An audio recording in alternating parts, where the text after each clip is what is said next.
countdown for blast off.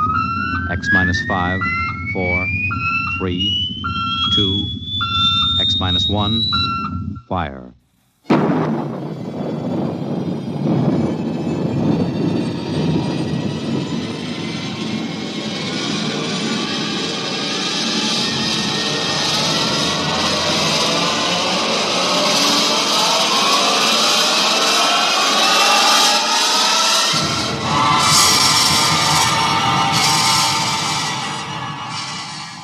From the far horizons of the unknown come transcribed tales of new dimensions in time and space. These are stories of the future, adventures in which you'll live in a million could-be years on 1,000 maybe worlds.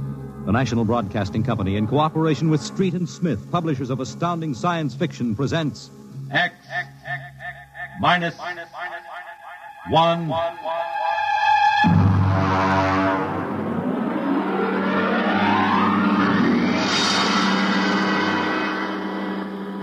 Tonight's story, Almost Human, by Robert Bloch.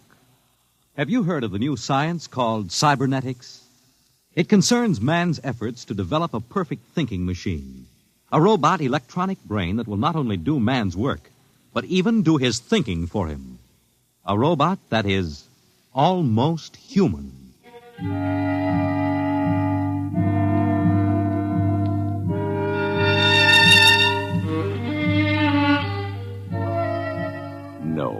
It's not impossible at all. In fact, one day, something like this may happen. A tall, suave gentleman in a black raincoat will walk down the street until he reaches a shuttered, isolated house. And then he will slowly mount the front steps, push the doorbell. Just a minute. I said just a minute. Hold your horses. What do you think you'd... Good evening, my dear. Duke, why did you come here? Curiosity, darling. I've been thinking over what you told me at our chance meeting last week. Duke, you promised me. I decided to come and take a look for myself. Where is the professor? In his study. Where's Junior? In the nursery. The nursery? How quaint. And you, I take it, are Junior's nursemaid? I helped the professor. Tell him he has a guest. Duke, he's a nice old guy. Don't Tell do him, it. darling. All right. Yes? What is it, Miss Williams? Professor Blastman, a gentleman... Here? I don't understand. I gave orders no one was to be admitted to the house. He insisted. Very well. Wait here. I'll get rid of him. Sir? Professor Blasserman, I've come to see Junior. Junior? There must be some mistake. There are no children in this house. I don't... Professor, what you feel pressing against your belly is the muzzle of a .45 caliber pistol. Now, shall we visit Junior? How... What do you know about it? I know everything.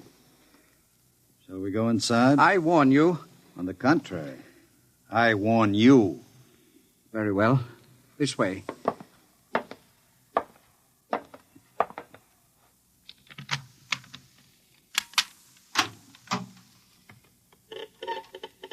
This is the nursery. Where is Junior? In the next room. Behind the door with a panel in it. Very considerately furnished. Mother Goose figures on the walls. Blackboard, toy blocks. Panda, bunny rabbit doll. Touching. All right, let's see him. You can look through the panel. Mary had a little lamb. Oh, wow. Who'd have believed it? Junior isn't very pretty, is he? I was not concerned with aesthetics. Why do you hide him? Is he dangerous? The world is not yet ready for such a thing. Besides, I must study. As you can see by his play, he is very young, hardly out of the cradle. I am educating him. With nursery rhymes? The brain is undeveloped. It must learn its behavior patterns like any infant. You call that 8-foot monster an infant? Physically, of course, he'll never change.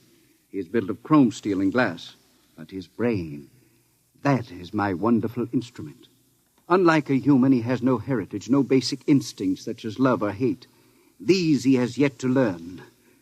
In some respects, he is like a blank tablet. What is written upon the tablet will remain. You mean he has no feelings? He will learn quickly, and now, if your curiosity is satisfied, I trust you will keep my secret.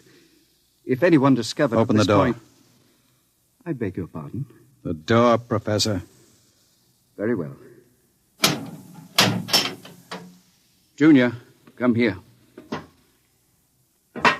What a monster. Papa. He talks? Yes. Mentally, he's about 6 years old now. What is it, son? Who is that man, Papa? Let me handle this. You may call me Duke, son. I've come to see you.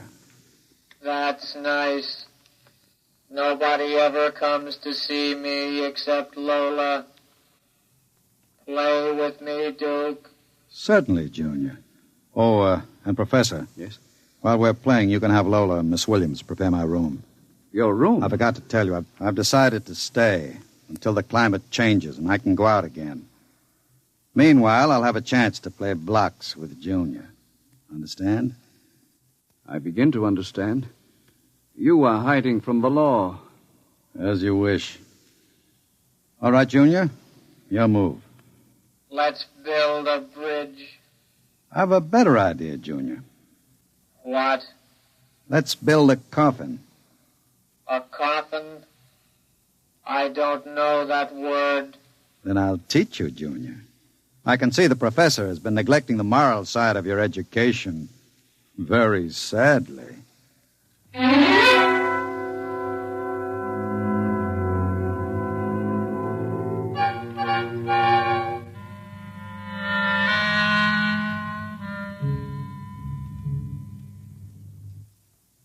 You shouldn't have come here, Duke. Why not, my dear? Afraid of me? No, I'm afraid of myself. You're no good for me. You've always brought me trouble. Except this time. This time it will be different, darling. This time I'll bring you diamonds. Duke, what have you been teaching that thing? Nothing, honey. I've just been playing with them. Very educational. I don't believe you. What's bothering you, Lola? Today when I walked in there, he said to me, I know how to kill people, Lola. I'll kill you if you want me to. He's learning very quickly. Duke, I'm scared of that thing. It's unholy, a machine that acts like a human with that voice grinding at you, saying things you'd expect from a child. You dislike him so much. Why did you take this job as his nursemaid? Because I wanted to start over again. I answered an ad. The professor didn't ask questions. I would have been all right, too, if you hadn't come along. I'm very glad you did tell me, darling. Because Junior is going to make us two very successful people. Ha! Like any child, Junior listens to what he's told. Duke, I don't know what you're teaching, Junior. But I can guess. And it isn't right. It's evil.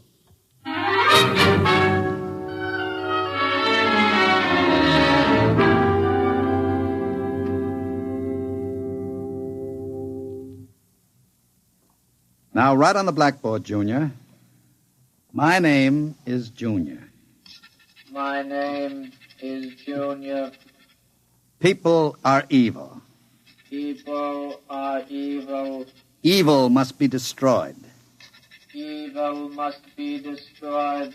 The professor is evil. The professor is evil. The professor must... What are you doing? I warned you to keep out of the nursery, Professor. Go away. You don't even remember me. I know you. You are the professor. You want to keep me as your slave.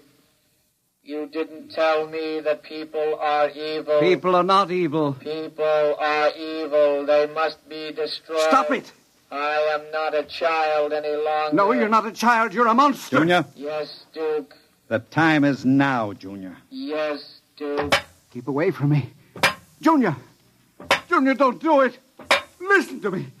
Junior, listen to me! Ah!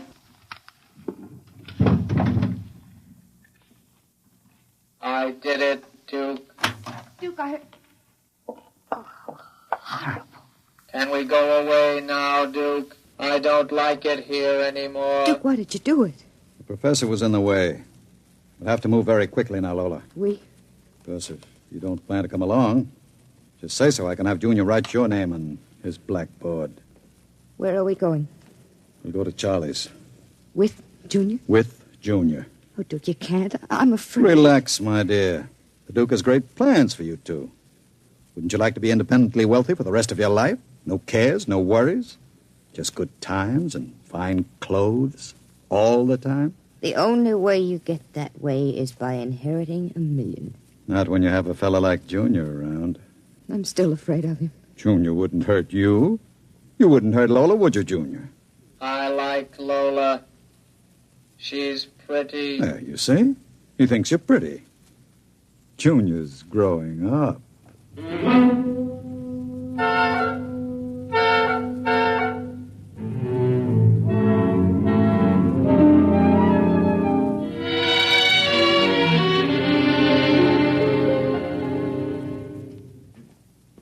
Sit down, Charlie. Sure, Duke. Lola and I are going to hide out here for a while. We'll need some help. Listen, Duke, I'm trying to keep the cops away. Sure. Now listen to me. I need a casing job done. Oh. Sure, Duke. You know the armored truck service? Sure. I want to know when they take the Acme deposits from Boston to Worcester. Duke, you ain't thinking of a payroll truck, are you? They got cannons on those trucks. They travel in pairs. You couldn't get near one. I asked you to do a casing job, Charlie. Sure, Duke. Anything you say.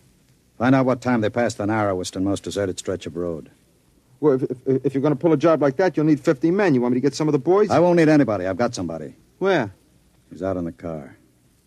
Oh, what's his name, Duke? Anybody I know? His name is Junior.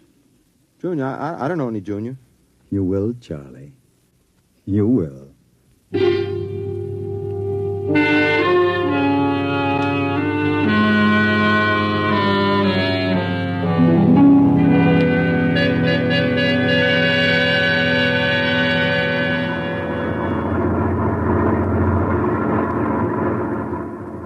Smoke, Sam? Well, thanks, Al. Whew, it sure gets hot in these armored trucks, huh? You'll get used to it. How much we hauling this time? About $250,000. Brother, could I use a hunk of that? Who couldn't? What's the first stop? Acme National Bank. Then we unload a payroll at the Bronson Watch Plant. Hey, what's that up ahead? It looks like something shiny on the road. Throw up your spotlight. Right. Holy smokes, you see what I see? It looks like a mechanical traffic cop. About 8 feet tall. Standing right in the middle of the highway. Maybe it's a Halloween gang, huh? Guess they're trying out robot traffic cops. Can you get past him? I don't know. We'll have to slow down. Get on that gun, Sam. Let's take no chances. Right. I'll give it the horn.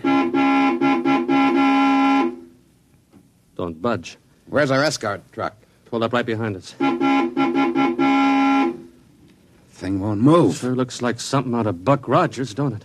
That's a heck of a note, blocking traffic like that. We'll have to try and get past it. Here goes. Holy smokes, it's moving. Hell, it's coming toward us. Get on that gun. Give it a blast. Bullets are bouncing right off it. It's still coming. Al, back up. I can't. The other truck's right behind us. Al, it's lifting its arm. It's going to smash our window.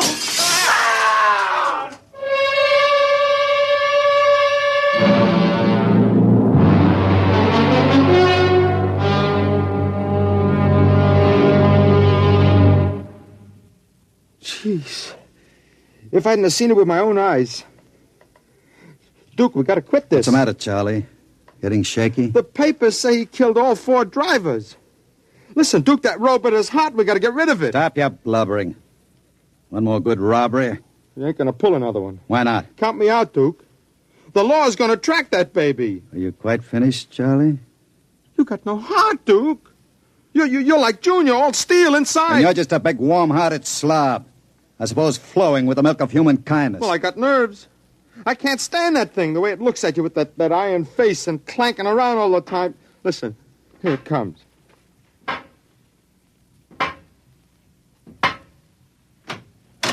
Hello, Junior. Hello, Duke. I've been talking to Charlie. Yes, Duke. You know what I think, Junior? I think Charlie's yellow. You know what happens to people who turn yellow, don't you? Yes, Duke. Tell him. Their evil. We have to destroy them. Huh? You see, Charlie?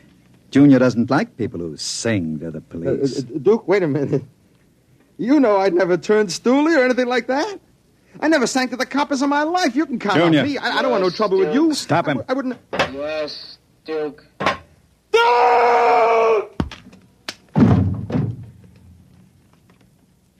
I stopped him, Duke. All right. Take him down to the cellar. Duke, that noise. Charlie! Junior, put him down. Take him down to the cellar, Junior. Yes, Duke. Duke. Relax, darling. Stop shaking. Duke, we can't stay here. Charlie's going to be missed. He's got friends.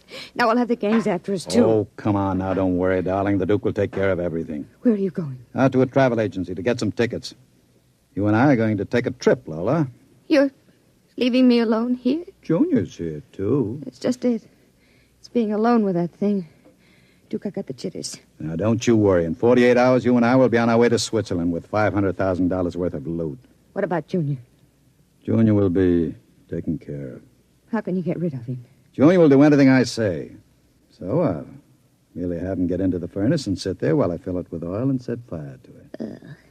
Too bad the professor couldn't have stayed around to see him growing up. He's almost a man now, Junior is. But not quite as clever as a man. You'll find that out after he steps into the furnace. Get rid of Junior now, Duke. Before you leave. There's no time. I'll be back about 8. Duke, please. And be nice to Junior while I'm gone. Don't show him you're afraid of him. Goodbye, darling. Goodbye, Duke.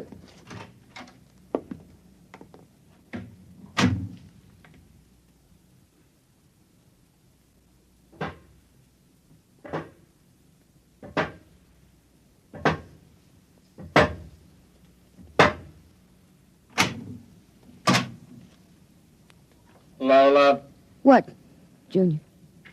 oil me. Can't you wait till Duke gets back? He always oils you. I want you to oil me, Lola. All right. I like you to oil me, Lola. Yes, Junior. Lola, do you like Duke? Certainly. Do you like me? You know I do, Junior. Lola, What? who do you like best? Me or Duke? I like you both, Junior. Yes, but who do you love? What do you know about love, Junior? In the books, man and woman love. No. Lola, What? do you think anyone will ever love me? Maybe. Some women can fall in love with anything, Junior. Even with something like Duke. Why, Lola? I don't know. Maybe because, well, as long as she thinks her man is the smartest and the strongest. I see. Where are you going? To wait for Duke. He won't be home for a while. I'll sit in the hall and wait for him. All right, Junior. I want to be alone and think. About what? I read in a book today it was bad to kill people. What does that mean? Bad. Bad. I don't know, Junior. I guess it's just a word.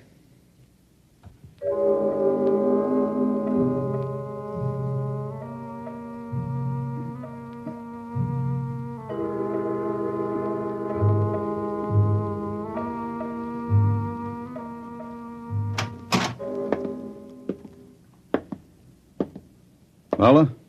Hello, Duke. Oh, it's you, Junior. Why are you sitting in the dark? I was waiting for you, Duke. Well, now that's a good boy, Junior. Lola oiled me. That's nice. I tell you what, Junior. I've got a little job for us down in the cellar. Let's go down there. Now, Duke. Right now, Junior. All right, Duke. Are we going away soon, Duke? Yes, Junior. We're going away. What's in the cellar, Duke? A little surprise for you, Junior. You'll find out.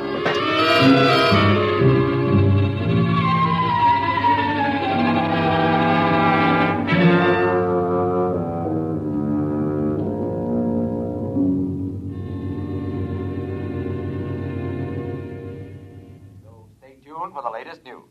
And now, a brief interlude of recorded dance music.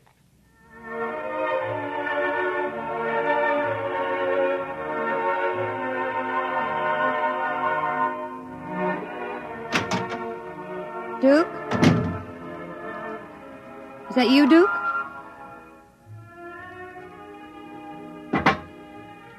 Junior.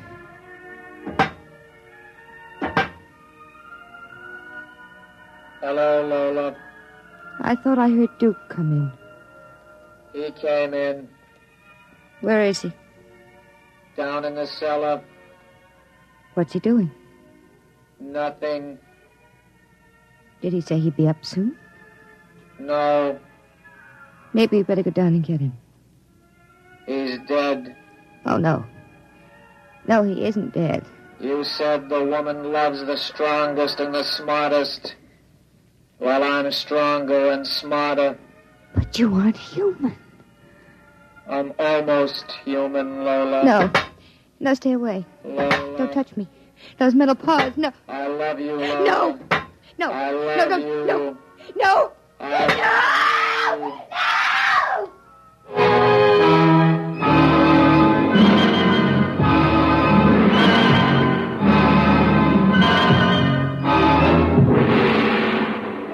I love you. The last thing she heard was the robot's harsh voice, droning it over and over again. I love you.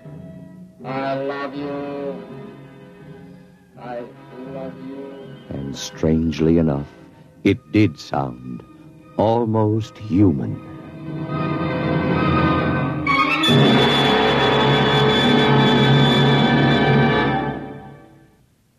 You have just heard X-1, presented by the National Broadcasting Company in cooperation with Street and Smith, publishers of astounding science fiction. Tonight, by transcription, X-1 has brought you Almost Human, a story by Robert Bloch, adapted for radio by George Lefferts. Featured in the cast were Santos Ortega as Duke, Joan Allison as Lola, Jackie Grimes as Junior, Guy Rep as the Professor, Nat Pullen as Charlie, Joseph Julian as Al, Lynn Cook as Sam, and Merrill Joels as the radio voice. Your announcer, Fred Collins. X-1 was directed by Ken McGregor and is an NBC Radio Network production.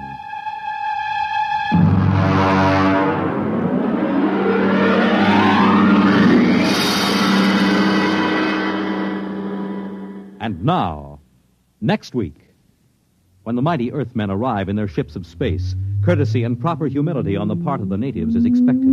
But some native inhabitants are too small to be impressed. We'll see what happens to such an expedition marooned on a far planet next week at X minus 1. Countdown for blast off. X minus 5, 4, 3, 2, X minus 1, fire.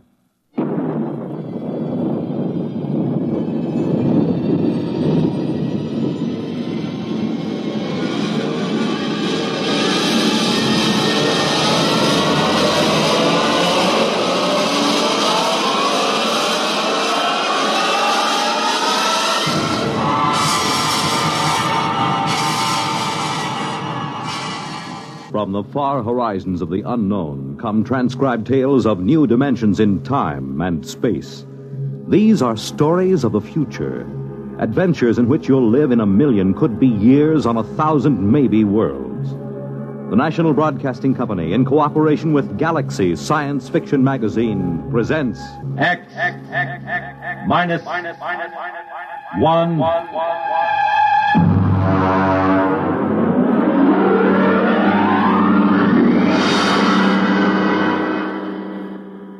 Tonight's story, A Gun for Dinosaur, by L. Sprague de Camp.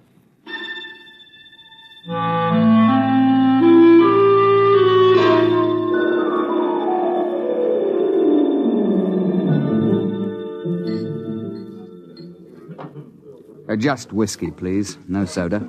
Ice, Mr. Rivers? Good heavens, no. I have been in America for some time, but not that long. Well, to a fine dinosaur head. Well, now, just a moment, Mr. Seligman. I won't take you hunting late Mesozoic dinosaur. Why not? How much do you weigh? About 9 stone? 130 pounds. Yeah, I thought so. It's not heavy enough. But your advertisement. You said safaris arranged to any time period. Well, I'll take you to any period in the Cenozoic.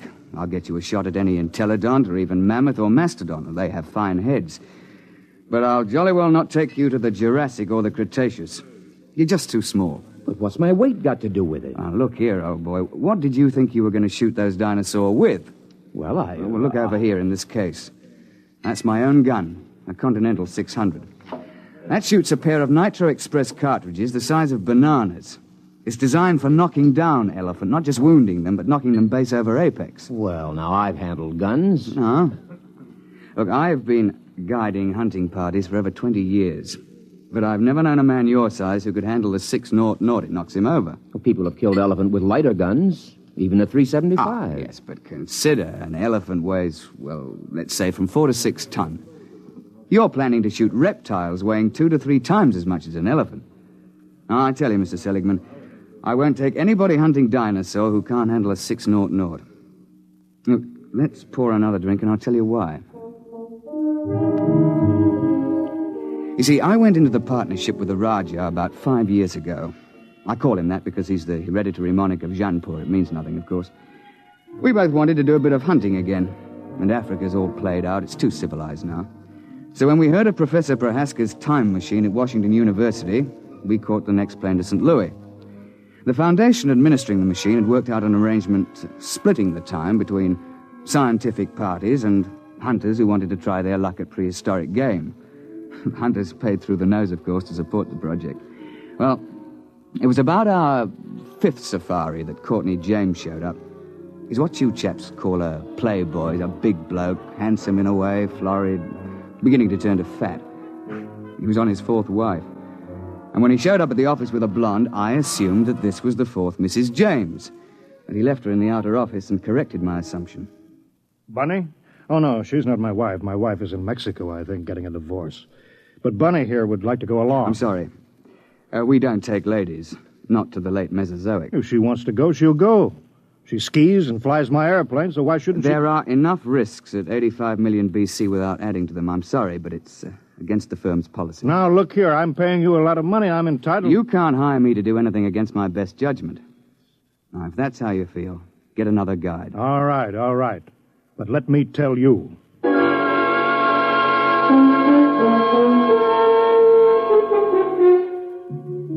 Oh, it ended with my telling him to get out of the office or I'd throw him out. And I was thinking sadly of all that lovely money that James would have paid me.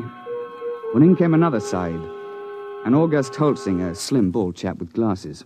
Mr. Rivers, I don't want you to think I'm here under false pretenses. I'm really not much of an outdoorsman, and I'll probably be scared to death when I see a real dinosaur. Well, most of us are frightened at first, but it doesn't do to speak of it. Well, you see, I've always run a grocery store till my uncle died, and, well, I've got a great deal of money now. Uh-huh. And I'm building a new house. I'm engaged, you know, getting married, and, well, I'm determined to hang a dinosaur head over my fireplace or die in the attempt. A ceratopsian, I think. That's the one with the big horned head and the frill over the neck, isn't it? Well, you want to think twice about that, you know. If you put a 7-foot Triceratops head into a small living room, there's apt to be no room left for anything else. I know it's ridiculous, but I'm determined to do something big for once. Since there's no more real big game hunting, I'm going to shoot a dinosaur and hang his head over my mantel. I'll never be happy otherwise.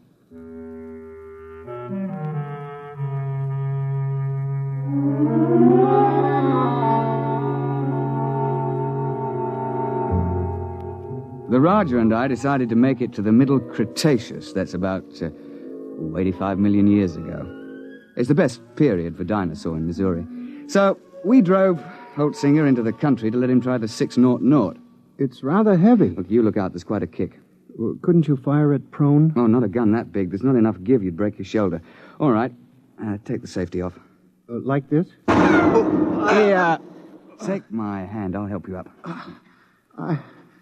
Thank you. I think I better try something smaller. Well, he took a fancy to my Manchester 70, chambered for a .375 Magnum cartridge. It's a little light for Elephant, and very definitely light for Dinosaur, but we were in a hurry.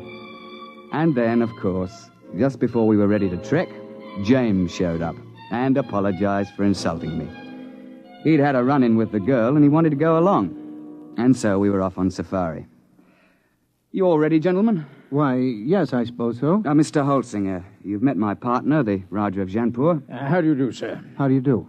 Well, shall we get cracking? After you, Mr. Holtzinger.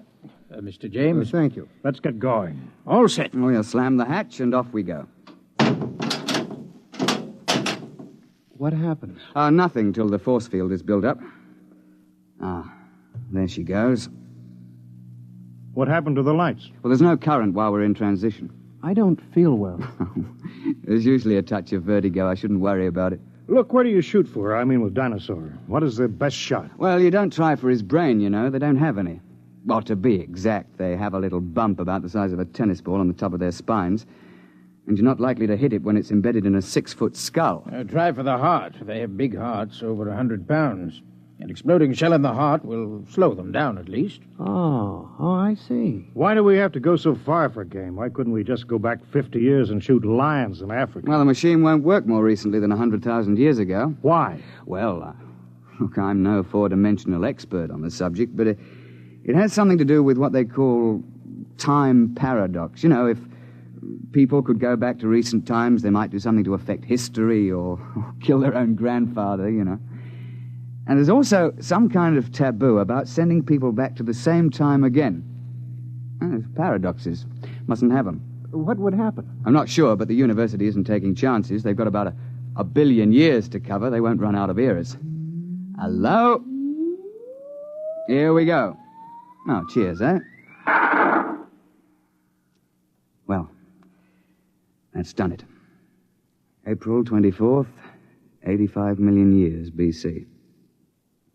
Now then, careful. Keep the safety on your gun. And don't shoot unless I give the word. Why? Why should we have to wait for you? Because I'm responsible for everything you do. Especially if something goes wrong. I say, Roger, open the door, will you?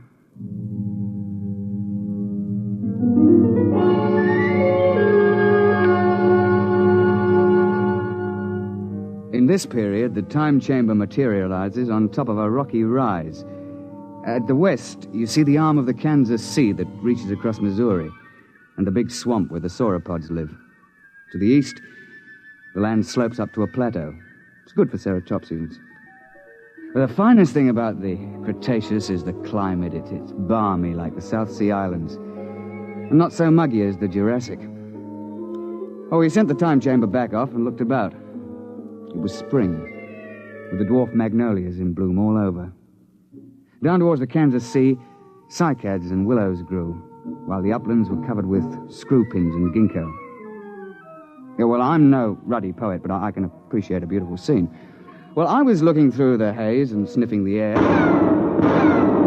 I got him! What the devil? You see it? There it goes! Confound it, you idiot! I told you not to shoot without word from me. And what happened? An ornithomine. Wandered out of the copse. Mr. James gave him both barrels. Missed. Now, look here, James. One of the biggest dangers on a safari is trigger-happy sibes who get panicky. You're not to shoot unless you're told. You understand? Who do you think you are to tell me when to shoot my own game? Now, look here.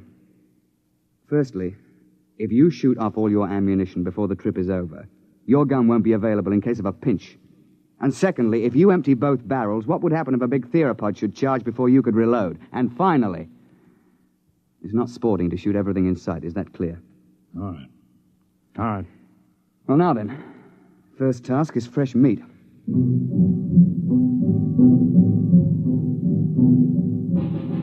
As I told you, Holtzinger wanted a ceratopsian head. James insisted on a tyrannosaur. Then everybody would think that he'd shot the most dangerous game. Well, the fact is that Tyrannosaur's overrated. But everybody's read about the tyrant lizard, and, well, he does have the biggest head of the theropods. Oh, and he'll snap you up if he gets the chance, no fear. Oh, we started off searching for meat. The Raja and I put the Sahibs in front. We tell them it's so that they'll get the first shot, which is true, but another reason is that they're always tripping and falling with their guns cocked, and if the guy were in front, he'd get shot.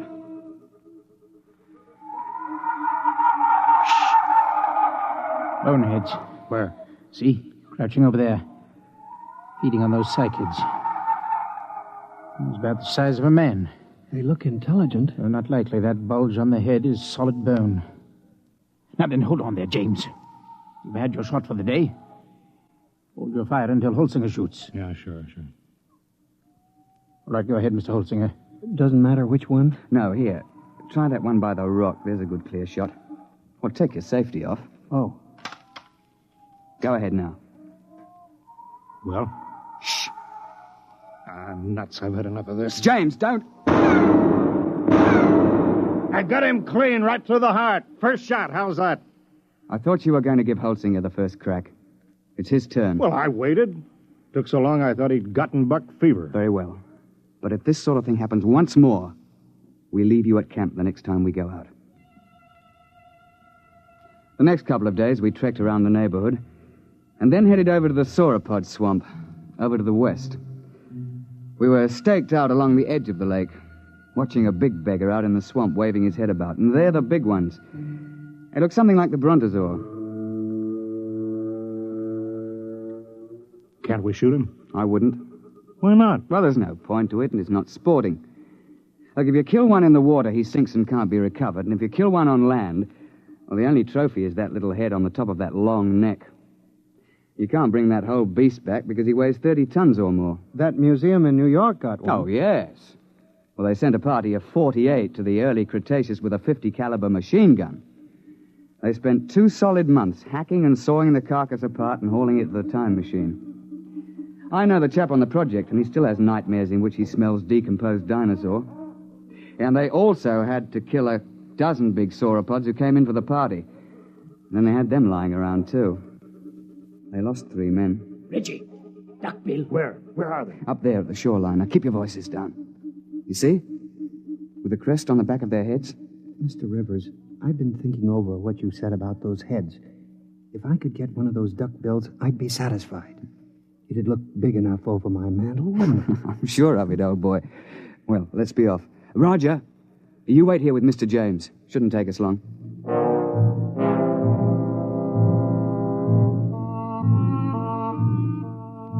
Holt and I crept along the shoreline, narrowing the range to the duckbills. I think I can make the shot from here. I'll be ready in a minute. My shoe is loose. He's getting away. I won't get a shot. I'm afraid Mr. James has fired both barrels again. James, that's the second time you spoiled my shots. Don't be a fool. I couldn't let them wander into camp, stamping everything flat. There was no danger of that. You can see that the water is deep offshore. It's just that our trigger-happy Mr. James can't see any animal without shooting. And if it did get close, all you have to do is to throw a stick of firewood at it. They're perfectly harmless. But how was I to know? I believe I mentioned it. Well, what are we on this miserable trip for, except to shoot things? There are certain rules, you know. You call yourselves hunters. I'm the only one who was hitting anything. Now, just a moment, old man. You're behaving like a confounded skite with more money than brains. I should never have brought you along. Well, that's how you feel. Give me some food and I'll go back to the base by myself. Now, don't be a bigger ass than you can help. That's quite impossible. All right, I'll go alone. I wouldn't want to pollute your air with my presence. Yeah, that's an attractive thought, Reggie, but we can't let him go. He'll get lost or starve. All right, I'll go after him.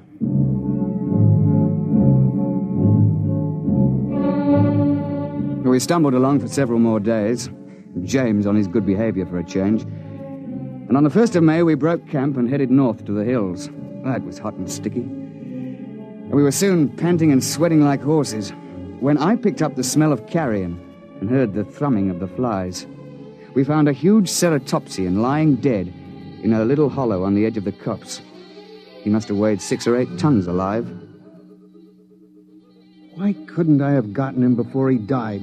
That would have made a darn fine head. On your toes, chaps.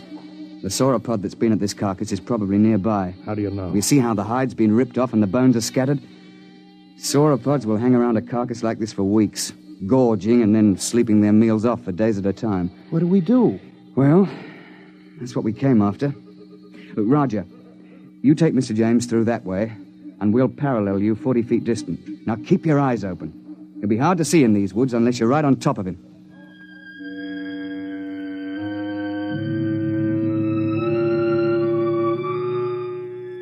We pushed through the edge of the copse, looking for the huge flesh-eater who'd been at the carcass. I could hear James and the Rajah pushing ahead on my right. We were separated by a gully when I heard a noise ahead on our left. What is it? I don't know. Take the safety off your gun. Oh, there it is.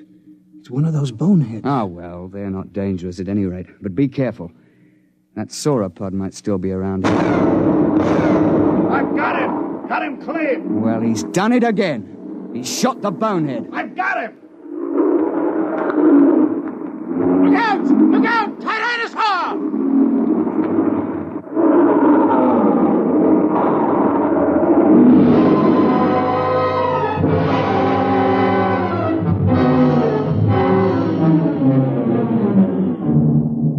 The Tyrannosaur heaved his head out of the shrubbery just in front of us. Look, the scientists can insist that Rex is bigger than Trionkeys, but I'll swear that this Tyrannosaur was bigger than any Rex ever hatched. It must have stood 20 feet high and been 50 feet long. I could see its big, bright eye and 6-inch teeth. He'd been sleeping off his last meal, and James fired off both barrels over his head at the bonehead and woke the Tyrannosaur up. Get back! Get back, you fool! His gun's empty and Roger can't get a shot. Found it, there goes the beast in behind those ferns. Holtzinger! Holtzinger! Come back, your gun's too light for that beggar! James came bolting back in a panic and blundered into the Rajah, sending both of them sprawling under the ferns. The Tyrannosaur came after them to snap them up. Holtzinger began to blaze away. He got off 3 shots through the beast's body with that little light gun. The Tyrannosaur whirled around to see what was stinging it. The jaws came open, and the head swung around and down again. Holtzinger got off 1 more shot and tried to leap to one side. The Tyrannosaur continued its lunge and caught him in its jaws as he fell. Reggie! Stand clear! Heart's the only chance. It's no use, there he goes. Try a long shot. Ah, no, I missed him clean. Poor Holtzinger. Well, that's the end. You stopped screaming. Did you notice? Oh, yes. Well, I expect we'd best track the beast. He might be dying. We should try to recover Holtzinger's remains. Yes, there's nothing else to do. No, nothing. The bad show all round.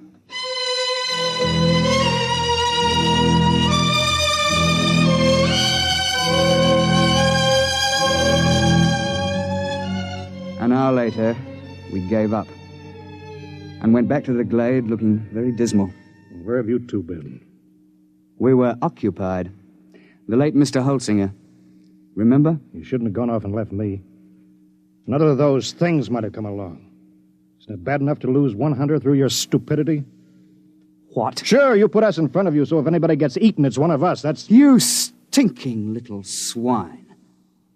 If you hadn't been a first-class idiot and blown those 2 barrels again, this never would have happened. Holtzinger died trying to save your worthless life. And I wish he'd failed. Well, I ought to... Now then, my laddybuck, I'm glad you did that. It gives me a chance I've been waiting for. Now get up, and I'll be glad to finish off. You won't finish anybody off. All right, put your hands up. Both of you. Put that gun away. Don't be an idiot. I won't let anybody do that to me. You can't get away with murder. Why not? Won't be much left of you after you're hit with a 600 explosive shell. Nobody could prove anything. They can't hold you for a murder 85 million years old. The statute of limitations, you know. Nice work, Roger, old chap. Yes. Cretaceous rock. Doesn't quite have the balance of a cricket ball, but it's a bit harder, what? Well, suppose we tie this chap up and Take him back to camp.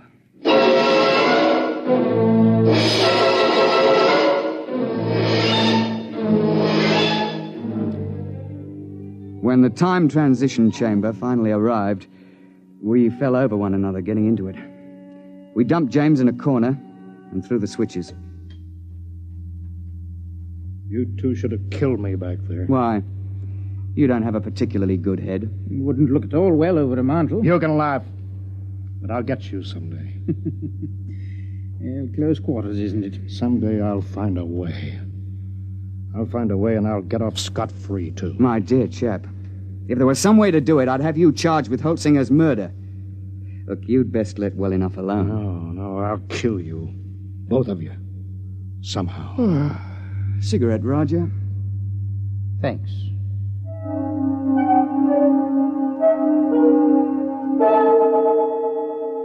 When we came out in the present, we handed him his empty gun, and off he went. We paid everybody off, found that we were broke. But quite luckily, a steel manufacturer turned up who wanted a mastodon head for his den. While we were standing in the laboratory at the university waiting for the time chamber, the technician, he's a bookish chap, a theoretical temporal physicist, was watching his dials and scopes. Oh, by the way, Mr. Rivers, you just missed him. Missed who? That last client of yours, Mr. James. Well, that's good luck. What was he doing here? Oh, he told me quite a tale. Said he'd lost his wallet back there. Said it contained some very valuable papers. It must have been valuable. Paid the university fee of $5,000 for the use of the chamber. He's on his way back there now. Back where?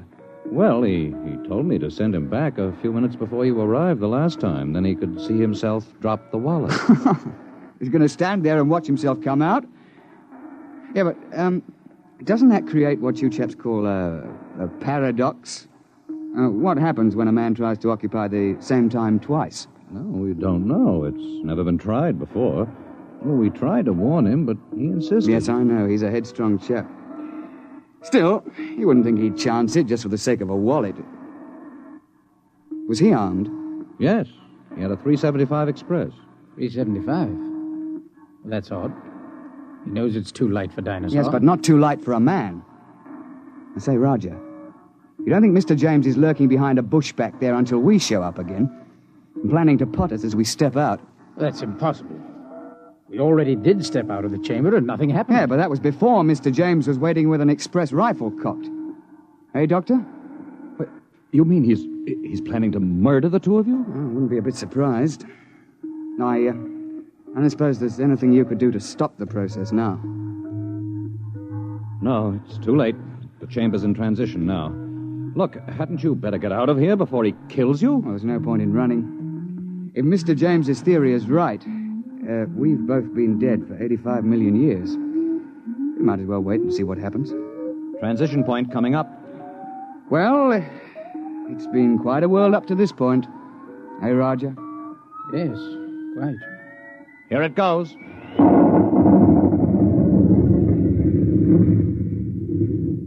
Reggie, are you all right? Well, I seem to be. What happened? The time chamber. It's back. We'd better get it open.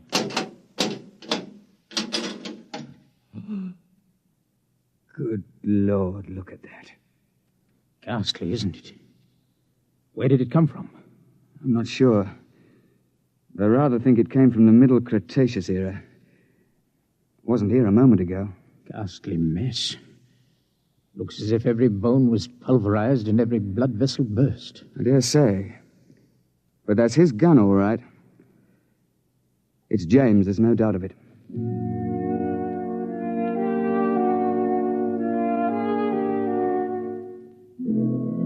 So, that's the story, Mr. Seligman. Of course, I don't understand the mathematics, but the idea's rather easy to grasp. Nobody had shot us when we first emerged on the 24th of April, 85 million BC. And so, of course, that couldn't be changed. The instant James started to do anything that would make a paradox, the space-time forces snapped him forward and ripped him to bits. Well, they know a good deal about that now, and there's a safety margin of 500 years between each trip. You Can't have paradoxes, you know. It just isn't done. And you see, I'm a lot more careful now. I shouldn't have taken James when I knew what a spoiled, unstable sort he was. Or Holtzinger either. When I saw that he was too small to shoot a dinosaur gun. With a heavier gun, he'd probably have knocked the Tyrannosaur down and saved his own life. So, Mr. Seligman, that's why I won't take you to that period to hunt. I'm sorry, but you're just too light. You're not big enough to handle a gun for Dinosaur.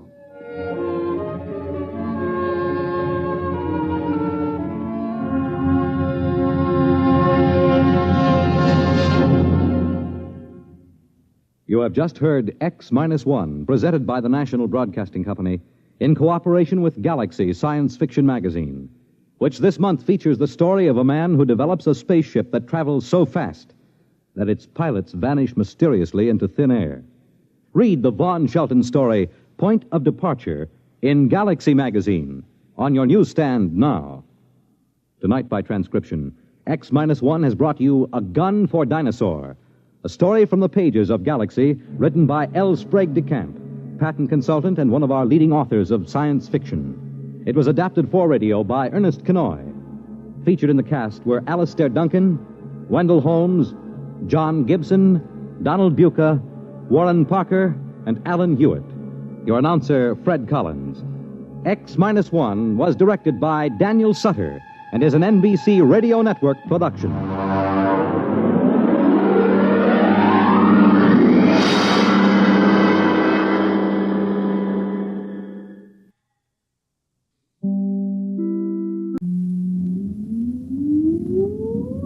Countdown for blast off. X-5, 4, 3, 2, X-1, fire.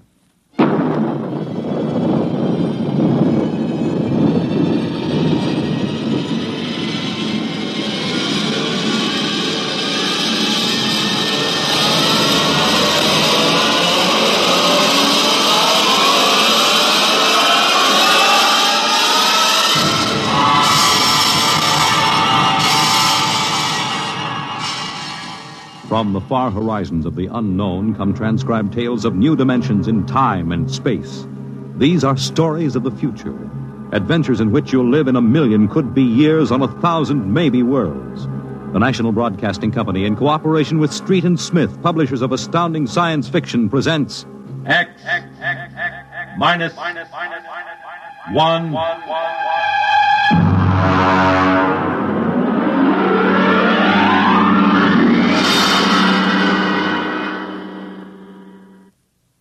Tonight's story, Nightfall, by Isaac Asimov.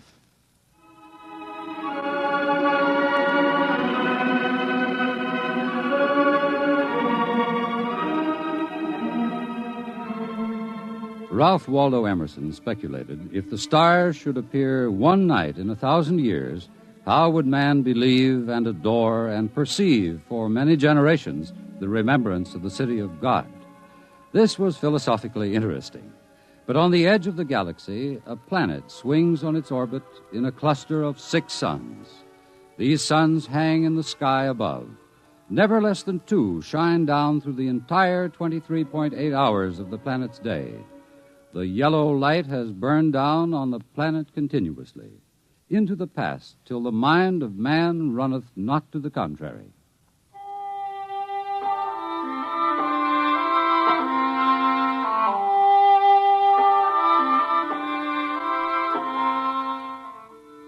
Theremin was a reporter for the Sarro City Chronicle. He covered them all, from the night police beat to politics to the sports pages, and the city editor wanted him to cover the biggest story of the year, perhaps of all time. It was an interview, a particularly difficult interview. But then, since his first days as a cub, Theremin had specialized in difficult interviews. It cost him bruises, black eyes, and broken bones, but it had gotten him an ample supply of coolness and self-confidence. He didn't expect violence, though, from an astronomer. You're from that newspaper? Well, you got a lot of gall coming here. Well, now, look, Dr. Aton, it's only a job. I've read your paper. You've been writing this observatory for 2 months now. You've attacked me personally. I have nothing to say to you. Well, this is your chance to get your side into the paper. Look, Dr. Aton, I'll give it to you straight. 2 months ago, the observatory issued a press statement that the world was coming to an end. Now, that's the same story the cult of the Book of Revelations had been preaching. Now, when a scientist backs that up, it's news. Our conclusions have nothing to do with the cult. The cult is full of superstition and mysticism. We're scientists. You've got the people pretty angry. It doesn't matter. If I can't get the story from you, I'll have to go somewhere else. Go ahead.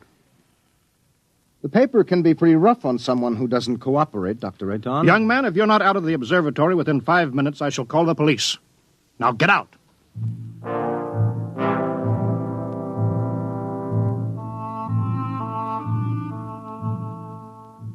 The reporter walks down the long hall from the observatory.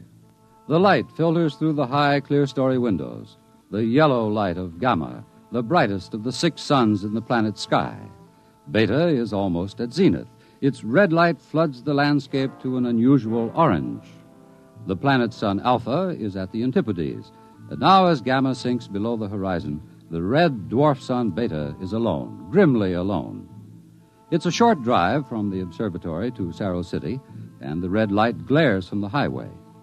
The temple of the cult stands hewn from the solid rock of the Dormite Mountains outside the city, and in the inner courtyard stands Sor, the priest of the cult.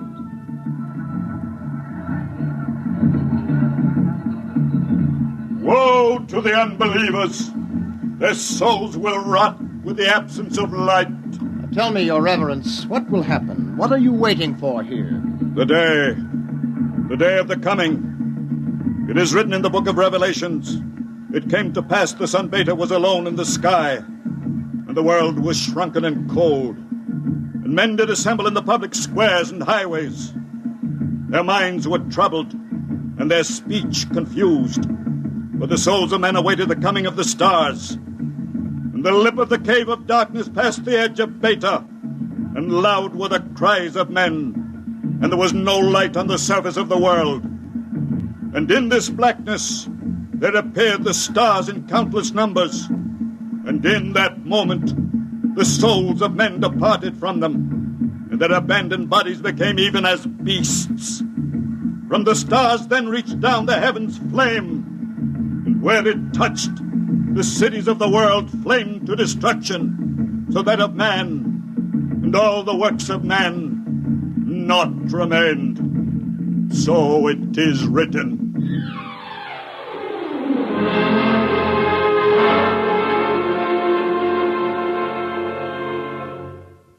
Dr. Sharon, you're the only scientist I could find in the city. Where is everybody? In the hideout. The hideout? Yes, but the place bored me. I wanted to be out here where things are getting hot. I want to see the stars the cultists are talking about. Besides, they don't want me at the hideout. I'm too scrawny to survive. What is the hideout? Well, we professors have managed to convince a few people that our prophecy of doom is valid. We've got about 3,000 people. They're supposed to hide where the darkness and the stars can't get at them. We hope they'll survive and leave the records. Survive? Survive what?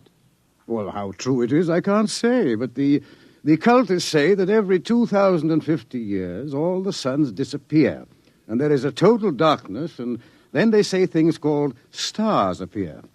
Of course, men go mad. They mix all this up with a lot of religio-mystic notions, but that's the central idea. But that's impossible, isn't it? I mean, there are always at least 2 suns in the sky, most of the time 4 or 5. There aren't now. Only Beta. You mean that there is going to be worldwide darkness tomorrow, that all mankind will go violently insane? What's behind that? Well, for one thing, the history of civilization of the world. We have located a series of cycles of civilizations comparable to our own, all of which, without exception, were destroyed by fire at the very height of their culture. But is there any scientific theory behind this which would explain it? Well, the University Observatory finished their calculations 2 months ago. And tomorrow there will be an eclipse of Beta so that the planet will become dark. That eclipse comes every 2,049 years. Darkness. And maybe those mysterious stars that no man has seen. And then madness and the end of civilization. And you expect to live through this at the hideout? They plan to photograph the eclipse and leave the records. And then the rest of mankind will know what to expect. Well, what is there in darkness to drive men mad? Have you ever experienced darkness, young man? Well, no, but I know what it is. It's just no light. Oh. Draw the curtain. Why, what for? If we had 4 or 5 suns out there, we might want to cut the light down for comfort, but with only Beta... Ah, that's the point. Just draw the curtain and then come here and sit down. All right.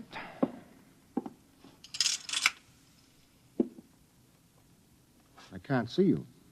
Feel your way. But I can't see you. I can't see anything. Do you like it?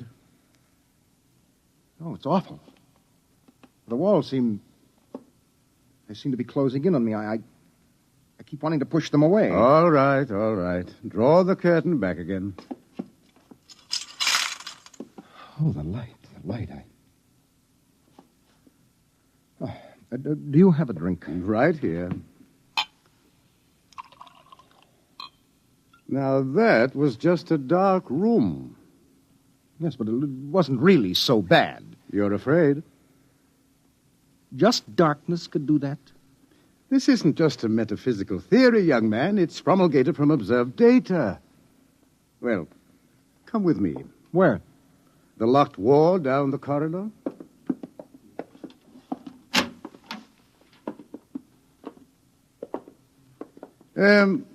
Were you at the Cerro City Centennial Exposition 2 years ago? I was overseas on assignment. Well, you remember hearing about the tunnel of mystery that broke all records in the amusement area? Oh, yes. Wasn't there some fuss about that? The Anti-Vice Society had it shut down. Oh, it was shut down, all right. But the Blue Noses had nothing to do with it. That tunnel was nothing but a mile-long passage through darkness. You rode in a little car, and it took 15 minutes to get through. Oh, it was very popular while it lasted. Popular? Well, there's a fascination to be frightened when it's part of a game. Absence of light is one of the instinctive human fears. People came out of that 15 minutes of darkness shaking and half dead with fear. Weren't there some deaths? Oh, bad hearts, but that wasn't the big danger. Now, which key is this? Ah.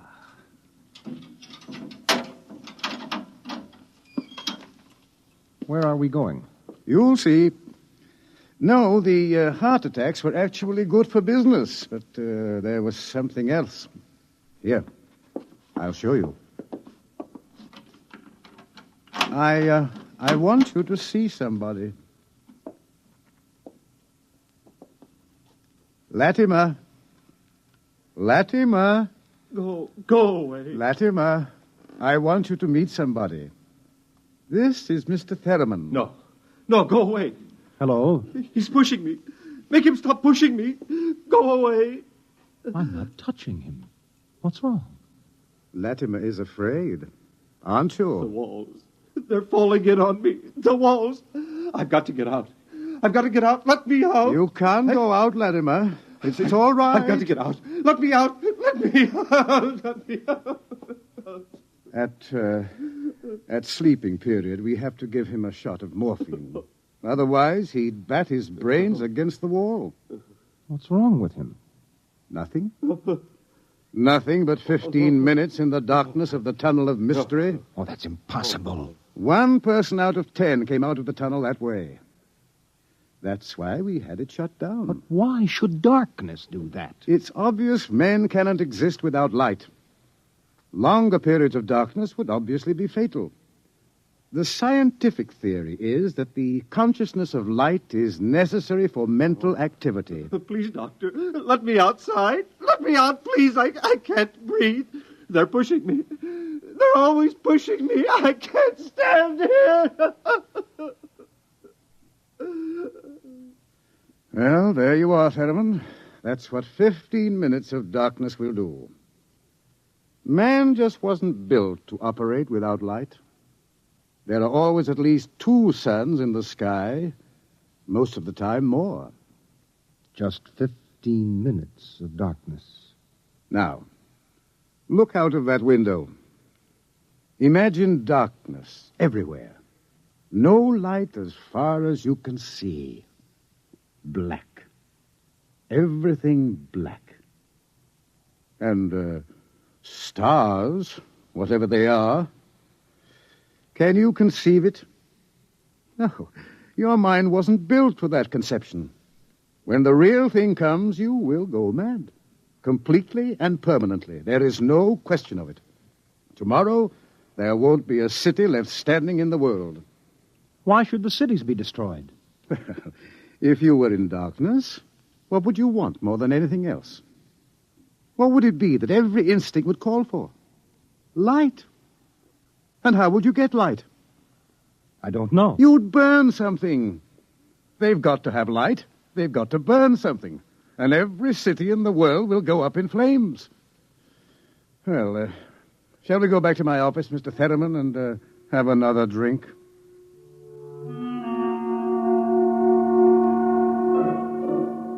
Through the skies, the red sun Beta shines alone. The wind howls across the city. It is cold, colder than man can remember. And as the hour approaches, the reporter goes out and speaks to the man in the street. Excuse me, where are you going now? Home for supper. How about, what are you going to do tonight? Oh, you mean about this star stuff? Look, I'll tell you, mister, I got nothing against religion, see? But it don't stand to reason that the end of the world is going to come boom like that. It just don't stand to reason. Have you read what the scientists say? I don't read stuff like that, only the headlines. Well, how about the cult? Well, now, like I say, I've got nothing against religion. But you don't believe them either. They've always been shouting about doom and sin. Listen, when you've been around as long as I have, you get to know the score. It's all right to preach Judgment Day is coming and all that, but just the same, I'm putting money in the bank. How about darkness? About what? How would you feel if there were no light?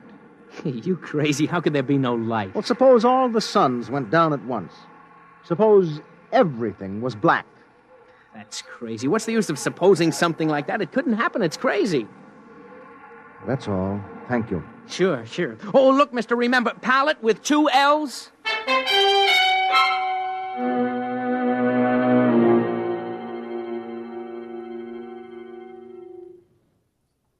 All this talk of scientific explanation, it's sinful, that's what it is. Are you a member of the cult, sir? Sure I am.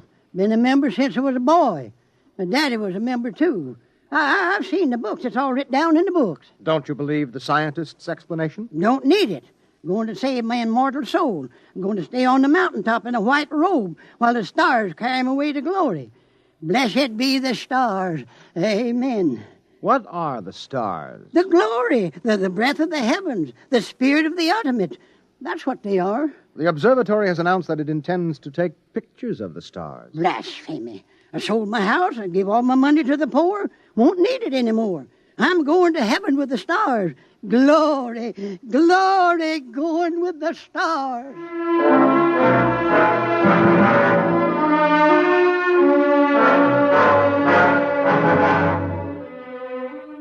The reporter checks the stock exchange, the stores, business at a standstill. Doesn't pay to buy anything today, not if the world is going to end tomorrow. There are predictions of economic collapse in the financial section, layoffs at the factories on the edge of the city, and through the streets the people will mill and turn, unsure, crying in fear or shouting with bravado. The story isn't here in the city, and so as the hour approaches, the reporter goes again to the observatory, high in the hills. Look, Dr. Aton, if you are right, if the world is going to be destroyed, what is the difference if I stay here and observe and take notes? Nothing, I suppose. You will be in the way. We have work to do. If I stay out of the way. Hello. Oh, this place is like a morgue. It's freezing outside.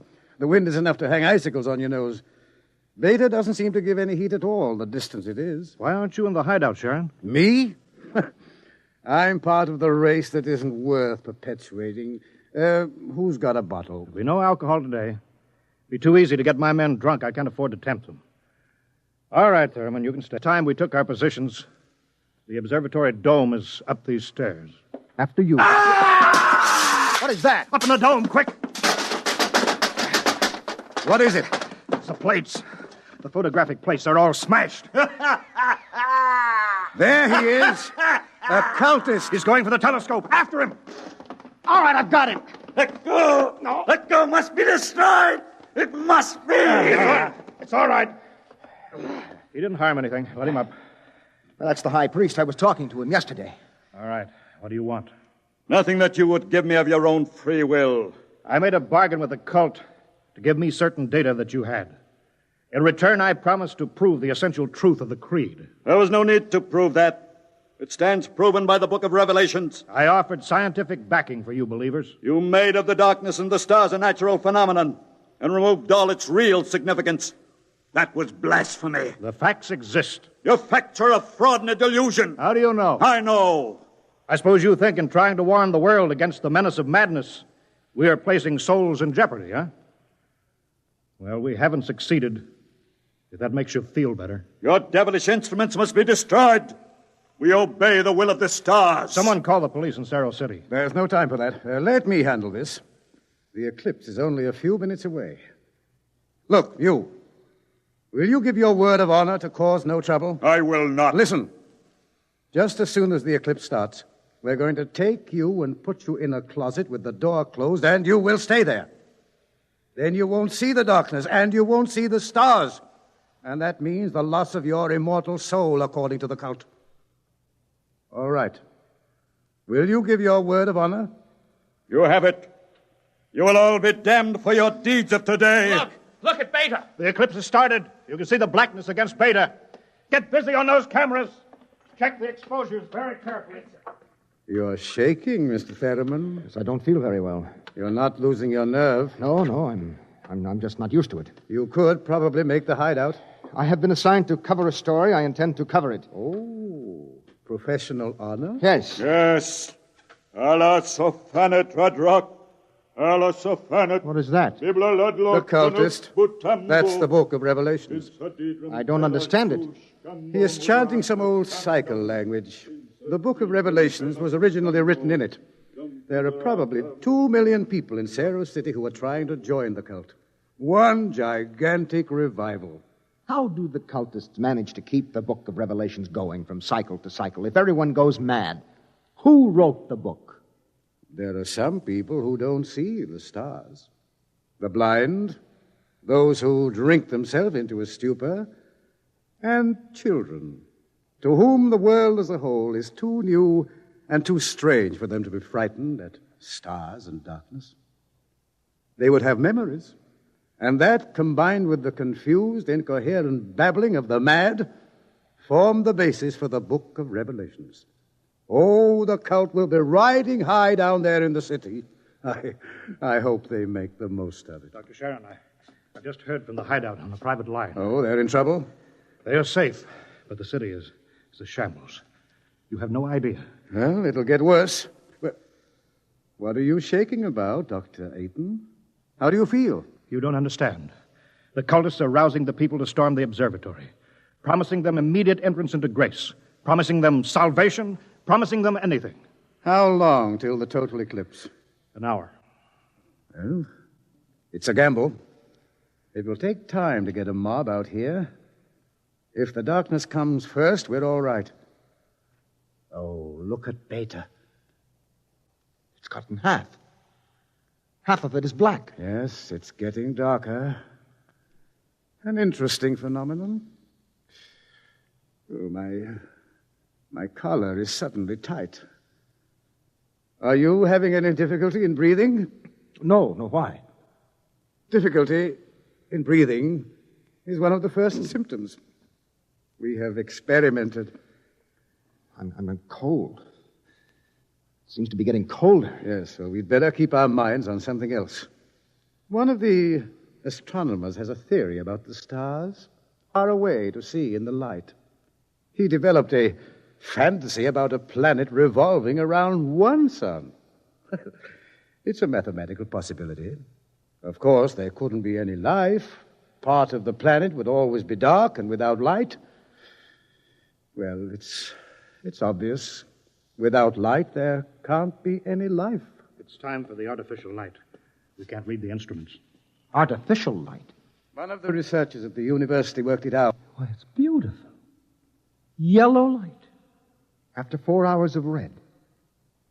It's beautiful. Light. Light.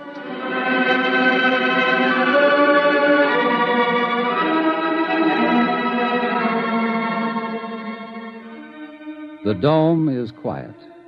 The priest in his yellow robe sways slowly as his lips move in the ancient tongue. Over and over, he whispers the invocation to the stars. The technicians hunch over the instruments, and the sky gradually turns a horrible, deep purple red, and the air grows denser. Dusk, like a palpable entity, enters the room, and the dancing circle of yellow light about the torches etches itself into ever sharper distinction against the ever-gathering grayness beyond.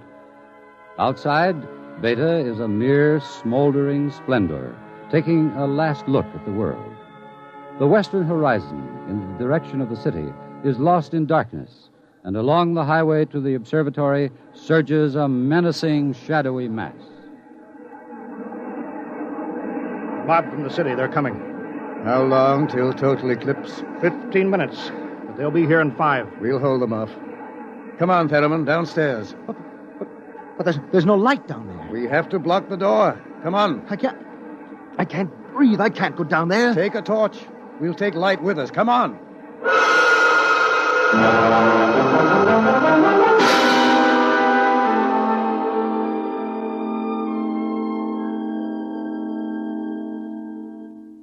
Aiton. Aiton. I'm here. Did you bar the door? They won't get in. All right, now, everybody. 1 minute till totality. 1 minute. Just before totality, I'm changing the plate. That will leave one of you for each camera. You know all about times of exposure. Now remember, don't try to look for good shots. And if you feel yourself going, get away from the camera. It's dark. It's getting dark. Sharon. Sharon, where are you? I can't see you, Sharon. I'm right here. 30 seconds. Look out. The priest. I can't see him. And the wicked shall perish, and the souls of the true believers shall be transported in glory to the stars. You can see him against the torch. Don't let him get to the telescope. From the stars there reached down a heavenly flame, and where it touched the cities of the world, flame to utter destruction. Grab him! You shall not blaspheme! The world must be destroyed by the stars! It must be! Let me go! I'll take care of him. The stars! The stars!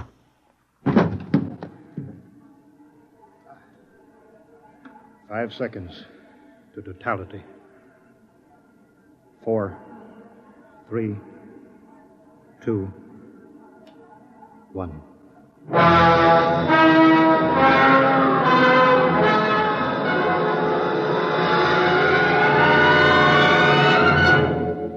The sky is black, and through it shine the stars. 30,000 minute suns shine down in a soul-searing splendor. It is more frightening in its awful indifference than the bitter wind that shivers across the horrible, cold, bleak world. The stars. The stars. The stars. Oh, no! It's dark. Dark. Dark. The walls. The walls are coming in on me. They're coming in. Light. Light. Light. Darkness. Forever. Light. And ever. And ever. Light. And the walls are breaking in. We did not know. We did not know. We did not know.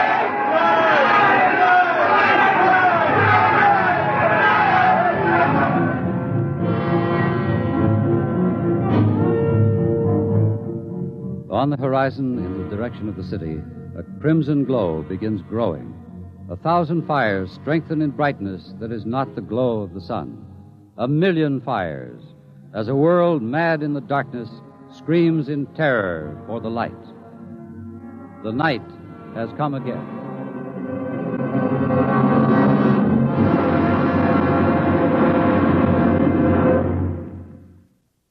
You have just heard X-1, presented by the National Broadcasting Company in cooperation with Street and Smith, publishers of astounding science fiction. Tonight, by transcription, X-1 has brought you Nightfall by Isaac Asimov, adapted for radio by Ernest Kenoy. Featured in the cast were Wendell Holmes, John Larkin, Santos Ortega, Mercer McLeod, Alan Collins, Bob Hastings, and Roy Fent. Your narrator was Floyd Mack. Fred Collins speaking. X-1 was directed by Daniel Sutter and is an NBC Radio Network production.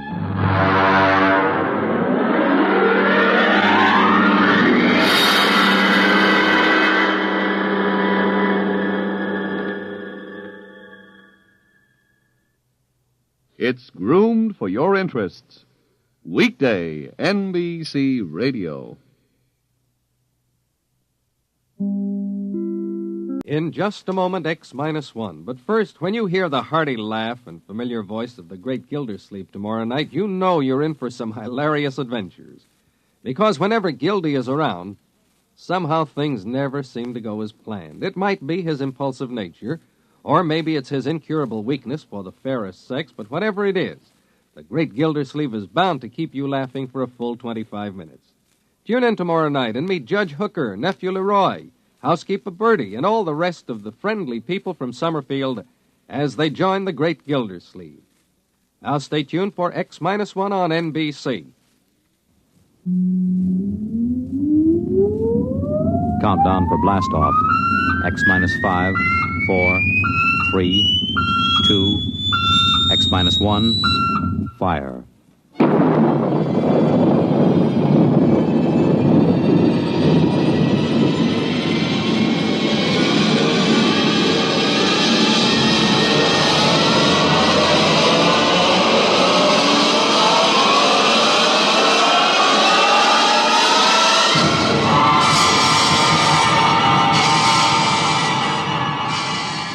From the far horizons of the unknown come transcribed tales of new dimensions in time and space. These are stories of the future, adventures in which you'll live in a million could-be years on 1,000 maybe worlds.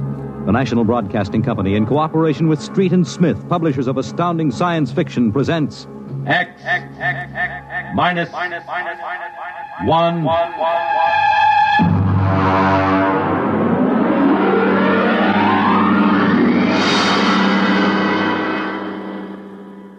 Tonight's story, Time and Time Again, by H. Beam Piper.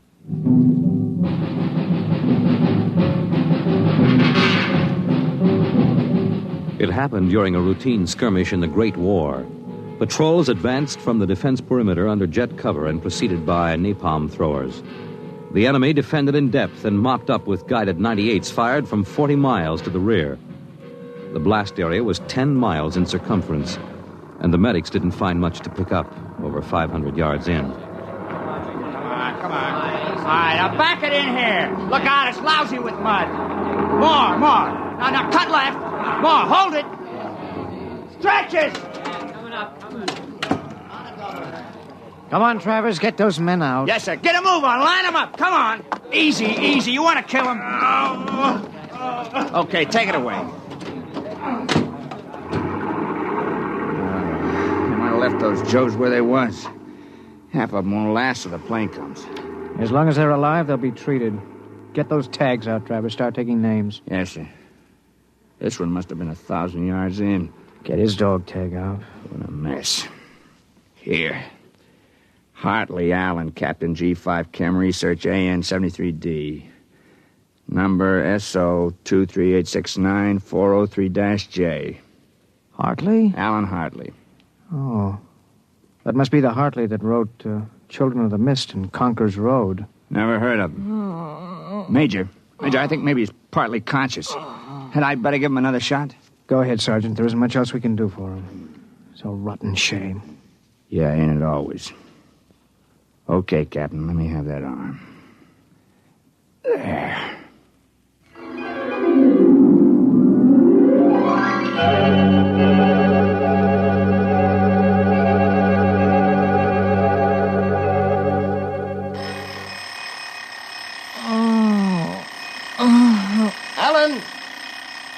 Alan! Oh, God. Down. Get up, Alan. Can't stay in bed all day. I remember that. clear as if it were real. Up and at him. Hit the deck. Remarkably vivid. It's strange. Alan, are you all right? I'm all right. What's wrong with my voice?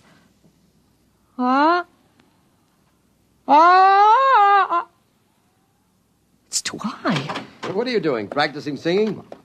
My voice has changed. Is that all? You're growing up. Happy birthday.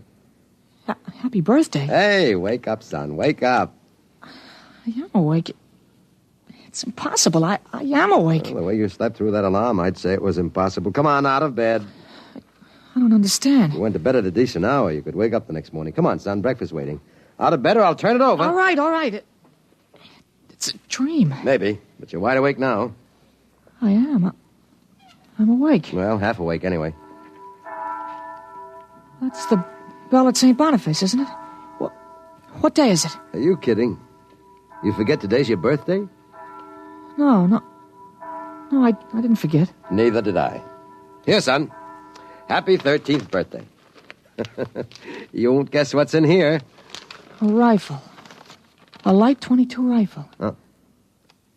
Oh, now how did you know that? I remembered. Did I spill the beans sometime? Oh, I could have sworn it would be a surprise. Well, go on. Open it.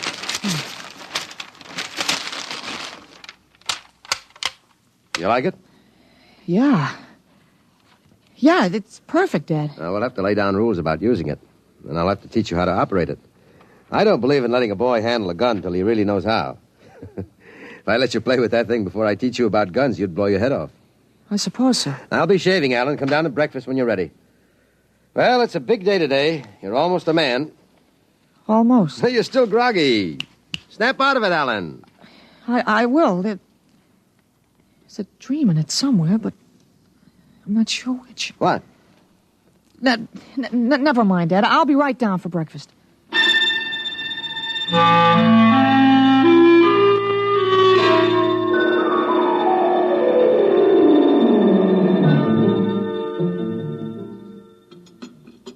What you going to do today, son?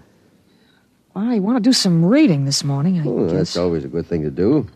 After breakfast, suppose you take a walk down to the station and get me a Times. Didn't it come? What, the Times? Well, they don't deliver. Be a good idea, though. Maybe I'll talk to Sam Ashburn about it. Here's a $50, Alan. Get anything you want for yourself out of the change. Thanks, Dad. Finish your milk before you go. Sure, Dad. Thanks for the money. You're big enough to handle it now. Hurry back. I'd like to finish the crossword puzzle before lunch.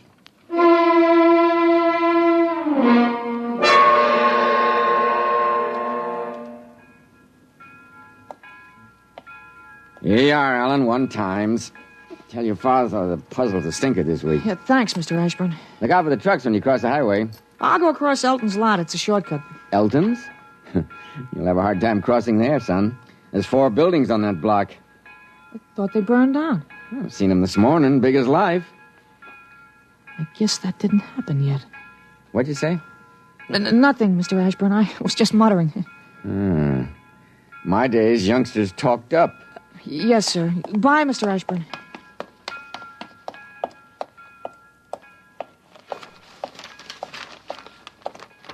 Monday, August 6th, 1945. Okinawa 1. Bombing Japan. Hey, Alan. Huh? Alan, wait up. Hey, Larry Morton. Hi, Larry. Hi, Al. You going to Sunday school? No, I have some things I want to do at home. Oh, get him. Fancy pants talk. Things I want to do at home. Oh, go chase yourself around the block. Go jump in a garbage can. Go take a flying jet to the moon. Hey, that's a new one. Flying jet to the moon. You thought up a new one, Al. Yeah. I wish I could stay home from Sunday school when I wanted to. How about us going swimming at the canoe club after? Oh, I wish I could. I gotta stay home. We're expecting company. A couple of aunts of mine. Dad wants me to stay home when they come. Aunts are a pain. Nothing I can do. You see the football movie at the Grand? Boy, what a team. Notre Dame. I thought you'd like Cornell. Cornell? They couldn't beat Vassar. Well, you're gonna go to Cornell, aren't you? Me, Cornell? Fat chance. I'll bet you do. I wouldn't take your money. Well, I know you wouldn't, but you'll go to Cornell, all right. Cornell. Far above Cayuga's waters, there's an awful smell. Just the same, you'll go to Cornell. Larry, I gotta go. Well, so long, Al. I'll see you. So long, Larry. See you.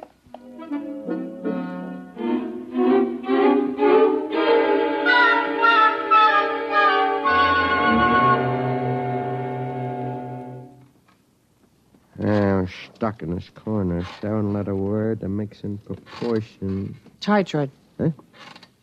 Titrate? T-I? It fits. Now, how did you know that, Alan? That? I read it somewhere, I guess. Oh. What you reading now? Tarzan again? No, not Tarzan. It's refreshing to see you with a book. Sometimes I think I ought to forbid comic books in the house. Yeah, they must be raising the devil with those bombing raids in Japan. How long do you think the war in Japan will last, Dad? Oh? I'd say to the middle of 1946. They'll have to invade those islands foot by foot. I don't think so, Dad. I wouldn't be surprised if the war was over very suddenly. How, by magic? There isn't a thing on earth will make those Japanese surrender. You expect somebody to make a pass and it'll be all over by this afternoon? Something like that. I wish it could. A lot of boys dead in the invasion of Japan. Mr. Hartley, excuse me, please. Oh, hello, Mr. Gutchell. That's Frank Gutchell, Dad? That's right. Excuse me. I didn't mean to disturb you, Mr. Hartley. It's all right. Lovely day, isn't it, Mr. Gutchell? Mr. Hartley, the Lord's Day is always beautiful. Of course, Mr. Gutchell. Mr. Hartley, I wonder if you could lend me a gun and some bullets. My little dog's been hurt, and it's been suffering something terrible. Oh, that's too bad. I want a gun to put the poor thing out of its pain. Of course. Now, how would a 20-gauge shotgun do? You wouldn't want anything heavy. I was hoping you'd let me have a little gun. Maybe, so big. Pistol? So I could put it in my pocket. It wouldn't look right to carry a hunting gun on the Lord's Day, and people wouldn't understand that it was for a work of mercy. Of course, I understand. You're a very religious man. The whole world is evil, Mr. Hartley. Yeah, sometimes it certainly looks like it. Well, I have a Colt 38 Special from the auxiliary police outfit. Well, that's fine. Now, you've got to bring it right back, Mr. Gutchell. I might be called out. Now, you'll have to promise to get it right back. Dad, wait a minute. I just remembered. Remembered what? Well, aren't there some cartridges left for the Luger? Then you wouldn't be without the Colt. That's right. I have got a German automatic I could let you have. That way I wouldn't get stuck. You'd have to return it promptly, though. Oh, wait, Dad, I'll get it. I know where the cartridges Be are. careful, son. Well, Mr. Gutchell, it sure turned out nice after all that.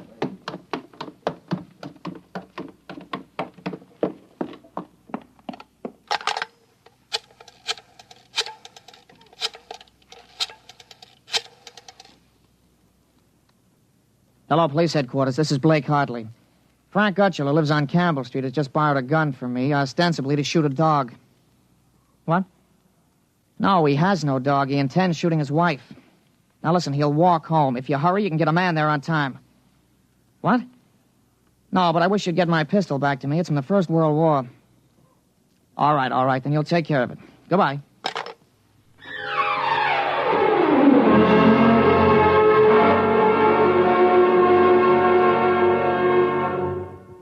There you are. What kept you, Alan? Well, I couldn't find the cartridges at first. I'll show Mr. Gutchell how it works. It's all loaded, ready to shoot. This is the safety. Just push it forward and up. There are 8 shots in it. Did you load the chamber, Ellen? Sure, it's on safe now. You understand how it works, Mr. Gutchell? Oh, yes, I understand. Thank you, Mr. Hartley. Thank you, Sonny. Goodbye. Goodbye, Mr. Gutchell. Return the gun when you're done. Yes, I'll be done with it soon. Goodbye. Alan, you shouldn't have loaded that gun. I guess it's all over now. I had to keep you from fooling with it. I didn't want you to see I took out the firing pin. You what? Gutchell didn't want that gun to shoot a dog. He's a fanatic. He sees visions, hears voices. The voices probably put him up to this. Well, I'll submit that any man who holds intimate conversations with disembodied spirits isn't to be trusted with a gun. What are you talking about? While I was at it, I called the police upstairs. I put a handkerchief over my mouth and told them I was you. You? Well, why did you have to do that? I couldn't have told them this is little Alan Hartley, 13 years old. And suppose he really wants to shoot a dog. What kind of a mess will I be in then? No mess. If I'm wrong, which I'm not, I'll take the rap for it. Dumb kid trick, you know. But if I'm right, you'll have to front for me. They give me a lot of cheap boy hero publicity, which I don't want. This is crazy, Alan. This is absolutely crazy. Maybe. We'll have the complete returns in 20 minutes.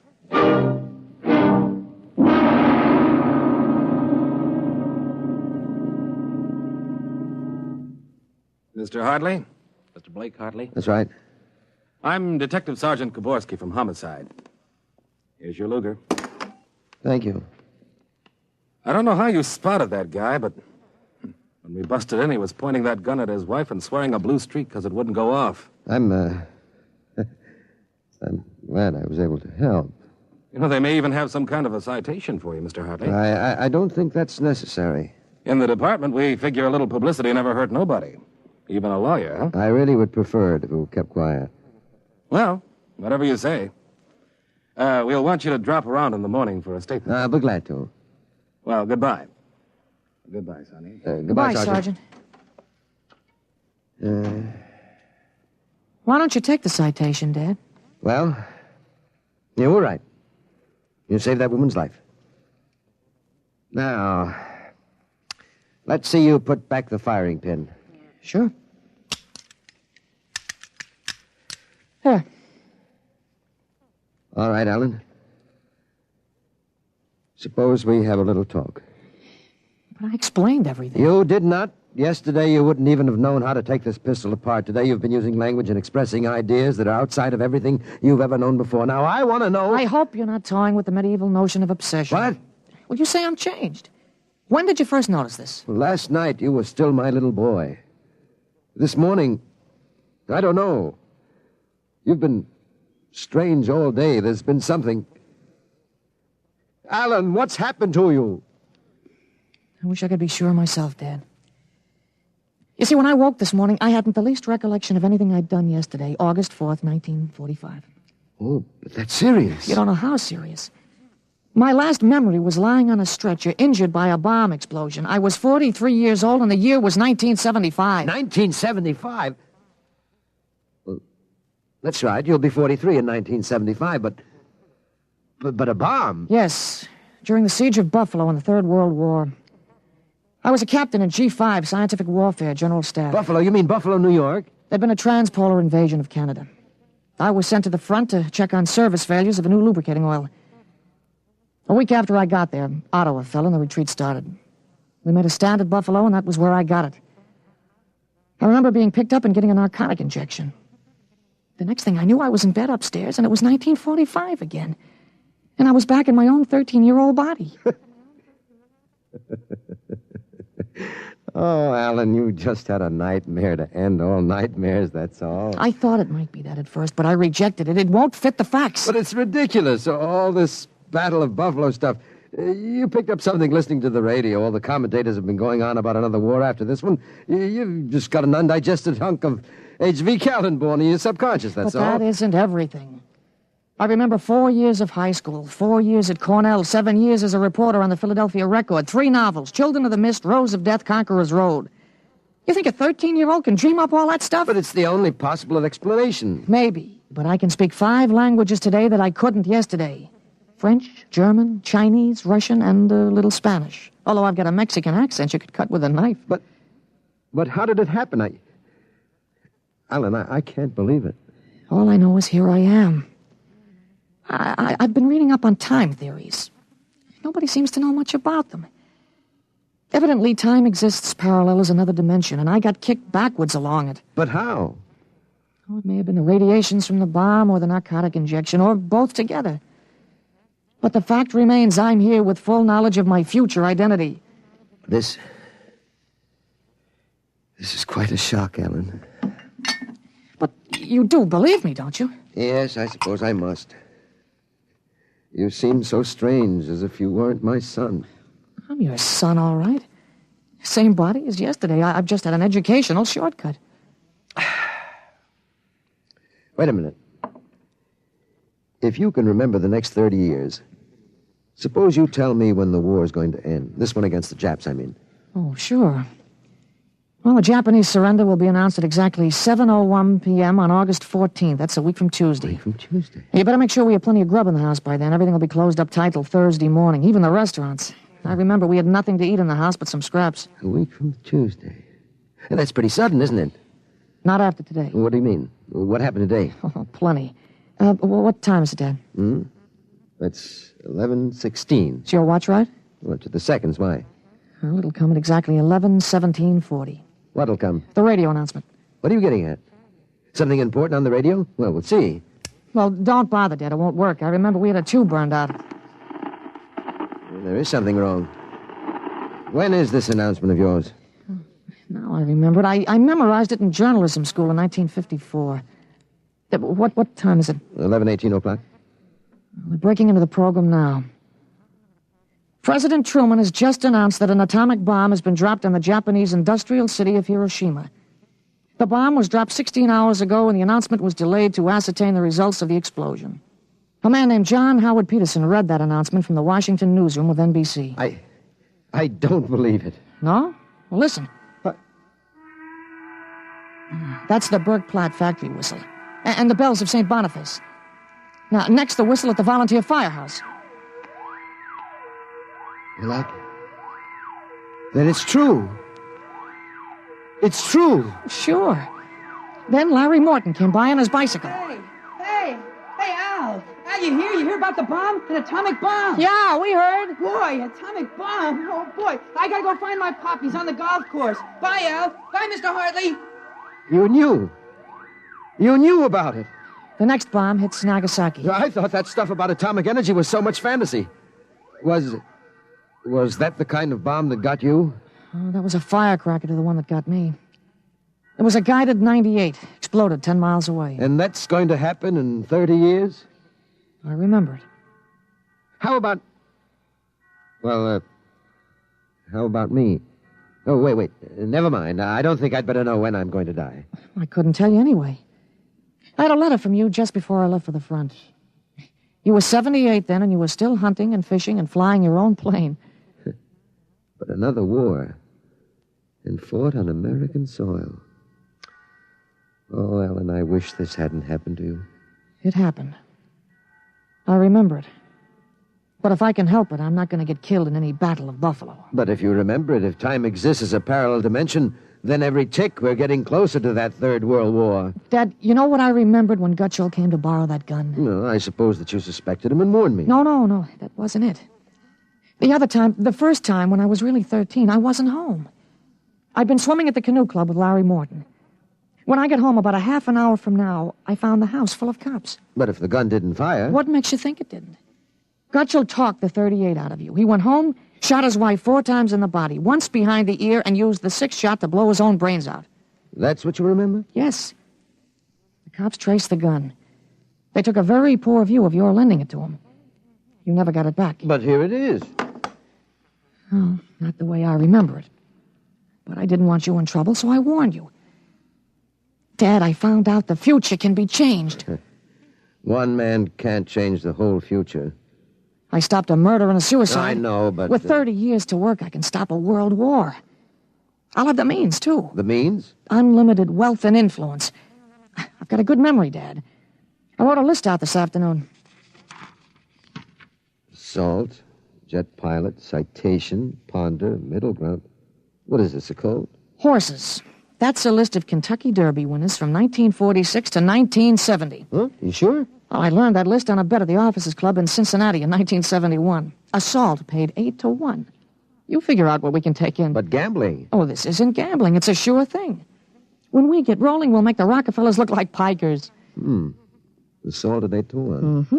I suppose I could scrape up $5,000. In 10 years, that'll make a lot of money. Any other little thing you have in mind, Ellen? Well, by 1952, we start building a political organization here in Pennsylvania. In 1960, I think we can elect you president. President? Isn't that going a little too far? Well, why not? Who wouldn't vote for a politician who was always right? Besides, that's the one thing we've got to change. In 1960, we had a man in the White House who was good to his wife and sang a nice tenor, and that's about all. He fouled up so completely, we ended up at war. Now, I think President Hartley might be a little more trusted to take a strong line. But I don't know anything about international decisions. I do. I know all the wrong ones. If we can stop one murder, we can stop a war. It's worth a try, isn't it? I guess so. How do I start? Well, as I remember, just after the bomb announcement, you got a phone call from the City Fusion Party about the next election. Well, there's a lot of talk about a reform ticket. Well, that call is going to be important, Dad. It's the turning point. Now you've got to know. There it is. Well, what do I do? Well, answer it. Go ahead. But... Don't worry. I'll tell you what to do. Go ahead. Hello? Yes, this is Blake Hartley. Judge Cribbins. Yes. Just a moment. Alan. Oh. He's asking me to run. Oh, my head. Alan. Oh. Alan, what's the matter? Oh. Alan. He passed out. Alan, what do I do now? Alan, listen to me. Alan. Alan, what's the matter?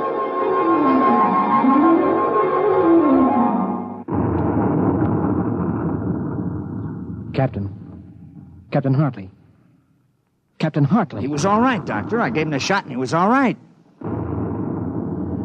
Well, he's dead. All right, Sergeant. Make out the tag. Hartley Allen. Captain. Dead April 8th, 1975.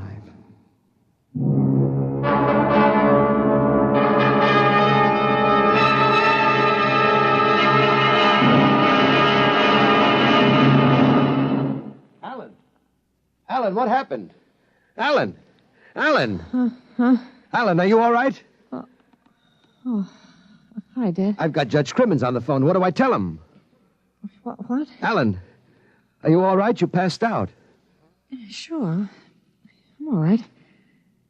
Hey, today's my birthday, isn't it? What'd you get for my birthday, huh? Don't you remember? The Third World War? What Third World War? Gee, Dad, what's the matter? You're looking at me funny. You don't remember. You're back again, aren't you? Back to 13 years old. Sure, I'm 13 today. For corn's sake, Dad. You must have died up there. It was only a mind transfer. That means I'm on my own. I have to do it myself without your help. Help for what? If it's the grass, I said I'd cut it tomorrow. No, it's not the grass. I've got to save your life, Ellen. I can't let you die that way in 1975. What you talking about, Dad? You sound goofy. I've got to change it all by myself. Change what? Never mind, Alan. You don't know yet. Come on. Let's have lunch. Sure, Dad, but now, how about my present now? What'd you get me for my birthday, In a minute, son. Go on in. Okay, well, hurry up, Dad, huh? Sure, all right. Now, where did I put that list of horses?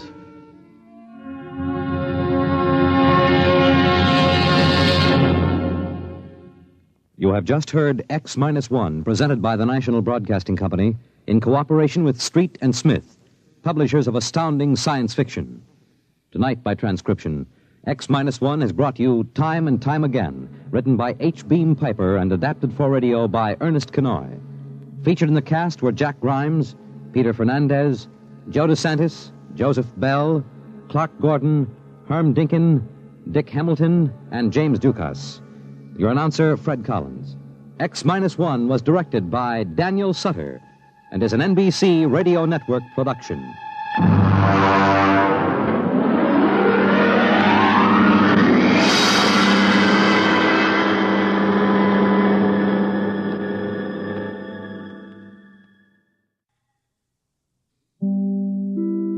In just a moment, X-1, but first, a quiz program does not always improve your IQ. But when it's an NBC radio quiz program, you can be sure it will improve your disposition. Yes, NBC offers listeners a laugh session every Wednesday night with 2 fun-filled question and answer shows. One is Truth or Consequences, and though you may never learn why a chicken crosses the road, you'll howl as contestants perform the stunts dreamed up by MC Jack Bailey. The other is You Bet Your Life, and with a quizmaster like Groucho Marx, your good time is always guaranteed. Hear Truth or Consequences and You Bet Your Life tomorrow. Now stay tuned for X-1 on NBC. X-1 in 1 minute. This week is Military Reserve Week.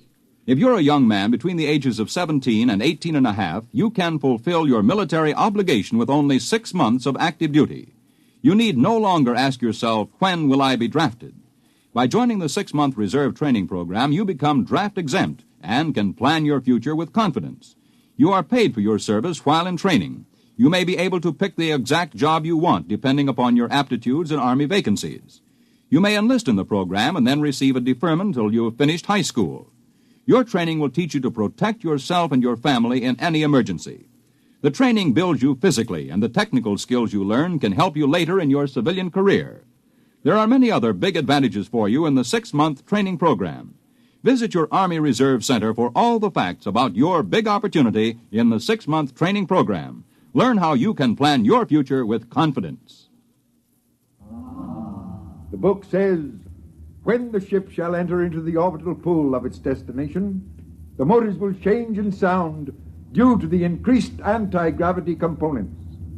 A study is being made to interpret the meaning of the word destination, which was lost some 4,000 years ago and has always been a subject for much controversy.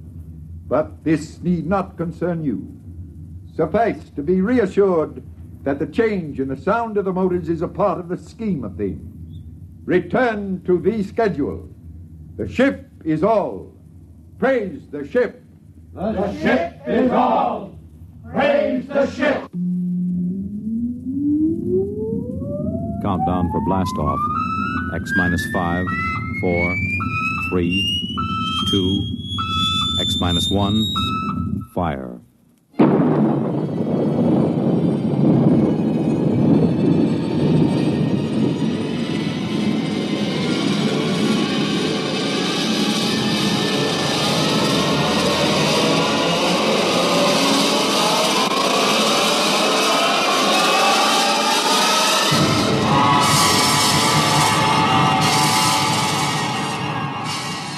From the far horizons of the unknown come transcribed tales of new dimensions in time and space. These are stories of the future, adventures in which you'll live in a million, could be years, on 1,000 maybe worlds. The National Broadcasting Company, in cooperation with Galaxy Science Fiction Magazine, presents X minus 1.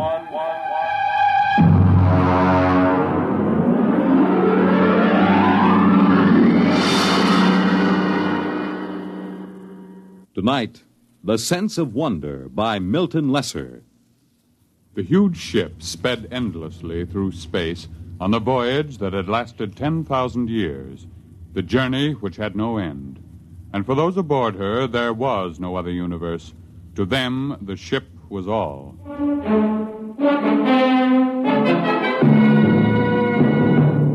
The ship is all. Rykud read the slogan embossed in raised letters of steel outside the door to the priest's compartment. The ship is all. His eyes wandered to the face of the young man standing next to him, his superior, Kreifer. The face had the empty, unquestioning expression that was typical of the people of the ship. Are you ready, Kreifer? I am. Enter. Come in. Well? I am Kreifer. Superior class, 3rd level, compartment Y51. Welcome. This is my attendant, Rykud. Be welcome. Praise the ship. Praise the ship. What is your mission? My superior's schedule shows that today he is 25 units of age. He is ordered to appear before the priest of the 3rd level to be given a woman. You have the schedule with you? Here. Good. You have your certificate of health and fertility? Show him the certificate, Rykud. Don't just stand there dreaming. Oh, yes. Here. Good. Return to your compartment. I will have the matron bring you a woman from the 4th level. Praise the ship. Praise the ship.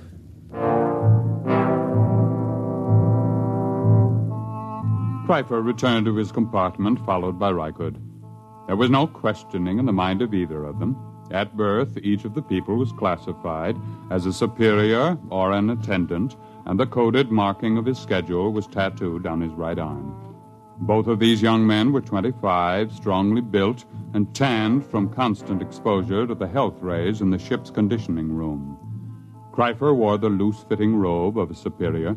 Rykud wore the tight trousers and shirt of an attendant. They entered the comfortably furnished compartment. Kreifer? Yes? What do you suppose she'll be like? What difference does it make? Don't you even wonder about it? I wonder about nothing. The ship is all. Praise the ship. Well, naturally, but still... We've been together as superior and attendant ever since the nursery. As an attendant, your entire purpose in life is to keep me alive and productive, to perpetuate the people. I would hate to have to part with you now. To part with me? Not of my own choosing, of course, but sometimes I detect what appears to be a strain of unorthodox thinking. Really? I was not aware of it. I am not entirely aware of it myself. Not enough for me to report you. However, I must warn you that if it should increase, I will have to send you for therapy. Well, I assure you there'll be no need for that. I've never deviated from the schedule. I have never disobeyed the buzzer. I am merely observing, asking questions like, don't you even wonder this is the first step to unorthodoxy? I shall watch myself for signs of it. Good. The eating buzzer. Your schedule calls for a massive dose of multivitamins. Fine. Prepare it in the green vegetables today. Today is a starch day. Oh, I'd forgotten. We could just skip it today. Reichard. Well... Of course, skipping the vitamins for one day is a permissible deviation, but I shall have to report for punishment tomorrow. Well? Skip the vitamins. I knew we would. You've never missed a permissible deviation yet. It's your influence that makes me do it. And you always blame it on me. That's what attendants are for. Yes, I know. That must be the matron with the woman. Open the door. Maintain the utmost dignity, please. Yes? Is this the compartment of Kreifer, third level, Y51? Yes. I am matron of the woman's level. Enter. I am Reichard, Kreifer's attendant. This is Kreifer. I have brought a mate for you. This is she. Be welcome. Praise the ship. Praise the ship. Her name is Aylin. Welcome, Aylin. I am most happy to be here. Praise the ship. Come. I will show you which compartment is to be ours. This way. There are 5 compartments in this suite, and ours will be this... Will you take food, matron? Why do you look at me that way? That mark on your forehead. You have always had such a mark? Yes. And you have another diamond-shaped on your right shoulder? How could you know such a thing? Your name is Reichard. Reichard. How like him you look. How like whom? Your father. My what? Of course, you could not know the meaning. What do you say? When you were born, like any of the people of the ship, you were taken immediately and placed in the nursery of the ship. You never knew who sired you, nor did they know you. Naturally. It's according to the schedule. Yes, it's according to the schedule. I have a strange feeling toward you. I can't explain it. What sort of feeling, Reichard? As if we've met before. But that's impossible, of course. Yes. Still, there have been cases, it is almost heresy to mention it, where a mother has been able to keep her child for a while. Such a female would be turned over to the control chief and fed into the converter. If she were discovered. It is a criminal thing to do. It is said to warp the child so that he becomes a heretic at an early age. Yes, it is very, very criminal. Still, you say there have been cases? Once there was a woman, it is said, an attendant, who managed to conceal such a child behind one of the forbidden doors for almost 3 years. Behind the doors? It's unspeakable. Very likely only a rumor. It's shocking to hear of such things. Behind the forbidden doors. You're shocked, and yet something seems to stir deep in your memory, perhaps. Nothing. You're certain? Why do you speak to me thus, woman? Come closer. What is it? Closer. Where there's no chance that we'll be overheard. Well? Reichard, you are that child. I will not listen. I will not listen. You are that child. How could you know such a thing? I am 70 units of age. 25 units ago, I was a matron of the nursery. This person came to me and told me of her child, which she had concealed in the space lock behind the forbidden door. She begged me to take it and place it in the nursery with the other children. I had been her attendant for many years, and we were close to each other. I did as she asked. But are you certain this child was me? I remember the marks upon it. And I am doomed. Why doomed? I have known my own parent. This accounts for the strange feelings that come over me sometimes. What feelings are those? A feeling... a sense of wonder. Ah. You seem pleased. Reichard. What? Your superior returns. I cannot speak. But if you would satisfy this sense of wonder, I have a book which I will give you. I cannot accept a book without the supervision of the ship's librarian. Take this one. Keep it concealed. Here. No, Take it quickly. They're coming. Well, what are you two whispering about? I was merely explaining to your attendant how he must behave in the presence of your mate. There is no need to explain. All is scheduled. Nothing is questioned. Praise the ship. Praise the ship. I hope that your union will produce the optimum number of children. I'll leave now. Aylin. Yes, Kreifer. Your duties will be very simple. Reichert will teach you how to prepare my meals, and you will memorize my schedule. In 3 months, he will be freed from service as my attendant, and he will report to the second level to find a mate in the attendant class. Yes, Kreifer. It's time for my health treatment. Teacher Reichert. Yes, Kreifer. Come here. Closer, where I may examine you. This is Kreifer's schedule. You will memorize it. Yes. Here is a list of permissible deviations. Oh, I am familiar with it, naturally. I see. I was not aware of what training you received on the women's level. The matron trained us well. Good. You have been with the matron a long time? Ever since I left the nursery. I see. What is she called? Mara. Mara? Tell me, did she ever speak to you of a sense of wonder? Are you of the control police? Certainly not. Then you should know better than to discuss feelings. I'm sorry. I thought perhaps... What's that? The change bell. There has been some change. It frightens me. Oh, what does it mean? I don't know. I heard it only once before. When the ship passed very close to a red planet, there was a shower of stars, and the ship seemed to shake, and the change bell rang. We were all summoned to the priest and told that we must undergo a test for radioactivity. What are we to do now? Reichert, Aylin, quickly. It is the change bell. We are all summoned to the priest of our level. Quickly! Within a few moments, the people of the third level of the ship were assembled in the area outside the compartment of Chul, the priest. They stood there trembling, listening, and panicked to the clangor of the change bell, not daring to wonder what it meant, but aware that something different had happened. Something different. I'm frightened. Hush! The priest is coming. The ship is all. Praise the ship. Praise the ship. Listen to Chul, your priest. I have just been in contact with the chief priest of the ship. This is what I have been given to say. For 10,000 years now, ever since the ship began the voyage which has no end, we have lived as one people following the schedule. In those years, the change bell has rung only twice. On one occasion, it was to announce a change in the schedule for the preservation of the people of the ship following the epidemic. On another occasion, the ship passed close to a radioactive explosion, and it was feared that we had become dangerously activated. Now the change bell has rung again. You wish to know the reason, naturally. I am given to tell you there has been a change in the sound of the motor. There is no cause for alarm.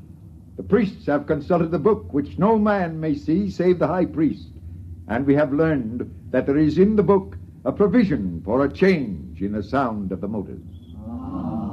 The book says, when the ship shall enter into the orbital pool of its destination, the motors will change in sound due to the increased anti-gravity components.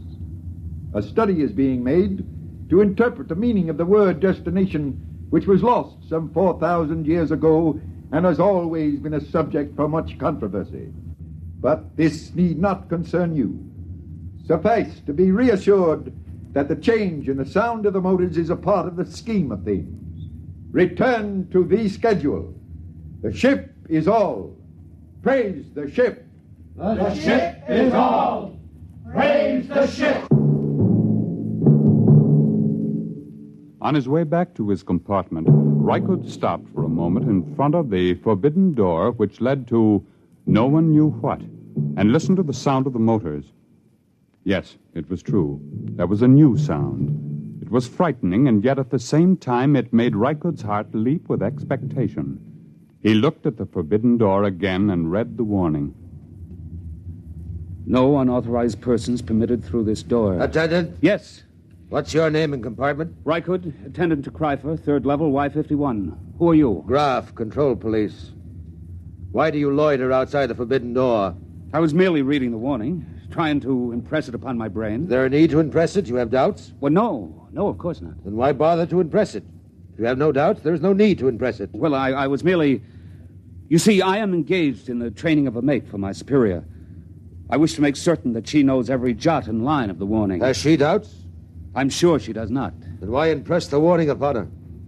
It should be sufficiently impressed upon her since birth. I was merely... You were merely loitering, eh? Tell me, Rykud, do you ever wonder what is behind the forbidden door? Never. Are you perfectly content?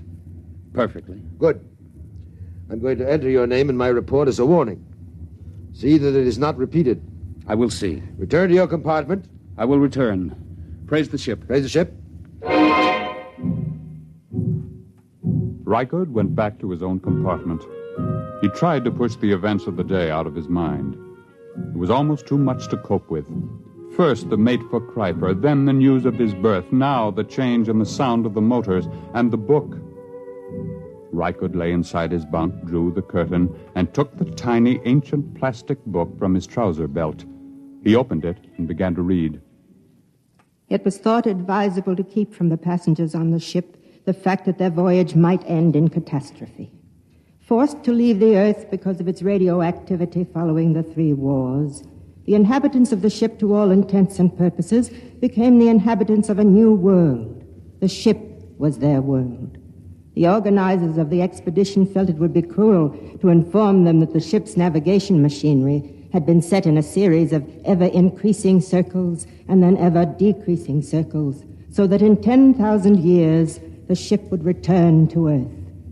There was the possibility that Earth would no longer exist, or that the radioactivity would have made it uninhabitable, even if the remaining humans hadn't managed to explode it. Therefore, the ship became all. Even the word destination was eliminated.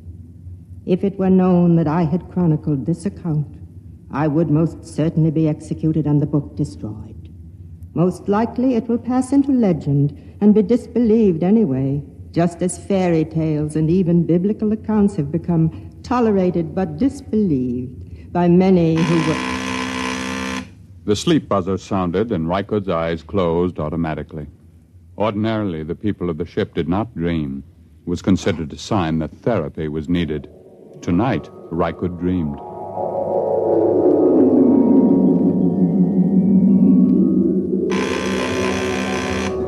Rise, rise.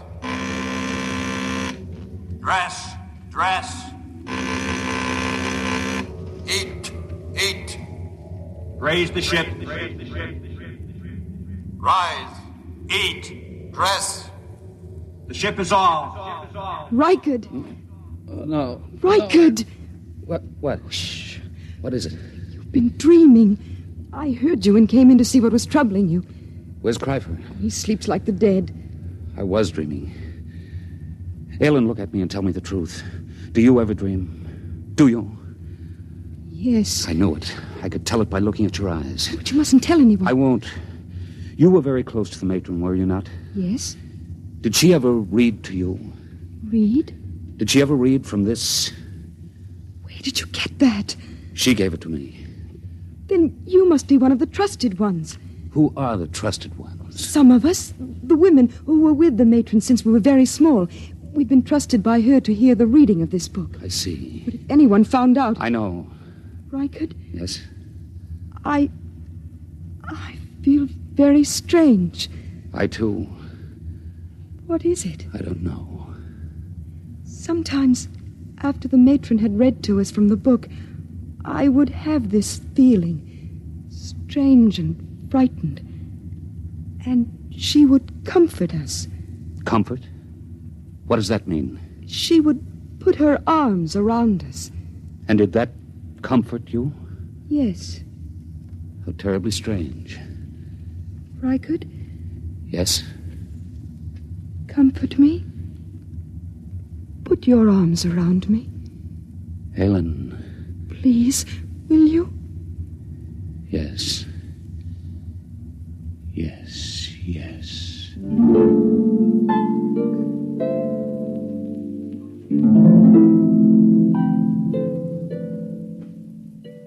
On the following morning, when Kreifer went to the conditioning room, as prescribed by the buzzer, Rykud drew Aylin over to the spaceport and slid aside the protective shield. Look. I am looking. Tell me what you see. I see the stars and space. Look closely. Do you see nothing unusual? I so seldom look through the spaceport. I'll tell you then. Look there. See that one star, so big and so bright that it hurts your eyes? Well? I've been watching it. It is growing larger each hour. Stars do that. Never has one been this large. What difference does it make? The stars exist only as pictures in the glass of the viewport. They're not real. The ship is all. That is what we are told, but perhaps it isn't true. What? Perhaps these stars do not exist only in the glass of the viewport. Perhaps they exist beyond the viewport. I don't understand. Let me say it this way once and forever. Perhaps, Aylin, the ship is not all. Rykud, your heresy frightens me. Rykud, hold me close. It frightens me even to look at you. Oh, Rykud, you mustn't even think it. I do think it. I believe it. I believe the ship is not all. And I believe you are a candidate for the converter. Kreifer. Don't move, Rykud, or I'll blast you into dust. It is bad enough for an attendant even to touch his superior's mate, but to couple it with the ultimate heresy. There is nothing but death in this. Kreifer, I beg of you. Stand aside, Aylin. I'm going to finish this heretic. Now, Rykud. Have I killed him? No, he's just stunned. Oh, Rykud, what can we do? I don't know. Rykud, the change bell again. Something's happening. I know what has happened. Come, we'll go to the priest. What about Kreifer? He'll have us killed. No, it's too late to think of that. Come. Come,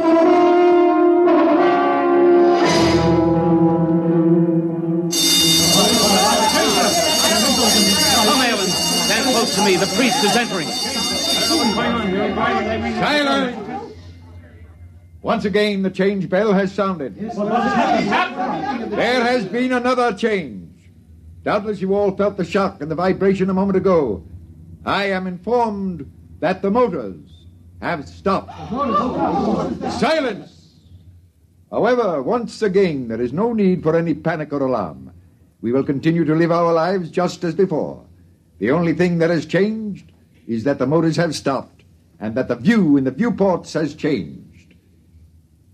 Behold. The view in the viewports has been changed from the stars to a garden. That is all there is to it. The book makes mention of the fact that the view in the viewports is changeable. Go back to your compartments and resume the schedule. The buzzer will be your guide as always. The ship is all. The ship is all. Wait! No, I have something to say. Listen, this is what I have to say. The ship is no longer all. Seize him! Keep back! I have my superior's ray gun. I will destroy any who move to seize me. Listen to what I have to say. The view in the viewports is not just a garden. It is the destination. It is the earth. Don't you understand me? We have arrived. We have reached the destination. The journey is over. We can leave the ship and go out into the garden. Fools, can't you understand? Watch the viewport. Watch it. The viewport is broken. I've shattered it. You can go out. Feel the air rush in. Smell its fragrance. Rykud, they don't move. They don't understand. Seize him! Kill the heretic! Kill him! Rykud, they're moving toward us. Run. Follow me quickly. After him! Death to the heretic!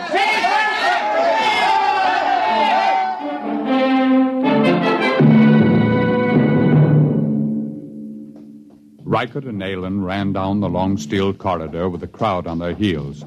After a few moments, they came to the forbidden door of the control room. Aylin, quick, in here. Rykud, it's forbidden. I'll have to blast the lock. Quickly, now come. Now, help me close the door. Now the bar. We're safe in here for a while. Not even the priest can make them come in here after us. It'll take them time to figure out what to do. Rykud, look. Look at the machinery. It's frightening. We're in the control room. It tells about it in the book. You see this big machine here? There was a drawing in the book. This is the machine that controls the buzzer. Just a simple machine like that? Yes, a simple machine. Stand back. What are you going to do? I'm going to smash it.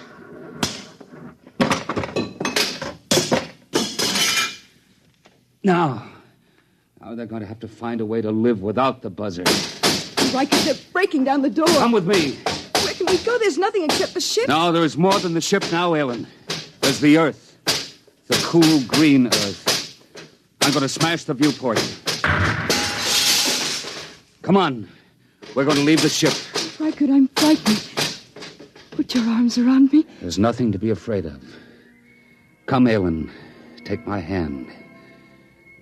Here is the Earth. And it is ours.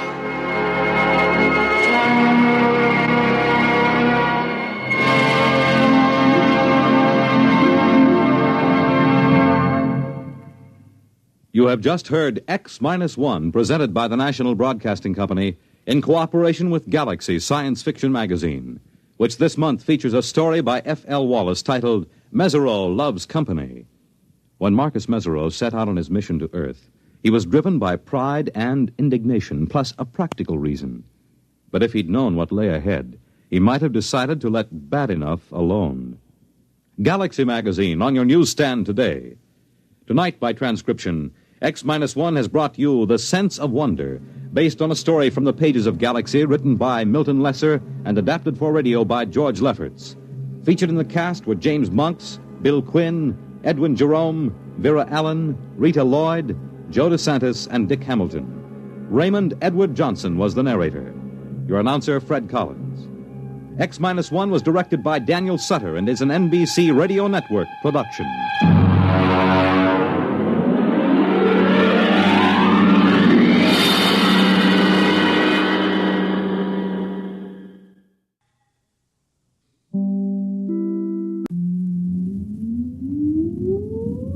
Countdown for blast off.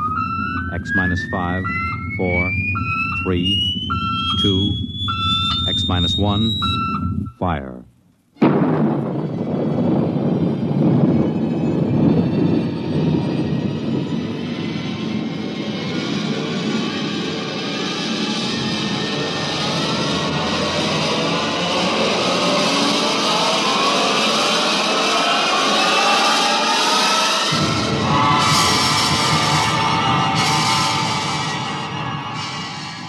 From the far horizons of the unknown come transcribed tales of new dimensions in time and space. These are stories of the future, adventures in which you'll live in 1,000,000 could-be years on 1,000 maybe worlds. The National Broadcasting Company, in cooperation with Street and Smith, publishers of astounding science fiction, presents X-1.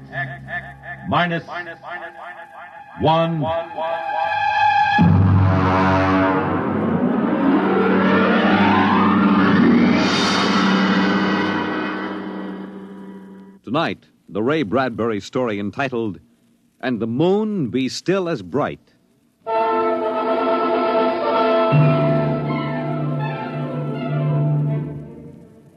The first 3 expeditions from Mars left Earth in a mushroom of flame, arced through the atmosphere, and finally dwindled to tiny specks in the big eye of the Mount Palomar telescope, and then were lost to sight forever. The prearranged landing signals flashed back to Earth, and then the radios went dead. One after the other, ships had disappeared and were never heard from again. But still, the rockets came. The 4th expedition emerged from the silent gulfs of space, angled down toward the floating red disk of Mars, down into an orbit as the order came to land.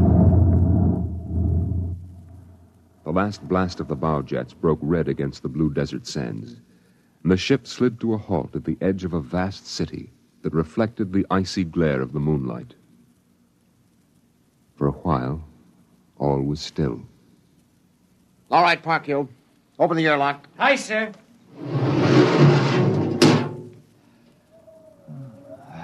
Fresh air. Hey, it's cold out here. Who cares? We got here. I thought I'd never hit solid ground again. Hey, how about a fire, Captain Wiley? It's freezing. Later. We have work to do.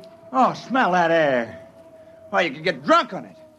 Say, there's an idea. Why don't we break out a bottle and celebrate? Biggs, there will be no drinking done until we're secured.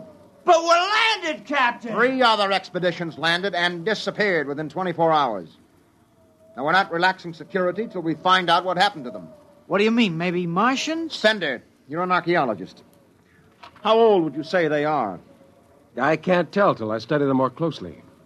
It's a kind of engineering we couldn't duplicate on Earth. Well, I'm not interested in the architecture now. I want to make sure there's nothing there that might be dangerous. Mr. Hathaway. Yes, sir? I want you and Spender to take a reconnaissance party into the city and find out what's there. We'll set up camp here. No man is to go more than 50 feet from this rocket. And there'll be no celebration till Hathaway and his party report back.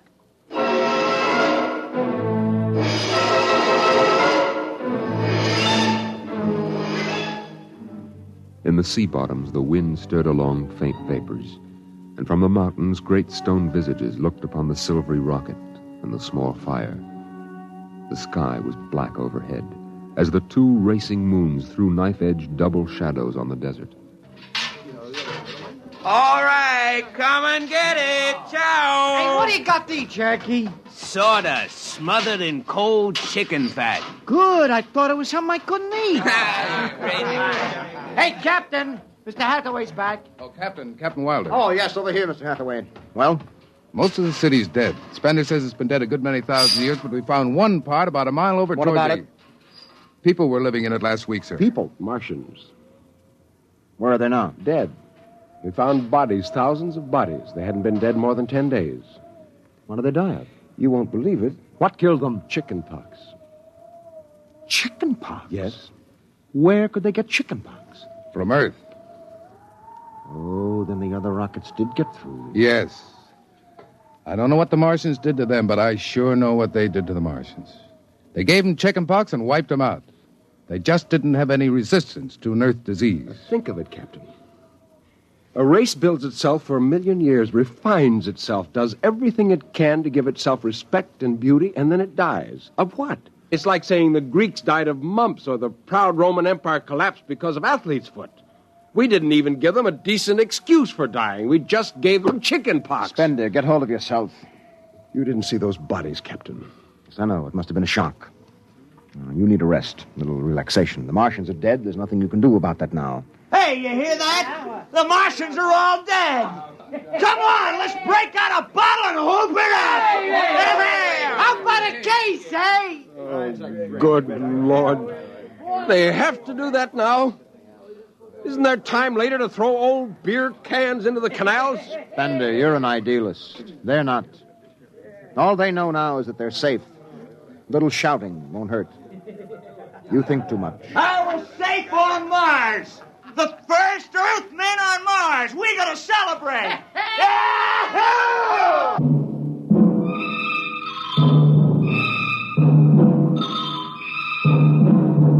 20 bottles were opened and drunk. The voices got louder. The earth laughs and shouts echoing across the empty Martian sands. Spender listened to the wind over his ears, cool and whispering. He felt the land getting cooler. The stars drew closer, very near. The air smelled clean and new.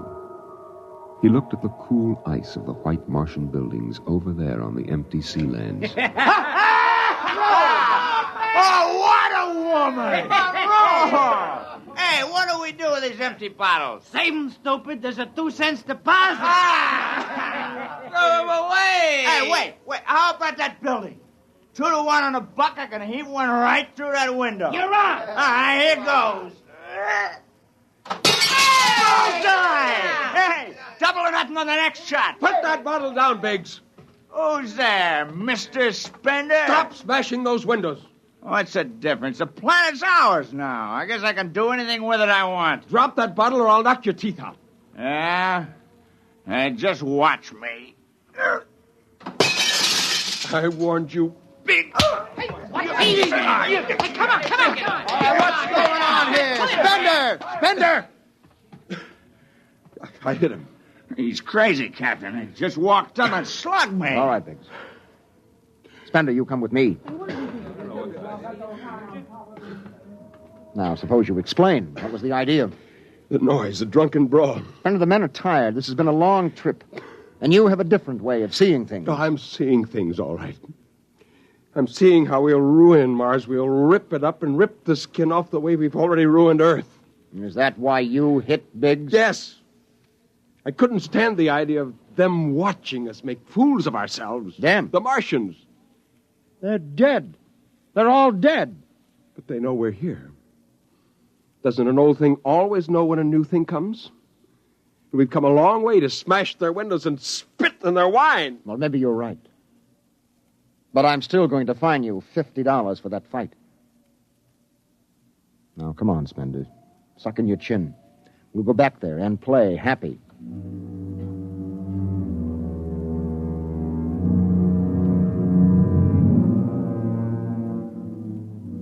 Now they moved out into the moonlight across the desert. They made their way into the dreaming, dead city. The light of the racing twin moons glinted on the barrel of a pistol, the long blade of a machete, the round, gurgling shape of a raised bottle. The wind blew in from the Dead Sea bottom and brushed through the silvery wire filigree of the towers. Strange music drifted down to the double-shadowed streets, a thin, haunted music that played as it had played through the uncounted years of time. Nobody moved. The moons held and froze them. The wind beat slowly around them. Hey! Hey, you people in the city! Biggs. I just want to make a little noise. What kind of a celebration is this, anyway? Come on. They built this city thousands of years ago. And now where are they? How did they die? Who cares? They're dead. That's good enough for me. Lord Byron. What? Lord Byron, a 19th century poet. He wrote a poem that fits this city. Might have been written by the last Martian poet. So we'll go no more a-roving so late into the night. Though the heart be still as loving, though the moon be still as bright. For the sword outwears its sheath, and the soul outwears its breast. And the heart must pause to breathe, and love itself must rest.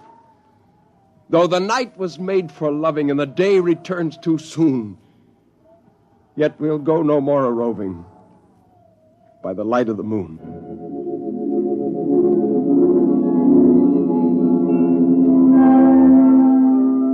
Without a word, the Earthmen stood in the center of the city. It was a clear night. There was not a sound except the music of the wind. At their feet lay a tile court, worked into the shapes of ancient animals and images. They stood there, silvered by the double moons beneath the crystal towers of Mars. And then Biggs was sick, and the sour stench of liquor filled the cool air. The men of Earth had come to Mars. And Spender turned and walked away into the city, alone in the moonlight, never once stopping to look back. It was a morning that might have been a Monday, or a Tuesday, or any day on Mars.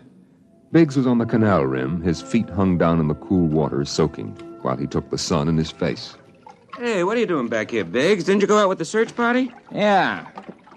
I come back. I got a blister. Oh, yeah. What do you mean? Look, Cherokee, see that? Anyway, I had enough searching. 4 days hunting for that screwball Spender. Didn't find him yet, huh? Oh, good riddance. Oh, my feet. I'm going to soak them in the canal. If I was Wilder, I wouldn't worry about that nut Spender. Let him go. He's a cracked pot anyway. Well, he's a little foggy upstairs, I guess. Hey, why don't you take your feet out of that canal, Biggs? I gotta make coffee out of that water. Coffee? You call that stuff coffee? I had a motorcycle once that dripped grease that tasted better than... Hey, wait a minute, Biggs. Hey, look over there. Where? By that bush. There's someone there. Hey. It's him. Hey, Spender! Spender? He's coming over. Why'd he stay lost, that crazy jerk? Hi, Spender. Long time no see. Hello, Cherokee. I've been exploring some ruins. Oh, you and them ruins. You're like a dog in a boneyard. What's the matter? Why don't you just say something? Where you been? Up in the hills. What would you say if I told you I found a Martian? Oh, yeah? Where? Never mind. Let me ask you a question. How would you feel if you were a Martian and people came to your land and started to tear it up? Well, I know how I'd feel. I've got Cherokee blood in me. My grandfather told me a lot of things about the way they kicked the Indians around in the Oklahoma Territory. If there's any Martian around, I'm all for him. How about you, Biggs? They're dead. They're all dead. It's a good thing, too. Well, I found a Martian. Up in a dead town in the hills. I've been reading their books, and they're easy to understand. And I've learned their language. And then I found this Martian. And I brought him here, now. I don't see no Martian. I'm the last Martian. What did you say? Biggs, I'm going to kill you. Oh, cut it out. What kind of a lousy joke is that? And now, don't put that gun away. You're kidding, huh? Spender, you're... He's dead. You killed him. You can come with me, Cherokee. You're an Indian. You know how the Martians would feel. You can be with me in this. You killed him. You just killed him. He deserved it. You're crazy. Maybe I am. But you can come with me. Come with you for what? Go on, get out of here, you crazy murderer. Of all of them, I thought you'd understand. I thought you'd remember what happened to your own people. You get out of here, you crazy murdering... Don't reach for that gun! Spender.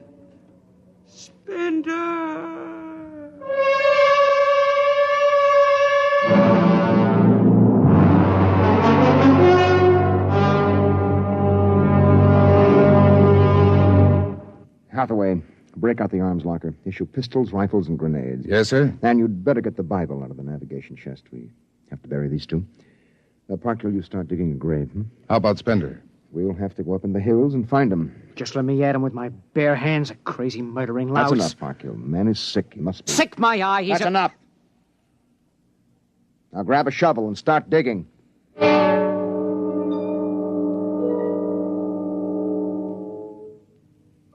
Spender saw the thin dust rising in the valley, and he knew the pursuit was beginning. The sun burned farther up the sky, and the blue sand drifted lazily across the sea bottom below.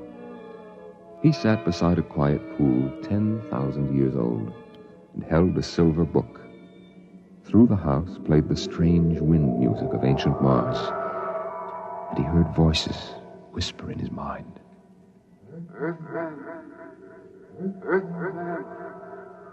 I hear you. I've always heard you, even down there on Earth. Run. No, I won't run. What's the use? Live, Earthman. Live. Live? What for? To see them tear down your temples and put up hot dog stands? Run. They've seen me now. They know I'm up here. Live. There's Wilder now. I've got him right in my sights. Kill, Earthman. Kill. Funny, he hasn't ordered them to use grenades. They could lob one right up here and blow me to bits. Yeah, maybe the captain thinks I'm too nice to be blown to bits. He wants my death to be clean. Just one bullet hole in me, nothing messy. And why? Because he understands me. Kill. The only one in the crew who ever did. Kill. Well, at least I can do the same for him. Just one bullet in his head, a nice clean death. All I have to do is pull the trigger and then... It's no use. I can't do it to him. Spender! Can you hear me, Spender? I hear you, Captain. What do you want? Talk! Truth! All right. Come on up. Leave your gun down there and keep your hands up.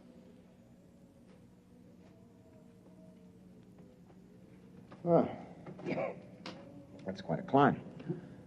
You mind if I sit down? How long do you think you can hold out? Until you're all dead. Why didn't you kill all of us this morning when you had the chance? You could have. I know. I got sick. After I started killing people, I realized they were just fools and I shouldn't be killing them, but it was too late. So I came up here where I could get angry again. Why did you do it? When I was a kid, my folks took me to visit Mexico City. I'll always remember the way my father acted, loud and big. And my mother didn't like the people because she thought they didn't wash enough. I can see my mother and my father coming to Mars and acting the same way. Anything that's strange is no good to us. We aren't fit to take over this planet. But to kill 2 men. How would you feel if a Martian spit on the White House floor? You know, you haven't acted very civilized yourself today. I'll kill you all off, Wilder. That'll delay the next rocket 5 years, and then I'll kill them, too. And if I'm lucky, I'll live to be 60. And I'll meet every expedition that lands on Mars. Oh, I'll be very friendly. I'll explain our rocket blew up one day. And then I'll kill them off. I'll save Mars for half a century. And by then, maybe the Earth people will give up. And yet you're outnumbered. We already have you surrounded. In an hour, you will be dead. I found an underground passage that'll take me back in the hills, Wilder. I'll go back there. And then I'll pick you off one by one. We'll see. Well, it's a nice town you've got here, Spender. It's beautiful. I'd like to live here. You can. Join me. You're not like them. Why go back to them, Captain? I'll show you what a good life these people had. No, there's too much Earth blood in me. I may even agree with you about all this, but that does not change what I must do. You won't stay? No. This is your last chance, Spender. Look, you're sick. Now come along with me quietly. No. One last thing. If you win, do me a favor. Try to see that they don't tear this planet apart. Right. And if it helps, just think of me as a very crazy fellow who went berserk one summer day. Be easier on you that way. I'll think that over. So long, Spender. Bye, Captain. Good luck.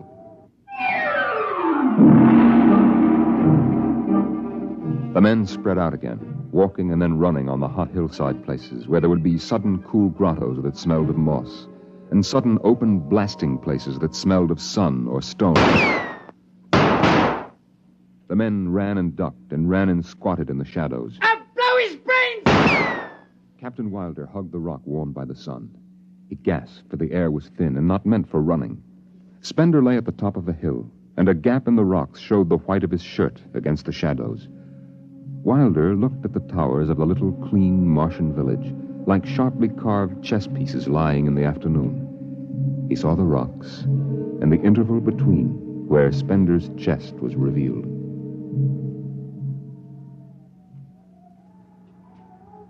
Go on, Spender. Get out. You've only got a few seconds to escape. Go on, get out of the caves. Come back later. You go now. I've got to win this. I've got to think that I'm right and pull this trigger. Go now. Get out. I'll get him! A slug in the head, I'll blow his bloody brains! No, Parkhill! Put down that gun. I'll do this myself. Spender. Why didn't you get out? Why? Why? Why?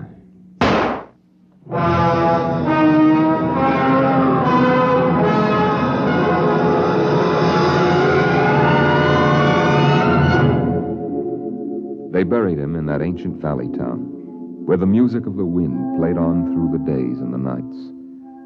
They laid him in an ancient silver sarcophagus with waxes and wines which were 10,000 years old, his hands folded on his chest.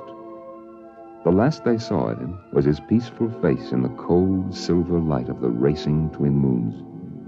The captain found the poem in Spender's pocket, and he read it before he shut the marble door. So we'll go no more a-roving so late into the night. Though the heart be still as loving, and the moon be still as bright. Though the night was made for loving, and the day returns too soon, yet we'll go no more a-roving by the light of the moon.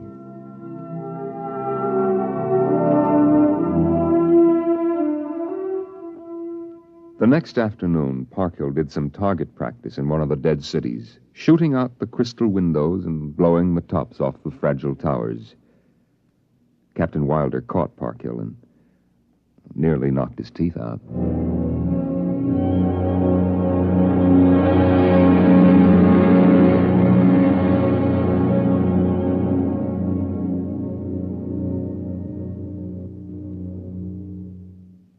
You have just heard X-1, presented by the National Broadcasting Company in cooperation with Street and Smith, publishers of astounding science fiction. Tonight, by transcription, X-1 has brought you the Ray Bradbury story, And the Moon Be Still as Bright, adapted for radio by Ernest Kenoy. Featured in the cast were John Larkin, Clark Gordon, Dick Hamilton, Nelson Olmsted, Lawrence Kerr, and Stan Early. Your narrator was Norman Rose. Your announcer, Fred Collins. X-1 was directed by Daniel Sutter and is an NBC Radio Network production.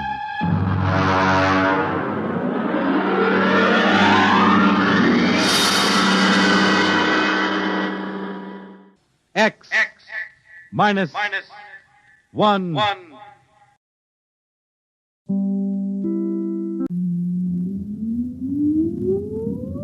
Countdown for blast off. X-5, 4, 3, 2, X-1, fire.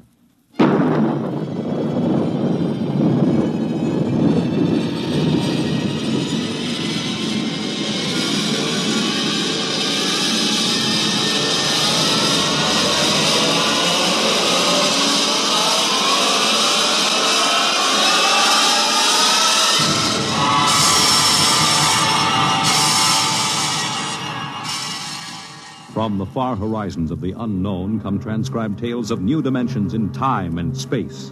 These are stories of the future, adventures in which you'll live in 1,000,000 could-be years on 1,000 maybe worlds. The National Broadcasting Company, in cooperation with Street and Smith, publishers of astounding science fiction, presents X-1.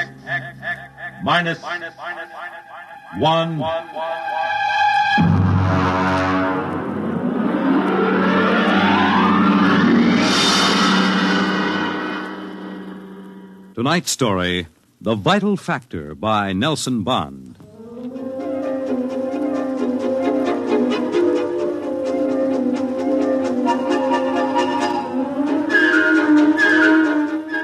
I doubt that anywhere on Earth there's a man or woman or a child who doesn't know the name Wayne Crowder. I doubt whether there's a human being who hasn't at one time or another used one of the Crowder products. The can opener or the razor blade or the patented tooth powder dispenser or the Crowder improved slideless fastener. In the magazines which write about men of business, Crowder was described as a man of ice and stone and ink and steel. No warmth to his blood. And a heart to pump, not feel human emotion. And he built a battery of buttons into his desk so that when he wanted something, all he ever had to do was press a button. And like genies springing out of the bottle, the proper personnel would come running. Yes, Mr. Crowder. Get me my engineers. Yes, sir. Right away, Mr. Crowder.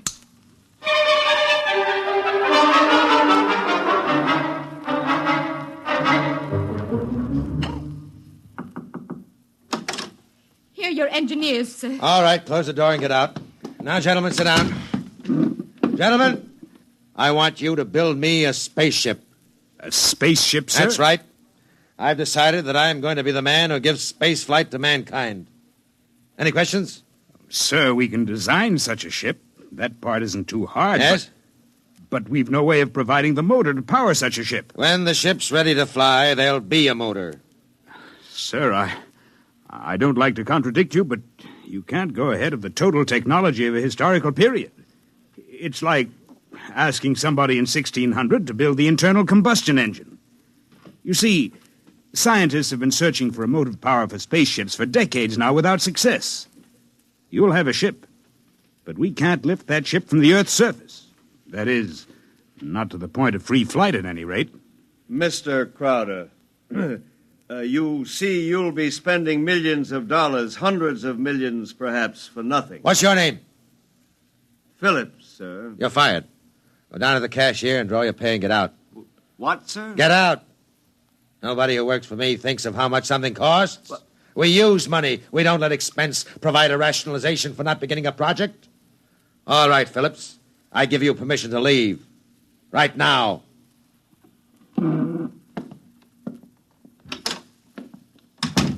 Any other comments? The ship will be built, of course, Mr. Crowder. The fact still remains we can't power it. You design the ship, I'll find the motor for you. Where, sir? I don't know.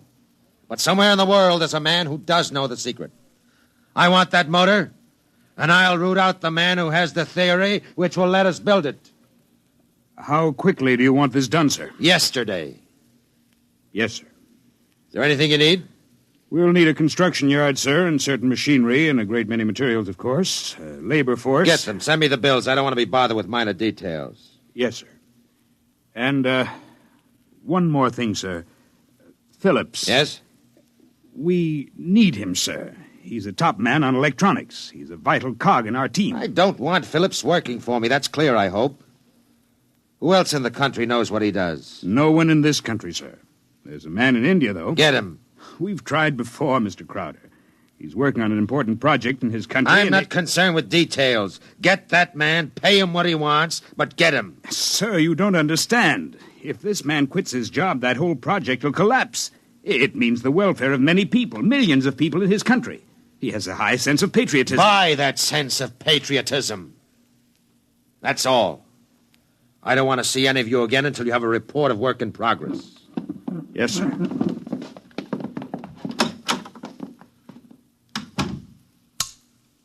Miss Holmes, there's a man named Phillips going to draw his pay.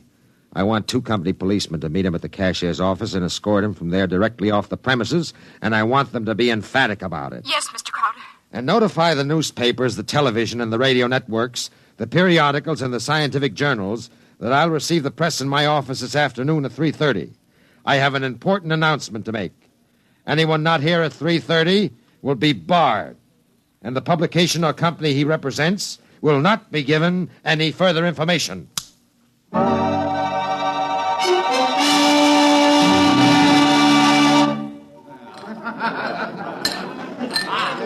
Gentlemen, you can finish your drinks later. Gentlemen of the press, and ladies, it's my pleasure to be able to tell you that I'm in the process of constructing a spaceship. Any questions? Did you say spaceship? That's right. That's what I thought you said. I knew the drinks weren't that strong. Mr. Crowder, is this spaceship under construction now? It is. You solved the problem of motive force, then? No, sir. Well, what sort of... You mean you have no means of propulsion for this spaceship? That problem is not solved as yet. Oh! It will be! That's why I called you in this afternoon. I want you to announce that I have $100,000 in cash, waiting for the man or woman who first brings me the basic idea for such a motor. I'll supply all equipment for research and construction, and I'll see that the rights of the inventor are protected and more than adequate royalties will be paid him or her.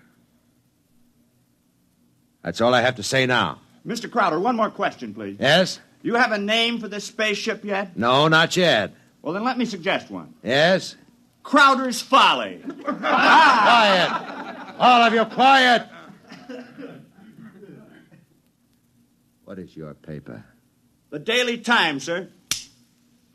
Miss Holmes, inform the company police that under no circumstances is any representative of the Daily Times ever to be allowed on company property again. Strike that paper from the list of those to be invited to future conferences.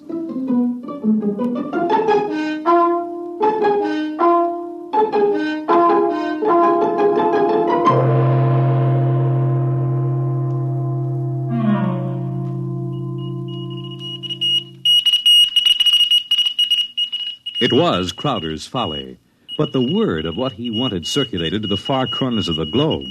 It was known in the white ice block huts of the Eskimos and in the grass-thatched villages of Central Africa, as well as places less remote. And the Crowder office became the Mecca and the heaven for the lunatic fringe of humanity. Their blueprints and scale models clogged its corridors. I I told you I don't want these people in my office till they're screened. Now get out. Get out. Every time I open that door, they surge in like a tidal wave. I have a progress report for you, sir. The ship is finished as far as we can go, Mr. Crowder. Certain additional construction can't be done now because it depends on the shape and mass of the engine, on the type of fuel, on the weight of that fuel. I see. All right. Lay off everybody we don't need. I've ordered that. Mr. Crowder, is it possible that no one will turn up with a motor? That's the one thing that's not possible. He will come. Money and determination will buy anything. Close the door on your way out. Yes, sir. Miss Holmes, order the proper department to put a name on the forward end of the ship. I want letters in pure gold 1 foot high. The name of the ship is Crowder's Folly. Get it done today.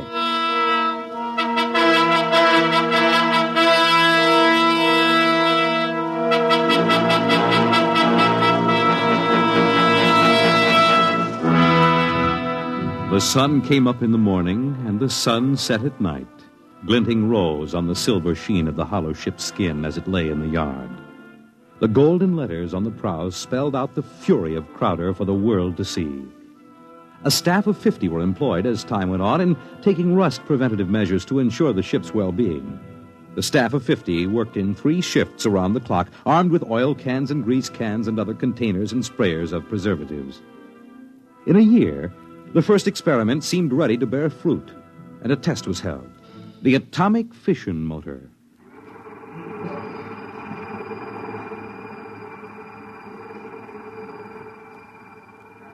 In exactly 45 seconds now, we'll hold the test, Mr. Crowder. The sound you hear is our generators here, building up power to supply the motor by remote control. If this needle goes round to the part of the dial marked in red, there'll be an explosion. Are there any questions, sir? Proceed with the tests.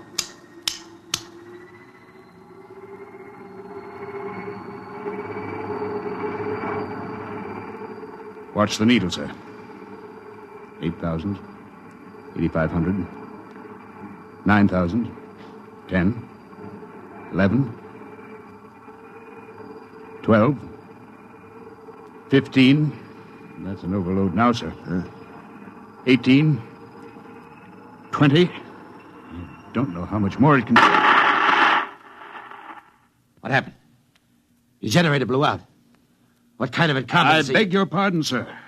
The motor blew up. What are you talking about? I would have heard...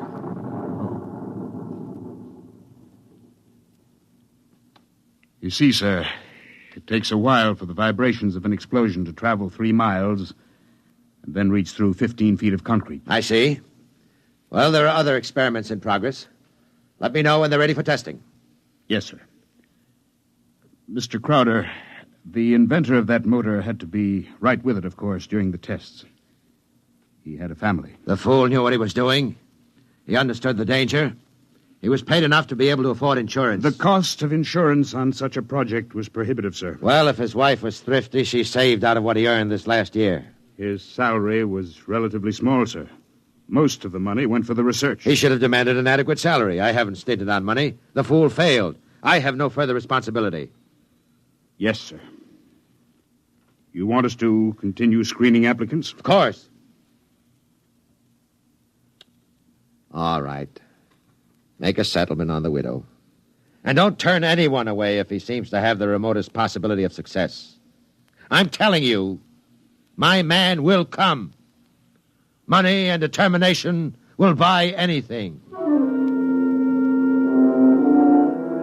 And strangely enough, Crowder was right. Because one day there came to his office a stranger, a small man. He looked even smaller in that tremendous room. He was an unusual visitor in that he carried no briefcase fat with blueprints or formulae. He was unusual in that he neither blustered, cowered, nor deferred to his host. He was a pleasant little stranger, bird-like of eye and movement, bright and smiling. Mr. Crowder, my name is Wilkins. I can power that ship you want. So? Of course, what I have in mind won't be anything like that meaningless, huge bullet your engineers built for you. Rockets are a foolish waste of time, sir. My motor requires a different sort of vessel. Where are your plans? Right here in my head. It so happens that I'm presently supporting half a dozen people who make the same claims. None of them have been successful. What makes you think your idea will work? Simple enough, sir. The common magnet. Huh? Electromagnetism. Utilization of the force of gravity, or its opposite in this case, counter-gravity. Oh, no. Oh, thank you very much. Now, if you'll forgive me now... Just one moment, Mr. Crowder. There's one thing more. This. Now, I've seen pieces of metal before, thank you. How high from your desk would you say that I'm holding it? I'm very sorry, Mr. Wilkins. Now, do you want to leave or do you want to be escorted out? Now, this will only take a second, sir. How high from your desk would you say that I'm holding this piece of metal? 1.5 feet, I'd say. And if I let go, then in less than a second, a fraction of a second, it should fall to your desk. Now, look, I don't want the surface of that desk marred. But will it be? You see, I have let go of the metal, is that right? Good Lord. Many seconds ago, it should have crashed to the desk, am I right? Well, this is incredible. Well, if you want to speak to me anymore, I'll be right outside. But it hasn't fallen. That's right, sir. It hasn't fallen. It floats in the air. That's right, sir. It floats in the air. How do you do it? Why don't you call your engineers and ask them? I'll wait outside. Miss Holmes, get me my engineers. Immediately.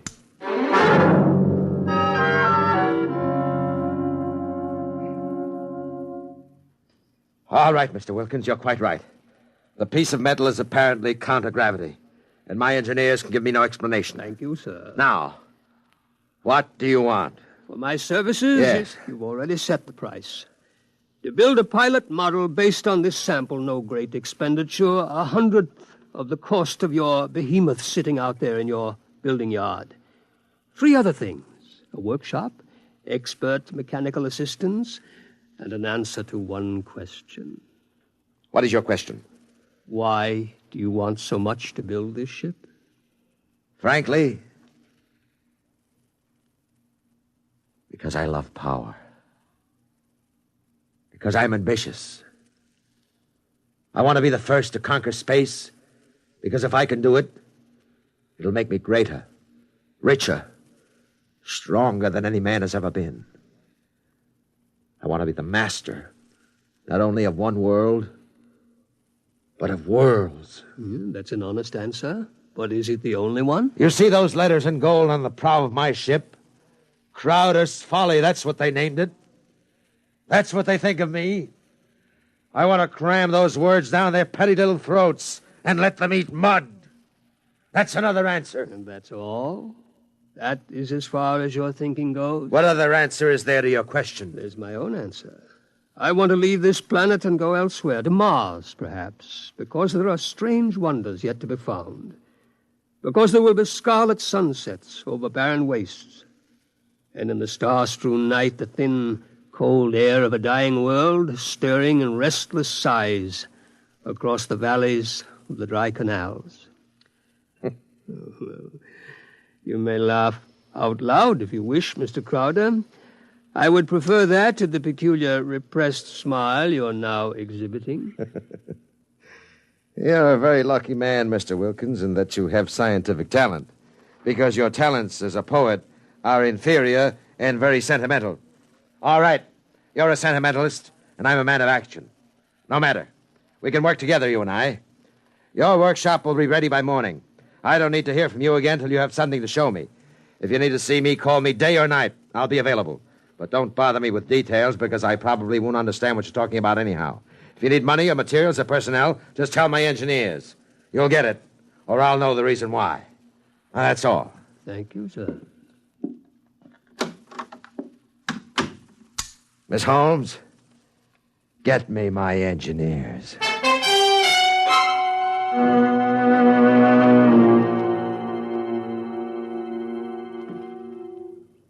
Yes, Mr. Crowder? We have 50 men working on preserving that useless hulk out there in the construction yards. Lay them off. The ship will deteriorate if we do that, sir. Let it rot. Lay them off. Yes, sir. How many other employees are still working for us on the project? About 3,000, sir, including the people working on experimental motors. Get rid of them. Sir? Get rid of them. Mr. Crowder, I never thought you'd drop this project. You were so adamant I'm not dropping anything but deadwood. You saw what Wilkins had to offer. He's my man. And the rest is junk and nonsense. Mr. Crowder, he might fail. We ought to have a minimum of protection I against... say he won't fail. I know the goods when I see it. The rest is nonsense. Several of the experimenters were making much greater progress than I thought was possible. There are great opportunities there. I'm not interested. Not only in the field of spaceships, sir. One man has a motor no bigger than a football, which will drive an automobile 24 hours on 4 cents worth of fuel. It's almost finished, sir. Not interested. It will be of great benefit to mankind, sir. Your name will go down... My name will go down in history for this spaceship. The profits in such a motor, sir. I have more money now than I even know how to count. And when I make my space flight, I'll have more than that. Yes, sir. You just lay everybody off that isn't needed. Give them 2 weeks' pay and my thanks for a thankless job well done. And that's all. Yes, sir. I'll get it done, sir. Oh, one more thing. There's no need to let the folly rot. Dismantle it. Sell the basic materials we don't need. Salvage whatever will be useful to us. That's all. A year's work. Yes. In 10 years or 20 years, and I do the same thing. That's why you're an engineer, and I'm an executive. That's why you work for me. Because when I have to, I can be ruthless with my own mistakes. When a thing has lost its usefulness to me, I get rid of it. Well? I was just thinking, Mr. Crowder, what would happen to me if my usefulness to you were over? I've worked for you 20 years now. Just don't give me any occasion to consider your usefulness terminated. That oughtn't to be too hard. What? Nothing, sir. I'll make the arrangements at once.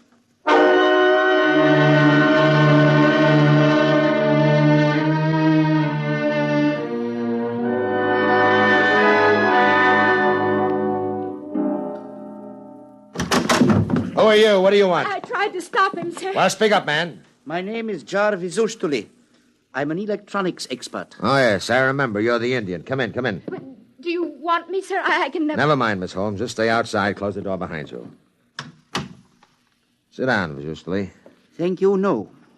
I want to give you a gift before I leave. Oh? You leaving? I thought we still needed you. I resigned. Sorry to hear that.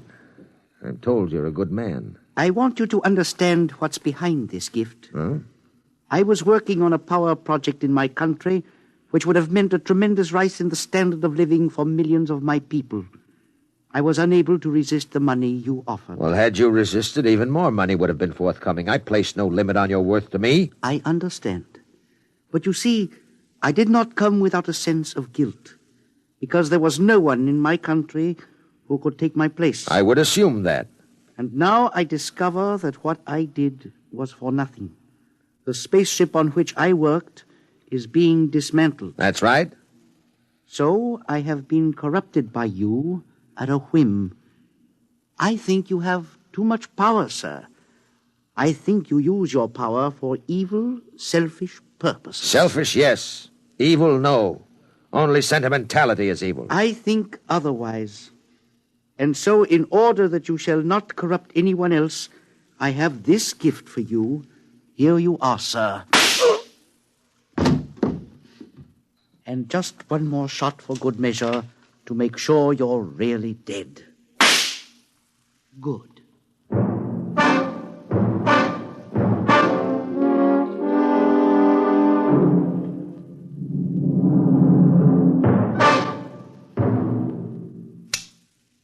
Miss Holmes, there's a man on his way out by the name of Jarvis Ustuli, an engineer. He's not to be molested. He probably won't stop at the cashier, so I want a check for 6 months' salary in advance mailed to his home address. The man showed a certain quality of ruthlessness which is deserving of recognition. Oh, and have the chief of the company police bring me a new bulletproof vest. This one seems to have been dented in a couple of places.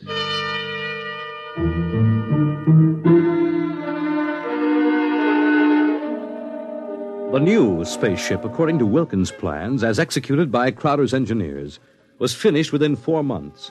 It was small, it was shaped like a disc. It gleamed brightly even in the smoky haze of an October sunset. Inside, Crowder and Mr. Wilkins, in a small cubicle at the heart of the machine, sat surrounded by many instruments of a complicated nature. Outside, huge crowds gathered to witness the test. They stirred and murmured, waiting restlessly, as inside the control room of the craft, Wilkins installed the final secret part he had not revealed to those who built his driving apparatus.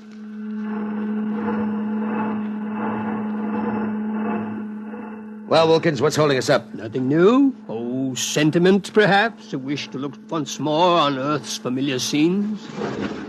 There. Now the screening is removed. Look at the people out there. Never mind looking out there. Let's leave that thing closed. You're a sentimental fool. Or are you afraid? Or did you decide at the last minute that your invention would work? It will work. Sit down, Mr. Crowder. Thank you. Do me a favor. When I press this button, will you please press the button on the arm of the chair in which you're seated? I'll tell you when. Turn on your motor. I want to hear its roar and feel its tug as we cut loose from Earth's gravity and fly outward into space. That might be a moment in which I'd share your sentimentality. Press your button now, sir. Thank you. Yeah. Wilkins, I'm beginning to distrust you. If this is all a hoax, when are we going to take off? You said at 5 sharp, and it's 2 minutes after 5 now. Well, do we move or don't we? Mr. Crowder, we're already moving. The button you pushed was to nullify the effects of acceleration. If you don't mind, sir, I'd like to open the screen again. Now, if you care to look, see for yourself. Wilkins, we're in space. Look down at the Earth. How far we've come. Why, it's no bigger than a toy balloon. No, a dime. No, a firefly. Man, Wilkins, you've done it. Yes. I swore to be the first man to conquer space, and I've done it. It's a triumph of power and ambition. And sentiment. Blast sentiment. Your maudlin dreaming would have died unborn except for me. I made this possible, Wilkins. Don't you ever forget that. My capital, my forcefulness, my will. Look out there. Space. Stars that never were seen from Earth. This is only the beginning.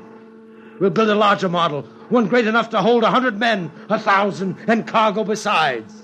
Whoever wants to leave Earth this moment must come to me. I am the master of the planets.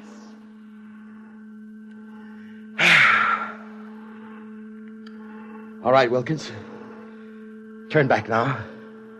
No. Huh? I said turn back. No. Well, we've proved the ship can fly now. Now turn back. I want to start work at once in preparation for the long flights to come. Not so. We will go on. What are you doing, defying me? I'll break your puny little body into pieces. Can you control this ship, Mr. Crowder? Would you like to be stranded out here in space, just adrift in space without control? Would you like that? Turn back. No. What's the matter with you? Are you out of your mind? Oh, I am a sentimentalist, Mr. Crowder.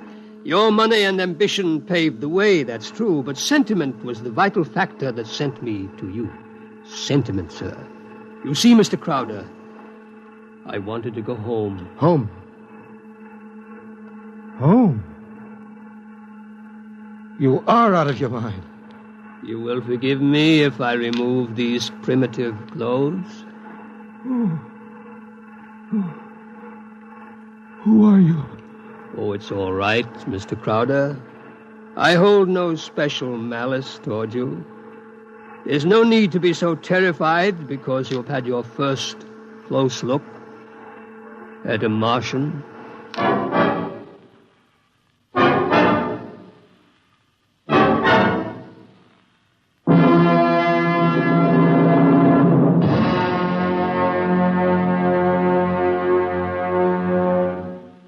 You have just heard X-1 presented by the National Broadcasting Company in cooperation with Street and Smith, publishers of astounding science fiction. Tonight, by transcription, X-1 has brought you The Vital Factor by Nelson Bond, as adapted for radio by Howard Rodman. Featured in the cast were Joe DeSantis, Guy Sorrell, John McGovern, Grant Richards, Louis Van Ruten, Richard Hamilton, and Florence Williams. Your announcer, Fred Collins. X-1 was directed by Daniel Sutter and is an NBC Radio Network production.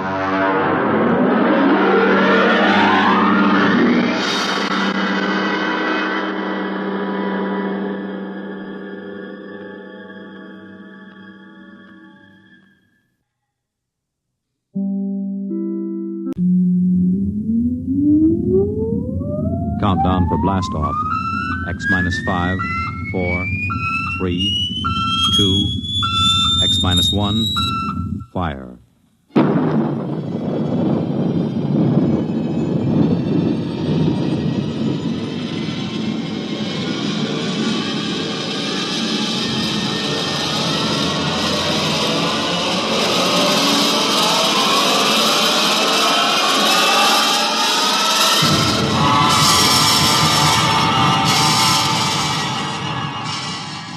From the far horizons of the unknown come transcribed tales of new dimensions in time and space. These are stories of the future, adventures in which you'll live in 1,000,000 could-be years on 1,000 maybe worlds. The National Broadcasting Company, in cooperation with Street and Smith, publishers of astounding science fiction, presents X minus 1.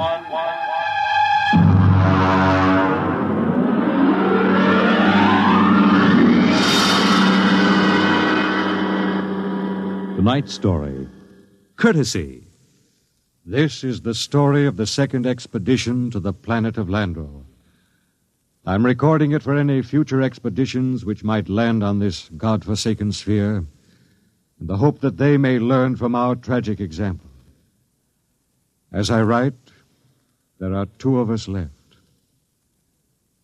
2 out of an original complement of 180 men. One of us, myself, will be dead in less than 23 minutes.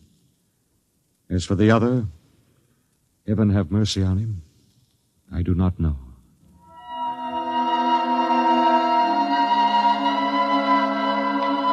On June 3rd, 1997, less than 2 months ago, the last of our supply ships blasted off from Lando for their return to Earth.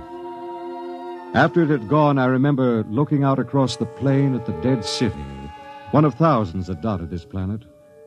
It had tall, graceful buildings, atomic power systems, vacuum conveyors, all perfect, all deserted, all ominous. How had it happened? The best guess was that the plague had frightened the original inhabitants of the planet so that they'd piled into rocket ships and headed for some distant planet. I often wondered why a civilization so advanced as Landro could not find a serum to beat the plague. It had taken our Earth doctors less than 6 months to develop an immunization method. Well, maybe those aborigines back in the hills knew the answer. That strange, ugly little people who had taken to the caves the day we landed. I was thinking these things when something happened that gave me the shock of my life. Good evening, Captain. Oh, what brings you here, Doctor? It's the matter of the serum, sir. Oh, what about the serum? It's no good. No good? It's too old. 10 years too old. Didn't you examine it? Yes, I did, but, well, my eyesight has been failing lately. Are you aware, Doctor, that the last supply ship has returned to Earth? Do you know we'll have no more contact for 2 years? Just, how long do you give us? Well, the present immunity will last a week or so. Then, without booster shots, it's just a question of time until someone picks up the plague. After that... What about the natives? They don't die from the plague? The accepted theory is that they have developed an immunity. Well, suppose they haven't developed an immunity, Doctor. Suppose they get the disease. Then they must have a treatment for it. If they don't, there would be no natives. Would you be willing to go on an expedition to the hills to find out? At this point, Captain, I'd be willing to do anything. Absolutely anything. I am truly sorry. You're sorry? Dr. Morgan, sometime when you aren't too busy, when you have a moment, I'd hate to inconvenience you. Would you mind telling me how it feels to murder 180 men? 181, including yourself.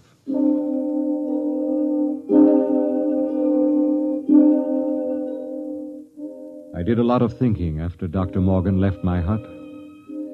It was still unreal for me. After all, the planning of an expedition was no simple thing. You put into it the result of years of training and experience, years of study at the academy, years of learning how to handle men and natives. Every man on my crew was hand-picked for his skill. And yet, a simple thing like a myopic surgeon misreading a label could blast the whole thing. Yes, it was a shame. And I did the only thing I could think of. I yelled for Bat Ears Brady. Brady! Get your carcass in here. Take the lead out. Okay. Well, what's up? Sit down, Bat Ears. You got trouble, Kev? We got trouble. What? The serum's no good. What? Morgan forgot to check it. It's 10 years too old. Holy jumping snails. You're going to court-martial that? Wouldn't do much good. We'll all be dead pretty soon unless somebody figures something out. Well, what are you going to do, Kev? Well, there's only one chance. One chance in 10 million. What? The natives. Them cave rats. What good can they do us? Well, they don't get the plague, so maybe they know a cure. Okay. Let's get a few of them and beat it out of them. That's why you're here. Shoot. How'd you like to come along on a little expedition up to the cave country? You, me, the doctor, and Faulkner. Faulkner? Now, listen, Cap, he's worse than the doctor. Yes, but he knows more about the native culture than anybody here. He's the only one who's completely familiar with the records of the first expedition. Okay, so it's me, you, the doc, and Faulkner. When do we start? Tonight, in half an hour. We should reach the cave country by tomorrow. With luck, we'll be able to find natives before night.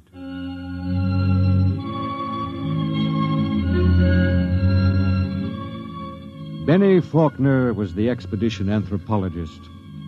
One of the most unfortunate-looking individuals I've ever met. An ugly man with large ears and a big nose. His body was small and consumptive, but he had a good brain, and he was the best anthropologist the Interplanet Institute could recommend.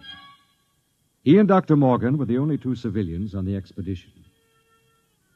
We set out, and after several hours hard walking... Cap. What is it? Don't look now, but very slowly turn your eyes to the right and look behind that big yellow rock. Okay. You see anything? No. Well, keep looking. Don't stop walking or let on. Okay. There.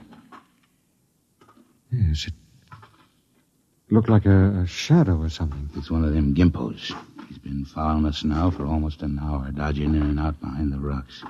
Shall I bring him in? No, not yet. Just pretend you don't see him. Tell the others, if they notice, to show no fear. There's nothing will start these simple-minded cavemen like fear.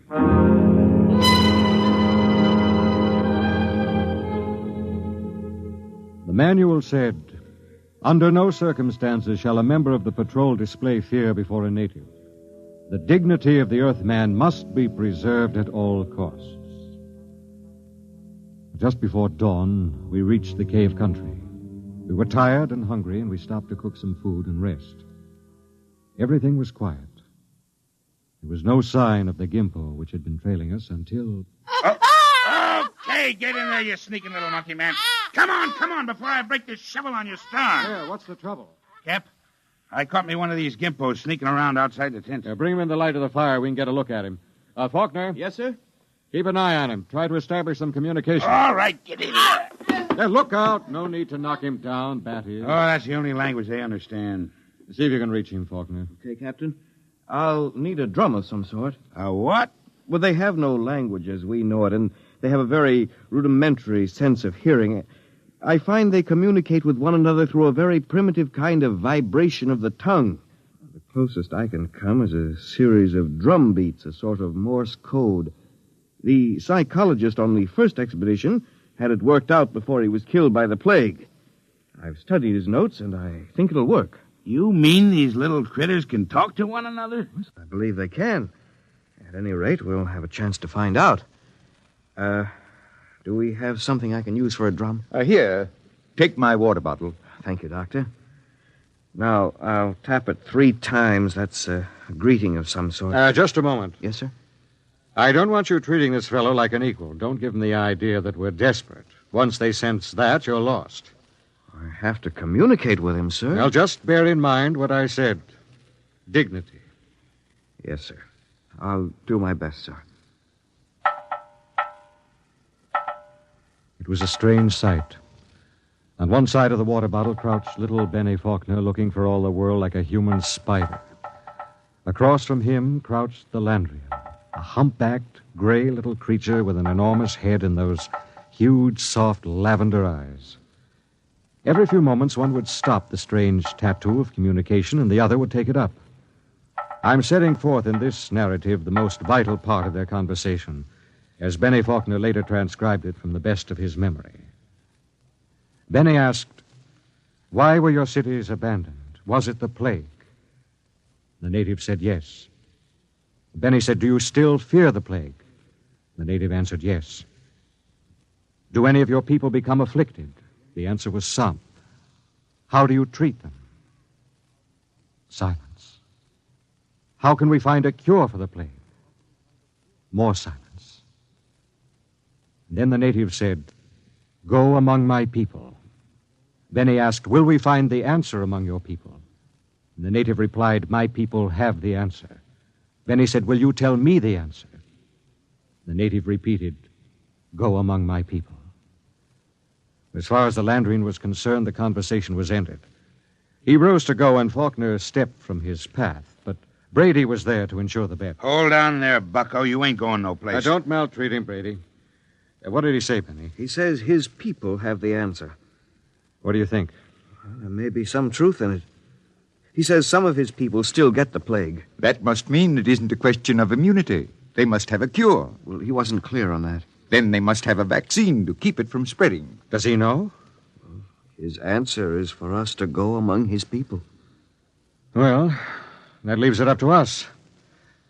The first level of caves is on top of that cliff about a mile ahead. It's a trap. I'll bet my last dollar on it. Well, maybe not. And we'll have to risk it. Wait. Well? Let me go. I got you all into this. But how will you talk? Benny here can give me enough of the code so I can ask the big question. You understand that they might just decide to cut your throat? I'm fully aware of the risk. All right, Doctor. You go ahead. We'll wait at the foot of the cliff. If you aren't back down in 3 hours, we'll come up after you. What about the Gimpo here? We'll hold him as a hostage to ensure the doctor's safety.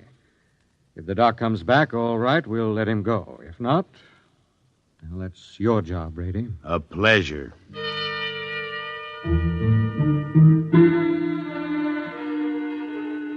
It took Dr. Morgan about an hour to pick his way up the side of the cliff to the first of the openings where the Landrians lived. He waved to us before he entered the mouth of the cave, and we waved back. And then we settled down to wait. It was a long, long wait.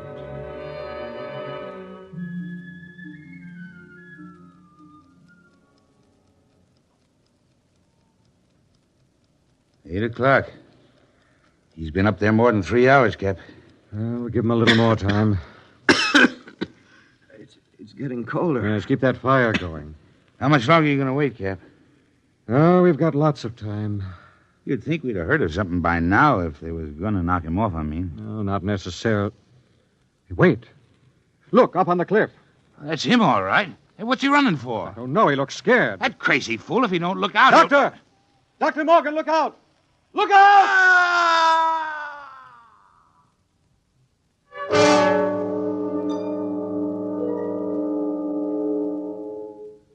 We found the doctor at the foot of the cliff, crumpled and broken. There were no marks on his body, nothing except a twisted, mocking grin on his face. Oh, yes, and one other thing. Scrawled across the pad he had taken with him on which to make notes concerning the answer was a single word. The word was courtesy. We threw the paper away. The expedition was a failure, though Bat Ears claimed he'd get it out of the Gimpo if I'd let him. I nodded in agreement. Bat Ears took the little native off behind an outcropping of rock. He was back in 15 minutes, dripping with sweat. Well? Let's go, Cap. Nothing, huh? But nothing. Is he, They ain't made very good, these little gray people. They come apart too easy, so let's go, huh, Cap? All right. Benny. Benny, what is it? I feel kind of sick all of a sudden. In the back of my head, a dull kind of pain. Let me see your tongue. Come on, give him a hand, Bat Ears. We've got to get him back to camp. What is it? I'm not sure, but that blackness on the tongue and the headache, it could be the plague.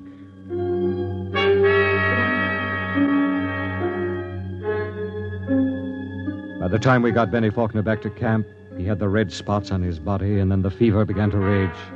It was the plague, no mistake about it. Before morning, Collins, the supply sergeant, had it. Then it was Peabody.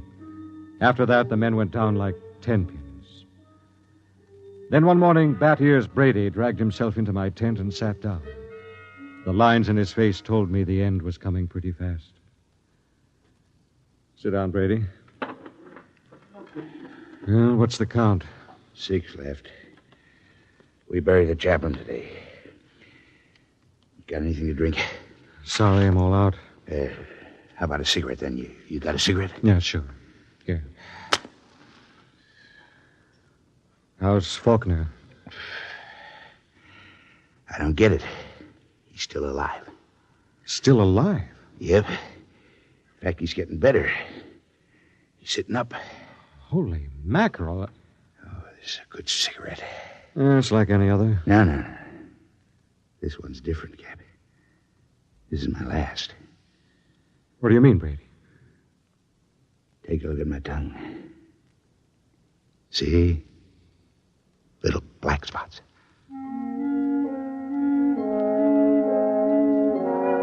Somehow I managed to get him into bed. He was already raving when I gave him the last of the morphine. It was incredible. Big, brawling, Bat Ears Brady, a tower of strength, lying sick and whimpering on a cot. When he died, I went out on the moors to think. The sun was a dull red glow. Cold breeze whipped up. But somehow I couldn't forget Faulkner. Why should Faulkner recover from a plague from which no man has ever recovered? Surely there must be a reason. Nothing happened without a reason. I turned and went back to see Benny Faulkner. Hello, Captain. Hello, Benny. How are you? Pretty good. I got up and walked a couple of steps today. How goes it? Brady's gone. Oh. I just buried him. Listen, Benny, there must be some reason why... Well, there's nothing strange about me, nothing different from any other man. There must be. You survived the virus. Oh. Benny, I want you to tell me everything you know about yourself, everything you can remember. Because somewhere in your makeup is some little thing that makes the difference. If I can find that thing, then maybe I can do something to save myself and the rest. Even if I can't, at least I can leave a record for any future expedition that comes to Landro. Okay? Okay, Captain. Where should I start? At the beginning. I'm going to take notes. Well, I was born on the 2nd of July in 1971. My parents were ordinary people. My father was...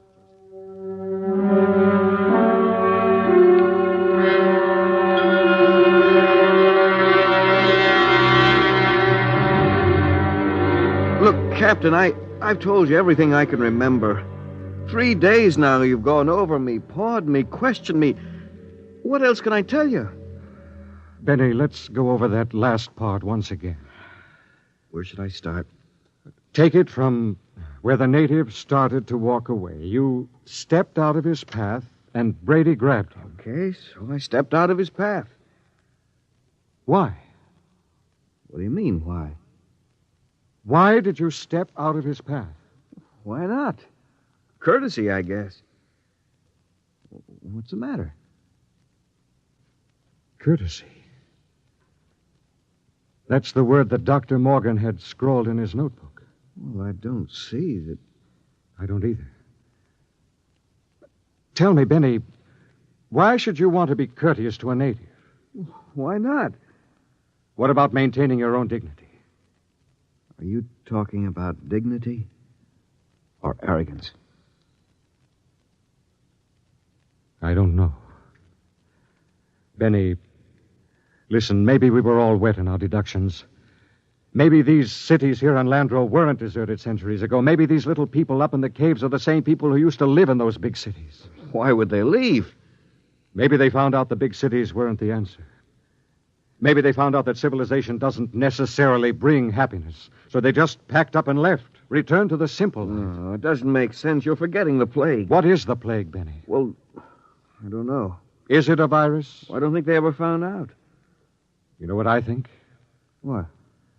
I think the plague is nothing more than what we know as greed and arrogance. Captain, you're going off your rocker. I think maybe we're in line to die. Serum was good.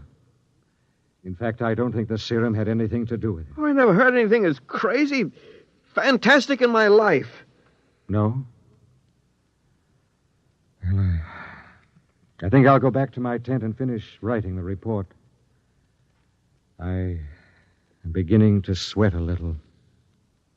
Captain, maybe it isn't the plague. It is.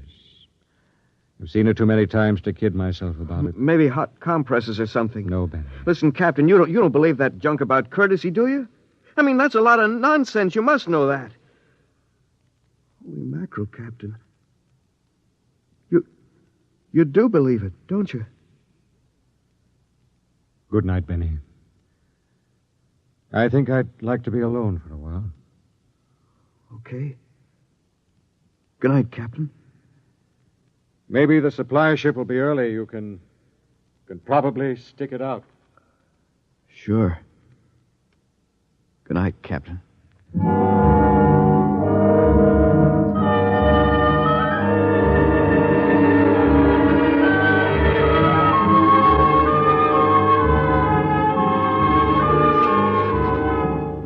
And this concludes my report. I'm turning it over to Benny Faulkner in the hopes that he will be able to transmit it to any other expedition commander who contemplates exploring the planet of Landro. The fever is beginning to mount now. My hands tremble as I write. The end should not be far off. There's little question in my mind as to what it'll be. You see, I didn't have a chance. I stepped out of no paths. I showed no courtesy.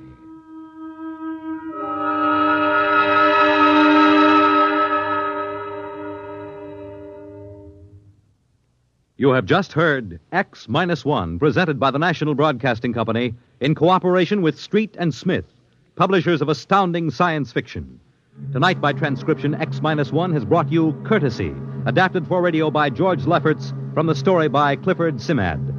Featured in the cast were Brett Morrison as Captain Ira Warren, Arnold Robertson as Battiers Brady, Edwin Jerome as Dr. Morgan, and Bill Griffiths as Benny Faulkner. Your announcer, Fred Collins. X-1 was directed by Ken McGregor and is an NBC Radio Network production.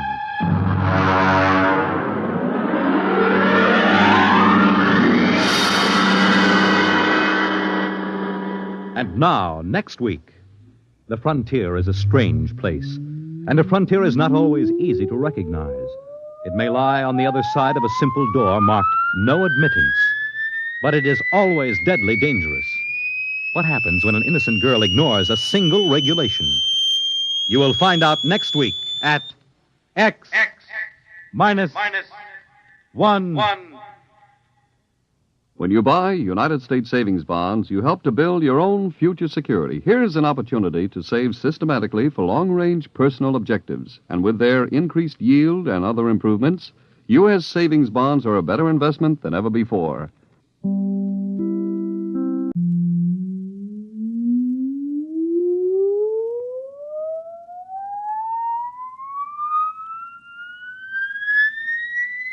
Countdown for a blast off. X minus 5, minus 4, minus 3, minus 2, X minus 1. Fire.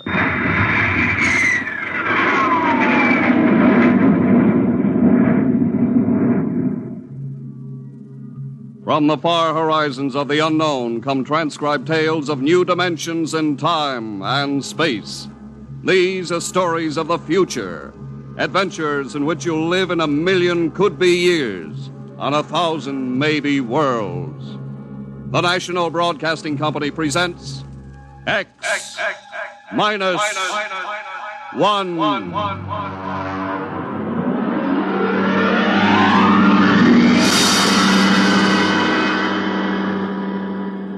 If you wanted to take over our world with a minimum amount of resistance and trouble, how would you go about it? Tonight we'll tell you how, with a strange and chilling story by George Lefferts, The Parade.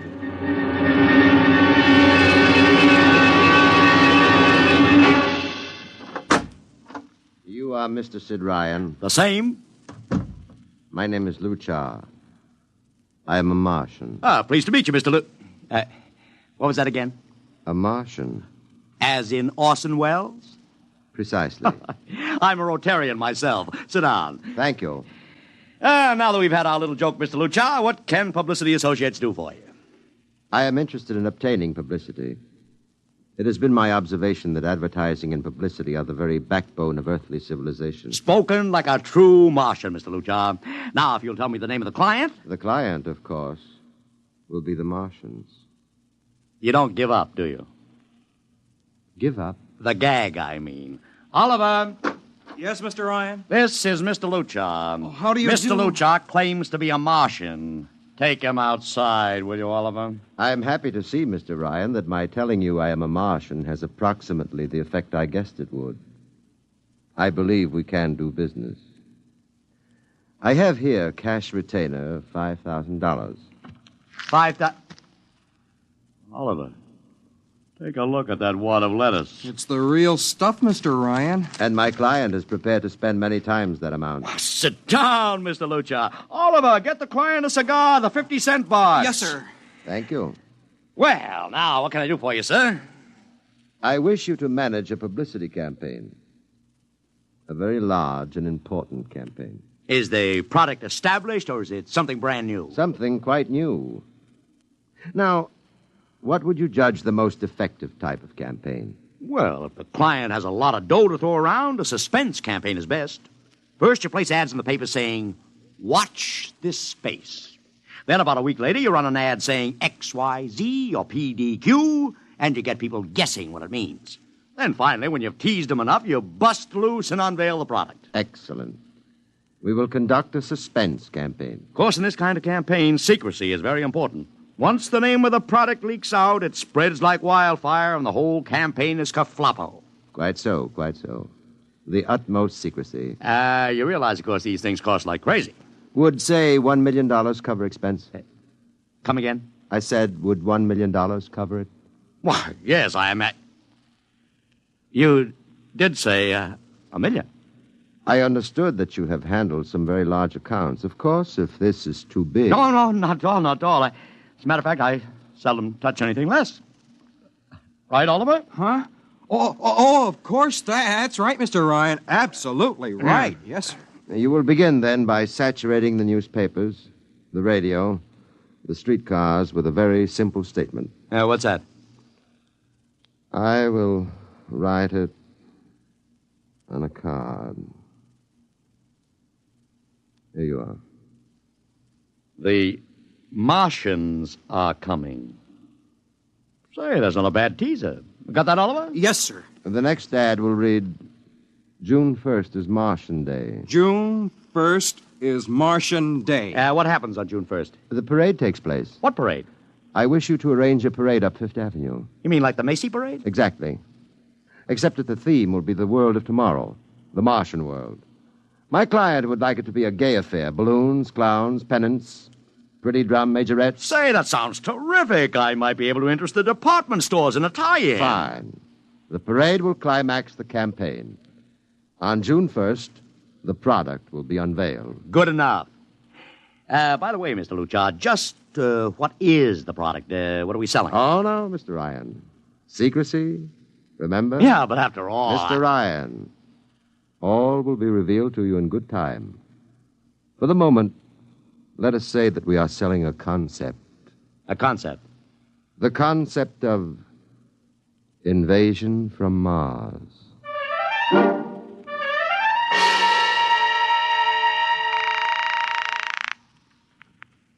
Sorrel Talent Agency. Sammy Sorrel, please. This is Sammy. This is Sid Ryan over at Publicity Associates. Listen, Sammy, how you fixed for midgets? I got midgets. Fine, I need 40 midgets for a parade. 40. June 1st. And listen, Sammy, I want them dressed in little spacesuits. In little... You know, like men from Mars. Mars. Okay? And I want some movie extras, maybe 50 of them. 50. Also rigged up like men from Mars. Make them look gruesome. Got that? Gruesome. Also, I need some horses with pretty girls on top of them. Maybe you can get that bunch from Maroney's Traveling Circus, the one we booked for the Fireman's Parade in Albany last year. Yeah, I'll try, Sid. Never mind the expense. Just get me the talent. It sounds like you landed a big client. Who is it? It's a secret. I gotta hang now. Call me back, Sammy. Right. How you doing, Oliver? Oh, fine, Mr. Ryan, just fine. I got 100 small boys pasting little stickers. The Martians are coming on the subway platforms. Good. We got full-page ads in all the dailies. Good. And 10-second spot announcements on every local station. Good. It's costing a fortune. Good. The more it costs, the bigger our percentage. Spend like you were going to the electric chair, Oliver. Yes, sir. How are you making out in the parade? If it comes off, it'll be the biggest thing since Barnum invented the midget. I've got Macy's, gimbals, and sacks to contribute floats. Everything is built around the Martian theme, see? Even the horses will have long feelers attached to them and funny-looking extra legs. It'll be sensational. That sounds fine, only... Only what? Mr. Ryan, we don't even know what we're selling. Oliver, my boy, do you think old Sid Ryan has been sitting here spending all this moolah and not putting two and two together? You mean you know who Luchar represents? Just by accident, understand? I have learned that Century Pictures is making a big new epic. One of those expensive pictures they make in secret and then spring on the public because they don't want the other studios to get the jump on them. What's the picture? A space opera titled Invasion from Mars. Get it? Oh, I begin to see. Also, by mere coincidence, it's supposed to have its premiere sometime around June 1st. You follow me? Yes, but Mr. Ryan, Century has an exclusive contract with New Feature Syndicate for all their publicity. Suppose Century Pictures doesn't like the way New Features is handling their stuff. They want to get out of the contract, but New Feature says no, so they have to get around the contract. A man named Luchar, client unknown, starts publicizing the Martian invasion. Need I go further? I don't know, Mr. Ryan. Sounds pretty far-fetched to me, but I don't know. That's what I like about you, Oliver. You're so innocent.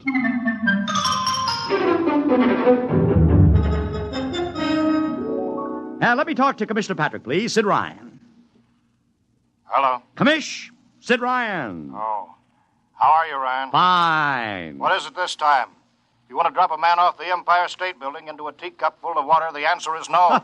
Also, we're not arresting any fan dancers. You know I don't handle fan dances. I want a permit for a parade. June 1st, 5th Avenue. It's a Sunday. There's no traffic. Now, look, Ryan, Macy's gets a permit. Gimbals gets a permit. The American Legion gets a permit. The Sons of Erin march every time Morton Downey sings the Wearing of the Green. Oh, don't give me a hard time, Patrick. This is too big. I have the 5th Avenue Merchants Association behind me.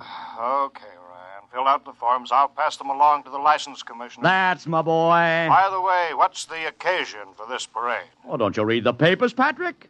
June 1st is Martian Day.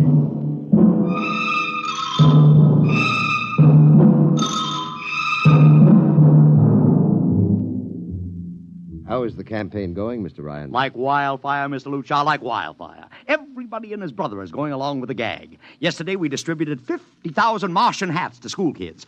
I got some of the merchants doing World of Tomorrow displays in their windows. Every big novelty manufacturer in town is climbing on the bandwagon. They want to get into the parade with floats, giveaways, anything. Everybody smells a buck to be made. I wouldn't be surprised if the mayor himself declared Martian Day.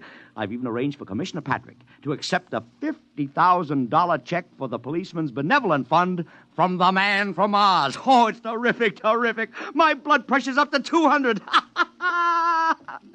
Excellent. I I understand Century Pictures spent over $1 million making that space opera. I beg pardon? Oh, come, Mr. Lucha. Sid Ryan wasn't born yesterday, you know. I know who our client is, even if you don't admit it. You do? Always thinking that's me. Well, as long as you know, let's keep it to ourselves, shall we, Mr. Ryan? As you once remarked, when these things leak out, it destroys the surprise and ruins the effectiveness of the campaign.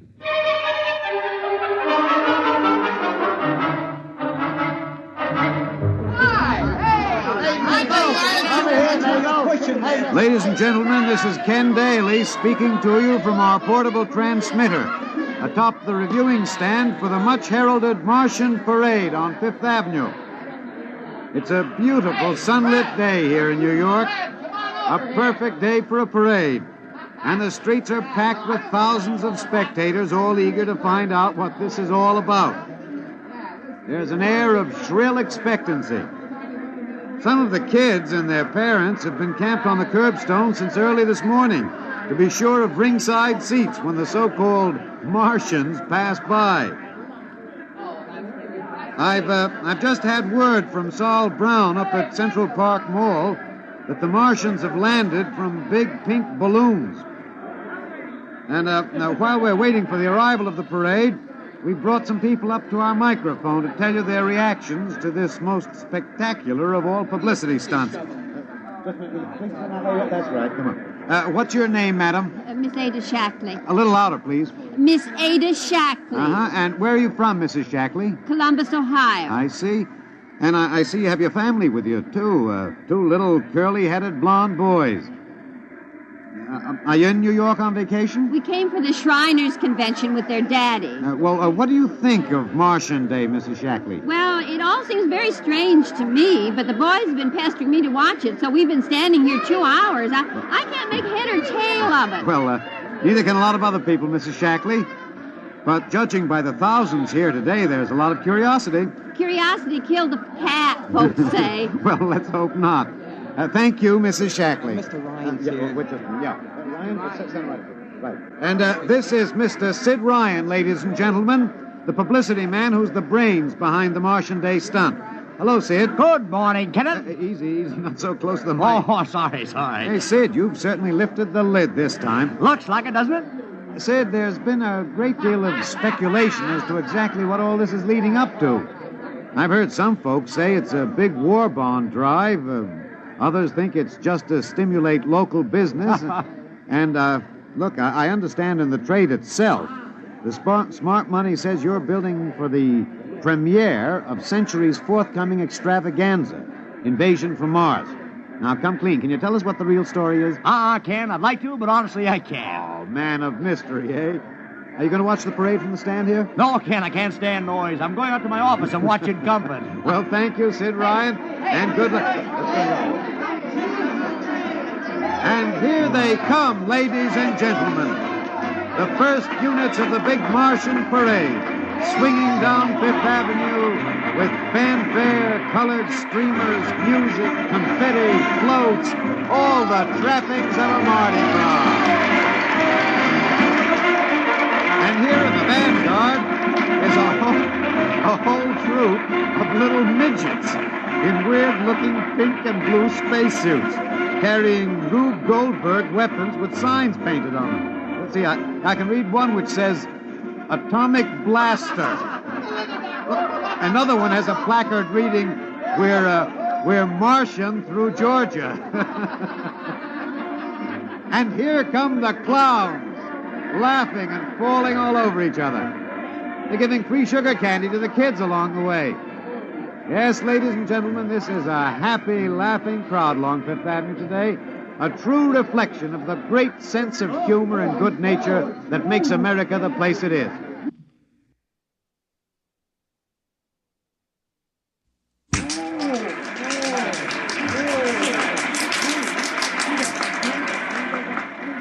This is promised as the climax of the show.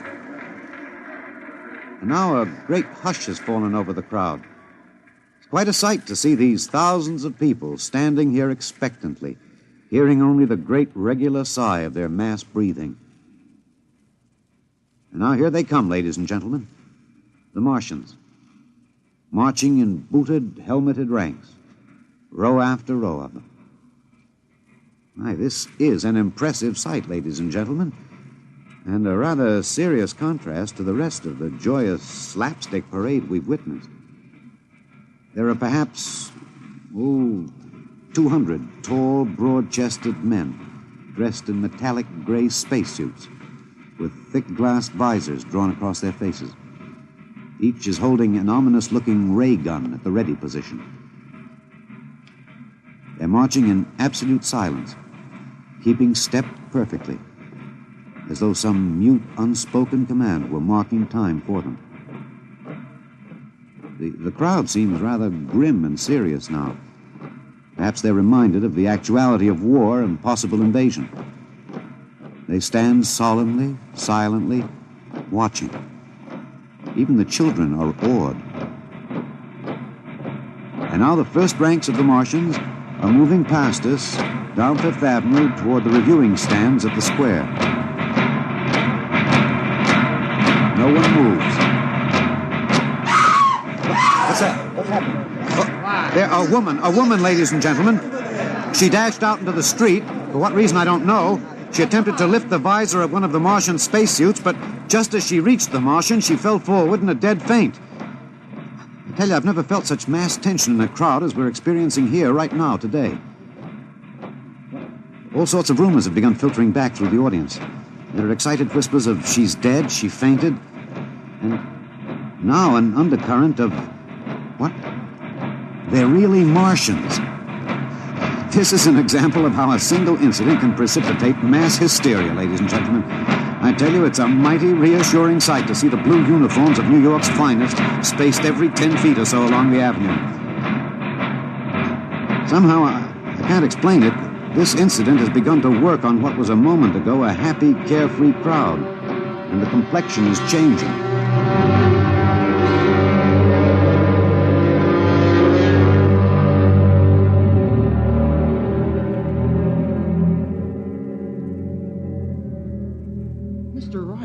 Did you see that?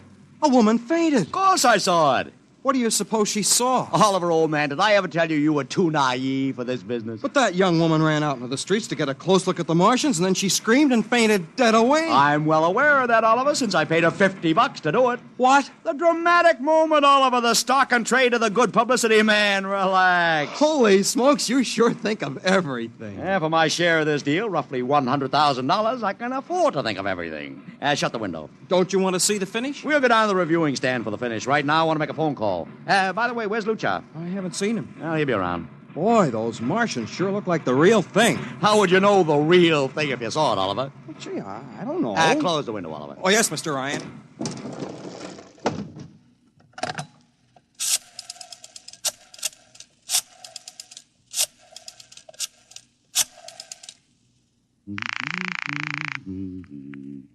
Sorrel's Talent Agency. Sammy, this is Sid Ryan. Say, listen, Sid, I was going to call you. I'm awful sorry about those Martians. What do you mean sorry? They're terrific. No, don't joke, Sid. I mean it. Well, I mean it, too. They're great, great. Are you in the bag? Never felt better. You mean it, don't you? Of course I mean it. What is this? There are Martians in the parade? About 150. Of course, I only ordered 50, but Sid. under the circumstances... Sid. Well, what is it? Sid, don't you know? I couldn't get you a single movie extra. There's a studio strike in New York. I was going to call you, but I figured... Wait a minute. Where'd these guys come from if you didn't hire them? I don't know. Maybe Oliver. Oh, hold on. Oliver? Yes, Mr. Ryan? Did you hire those Martians? No, sir, Sammy, this is on the level, isn't it? Honest, Sid, Okay, Sammy, I'll call you back. What's the matter, Mr. Ryan? I don't know. I just don't know. I've got to locate Lucha. What's Century Pictures number? Mr. Ryan, this is Sunday. Oh, yeah. Well, get me their publicity director, Marty Sanford, at home. Oh, yes, sir. Yeah. 3, 2, 4. Here you are. Thanks. Sanford. Marty, this is Sid Ryan. Oh, hello, Sid. How's the big Fine, promotion? fine. Listen, Marty, this is dead serious. On the level. Get it? What's wrong? I've got to locate Lucha. Lou who? Lucha, come on now, Marty. This is life and death. The guy you sent over to hire me for the invasion picture. Invasion picture? Invasion from Mars, the space opera. Are you batty? Marty. That picture was shelved last month. What? Sure, back in the can. Too expensive and too fantastic. The big shots decided you can't sell a Martian invasion to the American public. And I never heard of a guy named Lou. Mother heaven. What is it, Mr. Ryan? You look terrible. That's too fantastic. What's too fantastic, Mr. Ryan? Is something wrong? Open that window. I want another look at those Martians. Yes, sir.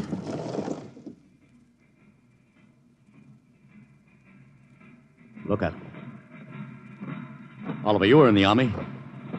Could 150 movie extras learn to march like that in, say, 24 hours? Not in 24 days, Mr. Ryan. Not a second's hesitation. Not one other step. Look at the way they carry those ray guns at the ready. The only other time I've seen troops march like that was in a film of the Nazi stormtroops marching through the streets of Paris. See those chests on them? That's pride. Sheer, arrogant pride.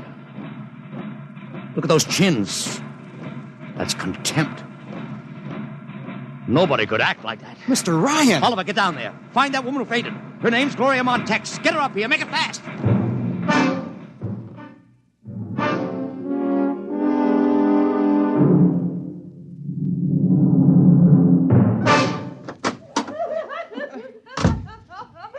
Here she is, Mr. Ryan. I can't get much sense out of her. Stay away from me. Gloria, it's me, Sid Ryan. Oh, don't kid me. You're a Martian. Gloria, settle down. No, you're wearing a mask. Baby, it's me, Sid. And underneath, it's awful. It's all big green eyes and those feelers like a catfish. Baby, snap out of it. Listen, what happened down there? You ran out and screamed like I told you, but the fainting, that wasn't in the act. Oh, go away, please. Go away. What'd you see? Oh, no, please. It's too awful. Please, please. Just one question, baby. Inside that helmet, what'd you see? You won't get anything out of her, Mr. Ryan. She needs a doctor. Okay, Oliver, I've heard enough anyway. You take care of Gloria here. Get her a drink. Where are you going? To see the commissioner. We got to stop this parade before things begin to happen.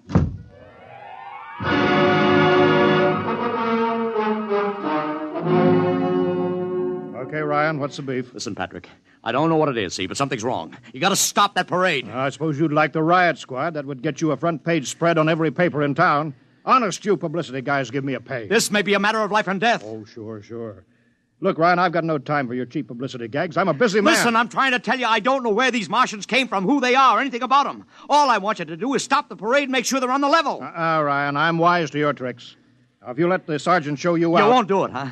An honest citizen appeals for protection and you refuse it. I most emphatically do. Now beat it. All right, Patrick. I'll go right to the mayor's office. I'll have you busted flatter than a fried egg. Go ahead. I'm sure his honor will be glad to toss you out on that phony nickel-plated skull of yours.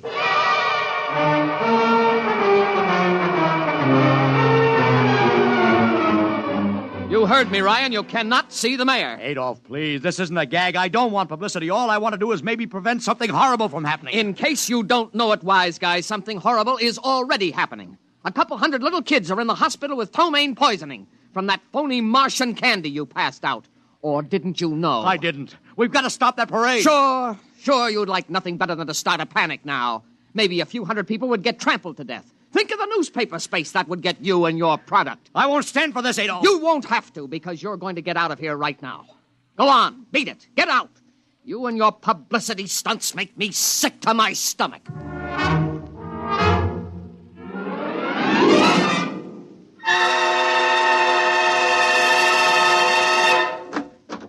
Oliver! Oliver, where are you? Oliver! Oliver! It is useless to scream at him, Mr. Ryan. Your friend is quite dead. Lucha. He wanted to run to the police with some story about a Martian invasion. I found it necessary to restrain him. Restrain him, you stinking murderer. Now, Mr. Ryan, collect yourself. After all our planning, it wouldn't do to have everything spoiled, now would it? Lucha, start talking and talk fast, because when you get through, I'm going to take you apart piece by piece. What's this all about? But surely you know, Mr. Ryan, after all, you've been publicizing it for months. Listen, you... Please, do not interrupt. You see, before colonizing your planet, we Martians sent advanced scouts to study your habits, your weaknesses. We found that the people on Earth are predominantly conditioned by advertising and publicity, and so... we conceived the idea of treating our entire invasion as a vast publicity stunt. Clever, huh? After all, Mr. Ryan, who would suspect an invader who advertised his invasion in the newspaper, invited the public to his surprise attack, and spent millions publicizing his plans? Holy jumping catfish. You've done very well. Then There was no product. Ah, but there is a product. The product is death. What are you trying to do, Lucha? We Martians are a humane people, Mr. Ryan. We do not like to destroy thousands where a few hundreds would suffice. In exactly 2 minutes, our troops will treat the world to a spectacle of death, which will bring the rest of your planet to its knees in horror. Nations will clamor to surrender. Perhaps, Mr. Lucha. But not if I can help it. You...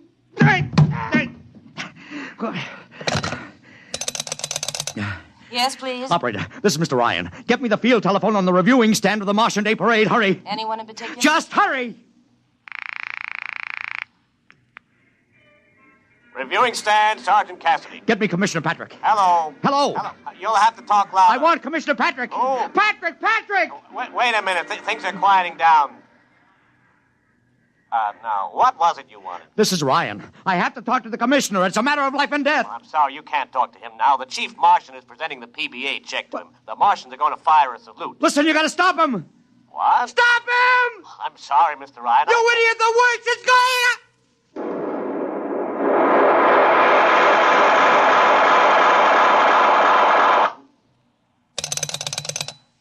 This is the operator.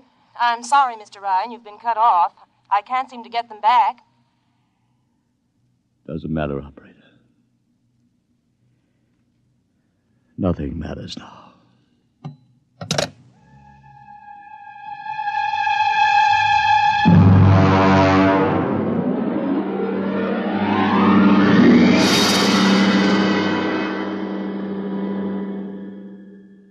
Tonight, X-1 has brought you The Parade, an original story written by George Lefferts. Featured in the cast were Joseph Curtin as Ryan, Joe DeSantis as Luchar, Alexander Scorby as Daly, Agnes Young as the woman, Ellen Deming as Gloria, John Thomas as Oliver, Arthur Anderson as Sammy, Wendell Holmes as the Commissioner, and William Keane as Sanford. Your announcer, Don Pardo. X-1 was directed by Fred Way and is a transcribed NBC Radio Network production.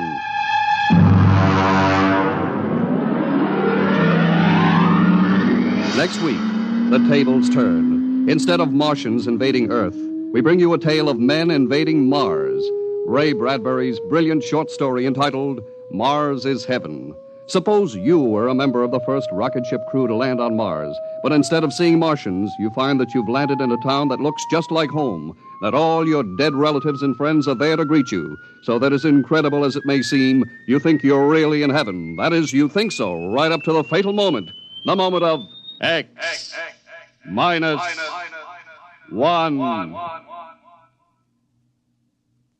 Join the Abbotts on another baffling mystery tonight over most NBC radio stations.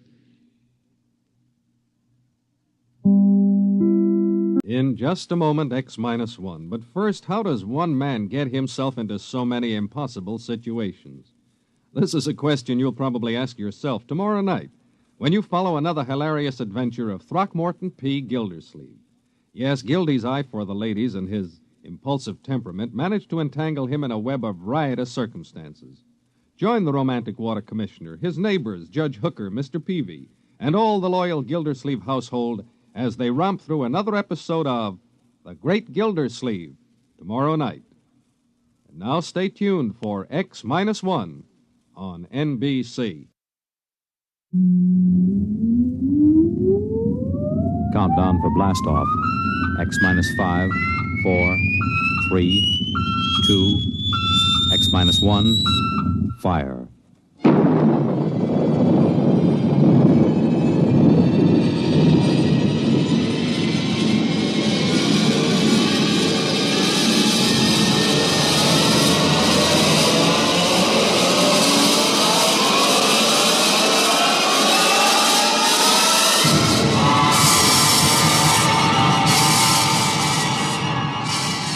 From the far horizons of the unknown come transcribed tales of new dimensions in time and space.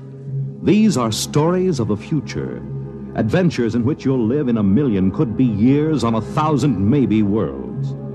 The National Broadcasting Company, in cooperation with Galaxy Science Fiction Magazine, presents X-1. one.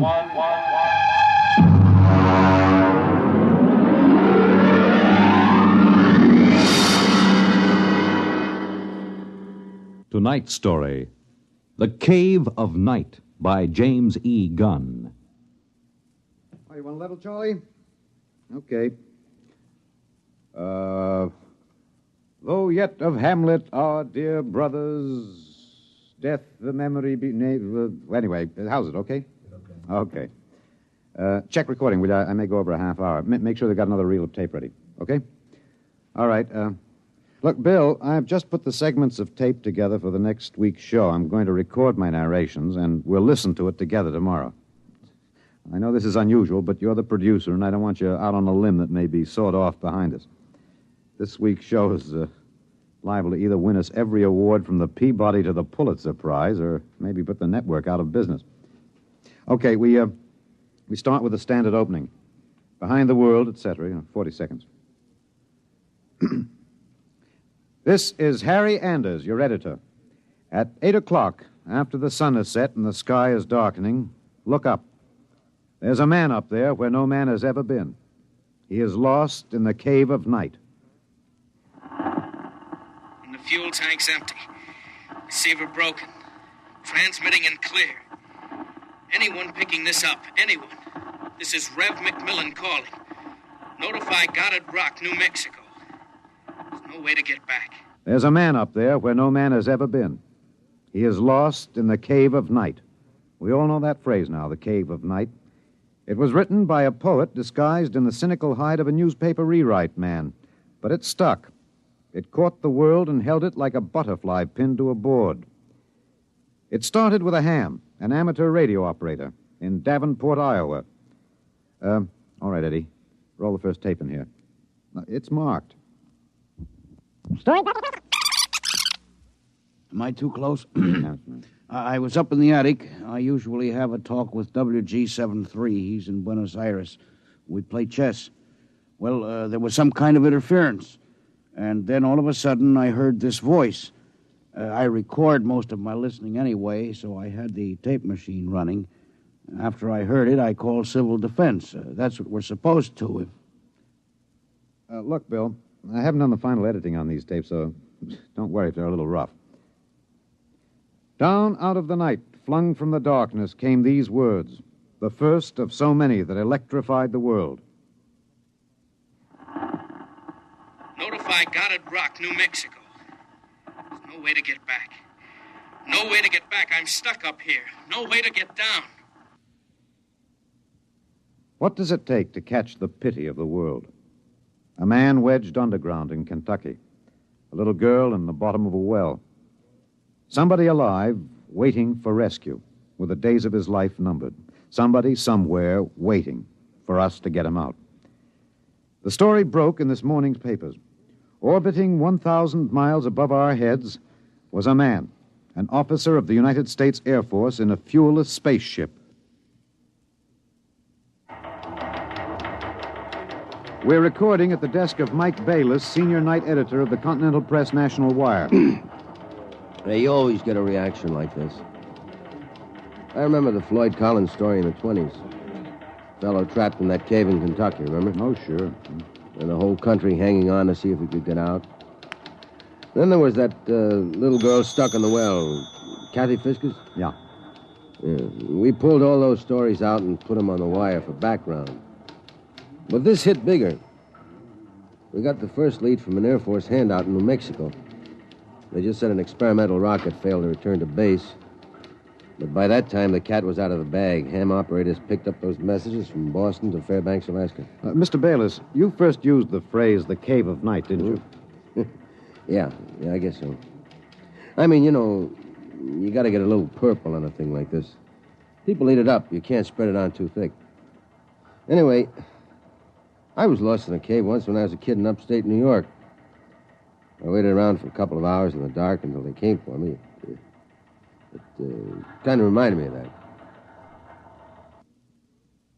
It reminded the world of terrors at night, of struggling awake through nightmares. The fears of loneliness, darkness, falling, suffocation, thirst. It reminded me of Rev McMillan. And perhaps I have an advantage over all the other reporters for newspapers and radio and television because I knew Rev McMillan.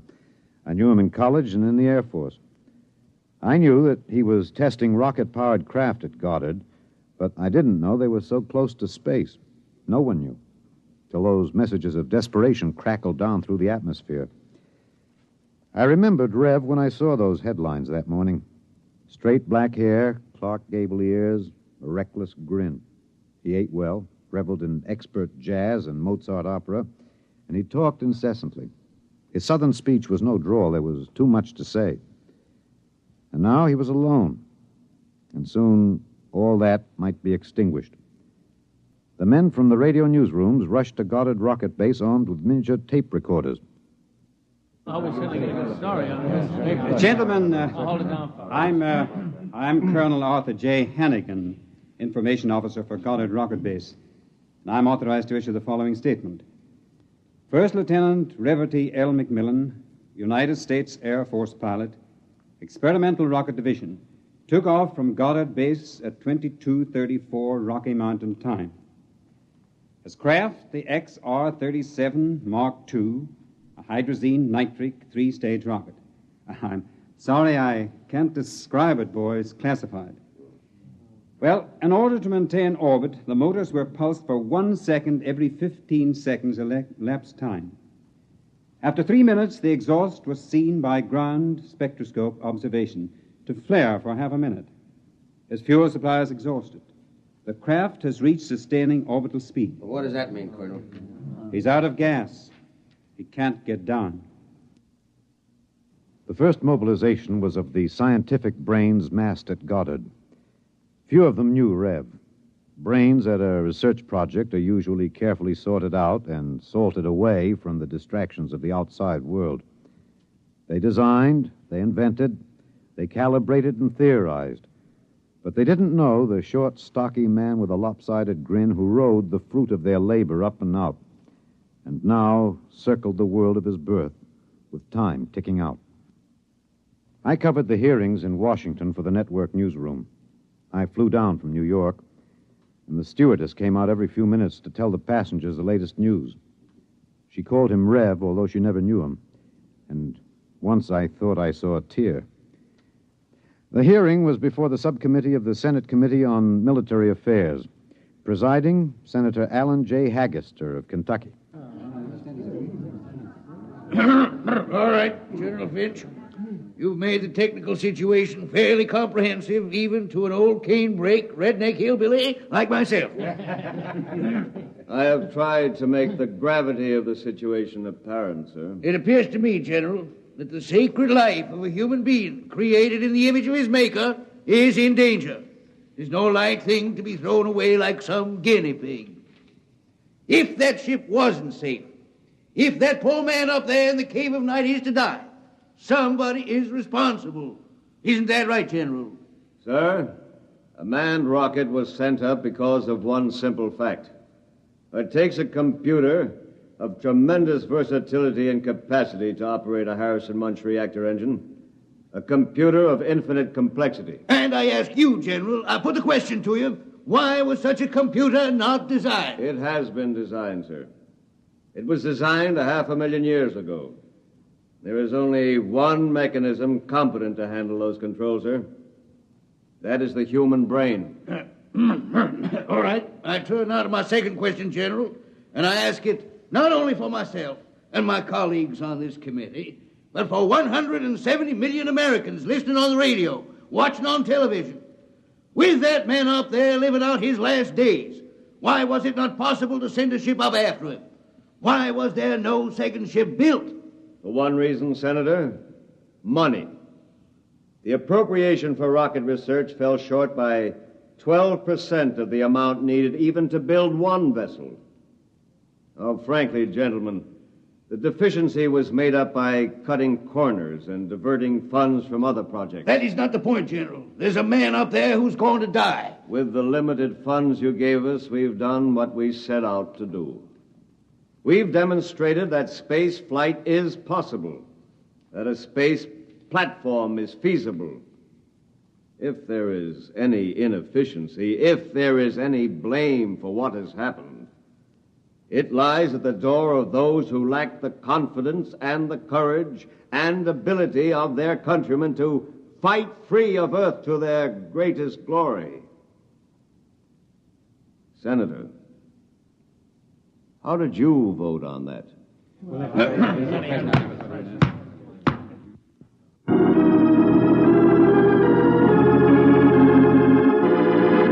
This is Harry Anders in the gallery of the Washington National Cathedral. This is a special prayer service called by the Dean of the Cathedral for the safety of Lieutenant McMillan and for the success of the recently announced rescue plan. The church is filled. There's a sprinkling of high Navy, Army, and Air Force uniforms. I see General Finch in the second row, next to the Secretary of the Air Force and the newly appointed Undersecretary of Defense, Mr. Winokur. Prominently displayed in the center aisle, below the ornate railing separating the pews from the altar, is the small model of Macmillan's ship. One by one now, the congregation is filing past, dropping checks, bills. I saw one child drop in 12 pennies, one by one. All contributions are to be used to defray the cost of the rescue effort.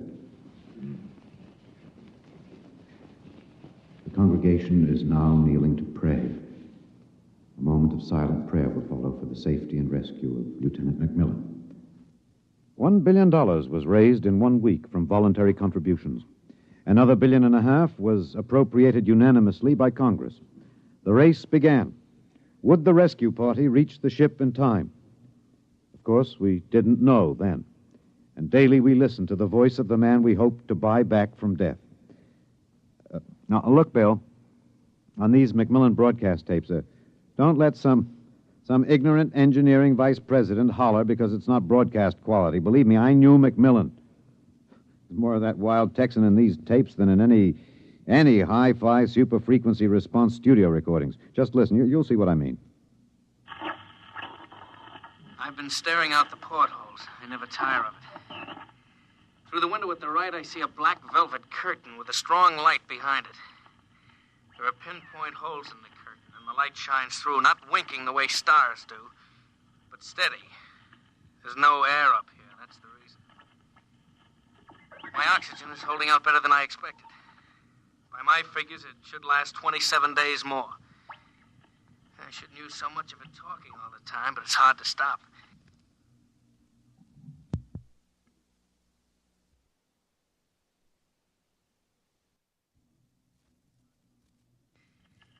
Talking, I feel as if I was still in touch with the Earth. Still one of you. Even though I am way up here. Too bad the receiver is broken, but if it had to be one or the other, I'm glad it was the transmitter that came through all right. There's only one of me. There are billions of you to talk to. You can't see me now. You'll have to wait hours for the dawn. I'll have mine in a few minutes. That's the way he talked. And as we listened to the lonely voice from the night, the engineers, the scientists, the construction men worked round the clock. General Finch presented the problem in the pool interview. I asked the questions for the combined networks that afternoon. Most of you heard the complete broadcast live as he briefed the world with the clipped, laconic delivery of a soldier. There are two basic problems. We've recovered the first and second stages of the rocket. We've only to construct the third stage. The second problem is more difficult. The pilot. Lieutenant McMillan was the only man physically and psychologically qualified. We discovered that in our first program. His training and orientation took 18 months. We have now to duplicate this in 27 days. You think it's possible, General? I don't know. That's all, Mr. Anders. Stevenson, get me some coffee, will you? Black and some kind of sandwich, no butter, no mayonnaise. And then the voice from the cave asked a question and expected no answer. Do you hear me down there? Sometimes I wonder. I wish there was some way I could be sure you were hearing me. Just that one thing might keep me from going crazy. I was there the night we answered that question. I was there in a helicopter over Kansas City. This is Harry Anders speaking to you from a helicopter over Kansas City. There are 15 seconds till midnight. The plan was developed by General Finch. At precisely midnight, every light in the city will be out and then flashed on in 2-second intervals. This will be the exact moment that Macmillan's ship is calculated to pass overhead. It's almost time now. 5, 4, 3, 2, 1. There they go. Off. On. Off. On. Off. On.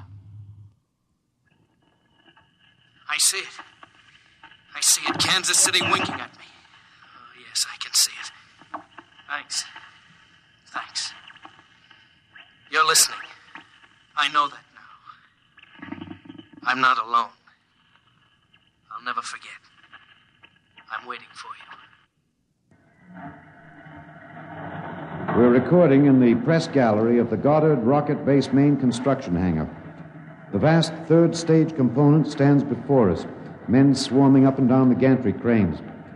The Mark III is being built to carry 5 men instead of 1. The pilot selection has been kept a top secret to avoid unnecessary strain on the men selected. The latest progress report gives a possible margin of 6 hours between the launching of the rescue ship and the estimated exhaustion supply of oxygen to Lieutenant McMillan. The shift is changing now. The expert construction workers recruited from across the country by the combined efforts of the Air Force Personnel Service, the Atomic Energy Commission, and the International United Electrical Workers and United Auto Workers of the AFL-CIO. The margin is 6 hours. 6 hours between life and death for Lieutenant Reverdy L. McMillan. An hour ago, I saw the sun rise over Russia. Looks like any other land from here. The green where it should be green. Farther north, a sort of mud color. And then white where the snow is still deep. Up here, you wonder why we're so different when the land is the same. You think we're all the same children of the same mother planet. Who says we're different?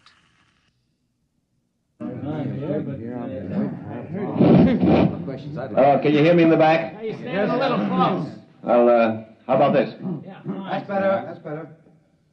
All right, gentlemen, I have exactly 5 minutes for the press conference. Therefore, I'm not going to answer any questions. Progress report is as follows. As a safety factor, we're constructing 2 complete 3-stage rockets and 6 additional 3rd-stage components. The telemetered reports from Macmillan's ship have added important additional information, and the first of the rescue vessels should be ready to be launched at the estimated time, weather permitting. Now, don't ask a question. Within certain limitations of air turbulence, the rocket will be ready to lift in time to save Lieutenant McMillan. 21 days. The air is bad tonight. Can't seem to get a full breath. It seems to stick in the lungs. It doesn't matter, though. But I wish you could see what I've seen. The vast spreading universe around Earth like a bride in a soft veil. You'd know then that we belong out here. Come out, mankind. Come out and see what I have seen.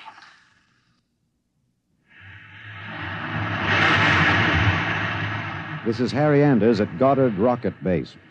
The Harrison Munch reactor engine for the first 3rd stage rescue is being tested here at Goddard. You can hear the roaring of the gases in the test chamber behind me. The work has been stepped up as a new calculation based on the increased temperature reading from Macmillan's ship indicates that the exhaustion time will be some 6 hours earlier than originally estimated. The margin of rescue will be in minutes. Air very bad. Better hurry. Can't last much longer. It's silly, of course you'll hurry. But I don't want anyone feeling sorry for me. I've seen the stars clearly. But more than this, I've seen the earth. There where I have lived and loved. I have known it better than any man. And loved it better. And known its children better.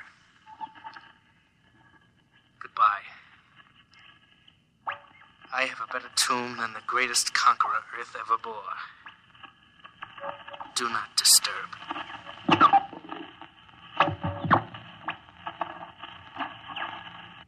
Countdown for blastoff. 5, 4, 3, 2, 1.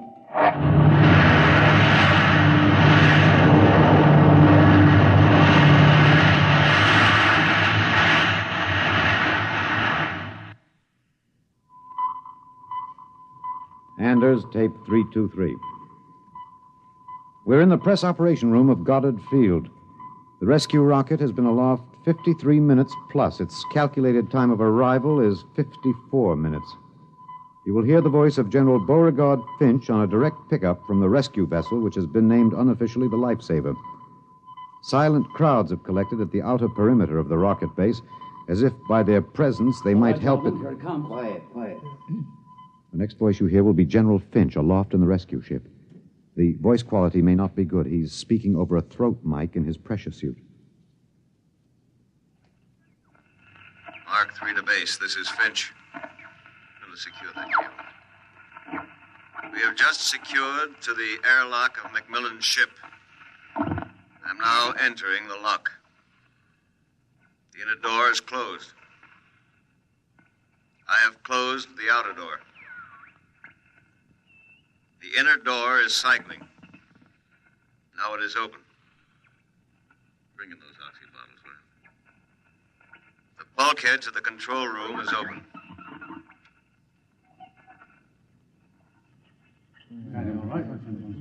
Is he all right? Come on, what's happening? Lieutenant Macmillan is dead. He died heroically, waiting till all hope was gone. Until every oxygen gauge stood at 0. And then, well, the airlock was open when we arrived. In accordance with his own wish, his body will be left here in its eternal orbit. I'm going to leave now.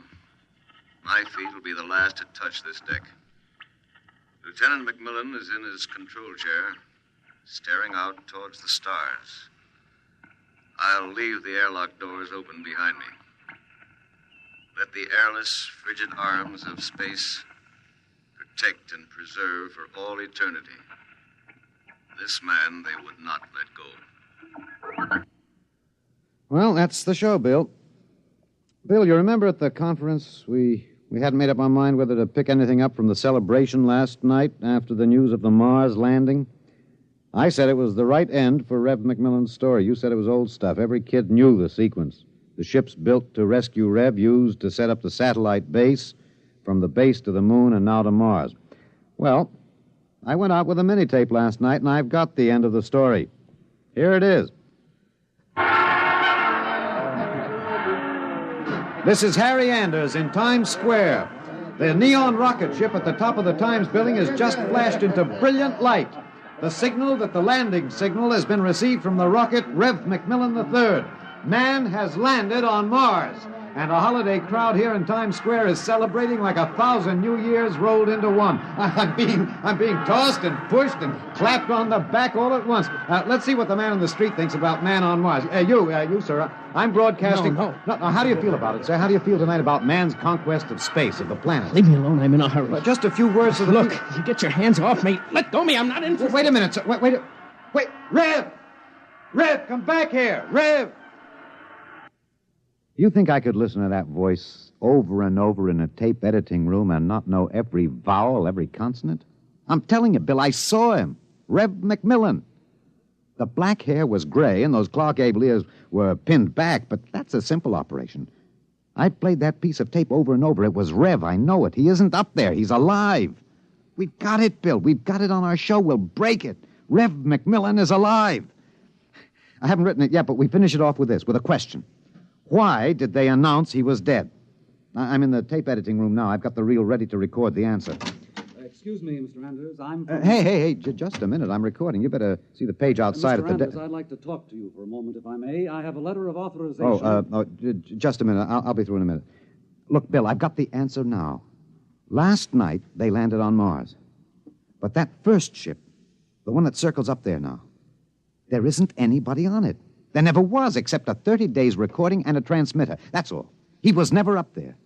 They didn't have the money for a manned rocket. They wanted a crash program all out, so they sent a decoy up. And we all broke our hearts to rescue the man who wasn't there.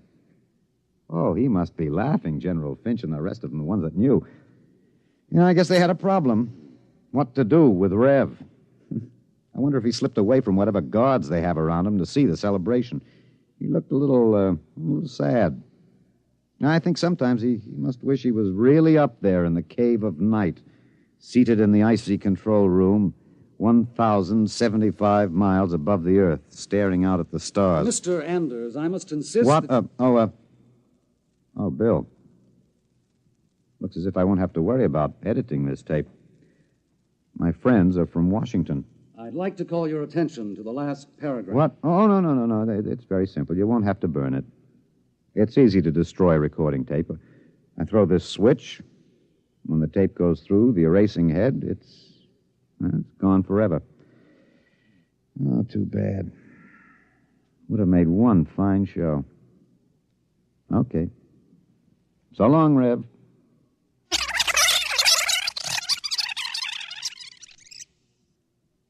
You have just heard X-1, presented by the National Broadcasting Company in cooperation with Galaxy Science Fiction Magazine, which this month features an exciting serial, Slave Ship, by Countdown for blast off. X-5, 4, 3, 2, X-1, fire.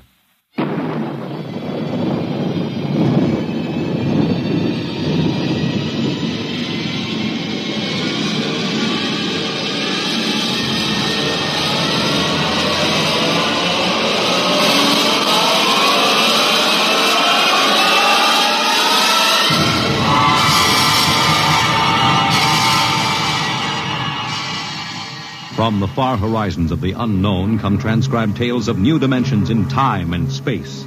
These are stories of the future, adventures in which you'll live in 1,000,000 could-be years on 1,000 maybe worlds. The National Broadcasting Company, in cooperation with Street and Smith, publishers of astounding science fiction, presents X-1.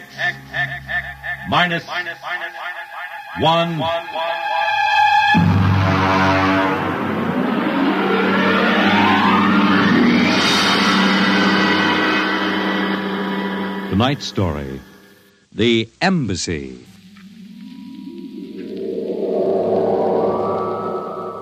Out of the infinitude of stars and planets in the solar system and other systems in the universe, it is almost mathematically certain that other forms of life exist on other worlds. Someday, in the future, in 1,000 years, or in the next 25 minutes, daring travelers through space will make contact with the inhabitants of another world. But the question is, will we contact them first, or will they contact us? A private detective agency in downtown New York.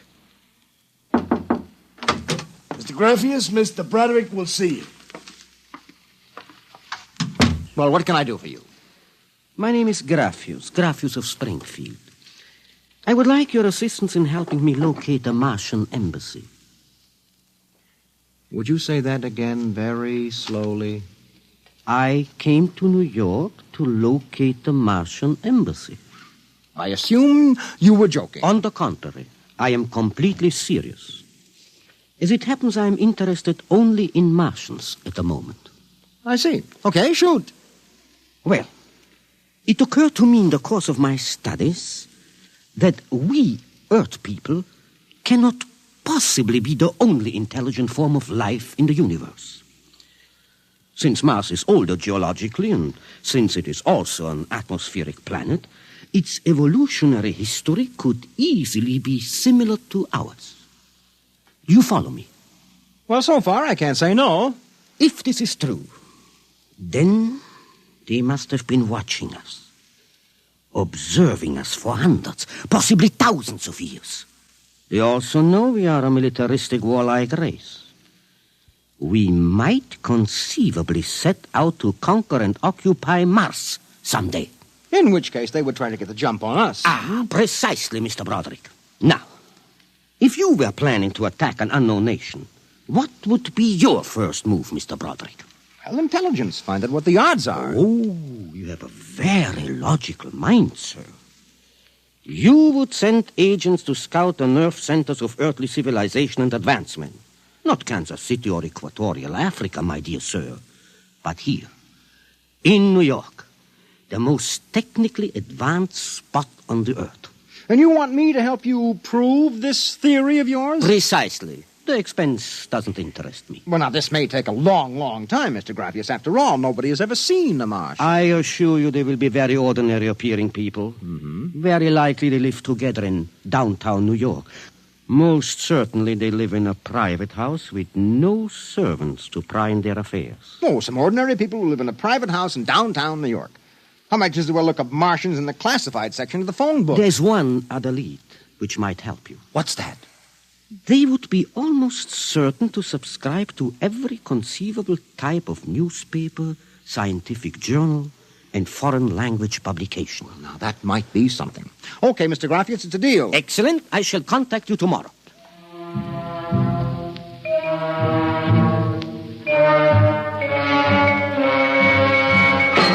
Boss, here's an address. Takes everything from Pick Magazine to the Manchester Guardian. Here, listen to this here. Pick, Look, Scientific America, the Daily News, Daily Worker, the Police Gazette, Journal of Engineering, a Scientific Quarterly, American Psychiatric Journal. Let me see that. Yeah. Oh, Doolin. Sometimes I wonder, what is the address on this? Well, it's 9 West 124th Street. Which happens to be the Harlem branch of the New York Public Library. Oh. Now listen, Noodlebrain, what we're looking for is a private house. Oh, boss, what is the sense of all this? You know there ain't no Martian embassy in New York. This crackpot is paying us $100 a day, and we got to keep him happy. Do you understand? Yeah. Also, I have a hunch that Mr. Graffius is not looking for any Martian embassies. He is looking for something quite different. So we are going to find it for him.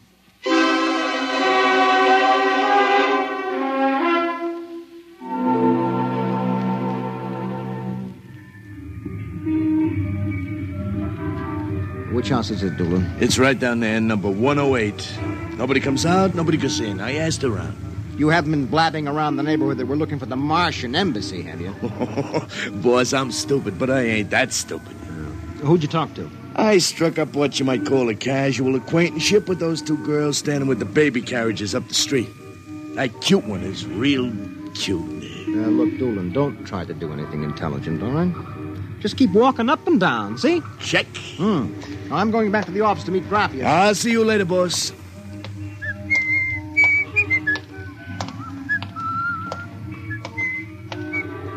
Hiya, beautiful. Hiya, Flatfoot. Name is Doolin, honey. Iron Man Doolin. Your line is getting rusty, Iron Man. So help me, honey. If I'm feeding you a line, may the heavens open up and strike me dead. Hey, what's that? Look out!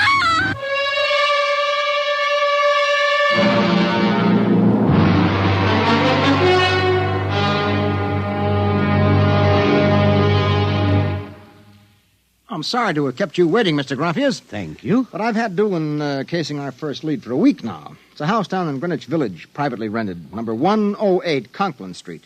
Nobody seems to know anything about who lives there, except that they subscribe to every paper and scientific journal put out. Also, there's a radio antenna on the roof. Oh, you don't suppose your Mr. Doolin will try to get inside the house? If this place is the Martian embassy... No, don't worry. Doolin can take care of himself. I'll stop with him now. Excuse me. Hello. Yeah, speaking. Doolin? Yeah, he works for me. What?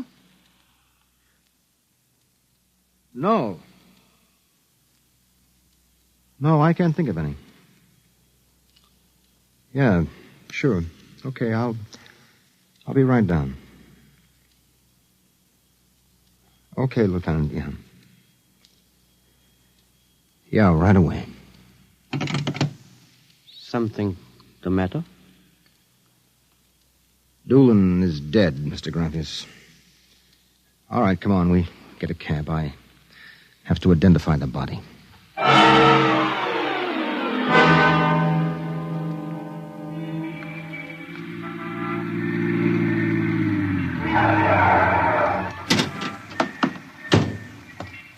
Lieutenant, I'm Broderick. Oh, there's your boy, Broderick. Anybody see it? The maid pushing a baby carriage. We can't seem to get any sense out of her. You mind if I talk to her? Hanson, this guy wants to ask the girl a few questions. Please. I told you what I saw. How many times I got to tell you? Look, miss, the dead man was a personal friend of mine.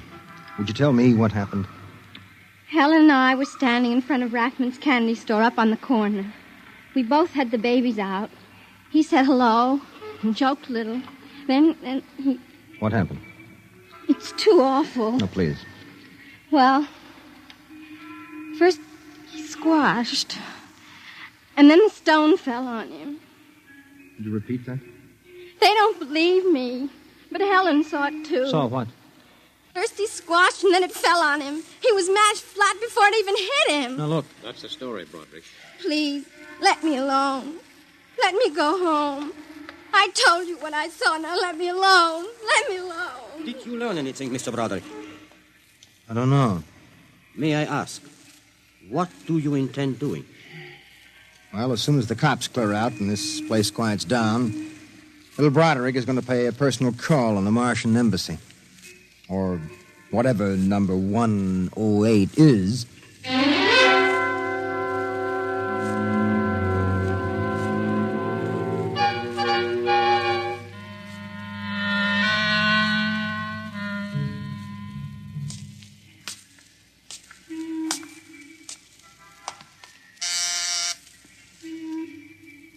Whatever you are, open that door. Yes? Oh. Well, young man. Oh, excuse me, ma'am. Is the lady of the house at home? I'm the lady of the house. Oh, well, my name is Broderick. I represent the Manhattan Child Adoption Center. We're soliciting funds and clothing for stranded and unadopted children. I Won't wondered you if... come inside? Well, we don't. Usually Oh, nonsense. I'm old enough to be your grandmother.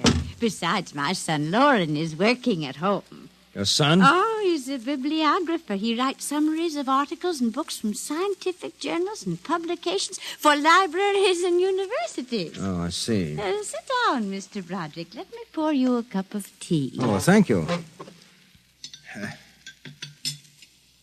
Well, you know, I'm not much of a tea drinker, but it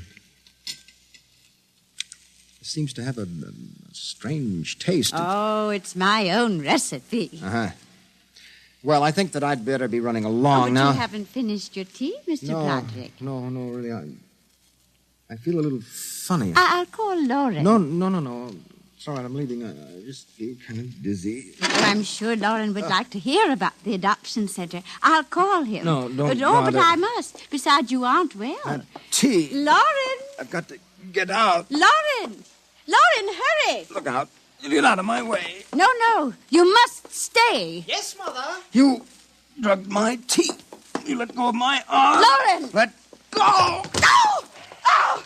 I've got to get out the front door. Open. What happened? The other one, that Broderick, he was here. I drugged his tea. He got away? He was suspicious. Fool! Idiot! Go after him. Risk another murder on our doorstep. Are you insane? But he suspects. Well, we'll have to take our chances. We'll have to think of some other way. If he goes to the authorities... Oh, they'll laugh at him. How did they find out? I don't know how. But I'm certain someone else sent them. Who? I don't know. I'm afraid to let myself think. It might be. It just might be them.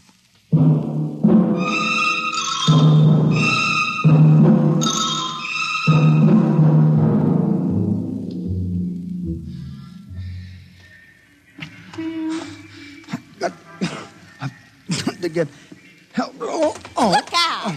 Miss, please. All right, miss, we'll take care of him. Come along, mister. I'm going to give you a break and take you back to the wife and kids. No, you can't. I'm sick. Sick, is it? What's the matter? I'm drugged. They drugged me. Who drugged you? In number 108, the Martian. Who? The Martians in 108 at Martian Embassy. Well, I've seen them with pink elephants, rabbits, and mice, but you're the first one that's got Martians. Oh, it's true, I tell you. Come along. Listen, don't take me back there. They'll kill me. I've got to make you understand. Here, I'll help you up the steps. Look, listen, my name is Broderick. I'm a private dick. We'll find out about this. No. Here, don't try any tricks. Officer, listen, please. I'll give you anything, $1,000, but please, listen. For God's sake, listen. Yes, officer?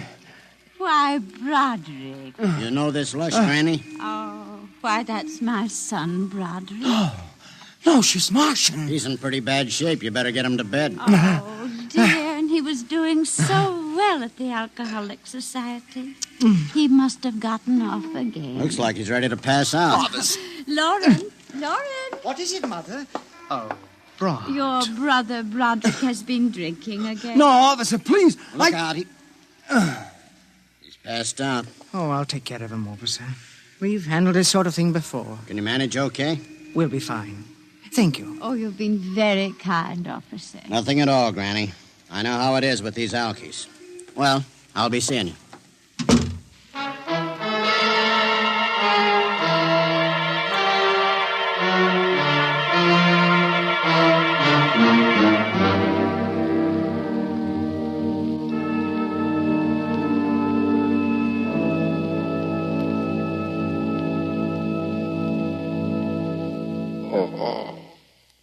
Martian embassy.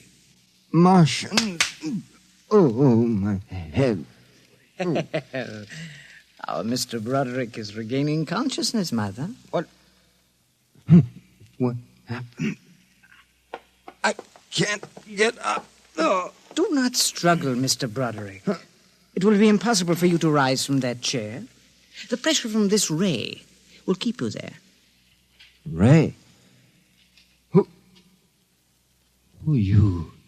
Well, you've already guessed, Mr. Broderick. You mean this really is the Martian embassy? Yes. Yes, you have the honor to be the first prisoner of the Imperial Government of Mars. First prisoner? Yes. After the invasion, of course, you will all be our prisoners. What sort of nonsense is this? No nonsense, Mr. Broderick. As your people will soon find out. Our preparations for invasion are nearly completed now. As soon as we give the signal, our armed forces will launch a surprise attack.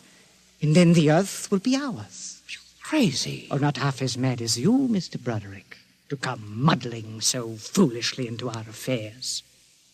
It was a mistake, Mr. Broderick. A fatal mistake.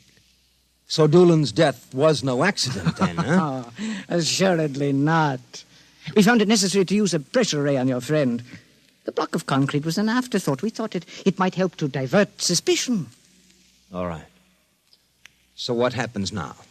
If you cooperate, you can look forward to a quick, painless death. Like your friend, Mr. Doolan. If not? Well, this pressure ray has many delicate adjustments. It can move a pin, or it can crush a boulder.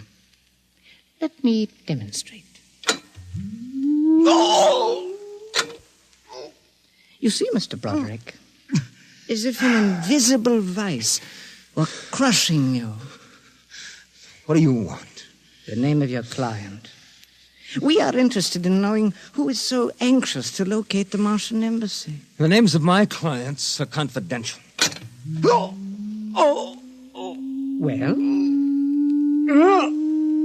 All right, all right! Turn it off, Mother. Mr. Broderick has seen the wisdom of speech.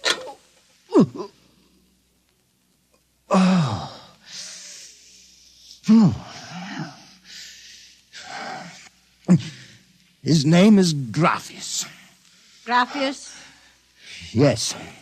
An unusual name for an Earthman. Describe him. Well, I don't think I really can. Describe him.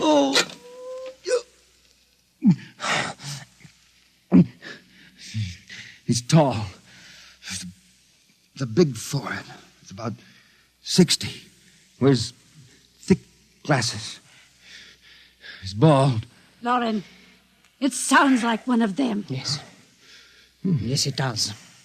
Contact the planet. Tell them we suspect that our plans are known. Ask for an acceleration of the invasion day. At once. What about me? Oh, I am sorry, Mr. Broderick.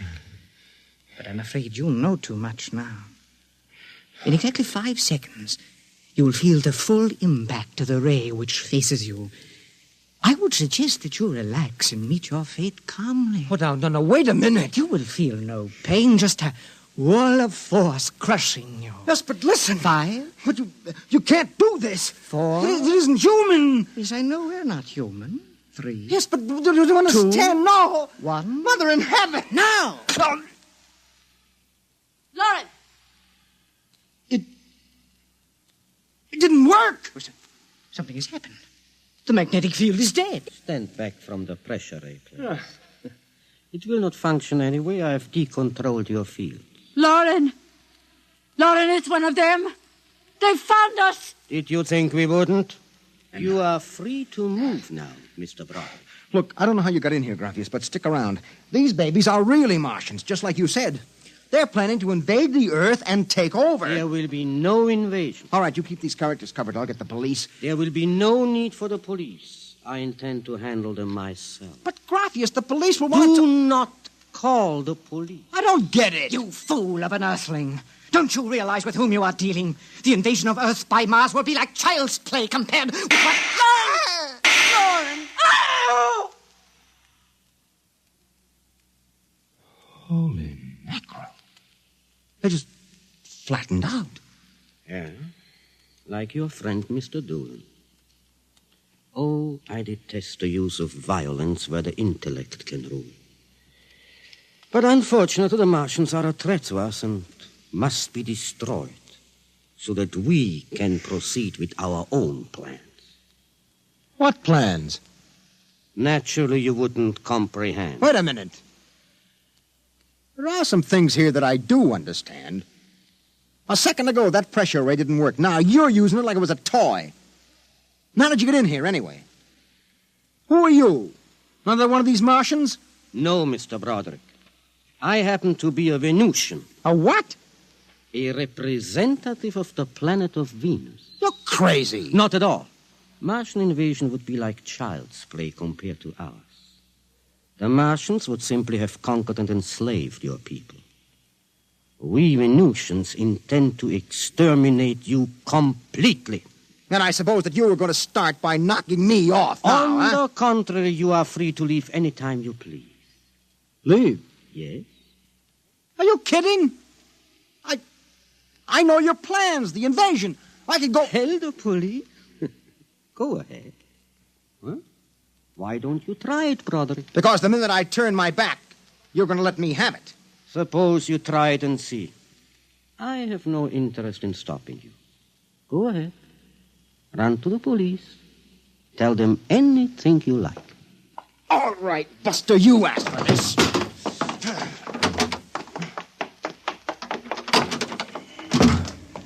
I'm alive. You let me go. Here. Where do you think you're running to? Officer, listen to me. Oh, it's you again.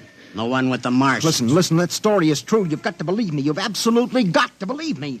They're inside that house, inside number 108. He killed them. Who killed him? Graffius, the leader of the Venusian invasion. Venusian invasion. Look, they're going to take over the Earth. Listen to me. Go in that house. Martians, now Venusians. Okay, brother, I've heard enough. Your Betty is a bedbug. Come along. Please, where are you taking me? Bellevue Psychiatric Ward, my friend. Come on. Oh, but you... Come along. You don't understand. Why are you such a fool? Let go of me. There's going to be an invasion. The Venusians are going to invade us. Why don't you listen to me? Why don't you listen?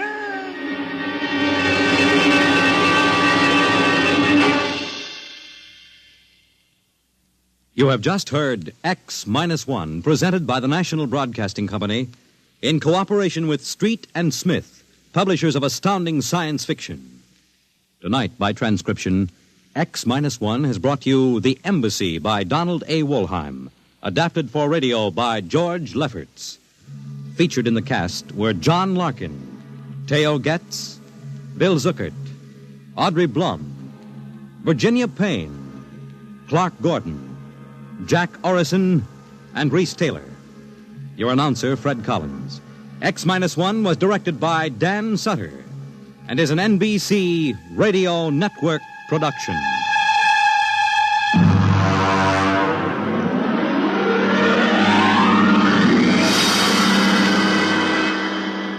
In just a moment, X-1. But first, your home will be filled with the voices of top entertainers and fascinating experts in the homemaking field tomorrow when Virginia Graham and Mike Wallace bring you another broadcast of NBC's Weekday. Among the special guests is Rita Gam, Hollywood star and one of Grace Kelly's prospective bridesmaids. And Rita will be joined by a singer whose unique style is well known to his many fans, Johnny Ray. Then from Britain, it's actor Trevor Howard. Meet them all tomorrow when NBC's Weekday brings you another day of fact and fun on this station. Now stay tuned for X-1 on NBC. Countdown for blastoff. X-5, 4, 3, 2, X-1, fire.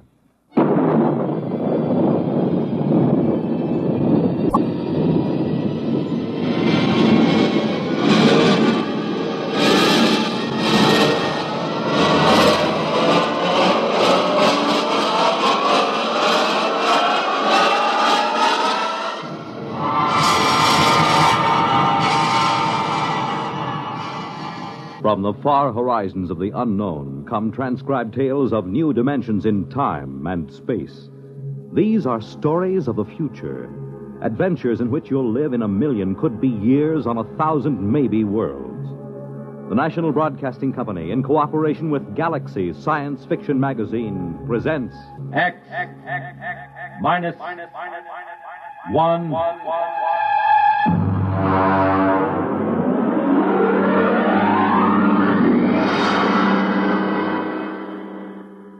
Tonight, a story by Frederick Pohl, Tunnel Under the World.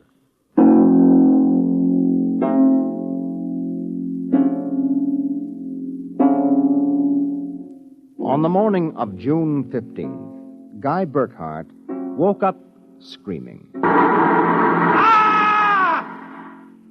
It was more real than any dream he had ever had in his life. He could still hear and feel that sharp, metal-ripping explosion, that searing wave of heat. He sat up. Mary! Mary!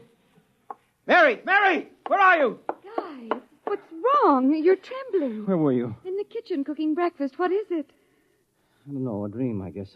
An explosion. Did you say an explosion? Yes. But that's the dream I had. What? I dreamed there was a big explosion, and then something sort of hit me on the head. Holy smokes me. Maybe there really was some sort of explosion, and it started us dreaming. Well, there'll be an explosion down at your office if you don't hurry and get to work.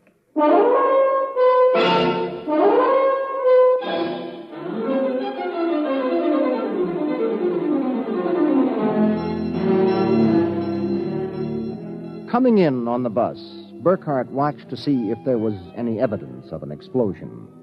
There wasn't. If anything, the town looked better than ever. The only thing that seemed strange to him was the fact that none of the usual crowd was on the bus. He was a little relieved when his old pal, Henry Swanson, finally got on. Excuse me. Henry! Pardon me, sir? Henry, what's the matter with you? It's me, Guy Burkhart. Burkhart? Sorry, I don't believe we've met. What? Henry, for Pete's sake, it's me. If you'll excuse me, this is my stop. Well, I'll be... How do you like that?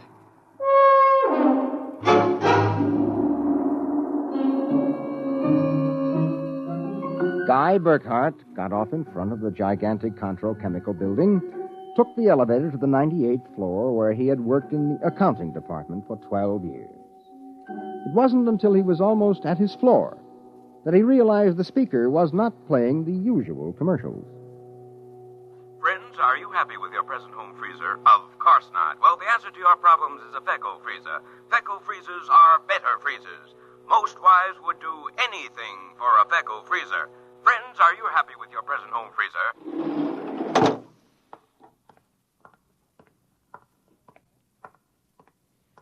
Morning, Miss Horn. Good morning, Miss Burkhart. Well, new hairdo, I see, huh? Why, yes. Do you like it? That makes a lot of difference in your appearance. Mr. Barth in? No, sir. He had an appointment with Mr. Dorchin of the Human Research Institute. Today? But today's the 15th of June. He has to sign the quarterly statement. He said he wouldn't be in. Huh, that's mighty peculiar. Yes, sir. Oh, by the way, Miss Horn, what the devil is a feckle freezer? A feckle freezer? There's some new copy on the elevator commercial. Dorchin must have landed another account. Feckle freezers. I really don't know, Mr. Burkhardt. It's a funny day. Can't quite put my finger on it, but there's something strange going on.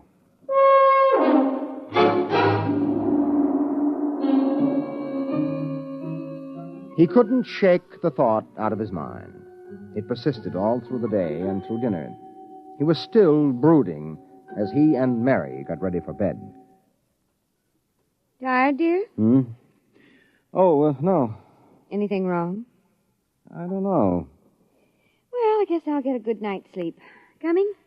I think I'll sit up and read for a while. Well, good night, darling. Night, dear.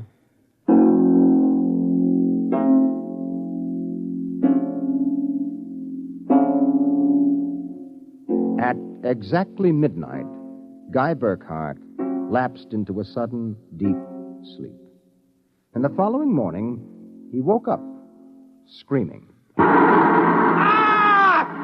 Darling, what is it? What's wrong? Oh, nothing. Bad dream, I guess. Oh, you gave me such a shock. I seem to be having a lot of nightmares lately. Really? Yes, the one I had yesterday. This was the same. A big explosion and then nothing. You had a dream yesterday? Well, of course I did. You had the same sort of dream. I? Guy, you're mistaken. I don't remember dreaming. Oh, now, Mary, you told me. Guy, you're mistaken. But, Mary... Maybe you dreamed I had a dream. Maybe... Well, yes, I might have done that, I suppose. Everything did seem sort of strange yesterday. Oh, that's probably it. You better get dressed, dear. Today's the 15th. That's when the quarterly statement... 15th? Yes. Well, it must have been a dream, because yesterday was the 15th.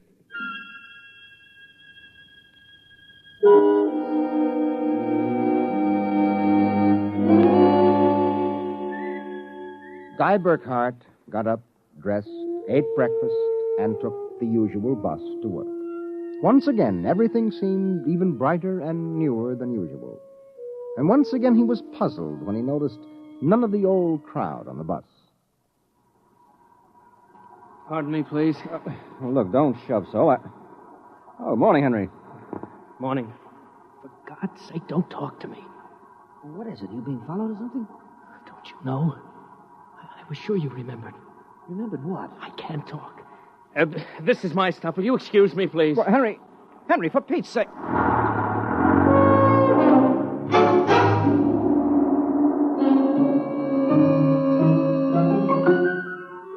As in yesterday's dream, Guy Burkhardt got off at his stop and took the elevator to the 98th floor.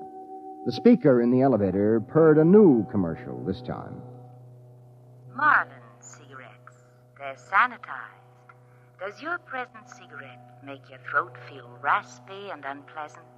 Marlin cigarettes contain a miraculous new drug which actually gives you the sensation of smooth, creamy smoke. Marlin cigarettes. Marlin cigarettes. He walked down the marble corridor to his office. Good morning, Mr. Burkhardt. Good morning, Miss Horn. Do you like my new hairdo? Yes. Is Mr. Barth in? No, sir. He had an appointment with Mr. Dorchin at the Research Institute. I know. You know? Well, I guessed it anyway. And today is the 15th of June, and he won't be here to sign the quarterly statement, and I'm going nuts. Let me have a cigarette, will you? Yes, sir. Try one of these. They're Marlins. I never heard of Marlins before today. What are we, a bunch of guinea pigs? Something wrong, Mr. Burkhardt? Wrong? Perish the thought, Miss Horn. Perish the thought.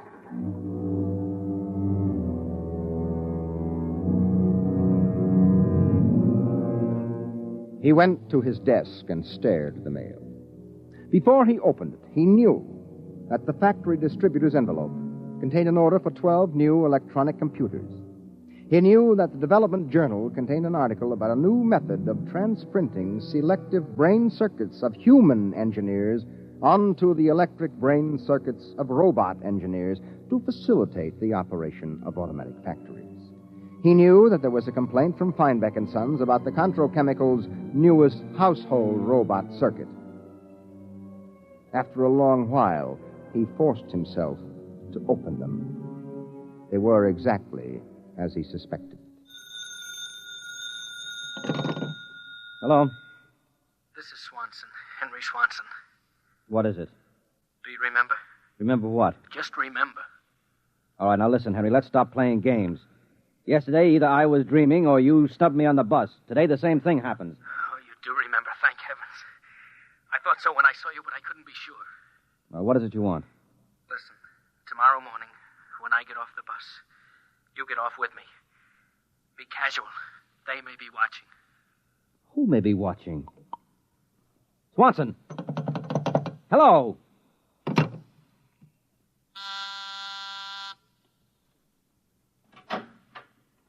You buzzed, Mr. Burkhardt? Yes, I'm still out of cigarettes. Would you buy me a pack of Kelvins? Wouldn't you rather have Marlins? I smoke Kelvins. But, Mr. Burkhardt, Marlins have that soft, creamy smoke that's so soothing to your throat. Oh. You really believe that stuff? Well, it's true. I wouldn't say this, Mr. Burkhardt, except that, well, I've gotten to know you pretty well, and I've grown to admire you so much. I see. Would you mind, Mr. Burkhardt, if I told you that for months now I've wanted to, well, just comfort you? I know how troubled you've been. Well, you've never mentioned your feelings before, Miss Horn. April. My first name's April. Well, that's a pretty name. You see, I do have your welfare at heart. That's why when I see you smoking Kelvins and I know Marlins are so much better, won't you let me buy some of them for you, huh? Well, I suppose so. Why not? Here, bring me a carton. Oh, thank you, Mr. Burkhardt. Guy. I think you ought to go. I'll be back.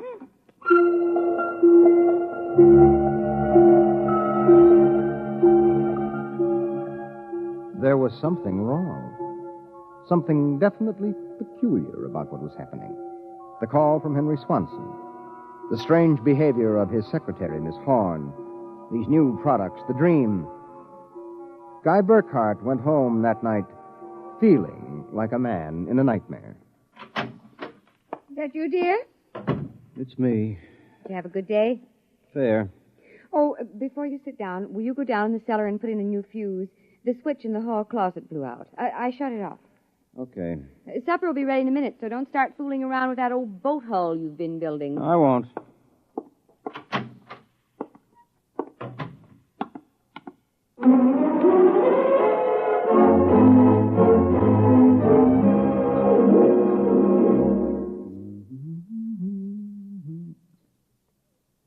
Mary! Mary! What is it? Come down here. Hurry up. What is it? I don't know. I'm not sure. I was looking for a fuse, and I thought maybe I'd dropped one under the boat hull, so I scratched around. Look. Let me put the flashlight on it. Well? Look at the floor. What about the floor? It's supposed to be cement. Well? Well, it's copper. There's a thin layer of cement, but underneath it's metal. Look here. Underneath the concrete, more metal. And here on the wall. You see? Metal. Metal under the floor, behind the walls, every place. Well, I don't really understand. Mary, I know this sounds crazy, but somebody, for reasons I can't even begin to guess, has taken this house and replaced it with a clever imitation. Guy. Mary, I'm going to look around a little more. Well, your dinner will be ready. All right, save it for me. There are a couple of things I've got to figure out.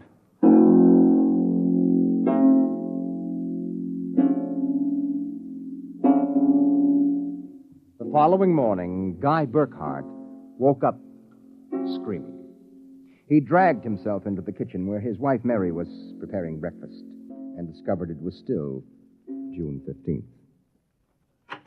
Mary, where's the morning paper? Where is it? It's outside the door, I guess. Uh-huh. June 15th. You'd better hurry, dear. Today's the day Mr. Barth fills out the quarterly tax return. Oh, no, it isn't. What? He won't be there. He'll be at a meeting with that crackpot Dorchin at the Human Research Institute. Mr. Dorchin? He'll be there. And Miss Horn will have a new hairdo, and the elevator will be selling some new product, and Swanson... What about Swanson? Swanson, he said...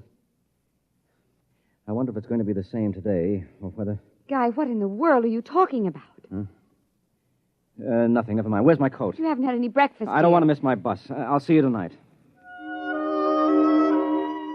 Guy Burkhart got on his bus.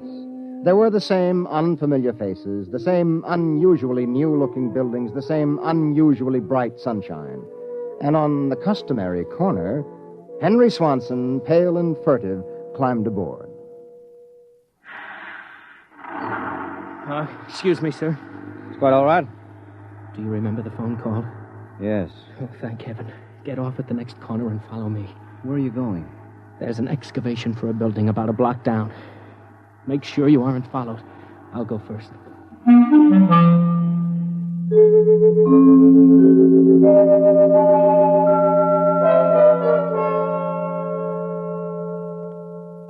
Burkhart. Here, behind the fence. All right now, Henry, what's this all about? I'm not sure. At first I thought perhaps they were Russians.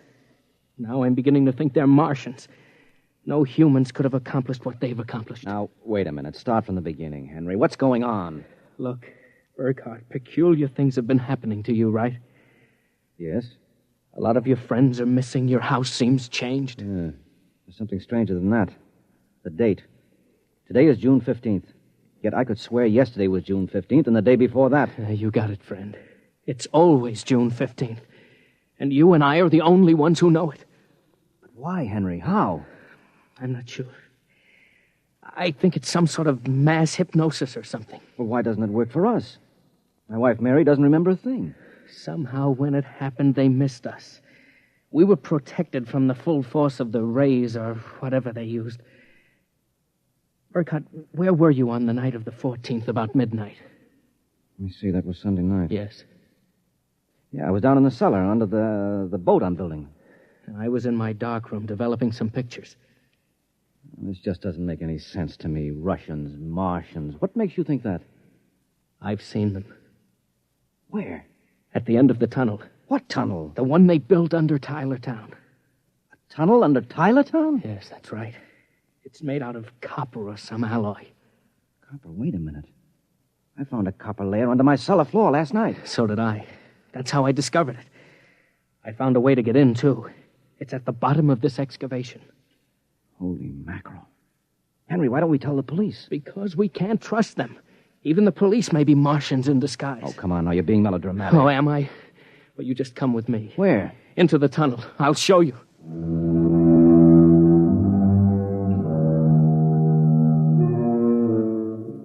Henry Swanson led Guy Burkhart to a small hole in the side of the excavation. There he removed a cut-out piece of metallic substance, and they crawled into a dimly lighted tunnel. They walked for what seemed like 2 miles until Swanson held his finger to his lips. We've got to be quiet now. Henry, this is fantastic. They've got a tunnel right under the whole town. Oh, you haven't seen anything yet. There's a room a little farther down. We'll be able to look through a glass in the door. Is it safe? It's perfectly safe, unless one of them comes along. Now, come on. Okay. Here. Now, Burkhart, look through this glass. Now, just so I know I'm not completely insane, tell me what you see. Good Lord. Well? A tremendous panel with dozens of telescreens. And in front of each, a servo robot. They seem to be computing something. Yes, I've watched them. They're evaluating data from the screens. Have you gotten a chance to look at the data on those screens? No. I've been afraid to go in. There might be a warning circuit somewhere. Well, if we knew what those robots were working on, we could go to the authorities. I'll risk it if you will. All right, it's worth the chance. We're lost anyway. Okay. Open the door.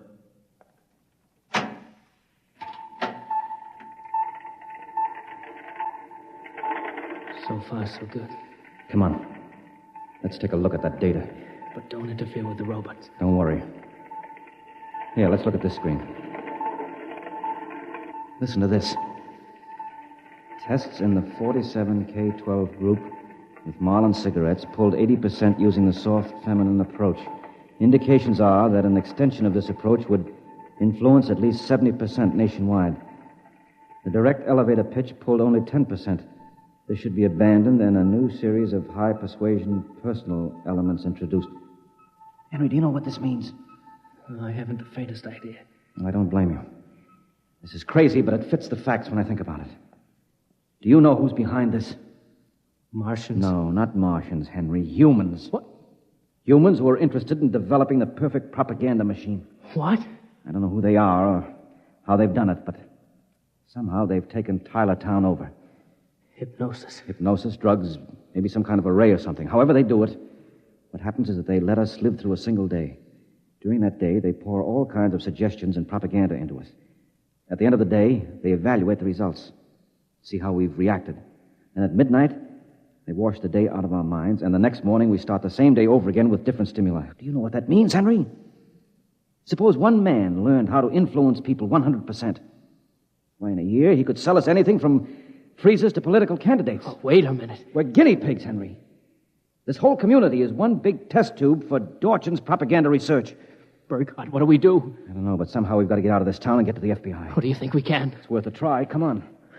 Wait. Huh? What is it? Look through the door. There's somebody coming down the tunnel.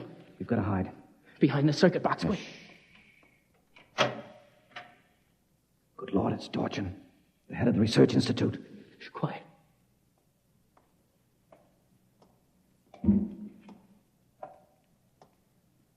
All right, Burkhardt, come out. We know you're in this room. Miss Horn has informed us that you remember. I must warn you that it's useless to buck us. Come out peacefully. Let our maintenance crew adjust you properly so you don't remember from one experiment to the next. It will be quite painless. If you don't come out peacefully, we'll have to get you. Henry, take this wrench. When I give the word, jump him. But he may be armed. Well, we've got nothing to lose. Very well. I'm coming after you. Now! Burkhardt, I've killed him. Now, wait. Get his coat unbuttoned. Maybe his heart is still beating. Henry! What is it? What's wrong? Look underneath his coat. Heaven help us. It's a robot. A humanoid robot designed to look like Dorchin. Come on, let's get out of here. Wait. What's that? It's a loudspeaker. I told you it was useless, gentlemen. Who are you? Mr. Dorchin, naturally. The real Mr. Dorchin. What are you trying to do to us? Merely trying to prevent you from damaging my experiment, gentlemen. You can't get away with this, Dorchin. Sooner or later, somebody, the FBI or somebody, is going to get wind of this madness. Really, Burkhardt, you're quite naive. Now, why not be reasonable and let the maintenance crews adjust you? And if I refuse, I suppose you'll kill me. That would be quite impossible. Oh? You see, Burkhardt, you're already dead. Dead? You're shocked. It's quite true. You and everyone else in this town were killed by a premature atomic blast at the Condro chemical plant. The blast occurred at 7 a.m. on June 15th. That is the last thing imprinted on your minds. That is why you wake up screaming each morning. No, it isn't true. But it is. What I and my associates did was take the brain circuits from your dead bodies. We stored them in electrochemical batteries till we had a chance to rebuild the cities and begin our tests. Do you think I believe a fantastic tale like that? I imagine you find it incredible. Of course, we didn't rebuild everything exactly. After all, it only has to last for a single day, June 15th. At midnight, we turn off the power and wash out the memory of the day. You and your friend Swanson, unfortunately, have defective circuits. You remember. Burkhardt, it's no use. We're trapped. Give up. No, not me. What can we do? We can make a run for it down the tunnel. Come on. It's useless, Burkhardt. Keep going. It's useless. Useless. Useless.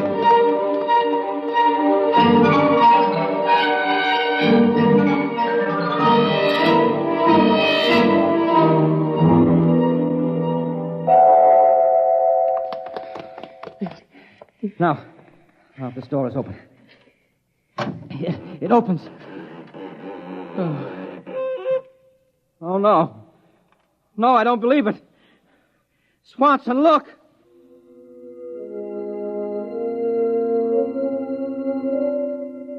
They were standing on a ledge of smooth, finished metal.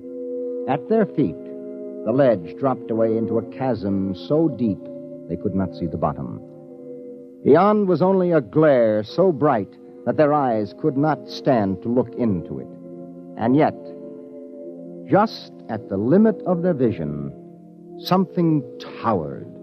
Something so huge it was almost inconceivable. Something. Burkhardt?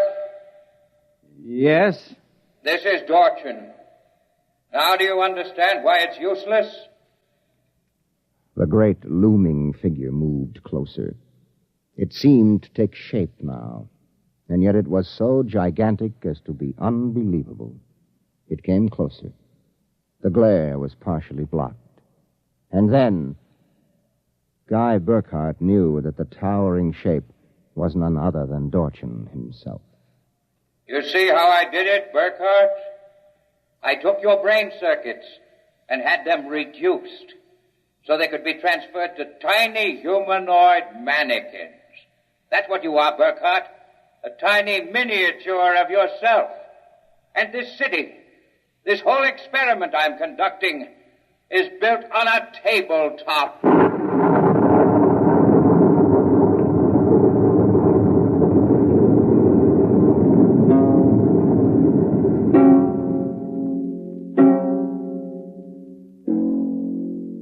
It was the morning of June 15th, and Guy Burkhardt woke up out of a dream screaming.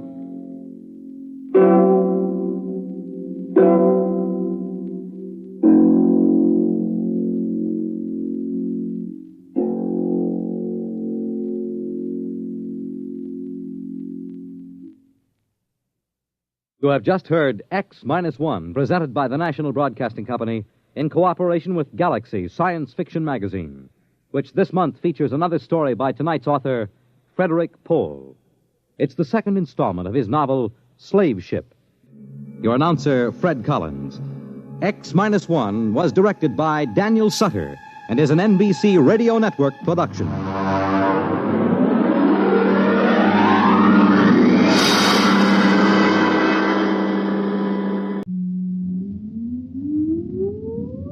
Countdown for blast off. X-5, 4, 3, 2, X-1, fire.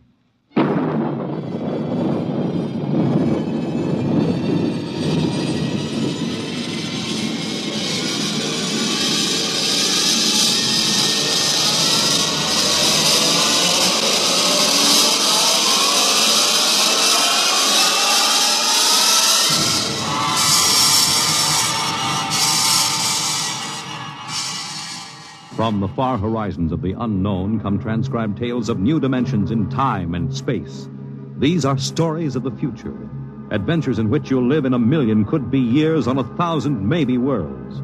The National Broadcasting Company, in cooperation with Street and Smith, publishers of astounding science fiction, presents X-1.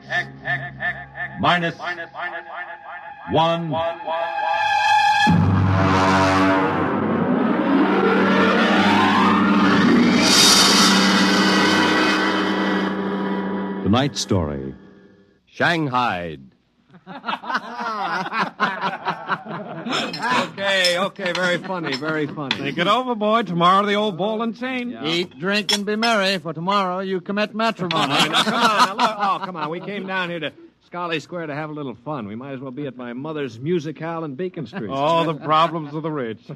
Tell me, Jeff, just where does the coffin fortune come from? Pirate treasure? No, I guess it started in Nantucket. My great something or other used to be a whaler. Oh, whaler, there she blows. A dead whale or a stove boat. Watch my trusty harpoon. hey, well, look out for the fort. Oh, my. Where's the money now? Oh, I don't know. We've got a lot of commercial holdings, mills, import-export outfits, rocket lines, you know. Mere trivia. All right, now look, why don't we get out of this dump? We could go up to the Copley Plaza. It may be stuffy, but at least the glasses are clean. Well, you're the condemned man. All right, you two go ahead and get in the car. I'll settle. All right, meet you out in front. Right. Excuse me. You want something, Bud? Yeah, the check. Okay. Hey, Milton, check. He'll be right out. Right, thank you. Hello, mate. Nice night, eh? Oh, yeah, I suppose so. I've been watching you. Celebrating? Sort of. Yeah, so am I.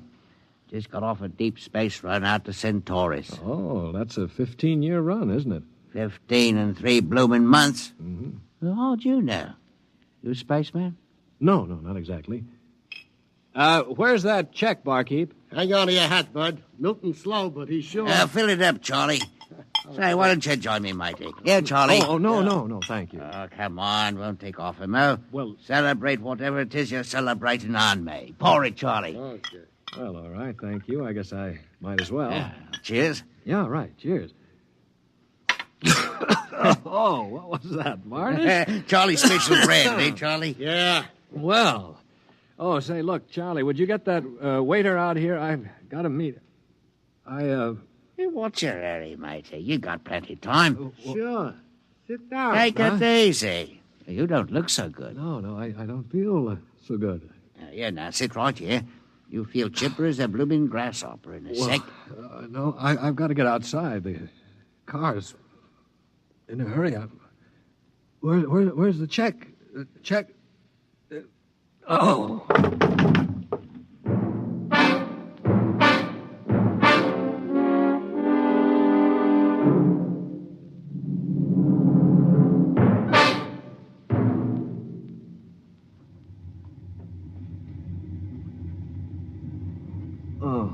All right, matey.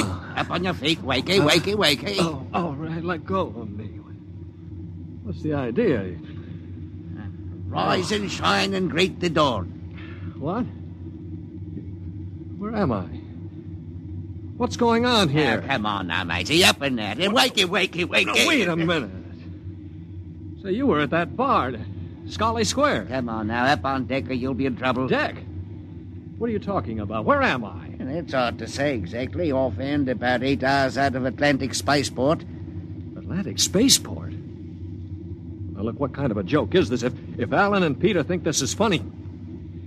What ship is this? R.S. Michael M. Rafferty, Coffin Line. Oh, Coffin Line. Well, that makes it easy. Now, you've got to put back to port. Forget your toothbrush, Banks. No, listen, you runt. You take me to the captain or I'll tear you apart. Here, darling, grab my jacket. All right, get moving. Sure, mate, here. I'll take you to the captain. Bet you're going to be sorry.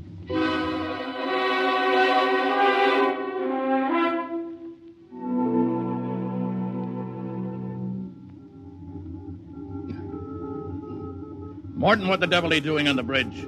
Get below before Right away, sir. Only this here gentleman asked to see you. Yeah, that's right, Captain. There's been a mistake made. I'm afraid it was supposed to be a joke. Oh? Yes, you see, I'm going to be married today, and I suppose the boys thought it'd be funny to make me miss the ceremony. I'm sure it won't be too much trouble to have you drop me off back at the Atlantic Spaceport. What? Morton, what is this? Well, it's simple, Captain. He wants you to turn the ship around, that's all. Now, look, if there's any trouble with your superior, I'm sure I can fix it up. You see, I'm Jeff Coffin. Yeah? Well, you don't understand. My father is Cyrus Coffin. He owns this ship. Oh, he does, huh? Morton, get this drunk below. Now, just a minute. I can understand you not believing me, but I can identify my... Hey, where's my wallet? I've been robbed. Oh, now, look, Captain, wait a minute. All you have to do is radio back and check. Mr. Black, remove this man from the bridge. Yes, but... Aye, sir. You heard the captain, Buster. Oh, now, wait a minute. Let go of me. This is no way to treat a passenger. Passenger? Huh. Wake up, sonny boy. You're one of the crew. Now get below.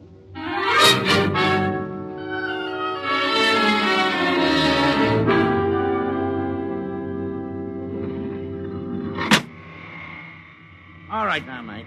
Grab yourself a buffer. Get to work on those neck No, plates. look, they can't get away with this. This is kidnapping. Perhaps yes, perhaps no.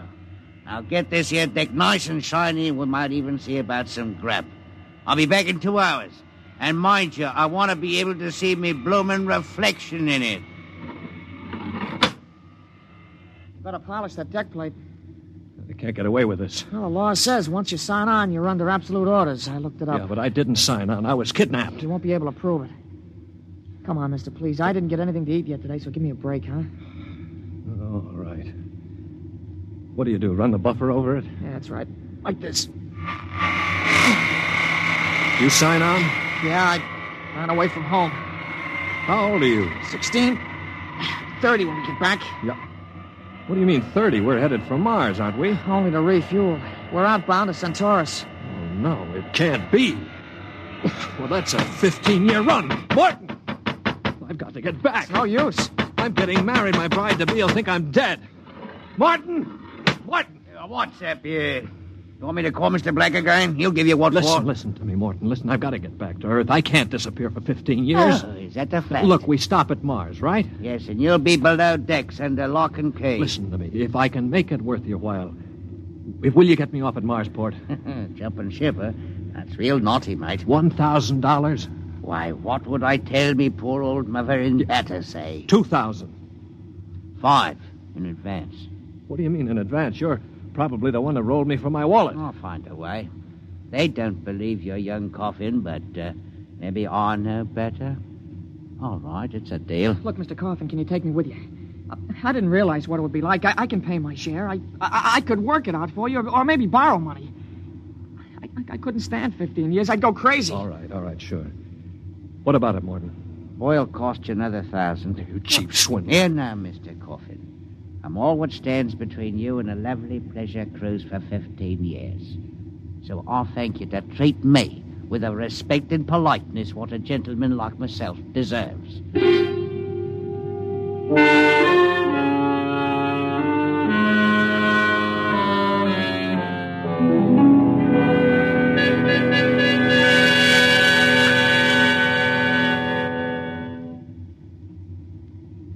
Stand by.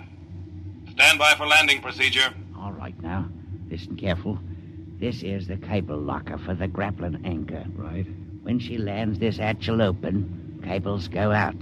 Don't get yourself caught in them. You'll be tore apart. All right, we've got that. Are you sure we can get out? Now, you just do what I say. We drop down to the blast pit. Nobody'll be there. Lie low in the pit till dark. Got that? Right. Now, look, Morton, I'll tell the patrol you helped us get away. That'll help you when they catch up with this gang. Well, thank you, sir. Thank you kindly. I've got to get to my station now. Luck. Thanks. Thanks, Mr. Morton.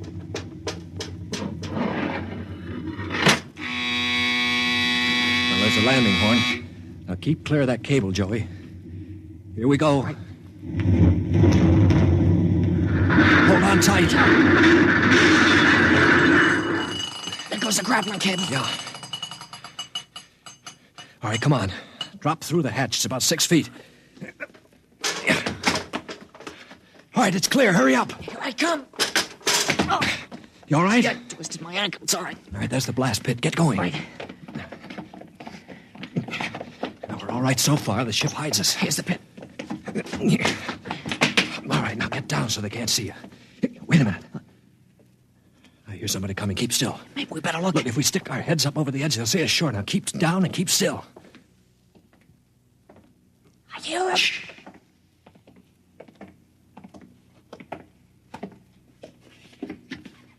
Well. Look what we have here. 2 little babes in the wood. Now, you two move and I'll shoot you in the belly. Morton, you got good eyes. I told you I saw him coming this way, Mr. Black.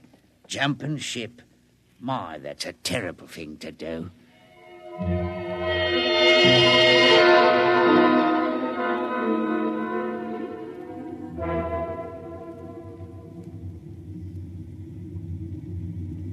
Mr. Black, inform the ship's company that these 2 men have been found guilty of attempted desertion. Desertion? You kidnapped me, you dirty crook. Don't you talk to Captain Howell that way. I'm sentencing them to 24 hours hull watch.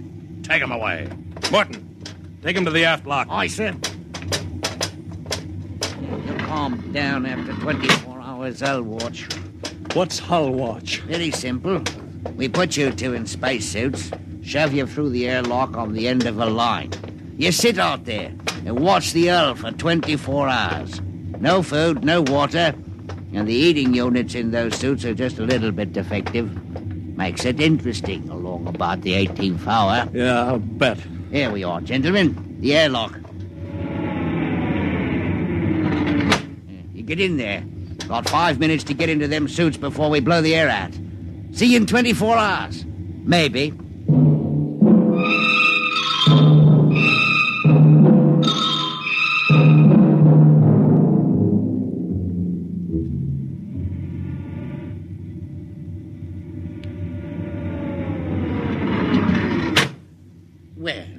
Welcome back to our little home.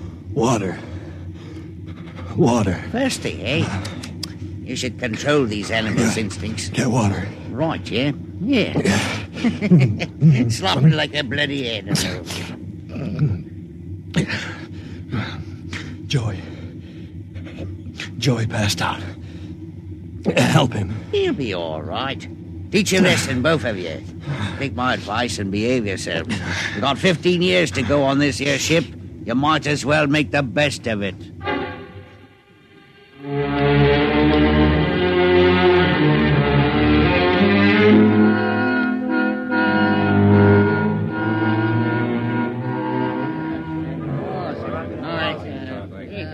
Hey, Martin!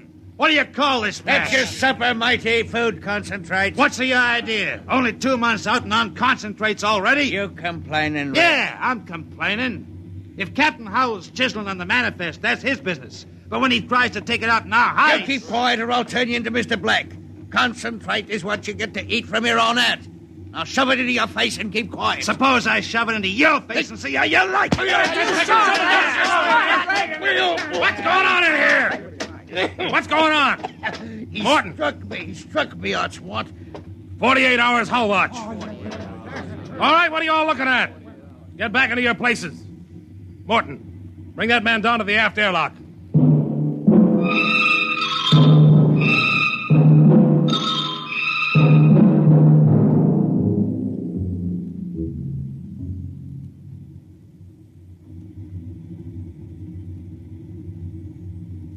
It's murder, that's what. Plain murder. Space Code gives a 30-hour limit for punishment.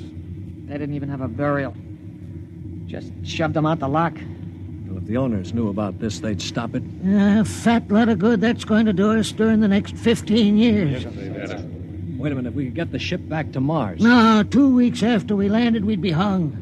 That's what Space Code says about mutiny. And if they catch you in the act, they shoot you down and no questions. All right, I'm willing to take that chance. We're going to let Black and Howell kick us around for 15 years? Why don't we take over and head back? Right. I'm for it. Let's go. You bet. Going to interrupt something, gentlemen? Discussion? Talking about the captain, maybe? Grab him. Here, because Get him. Throw him into the jet. Come on. Oh, have you all out of the Ellen shifts? Also, your knife rations, that's what Yeah, show him my oil rag, Morton. Well, that's done it. He's an officer. Who cares? Yeah, we've got to move now. Joey? Yeah? You get up to the radio room and smash the set before they can get a message out. Right. Pop, you get aft. Tell the engine watch. Yes. The rest of us will go up on the bridge. How about this rat? Tie him up. Speed counts now. We've got to take over before they know what hit them.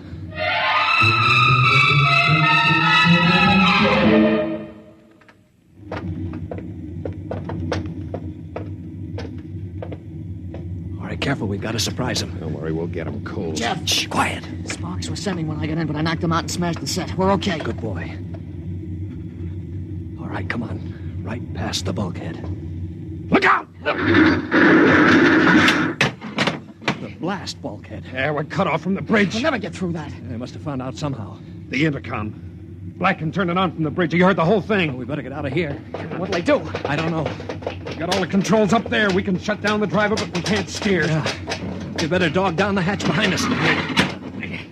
All right, men. Captain Howell's giving you 1 minute to give up quiet. In a pig's eye, Black. You'll hang for mutiny, every one of you. What do we do now? Quiet. They can hear everything on the intercom. If I pull the jack out. That's the boy. Look, we've got to get through to the bridge. It's a Mexican standoff. We can't get at them, they can't get at us.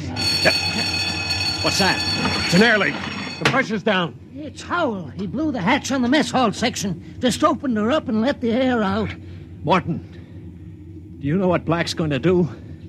He's going to bleed off the air down here. Serves you all right. If I had my way, I'd see all out on the hull till you froze stiff. You're forgetting something, Morton. You're back here with us. What do you mean? If Black and Howell blow out compartments one by one or bleed the air off, you'll get it too. They'll take care of me. Don't you worry about that. Oh, you think so, huh?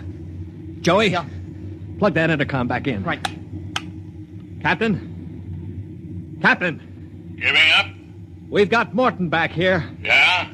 If you try anything on us, he'll get it too. What am I supposed to do, cry? You don't care if he dies? That's his problem. We're going to drop the oxygen level 5%. Don't do that to me. Captain! It's unfortunate that you were captured, Morton, but the security of my ship comes first. You mean you don't care? You'd see me dead. Precisely. Well, you can't. It's murder, that's what. I'm not one of them. You can't kill me. You can't. Joey, pull the intercom plug. All right, there you are, Morton. They'd kill you just as soon as look at you. Now listen, we've got to get through that bulkhead. You know this ship. There must be some way. Morton, we're your only chance. Get us through the bulkhead. All right. All right, why shouldn't I? They'd kill me. Well, then there is a way to get through. An emergency release. Uh-huh. They don't tell crewmen about it to keep them from breaking through in an engine blast and leaking radiation to the bridge. Well, then let's get going. We've got to get through that bulkhead before Howell cuts the air down and gets us all.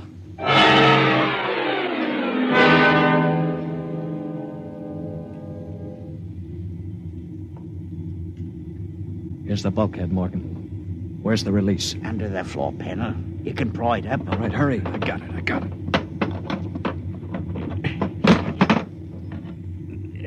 She's up. Works on a K. Ready? All right, Morton. Open it up. Here goes. Morton! He's dead. Electrocuted, and the bulkhead's still closed. They didn't even get to turn that key. It killed him instantly. Harry. Yeah? Have you got your watch gloves? They're insulated. Oh, yeah, sure. Get Morton out of the way. Don't touch him, Joey. He's got the current through him. I'll shove him away with the gloves. All right, now. Stand by. Here goes a key.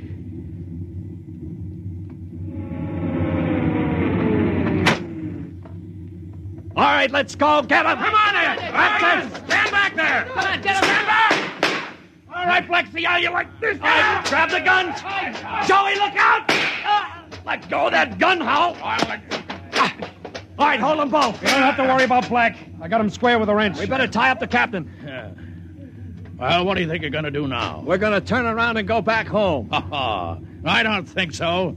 I burned the navigation tapes, and none of you can recalculate them. Why, you You'll dirty... just wander in space till the fuel gives out. You'll die right here on this ship.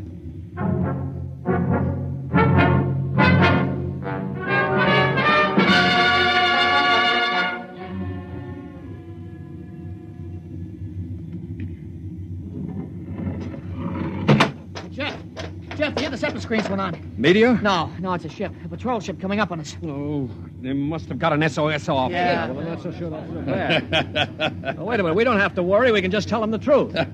You're not familiar with space code, young man. Mutiny is punishable by immediate execution. In other words, they don't ask questions. They just shoot. He's right, Jeff. We're through. Can we get away? Not from a patrol ship.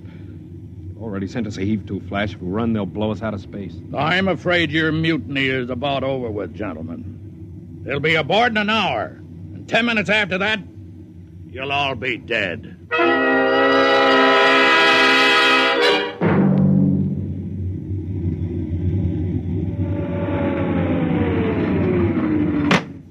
Nobody move. Sergeant, take a squad and secure the ship. Collect all weapons and post a guard in the engine room. Yes, sir. You, Brown, Williams, Osinski, come on. Well, I'm delighted to see you, Major. I wasn't quite sure my SOS had gotten through. Oh? You're Captain Howell? That's right. And I can swear out the affidavit of mutiny. I don't think a mutiny charge will stand up, Howell. Not with the relief of command warrant out for you. I think we'll just forget about it. But you can't do that. Space code is clear. You recorded my SOS. No, we didn't, Howell. Then how'd you get here? They sent us after you to get Jeff Coffin. Where is he? I'm Jeff Coffin. Jeff, we had a missing persons alarm for you, and then when a check you signed turned up at Marsport. A check? Mm-hmm. Oh, that's right. I gave one to Morton to help me get away. And he sold it to a fence for half face value. We traced it back to the ship. Coffin, I've got orders to escort you personally. We're taking you back to Earth. Can I send out a message, Major? Of course. Oh, that reminds me, Jeff. I've got one for you from your fiancée. She said to tell you that she didn't object to a bachelor party in principle, but she did think 6 months was stretching it a bit.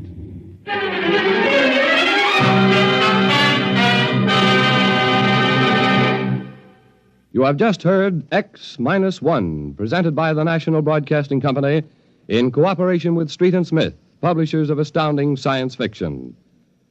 X-1 was an NBC Radio Network production.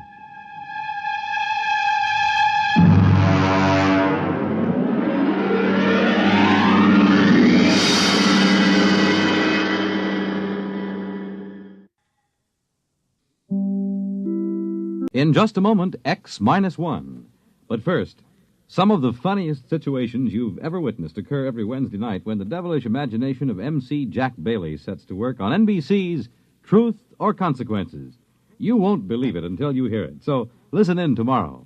Then another laugh session is in store later on with the wise and witty Groucho Marx as he and contestants play You Bet Your Life. While for the melodic note in your Wednesday evening schedule, it's music and fun on Airtime with Giselle McKenzie. And now, stay tuned for X-1 on NBC. Countdown for blast off. X-5, 4, 3, 2, X-1, fire.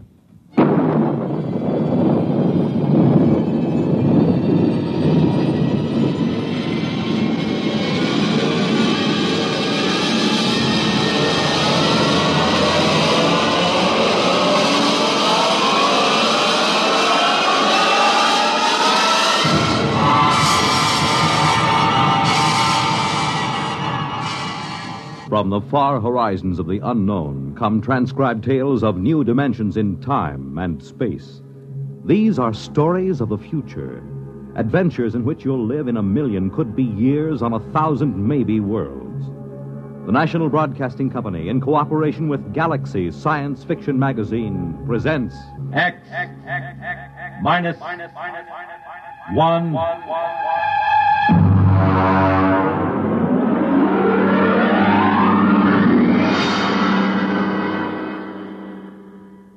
Tonight, Hallucination Orbit by J.T. McIntosh.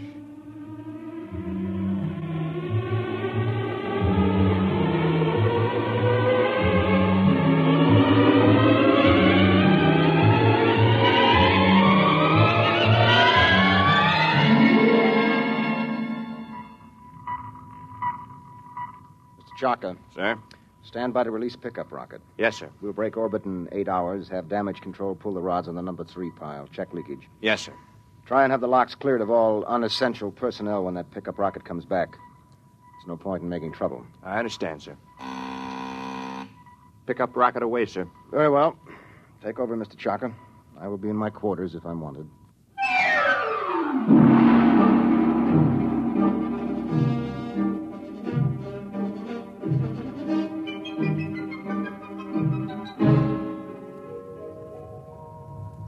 Well, now then, Mr. Danbury, make yourself comfortable. Why, thank you, Captain. You care for a drink? Scotch in that bulb, bourbon in the other. No, thank you. I can't get quite used to squirting liquor from a rubber bulb as if I were oiling a bearing. Well, you'd have a devil of a time pouring from a bottle in free fall. Well, how are you enjoying your trip? It's very interesting. It's very nice of you to give me a lift. You know, it would have been 8 months before another ship came along. Oh, a lot more than that with the main Pluto beam station out. Probably 8 years. Really? That long? I thought the whole run to Pluto was under 18 months. Yes, it is when the beam is running. You see, Mr. Danbury, we left Earth 27 days after the beam broadcast from Pluto station broke. We've been spaceborne close to 6 years. I suppose that's why you're on orbit around this planet, picking up supplies or something, eh? Oh. This is a standard pickup for the Space Beam Service. We sent a rocket down to take off a man who's been the only inhabitant of this planet for a little over 2 years. Well, I expect he'll be glad to see you. Well, there's no telling. I know I would. After 2 years of duty, Mr. Danbury, you might not know anything. Oh, psychiatric troubles? Solitosis. It's from the Latin, solus, alone. Is that much of a problem? Only in space. Here, look.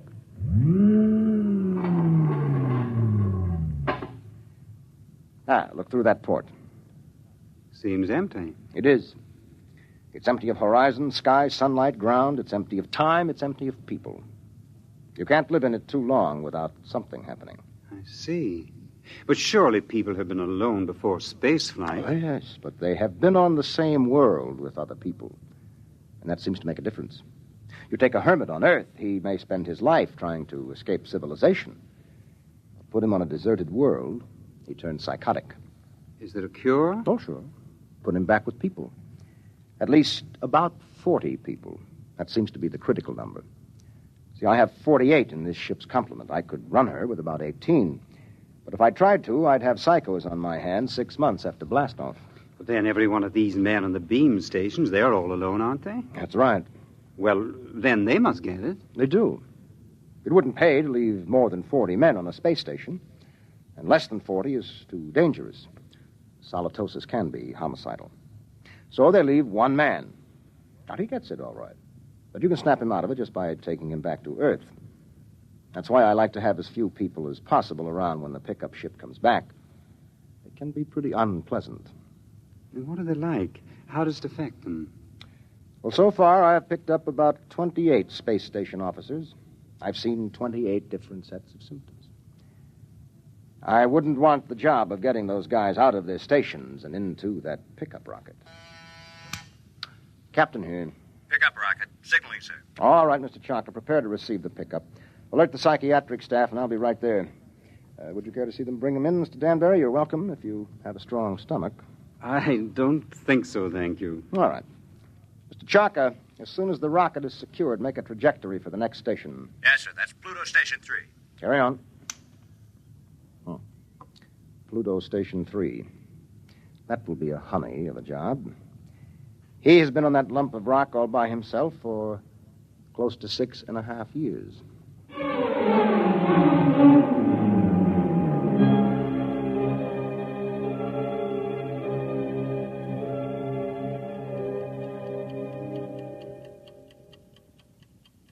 Pluto Station 3, daily report. Colin Ord, space officer. Everything is in fine shape. Through my port, I can see Mars, Earth, Saturn, Mercury. That little devil, he's hiding behind the sun. He's been quite furtive lately. Why I'm required to record this report every day escapes me, because it's quite obvious to any empty-headed brass hat at the central office that not a word of this has been worth the tape it's been recorded on for the last 5.5 years. But if it amuses you gentlemen to hear me wander, after all, you are paying for the tape. Which gives me a fine thought. I'm going to set the pickups through the whole station and leave the tape running. That'll give you a daily report all day, so keep on listening. Right now, I have the distinct impression that Earth is winking at me. A rather suggestive, lewd wink. It helps to see the planets, doesn't it? Oh, I thought you were reading. I was. You know, if you hadn't been able to see the planets, you would have been a straitjacket case long ago. Well, who knows I'm not one now? You don't, anyway. Well, I think that so long as you talk sanely about madness, you can't be so far gone. It's out there somewhere, isn't it? The rescue ship. Somewhere. How long now, Colin? Where could they be now if they started whenever the beam failed? I haven't worked it out since the last time you asked, but they could be very close. Well, if the beam hadn't failed, they would have been here long ago, wouldn't they? Oh, sure. 11 months with the beam, over 6 years without it. Well, anyway, that triple times 6 years' pay adds up to quite a pile. You'll be set up for life when you get back to Earth, won't you? And at 29. I'll be rotten with money. Oh, well. It's been nice knowing you. That's because of the others before you. I've learned a lot. I'll never talk of the others. And above all, never talk of any others to come. I'm sorry. Would you like to play chess? It's a long time since we did. I don't think so, not anymore. I'm a little tired of chess. Oh, I know. I understand. I won't bother you. I'll go to my room, Colin. Well, don't get upset. I'm not. I understand. You're just tired of chess. You still listening, gentlemen? That last few minutes might have been a little confusing. You'd like to know who I was talking to, wouldn't you? I'm afraid you can't hear her on the tape. That's Una. And I'll tell you what she looks like. You might find it interesting. She's beautiful, but rather cool. She always wears a white shirt and sharp, creased green slacks. She's got a good figure, but in a calm sort of way. She plays a good game of chess, although I beat her 2 out of 3 times. Of course, you know why you can't hear her on the tape. But I still know, too. That's a point in my favor, isn't it? That brings up an interesting question, gentlemen, because I'm tired of Una. I'm beginning to find her a long, cool, slightly unappealing bore. My problem is how to get rid of her. I can't just tell her to vanish. She's a little too real for that. I dreamed up a ship to bring her. I'll have to find another to take her away. Well, I might as well get to it. Oh, no. No, I'm not going to bother about the ship. It's too much mental effort. I'd have to think up everything I saw, and frankly, gentlemen, I'm too tired. Maybe she'll take the hint. A lot of them did.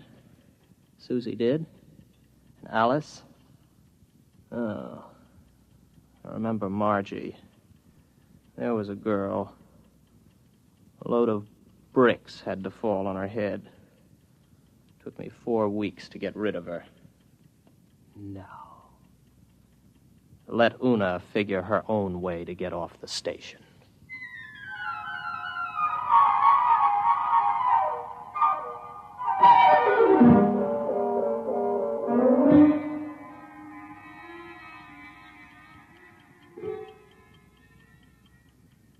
Well, she's gone.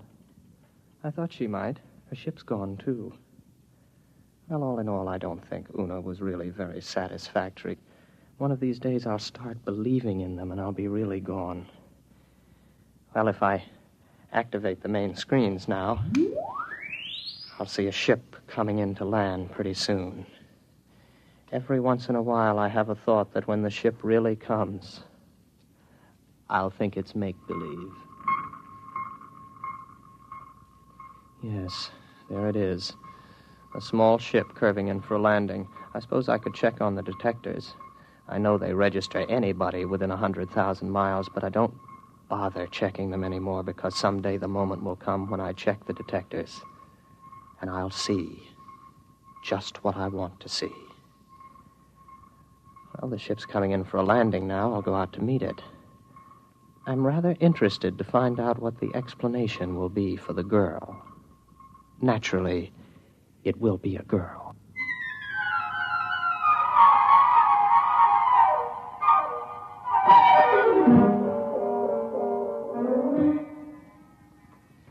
It's all right. You can take your helmet off. The air's all right in here. You must be Baker. Oh, good heavens, no. Baker was before me here. You can't be one of his dreams 7 years late. I'm Ord, Colin Ord. Before we go any further, just how does solitosis affect you?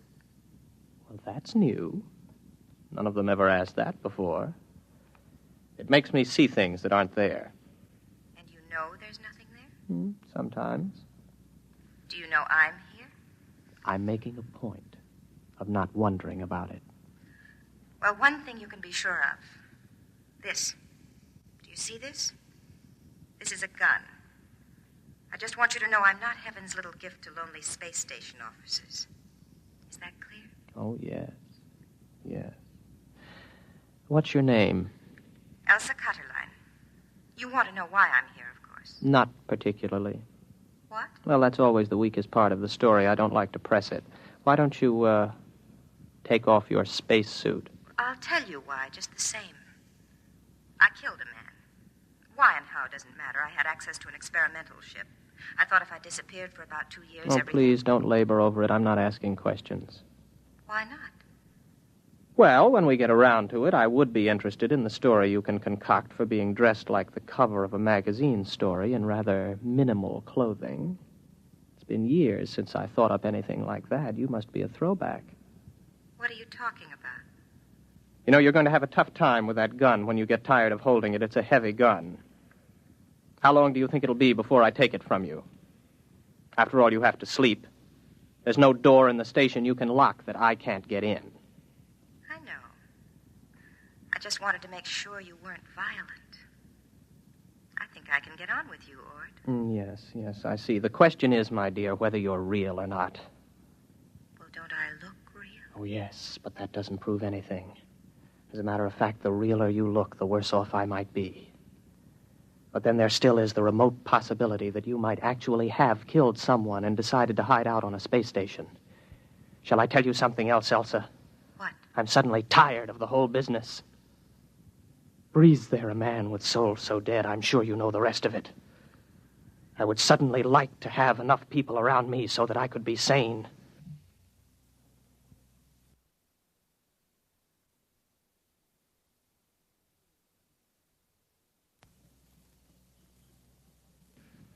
I would like to find women as part of life instead of having them pop up here from the depths of my rather pornographic subconscious. But you've shaken me, Elsa. 24 hours ago, I was congratulating myself that solitosis hadn't really gotten me. But now I don't know.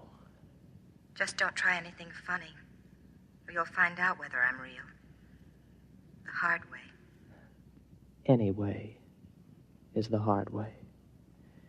First, I'll go out and have a look at your ship.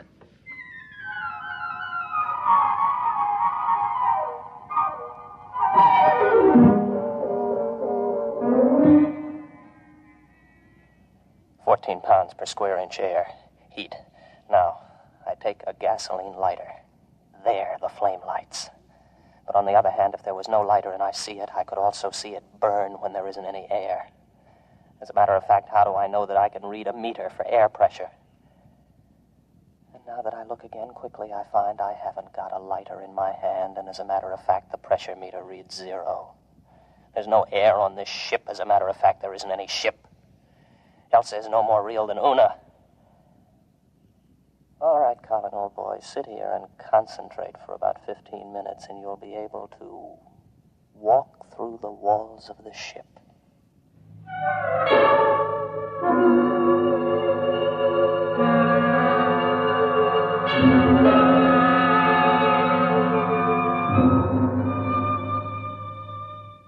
Well, what did you find out there? You'd better leave. It was a mistake your coming here. I'm sorry. No, don't come any closer to me. Put down the gun. Keep back. I'm warning you. Keep back. You see, it's no use. Oh, you're a good shot. You got me right between the eyes, but I couldn't feel a thing. I can't let myself be shot now, can I? Give that to me. There. Now remember, if you shoot me, nothing happens. But if I shoot you, you die. Do you know that? Yes, I know that. I'll give you about 20 minutes to get that overstuffed figure back into that spacesuit and get off my planet. Frankly, I'm getting tired of hallucinations. Tired. Give me back my gun. No. I'll keep that. After a while, I'll put it in a drawer. It'll stay there until I forget it. Then there won't be any gun anymore. From now on, my overblown figment, there will be no more Elsas or Susies or Margies. I am not going to give in to solitosis. Maybe I'll bring Una back. At least she could play chess.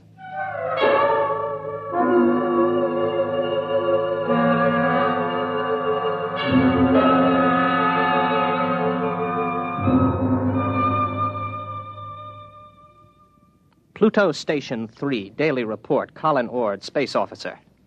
Gentlemen, I have successfully fought off salatosis for 2 days, and I have been alone. However, I'm afraid I'll lose as I watch my main scope now. I see a ship coming in again. I wonder what this one will be like. It's a launch from a larger spaceship. Maybe a lifeboat. Dorothy came in a lifeboat. I wonder what this one will be like. I've got to find out when she comes whether she's real. That's the key, as long as I know if she's real. When I don't care anymore, that's when it's really got me. The ship's down now. There she comes out of the airlock.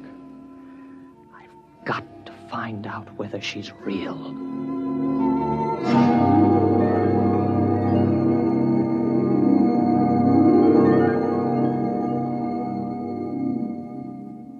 Colin Ord. That's right. I'm Dr. Lynn of Four Star Lines. Marilyn Lynn. Oh, very pretty. Are you going to tell me your story now, or do I have to wait? I'm not going to tell you anything till I've found out a little more about you. Well, you're an improvement on the last one. At least you're young and beautiful, and you're not fantastic, and you look intelligent. What do you mean? Don't worry about me. I see things that aren't there. Particularly people. Oh, so you don't believe I'm here? Would you? If you were me? Do you know I'm not here? No, that comes with time. At least it always has so far. You mean you've always proved to yourself that your visitors were mere fantasy? With a struggle. Interesting. Controlled solitosis. I never heard of it before.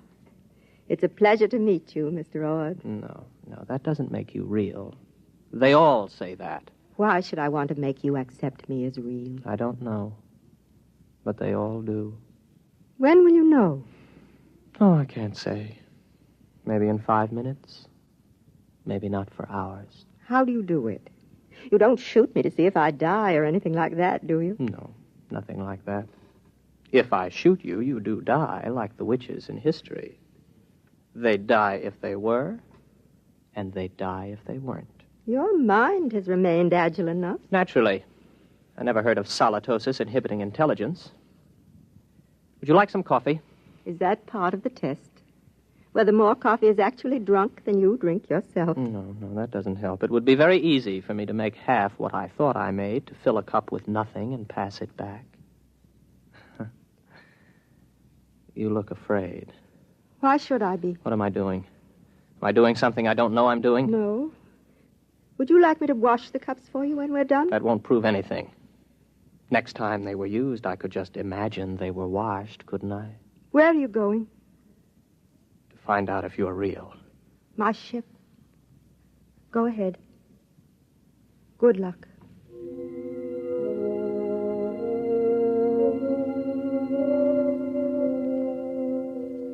What's she afraid about? Something I said. None of the others were really afraid of me. I can't tell yet. Nothing's happened. The meters all read 15 pounds to the square inch air pressure, but that's no good. I can't tell if I'm reading them at all. Oh. Well, the wall's solid enough. My hand hurts. That doesn't prove anything. Supposing I open my faceplate. If there's no ship and no air... All right, my faceplate's open. I'm breathing air. But then again, on the other hand, my faceplate may still be closed. Maybe I only think it's open. I can't tell. I can't tell that she isn't real. That means it's finally gotten me. It gets everyone. I don't really know if anything's real, if I'm real, if this space station is real, the planet, the universe, the galaxy. Maybe all life is in my mind. I think. Therefore I am. Yes, I remember that from school. Oh, I'm tired. I've got to get back to the station. Very tired. Close my faceplate, if I ever opened it. Get back to the station. Got a headache. Terrible headache. I'm very tired.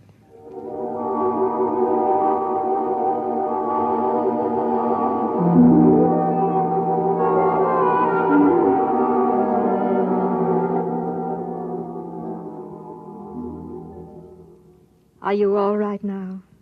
Here, drink this. What happened? You came in the station lock and passed out. How long have I been out? About 24 hours. You're a very sick man, Mr. Ord. Reality. Very important thing, isn't it? It's the most important thing there is to learn. Merely to you. Solitosis naturally affects what matters most to the individual, but we needn't talk about that. But I know now. You're not real.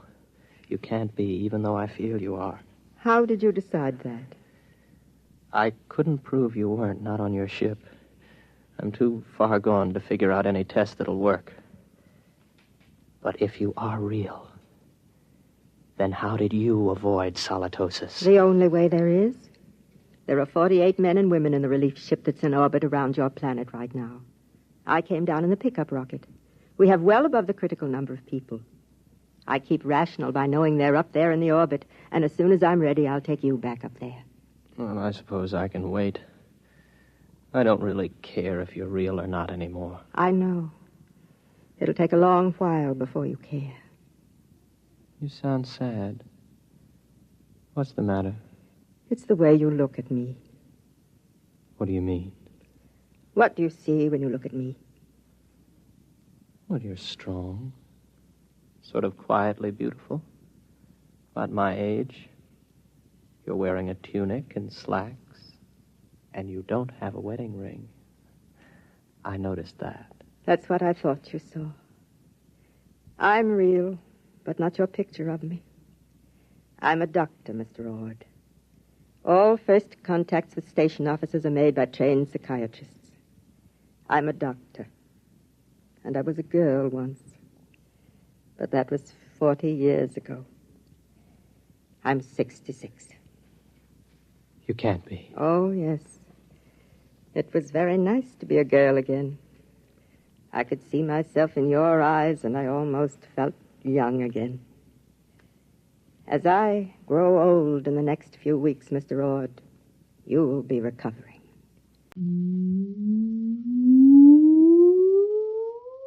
Countdown for blastoff. X -5, -4, -3, -2, X -1. Fire.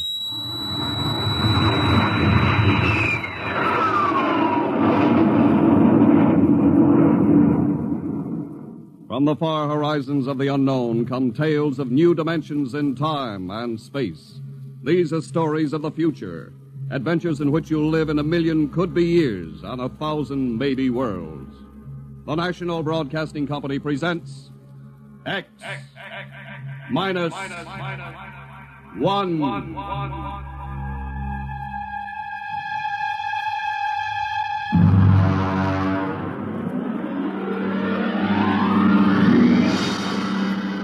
Tonight's story, No Contact.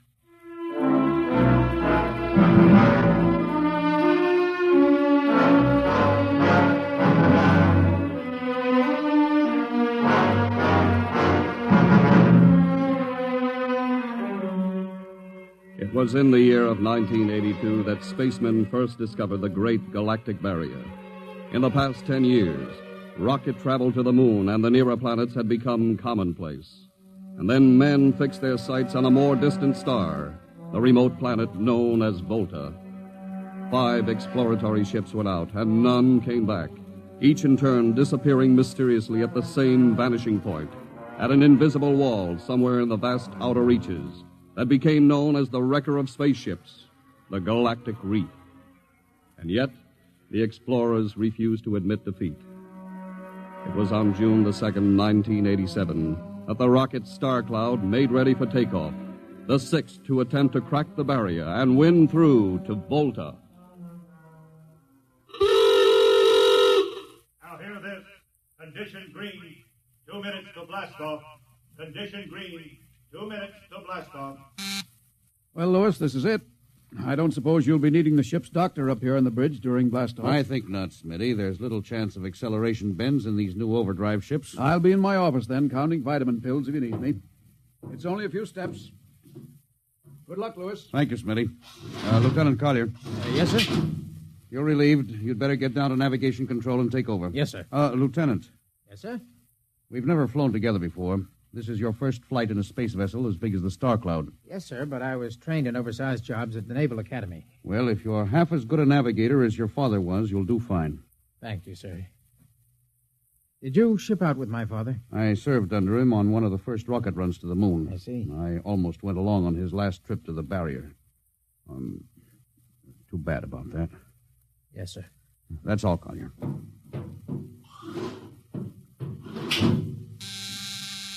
Lieutenant Paulson. Get me the ground control tower on the field. I want to talk to Colonel Harrison. Yes, sir. Go ahead, sir. I patched in the bridge speaker.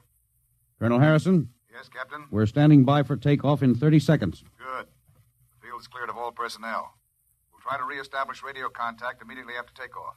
In any event, there'll be a 24-hour ground monitor. Fine. Good luck. Hope you make it. Thank you. Bridge to navigation control. Nav control, Collier. Ready, Lieutenant? We're ready, Captain. The course is in the integrator for takeoff at 1200 hours. All right. Stand by for blastoff. Bridge to engine room. Fire up your rocket chambers. Take off at exactly 1200 hours. I'll read you off. 20 seconds. 19. 18. 17. 16. Hold it. Revoke all orders. Who turned in that alarm? Paulson, sir. We've uncovered a stowaway. Stowaway? Where? Hiding in sickbay. Dr. Smithson found him. Have him brought up to the bridge. Engine room, kill your rockets and stand by. Thorson, this is Colonel Harrison in ground control. What's holding you up? Trouble. What's the matter with you? What's the matter with you? There's a stowaway aboard. Stowaway? Yes, I thought your men were supposed to police this base. What's the matter with you? Captain, take it easy. You know what this delay can do to us, don't you? 1 minute later takeoff can throw us a million miles off course. We'll have to reintegrate the whole works. Well, look, how long do you think it'll take Don't bother for me for a while. I'm busy. Stupid idiot. Captain Clausen? Yes, come in, Smitty. Here's your stowaway. I'll court-martial. Oh, Charlie. Can you use a good radio man, Skipper? Well, I see you two have met. Met. Skipper and me made 50 trips to the moon together. Didn't we, Skipper? Charlie, if you wanted to come along, why didn't you volunteer? I did, Skipper. They turned me down. Oh, what's wrong with you? Acceleration bends. They said my arteries wouldn't stand another trip. Oh, I'm sorry to hear that. But they're wrong, Skipper. I got one more good trip in me. Listen, Skipper, you know that these green kids, they don't know the first thing about space radio operation. Now, you put a man like me on, and I'll be getting you bedtime stories from Mars. Charlie, you know the regulations as well as I do. I can't take you much as I'd like to. Colonel Harrison will murder me for this. Well, I'm sorry, Charlie. I'll have you put aground. I'll tell you what, I'll ask Harrison to put you on as ground radio contact, and it'll seem as if you're right here with us. He won't do it, sir. Well, he'd better. I'll have him busted to corporal for letting you sneak aboard. Look, Charlie, you better be off. Paulson. Yes, sir. I'm sending this man aground. Give him time to clear the launching platform. Yes, sir. So long, Charlie. I'm sorry. Good luck, Skipper. I thought you were going to have him drawn and quartered. If it had been anyone else, I would have, Smitty. But Charlie, well, he's kind of special. He's been with me since my first command when we began the regular run to the moon. And if he wanted to come along this time, well, it's only through loyalty to me. You know, Lewis, I didn't realize it before, but you're almost human. Captain Dawson, nav control, Collier. Oh, yes, Lieutenant. How badly are we fouled up? Can you recalculate the course, or shall I cancel the takeoff? I've already plotted a new course on the integrator, sir. If we take off in exactly 30 seconds, we'll need to correct for only a 1-degree deflection. I can do that before we breach the stratosphere. That's quick work. Are you sure? Yes, sir. Positive, sir. All right, Collier. I'm putting it in your hands. We'll blast off on your signal. Bridge to engine room. Prepare to blast off on navigator's signal.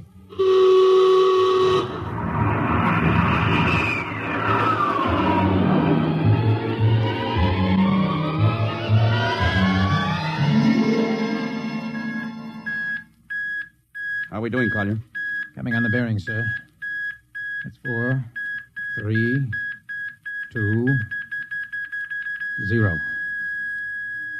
We've intersected the course vector. Good work, Collier. Course is corrected, sir. We're ready to go into atomic overdrive anytime you say. All right. Stand by. Yes, sir. Now hear this. Now hear this. Prepare for maximum acceleration. Bridge to engine room. Kill your rockets. Rockets out. Fire up number 1 cyclotron.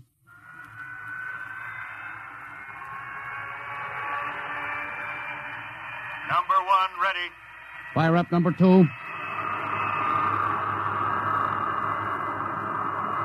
2 ready. Withdraw your dampening rods.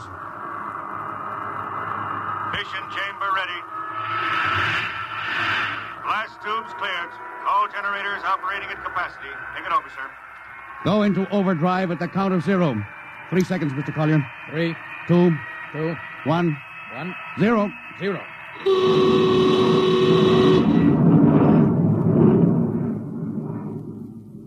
How are we doing, Collier? On course, sir. She's running hot and true. My compliments, Lieutenant. This job would have done your father credit, and he was the best navigation officer I ever saw. Oh, thank you, sir. Start your gyros. Put her on robot control. All right, the bridge is yours, Mr. Collier. If you need me, I'll be in Dr. Smithson's office. Yes, sir.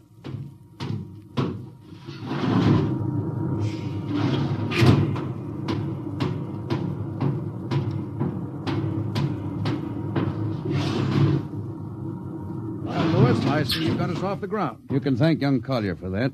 Chip off the old block. You knew his father? As a matter of fact, I knew him very well.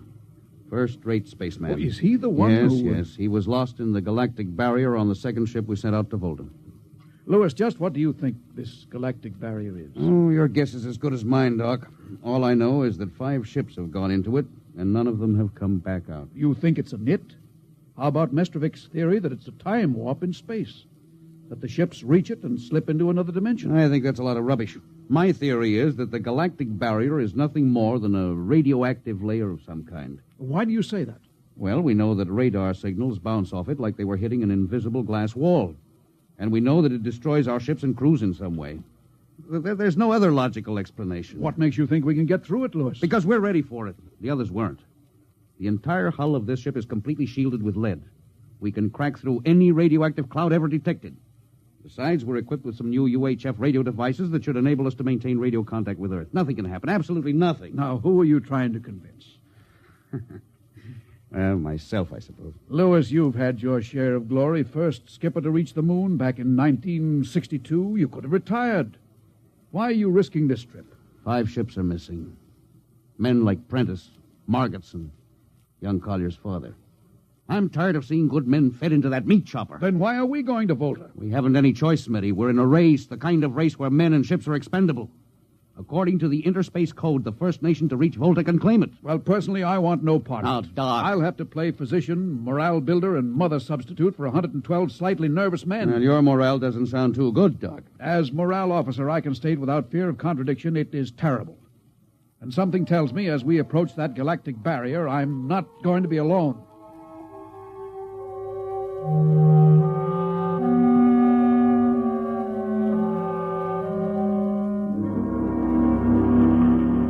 Hello, Earth. Hello, Earth. Captain Thorson of the Star Cloud calling Earth. Hello, Star Cloud. Hi, Captain. Charlie. Well, I see they haven't court-martialed you yet. No, sir, thanks to you. Well, it's good to hear you. You can read us the funny papers on Sunday morning. All right. How's our signal? Strong. Clear as a bell. Now, here's our log report for Colonel Harrison. You ready? Shoot. June 2nd, 1987. 4 weeks out from Earth. Running true. No radiation. Operation normal. Still making our approach to the galactic barrier. That's all, Charlie. See you later. Good luck, Captain. I sure wish I was with you.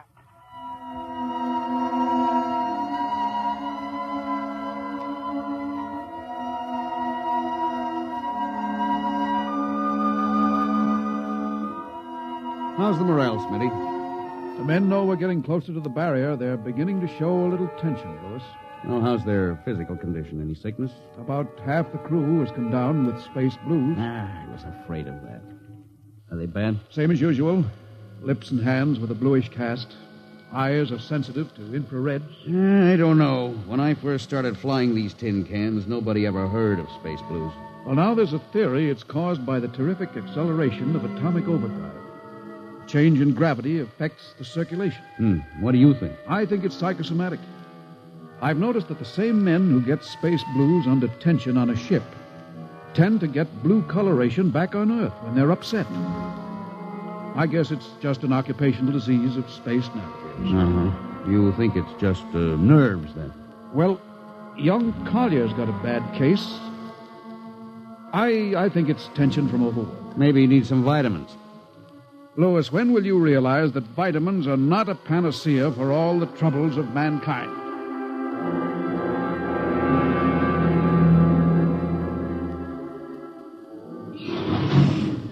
Sir, I understand that you relieved me from duty. Well, Dr. Smithson says you aren't looking very well, Collier. I'm giving you a rest. Sir, I feel perfectly able to continue. Your lips are as blue as Minnetonka. Captain, I'd like to remain at my post. Don't be foolhardy, Lieutenant. I'm not being foolhardy, sir. I have a special, personal reason for wanting this expedition to reach Volta. Your father? Yes, sir. You think he might still be alive? I have to find out what happened, sir. I think I understand. Very well, Collier. Report back to duty.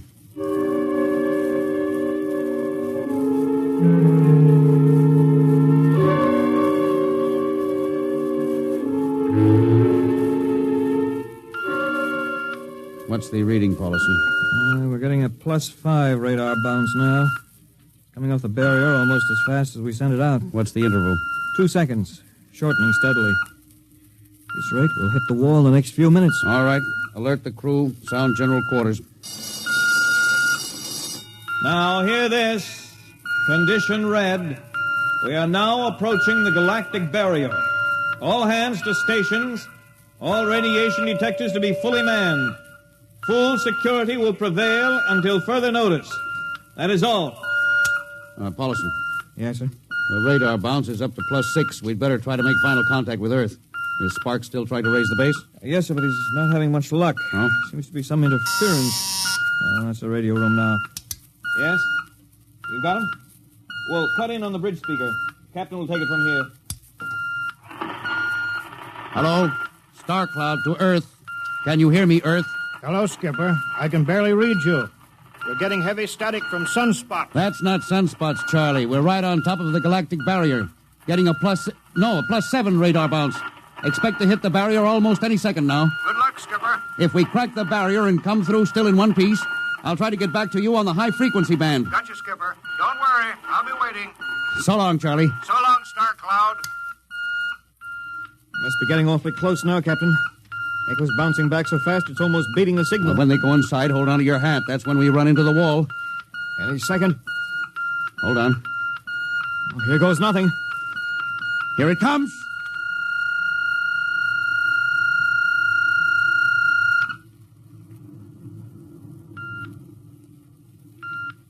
Captain. Nothing happened. We made it. We made it, Captain. No radiation, no time warp, no nothing. Now, the crew's gone crazy, sir. Let them. They've earned it. Doc, can you break out a few bottles of snakebite serum for medicinal purposes? I sure can, Louis. This calls for a celebration. How's your morale now? It couldn't be better. How's yours? Couldn't be better. What the... Condition red. Condition red. Radiation detectors. Condition red. Radiation detectors. Holy mackerel. Look at the needle on that indicator. Paulson. Yes, I see it, Captain. Picking radiation like crazy. What's it like? Well, it's a strong impulse. What kind? I don't know. It's too long for a cosmic ray, too short for UHF. Whatever it is, sir, the ship is lousy. Well, track it down, triangulate it, and make it fast. I want a directional fix. Yes, sir. Engine room. Yes, sir. We're picking up radioactivity. Is the fission chambers? No leak here, sir. Check your gauges. Nothing here, Captain. Must be coming from outside. Damage control. Is our lead shield leaking radiation? Well, keep at it. Paulson, how are you doing? I've got it fixed, Captain. Well, what is it? Well, I'll have to recheck my figures. Well, hurry it up. Angle is correct, but Come on, man, for Pete's sake. Where's the radiation coming from? Sir, it's coming from inside the ship. That's impossible. No, sir, I've checked it twice. Well, it's got to be the engines, then. If it is, sir, we're finished. Engine room. Yes, sir. That radiation must be in the overdrive pile. No, sir, it isn't here, sir. Are you certain? Yes, sir. All right, keep checking. There's only one thing left to do. Paulson, get a Geiger counter. We're going to start combing this ship inch by inch. Yes, sir. All right, turn it on. Yes, sir. All right. Ready, Captain. We'll check the atomic guns first. Come on. We'll cut through the officers' quarters here to ordnance. Now turn here. Oh, wait a minute, sir. Huh? What is it? The signal's weaker now. Yeah. Let's go back. Hold it. Seems strongest right about here. Well, it doesn't make sense. Whose cabin is this? Lieutenant Collier's. Collier? Oh, he's down in nav control, sir. Oh, try the door. It's not locked, sir. Oh, it's in here, all right. Listen to that counter. Strongest over here. Open that wall cabinet. It's locked, Oh, sir. smash it. Shut off that Geiger counter. Now, what do you make of this, Paulison? Well, it looks like some sort of portable transmitter, sir. Must be foreign manufacture. I don't recognize the calibration symbols at all. I've never seen anything like it. Which raises a small question. What is Lieutenant Collier doing with a transmitter in his cabin? I don't know, sir. Well, I intend to find out, Paulison. Get down to nav control and bring Collier up to the bridge on the double. Well, hadn't we better find some way to shut this thing off first? I know a way.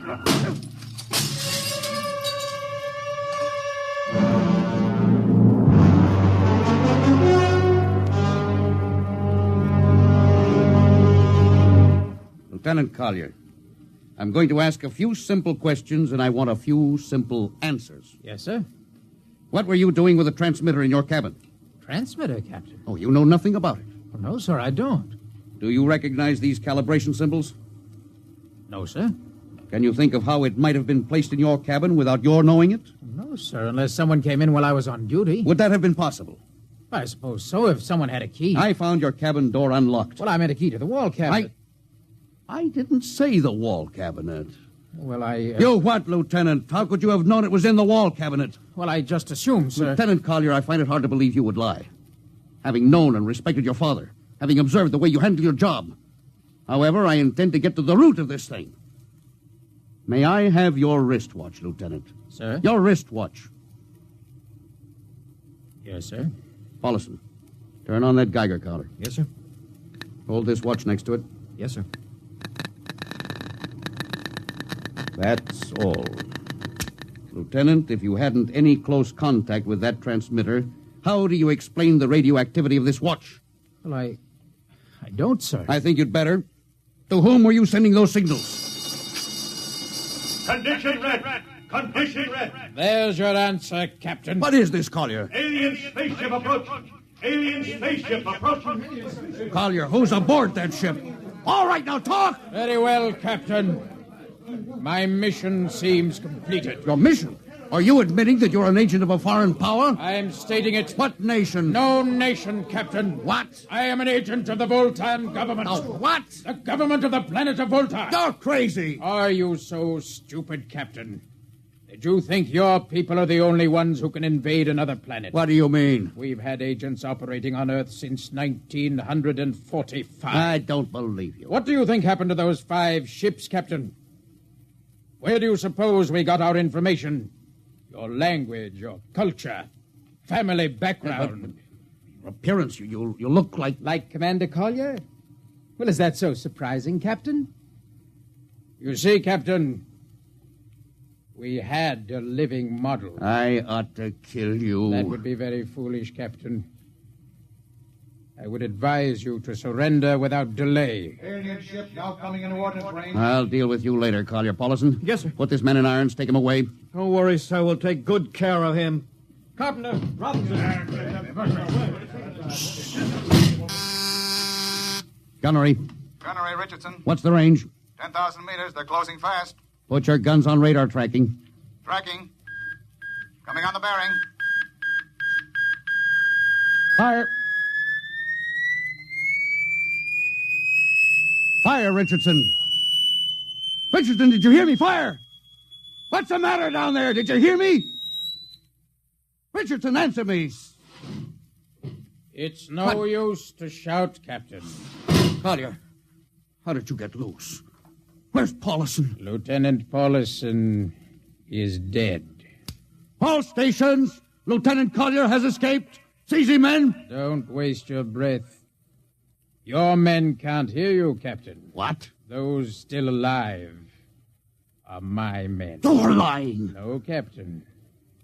Every ship that has ever left Earth was controlled by a Voltan crew. That's impossible. Those were hand-picked men. Hand-picked by us. I don't believe you. No? Then why not call for help? Carpenter, Robinson, Haley, report. You see, Captain? Carpenter, Robinson, Haley. It's quite useless, Captain. I would advise you to sit very quietly and do nothing. Very well, Collier. You've beaten us. What now? The ship will be taken to Volta for, shall we say, further experimentation. I see. Of course, there's one thing you hadn't counted on. Just what is that, Captain?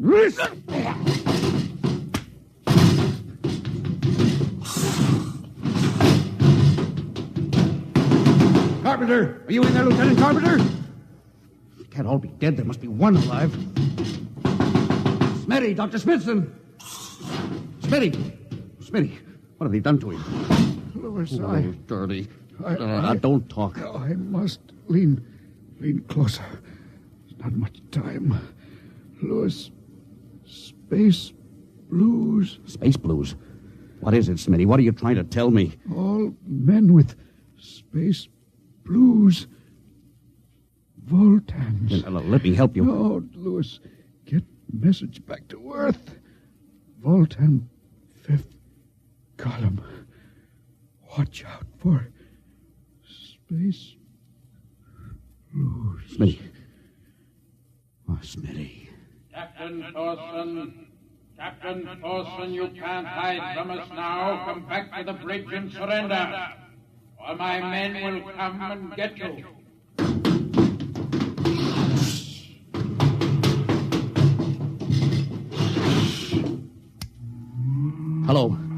Hello. Star Cloud calling Earth. Oh, please, God, let me get through before it's too late. Hello. Star Cloud to Earth. Come in, please. Come in, please.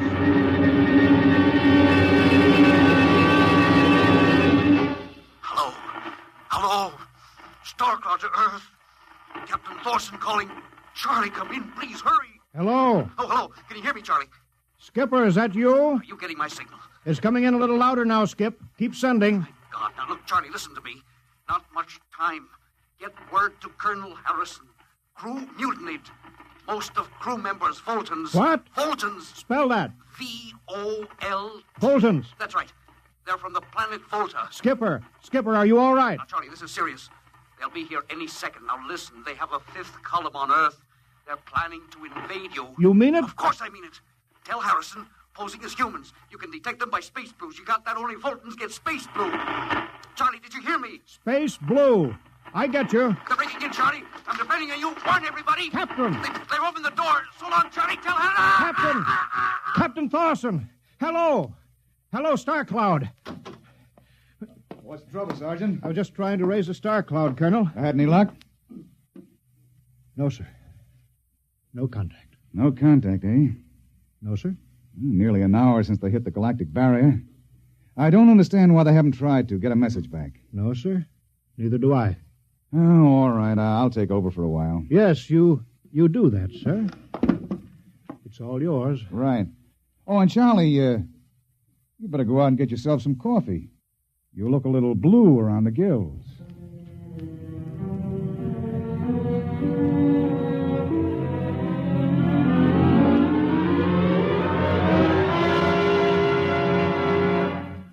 Tonight, X-1 has brought you No Contact, written by George Lefferts from an original story of Lefferts and Ernest Kinoy. Featured in the cast were Louis Van Ruten as Captain, Donald Buca as Collier, Wendell Holmes as Charlie, and Bill Griffiths, Bill Smith, Matt Crowley, and Ken Williams. Your announcer, Don Pardo. X-1 was directed by Fred Way and is a transcribed NBC Radio Network production. And now, next week.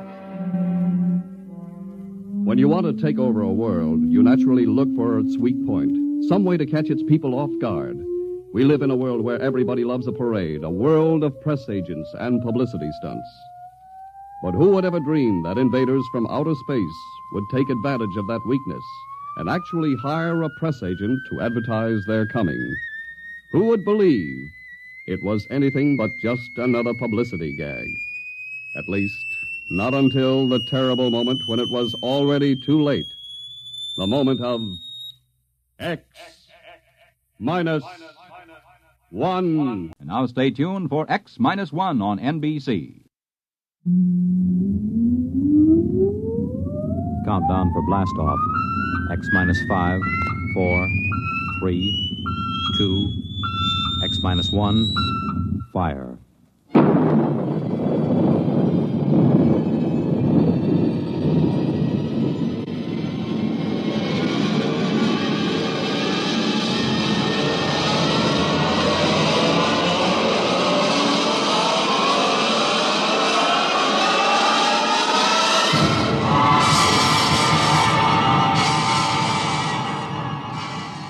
From the far horizons of the unknown come transcribed tales of new dimensions in time and space. These are stories of the future, adventures in which you'll live in a million, could be years, on 1,000 maybe worlds. The National Broadcasting Company, in cooperation with Galaxy Science Fiction Magazine, presents X minus 1.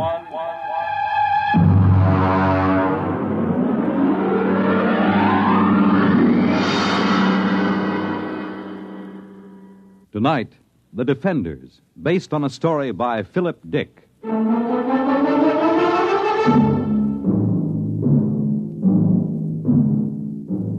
now we bring you a special film of the destruction of San Francisco by radioactive pellets, released this week by robots of the Asian Confederation.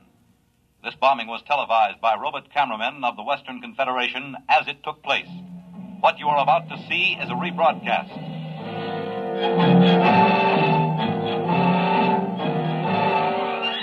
Here you see the heroic robots, the Leadys, who defended San Francisco against the dastardly attack.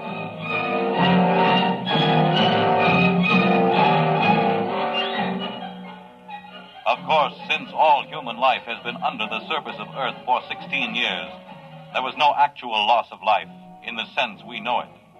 Still, the vicious destruction of Western Leadys by this sneak attack by Asian robots. The surface war. The surface war, that's all we hear. It's all everybody works for. 90 cents out of every dollar goes for the surface war. Every man, woman, and child is either inventing new weapons or manufacturing robots to fight for us or taking care of the people who are doing the inventing or manufacturing. Mary, take it easy. I'm sorry, Dad. Maybe you've been working too hard at the university. Maybe. How's the study coming? All right. Colonel Moss was asking about it only today over at Supreme Headquarters. I'm still working. Mary, you haven't mentioned the enemy much. Oh, what's there to say? Well, is he as hateful as ever? He hasn't been feeling well. Pity. I hope he doesn't die. After all, he's the only living captive member of the Asian Confederation. How old is he, by the way? 34. Oh, you're joking, of course. No. Mary, Western society only moved under the surface of the Earth some 16 years ago. Now, that would mean that the enemy was captured when he was only a boy. Yes. He told you this? Oh, no, he tells everyone he's 42. I deduced it from inconsistencies in his statements. Well, that's a little dangerous, isn't it? Well, you're the only one I've told, Dad. I wish you wouldn't even tell me these things. Do you expect your friend Colonel Moss to pop out from under the bed? Now you're being facetious. It's no laughing matter, Mary. The whole concept of the enemy is so charged emotionally. And so full of lies. Mary! It's true. I've been talking to him for 6 months now. He's just an ordinary young man who happens to have had the bad luck to come to symbolize every hated thing we fight against. I've heard him speak. He is hateful. He knows what to say if he wants to keep alive. Mary, I won't hear any more of this. Oh, I'm sorry, Dad. I suppose it doesn't serve any useful purpose. It isn't that. I'm thinking of your own safety. If remarks like this were overheard, do you know what they do to traitors? I've heard they turn them over to the Leadys. They're taken up to the surface. As they approach it, the radioactivity begins to destroy them. And by the time they reach the top... I'll be careful. Good. Now then, why don't we stop this morbid talk? How about turning on some music, hmm? All right. Dad, Yes? what was it like What? on the surface? Don't you remember? Mm-mm. Oh, no, of course not. You were only about 6 at the time. Well, it's best not to talk about it too much. Tell me, Dad, please. Well, it was quite different from living underground. We lived in a valley, your mother and you and I. There were pretty farms along the floor of the valley, little white houses and green fields and trees. Oh, and there were birds. Yes. I'm afraid the birds are extinct now. It must have been hard for you those first years underground. It wasn't pleasant. But I had my work at the War Institute. There was so much to be done then, building the leadys to take over the surface war, designing the pneumatic tubes to get supplies and weapons up to the robots, organizing the robot councils on the surface, and, of course, the constant fight against radiation leakage. We're still working on that one. I wonder what my life would have been like if it hadn't happened. About all I know is metal walls and great roaring factories and barracks. Nobody wants to live this way, my dear. We have to. Someday, when the enemy's defeated... What makes you think he'll be defeated? The Asians are just as secure underground as we are. When our leadys conquer theirs... Dad. What is it? Dad, the enemy, the one I've been interviewing. I thought we weren't discussing him. He mentioned a word to me. A word? Yes. It seems to me that I heard it before when I was a little girl. It's best to forget these things. No, I don't know what it means, but it might even be a bad word, but I have to ask you. I'd rather not. Please? Well? The word was peace. Oh, Dad, I'm sorry. I didn't mean to shock you. I think I'll go up to my room. I have to get up early. I'm taping an interview with the enemy. Excuse me.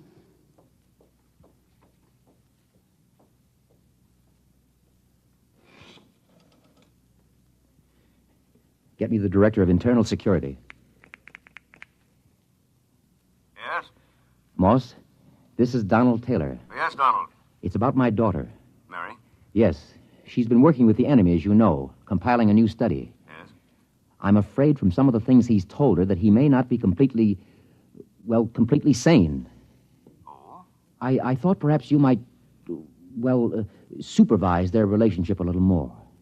After all, she's been spending almost 6 months in his company, several hours a day. I see what you mean. Now, I don't mean to suggest that anything has happened already. Her attitude's... Don't concern yourself about it. Everything will be handled discreetly.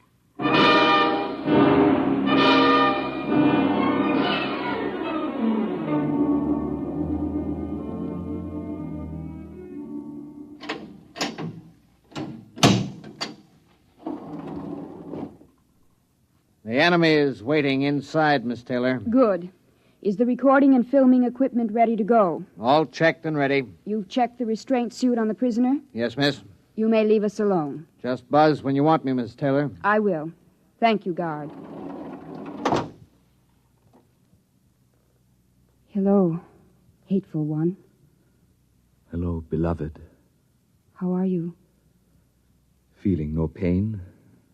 I thought about you last night. I talked to Father. Be careful. Oh, it's all right. Oh, this can't go on, Mary. Sooner or later, someone will suspect. I don't care. I love you. Mary. Well, you'd better get something on tape. If anyone comes in. All right. Tape number 425X. Subject, recorded interview with captive ZN2, former soldier of the Asian Confederation and enemy of the Western Confederation. I'm Joseph Kali, serial number ZN2, former soldier of the Asian Confederation. What were you taught to believe concerning the people of the Western Confederation? I hate them with all my heart. They are inhuman and to be destroyed. What is your objective? It is the objective of my people to enslave all members of the Western Confederation and to utilize them for the benefit of the masters of the Asian Confederation. Did you ever witness any murder of members of the Western Confederation? I was a pilot in a group which dropped radioactive dust on women and children who were preparing to be evacuated underground. I myself killed some 15,000. We will discontinue the interview to check the quality of the recordings. And to kiss the lips of the captive from the Asian Confederation. Oh, Joseph, I can't tell you how it pains me to hear you mouthing this stuff. It keeps me alive. If there were only some way to escape, some place to go. The surface is the only place to go. And the radioactivity kills you in 40 minutes with the thickest lead suit. Sometimes I think even 40 minutes of freedom would be worth it. 40 minutes of pain? If that's the price, then For myself, I wouldn't care. But for you, Mary. If there were a way to reach the surface... There is. Colonel Moss. This has been, I must say, a most interesting interview to hear. You heard it. From the beginning. We had the room wired this morning. Then you know. Yes. What's going to happen to us? To you, nothing. Because of my friendship for your father and your own youth. We will simply require that you remain silent about anything that has happened. And Joseph? The enemy will be handed over to a D-class leady at the mouth of the tube and taken to the surface. We will perform the entire operation with a ceremony and a public announcement. He'll die. Precisely. No. Please. Now you'd better go. Your father is waiting outside. Joseph. Mary, do as he says. Joseph, I love you. Take her out. Please let me say goodbye to him. Remove her. Joseph, please. Please let me stay, please.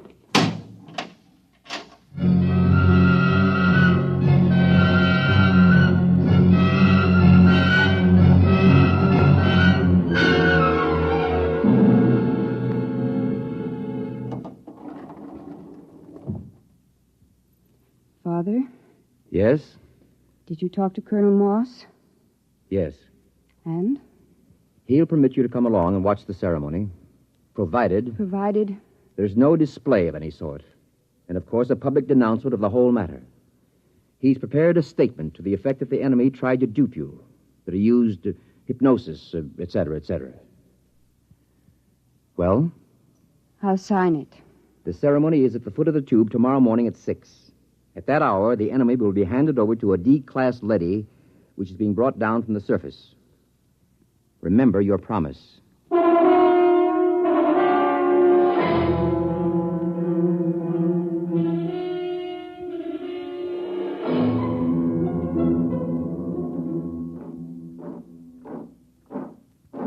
Detail! Halt! The prisoner is ready to be turned over, sir. Is the robot here? The robot is arriving now.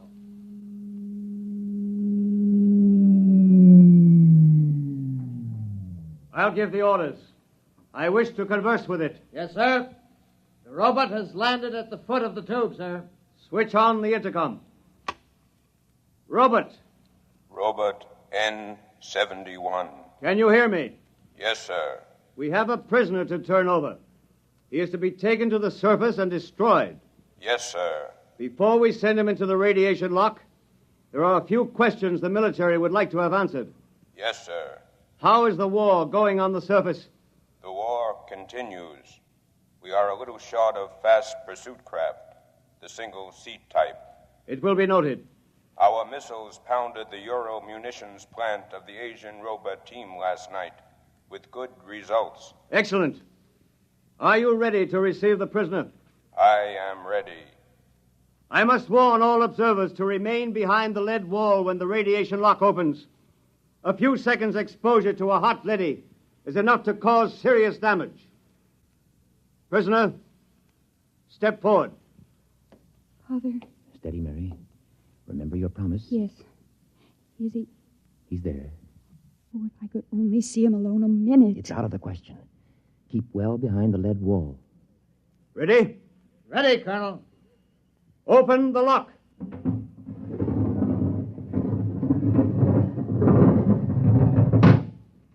Step into the lock, prisoner. He's in with the leady. You can almost feel the radiation. By now, he's as good as dead. Lower the door. No! Wait! Joseph! Joseph! Mary, come back! Hold the door! Mary! Robert!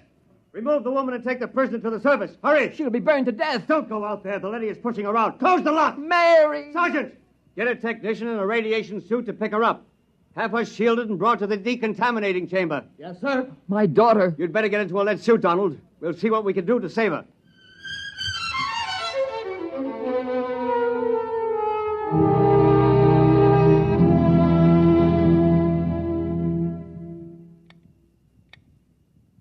How is she?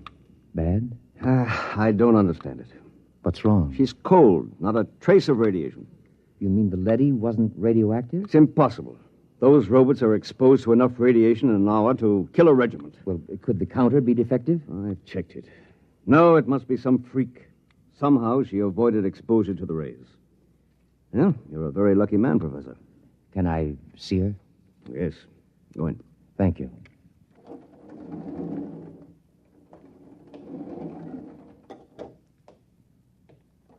Mary, Hello, Dad. did they tell you you're going to be all right? Yes. Well, you don't seem overjoyed. Should I be? You really care for this murder of women and children? Dad, for the last time, Joseph never murdered any women and children. He confessed to those crimes to keep alive. Well, we won't discuss it. You're safe. That's all that matters. Was he taken up? Yes.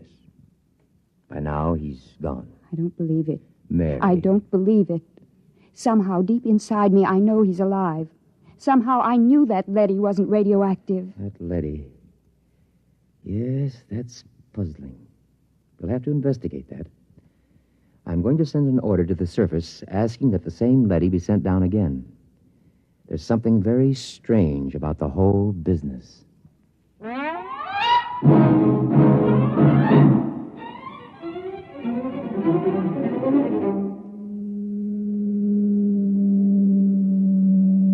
The tube is arriving with the leady as you requested, Professor. Good. I'm going in to examine it. Isn't that dangerous, even with the suit on, sir? It won't take me long. Very well. He's reached bottom. Open the lock. Father. Hold it. Mary, what are you doing here in a radiation suit? This is the same leady, isn't it? Yes. I was just going in to examine it. I want to go with you. Why? This is the leady that took Joseph up. I want to speak to it and find out. Now, Mary, why torture yourself? It's more torture this way. I have to know. If he's alive or dead, I have to know. He's dead. The leady will know. Please, Father, please. Very well. Close your helmet. Open the lock, guard.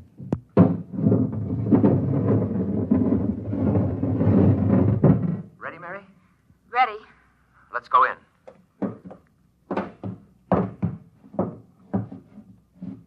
You're Robert N-71? I am. The same who escorted the prisoner to the surface this morning?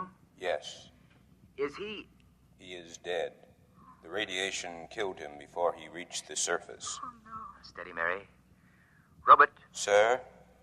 You accompanied him to the surface? Yes. You've been exposed. I've fought in 3 battles. Then explain something. Sir? According to a counter I have concealed in my suit, you're cold. Not a trace of radioactivation. How do you explain this? Well? Answer me. That's an order. I must return to the surface. Not till you answer me. I must return to continue fighting the war. Do not attempt to stop me. I again... Daddy has a ray gun. Look out! Keep back. I've shorted him with the metal counter. He'll be burned out in a second. That was close. I thought these robots were unable to harm their masters. He might have been bluffing, but I couldn't take a chance. Why do you suppose he did it? I don't know. But I'm beginning to suspect something so fantastic that I've got to find out about it. Find out? Leave the tube, Mary. What are you going to do? I'm going to the surface. What? My suit will protect me for about 5 minutes up there. No humans have been up to the surface for years. It's illegal. I know all about that. Now, will you leave the tube? No. I'm going with you. Mary, please. If you go, I go with you. All right. Hang on. I'm going to start the elevator. Here we go.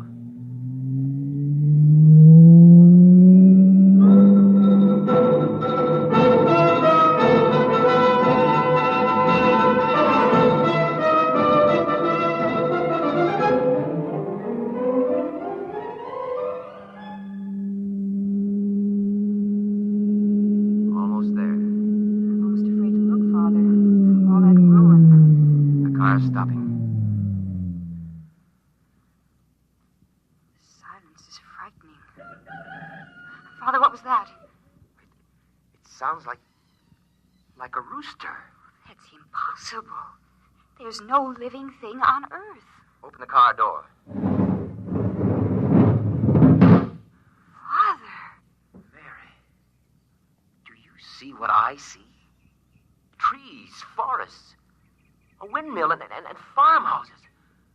Look, we must be dreaming. Father! Birds, look! It's unbelievable. Oh, no, I can't believe it. I can't. Raise your hands, both of you. It's a leady. Do as he says. He's armed. Good. I am Alpha 5, chairman of the Surface Council. What's this all about? Where's the war? The ruins? What's happened here? Can't you guess? The war. There is no war. There hasn't been any war for 15 years. No war? But the guns, the munitions... We've been destroying them as fast as you sent them to the surface. And the Asians? Their robots have been destroying their arms also. Why? How did this happen? What about those films of the destruction of San Francisco? What about those televised reports, the bombings, the slaughter? Models. Models? We have a full-time division of A-class robots who do nothing but photograph the progress of the fictitious war using scale models. The entire destruction of San Francisco, which you witnessed on your televisors, took place on a tabletop. How did this come about? Quite logically. You created us to pursue the war for you, while you, human beings, went below ground to survive. But before we could continue the war, it was necessary to analyze it, to determine its purpose. We did this. And? We found it had no purpose. War, to the logical mind, is absurd, but it fulfills a need in human terms. The need to direct your hatred of yourselves away from you and onto others. Eventually, man will grow up enough so that he can face his own dislike of himself with humility. The time has almost come, as a matter of fact. Until it does come, we decided to preserve the illusion of war. Meanwhile, we rebuilt the cities, replanted the farms, and kept everything in readiness. We are the caretakers. And what will happen to my daughter and myself? You will remain on the surface with the others. Others? There is a small group of members of the Asian Confederation which came to the surface only a few months ago. They are farming a valley not far from here. By the way, you may remove your radiation suits. There is no radiation. You said the others. Does that mean that the prisoner, the one who... He is alive and well. Father, he's alive. Where is he? In a farmhouse not far from here. He has rejoined some of his people. Would you take me to him? Can I see him? Of course, if you will just follow me. Wait. There's another car rising in the tube. Stand aside.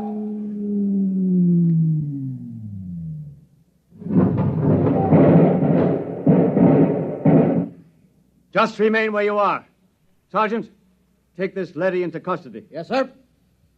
Well, Professor, this is quite a sight. How did you happen to come here? The guard told us you had surfaced. We found the shorted robot where you left it and discovered it was cold. So we decided we'd better investigate. Good Lord, what a shock this is. A blessing, Colonel, not a shock. Do the Asians know about this? A few of them have surfaced, but the underground civilization is still ignorant of it. They think the war is going on just as our people do. Don't say. You know what this means, don't you? It means the end of the war. It means peace. It means victory, Professor. It means we can mount a full-scale attack. We can drop hydrogen fission bombs right down their tubes. We can wipe out the whole race. But there's no need. There's no war. There will be. I'm returning underground to report this to Supreme Headquarters. You'll have to accompany me for security purposes. You cannot do that, Colonel. Since when does a robot give orders to a human? We were constructed to protect you. In this case, we will protect you from yourselves. Stand aside. We're going to the tube. I will be happy to stand aside. but you will not be able to descend. No? Well, we'll just see. Look out! Father, what is it? What happened? Look. Good Lord. They've destroyed the tube. We're sealed off. Exactly. We have always had heat bombs in readiness for just such an emergency. Lead and rock are fused for a depth of some 10 miles. It will be years before your people can reconstruct the tube. I don't believe it. It makes no difference to us whether you believe it or not. Men, destroy this robot. There are many more. Destroy him.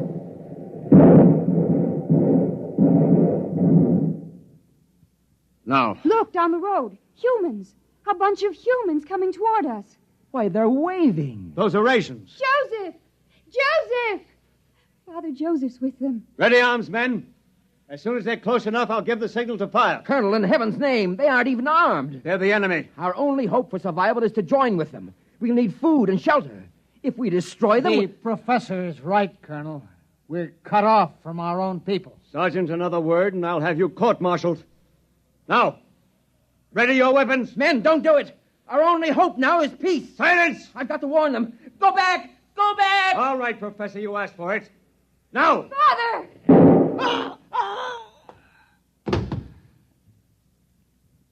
Father, is he... Colonel Moss is dead. Thank you, Sergeant.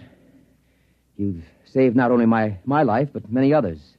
I couldn't see any other way, Professor. We gotta live, too. Father, Yes, Mary? does this mean that we can have peace? If we want it, Mary. If we really want it, we can have it.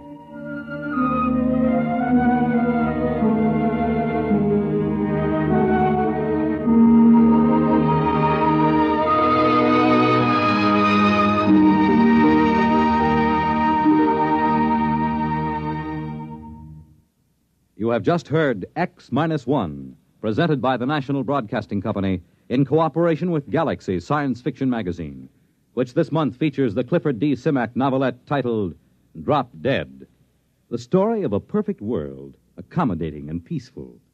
But how it got that way was less ghastly than how it stayed that way. Galaxy Magazine, on your newsstand today. Tonight, by transcription, X-1 has brought you the George Lefferts adaptation of The Defenders, based on a story from the pages of Galaxy written by Philip Dick.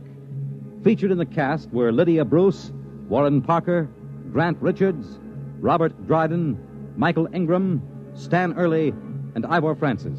Your announcer, Fred Collins. X-1 was directed by Daniel Sutter and is an NBC Radio Network production.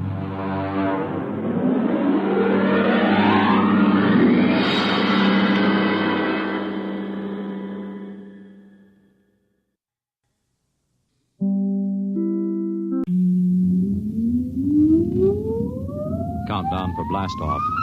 X-5, 4, 3, 2, X-1, fire.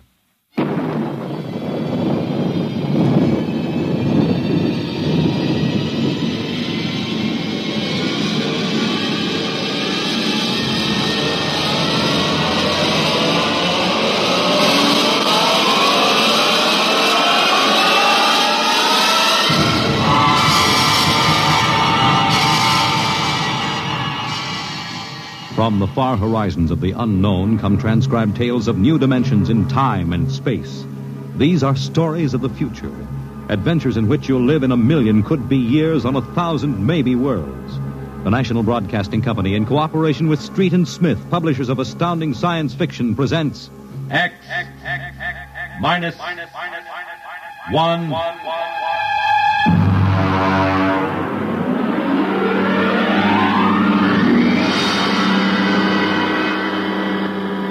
Tonight's story, Dr. Grimshaw's Sanitorium.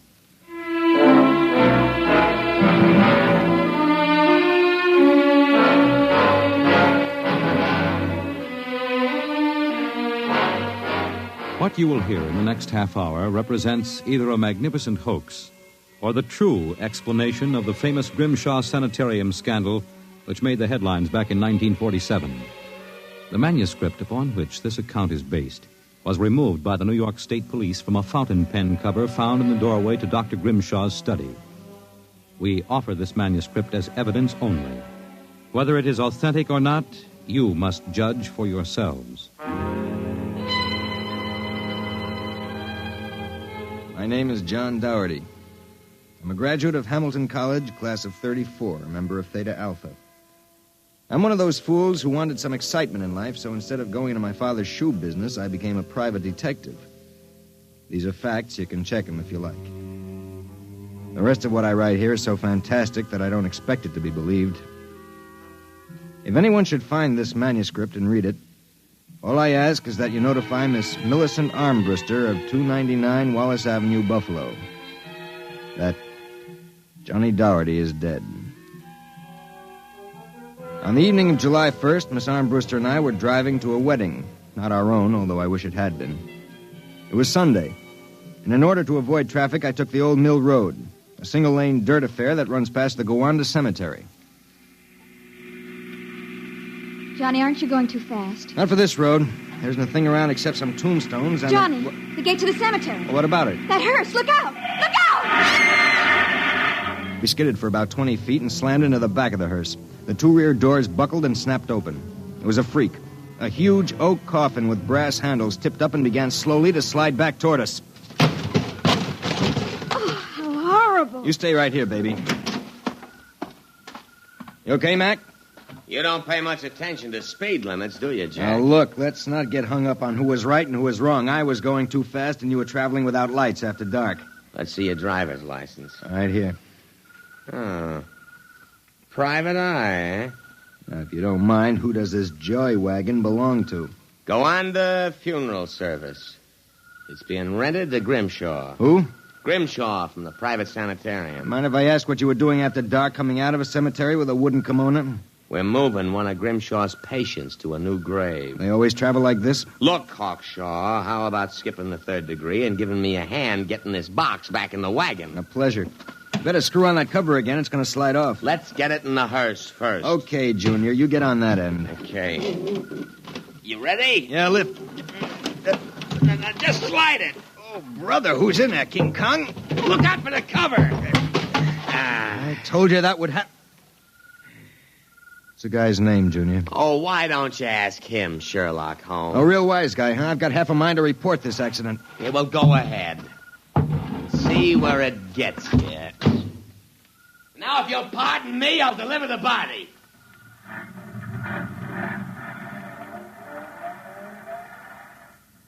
Everything all right, Johnny? I thought so until a few seconds ago. Listen, Millie, can you sit here in the car for another 5 minutes? Where are you going? For a stroll through the cemetery. Oh, Johnny, stop making jokes. When we lifted that coffin back on the meat wagon, I got a good look inside it. Ugh. Yeah, exactly how I felt. I figured we'd knock the stuffing out of the corpse, only I didn't expect the stuffing to be sand. What? Yes. That wasn't a body, that was a dummy stuffed with sand, a dummy with a wax face. Johnny! Which brings up an interesting question.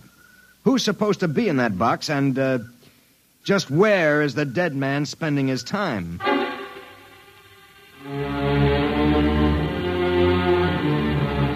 Sometimes in my business, when things drop off, you have to go out and, dig up new clients. My next case was a gentleman named Harlan Ward Sr., a wealthy automobile manufacturer. I'd gotten his name off his son's tombstone. Are you trying to tell me, Dougherty, that my son Harlan was never buried at Gowanda Cemetery? Exactly, Mr. Ward. But why? Maybe if you'll tell me the circumstances surrounding your son's death, I can help answer that. My son was a rather impetuous young man. Tall, good-looking. After his graduation from Princeton, he began drinking quite heavily.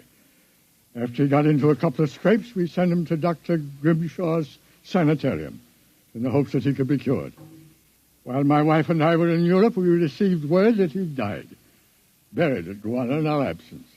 Last week, my wife and I decided to have his body removed to the family vault here at Short Hills. How'd your son die? Suicide.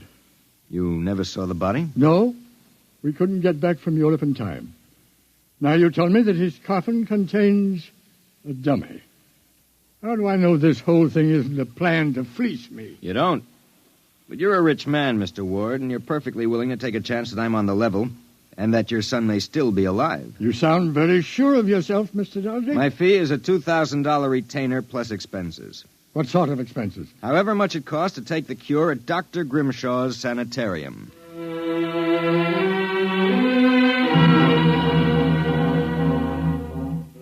Dr. Grimshaw's Sanitorium was just outside Gowanda. Most of the cases were nervous breakdowns and alcoholics. I committed myself as a dipso, and just to make it convincing, I stopped at 5 or 6 bars on the way over. I was interviewed by Grimshaw himself, a small man with a fringe of white hair. You understand, Mr. Doherty. That's not my real name, of course, social reasons. We understand. Our paid clientele is very select, and our rates are very high. You will be paid in cash and in advance, Dr. Grimshaw. How long does a cure usually take? That, of course, depends on the degree of alcoholism. This is my assistant, Dr. Boyner. How do you do? How do you do? We are accepting Mr. Doherty as a patient. Better place him in the ward with Mr. K and Mr. Keiki. Mr. K is a long-term patient, Mr. Doherty, a highly intelligent man, formerly a professor of plant pathology. Mr. Keiki suffers mild delusions. I think you'll find him rather amusing.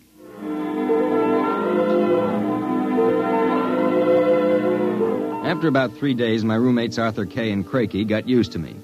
And we even began to play three-handed bridge. Kay was a chronic dope addict, an intelligent, sensitive man. Crakey was nothing but a clown. He kept a big black cat named the Professor, which he talked to as if it were human. And so I said to her, my dear Countess, if you don't like the company of my cat, then you don't like me. She looked at me as if I were insane. But, of course, the joke was on her because I was. Professor? The professor is very sociable. Excellent company. Except when he kills birds and deposits them in your bed. He's nothing but a feline murderer as far as I'm concerned. Ah, see? You have insulted him, Mr. K. Come here, Professor. Let's make friends. How about giving me your paw? Oh! Scratched me, you black devil. You insulted him. You hurt his feelings. Well, just keep him away from me. It will be a pleasure. I would advise you not to insult him again. Good afternoon and evening. Is he always as nuts as that? Ever since I've been here. What's his problem? Manic depressive. And a little paranoid, too. How long have you been here, Arthur? At Grimshaw's 2 years. I left for a while, but I couldn't stay away from the junk, so I committed myself again. Did you, happen to know a patient here named Harlan Ward? Why do you ask that? Did you know him? I met him socially a few times. I understand he died here. So the newspapers said. I wouldn't know. Suicide, wasn't it? Was it? You're being pretty careful, aren't you? Mr. Doherty, what would you say if I were to tell you that I don't believe Harlan Ward is dead? What makes you so certain? He used to share this room with us. He slept in the same bed you now use. I see. He was an alcoholic, doing quite well, too, from what I could observe. We all expected him to go home soon. Then one evening he had a violent fight with Crakey. Crakey accused him of snooping or something. Later that night, Grimshaw and Boyner took him out. Where? Where they take all the special treatment cases to the charity clinic. It's that small building on the other side of the stone wall.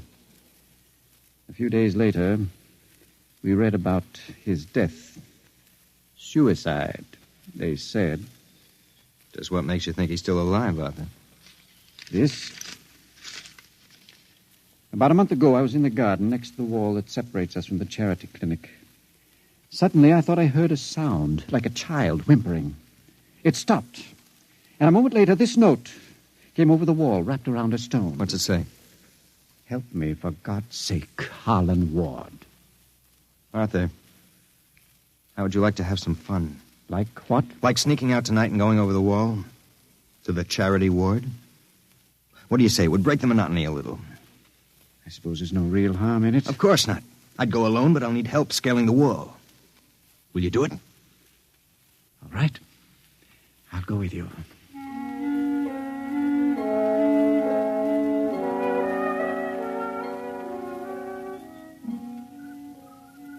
Up. All clear. Give me your hand and I'll lift you. Be careful when you drop. Ready? Go ahead.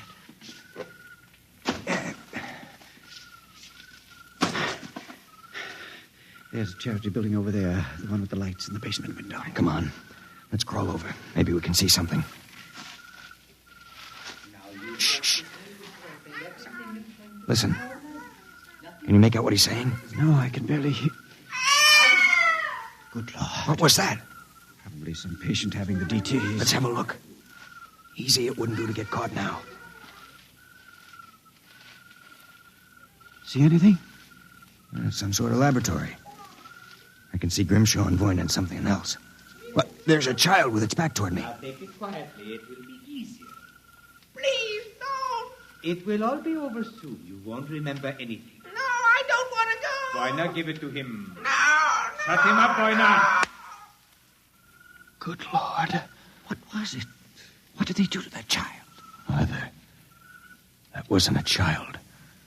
It was a midget. The smallest midget I've ever seen. What were they doing? Trying to give it some sort of injection. When it resisted, Voyna knocked it out. What do you suppose they were doing to it? I don't know, Arthur. All I know is that when it fell, it had the face of Harlan Ward.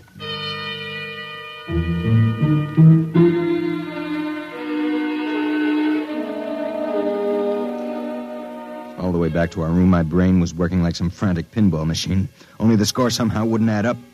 The pieces were there, all right. A crazy old doctor, a brutal assistant, a private sanitarium, and a midget with a dead man's face. I thought that when I got back to our room, I'd have some time to think about it. I'd forgotten about our friend, the happiness boy, Count Crakey. So, I've caught you. Fine, you've caught us. Now how about crawling back into the woodwork like a good little count? Where were you? Mink hunting. Arthur and I like to go mink hunting at night. You make fun of Count Crakey? I shall report you to Dr. Voyna. You'd better not if you know what's good for you. So, you threaten me? Me, Count Crakey? I shall scream for help. Help! Help! Did you hurt him? Just knocked him out. What do we do now? Put him to bed. Hope that when he wakes up in the morning, he's forgotten the whole thing. And if he hasn't? He's too crazy for them to take seriously anyway. Come on, let's get him back into bed.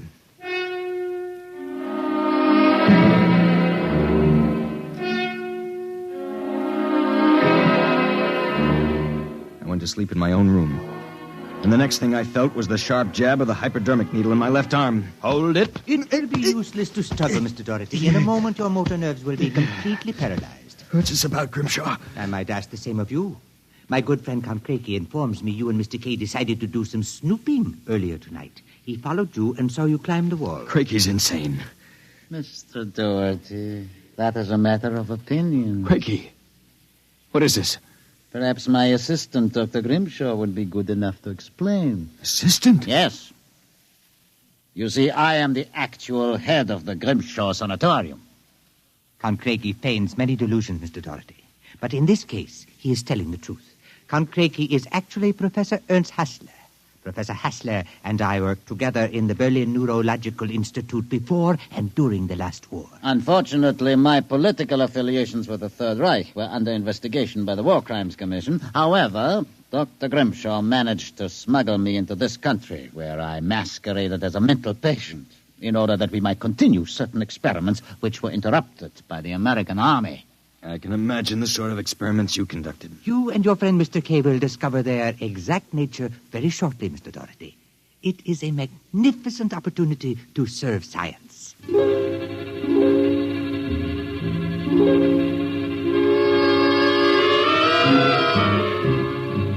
passed out. And the next thing I knew, I was coming to in a different room and hearing the voices of Voyna, Grimshaw, and Crakey, as if from a great distance. The Tuatrin. The Tuatrin. 4 cc's. 4 cc's. How are the measurements? Reducing rapidly. We'll operate at once. Have Voyna start the anesthesia. Very well, Doctor. Come in.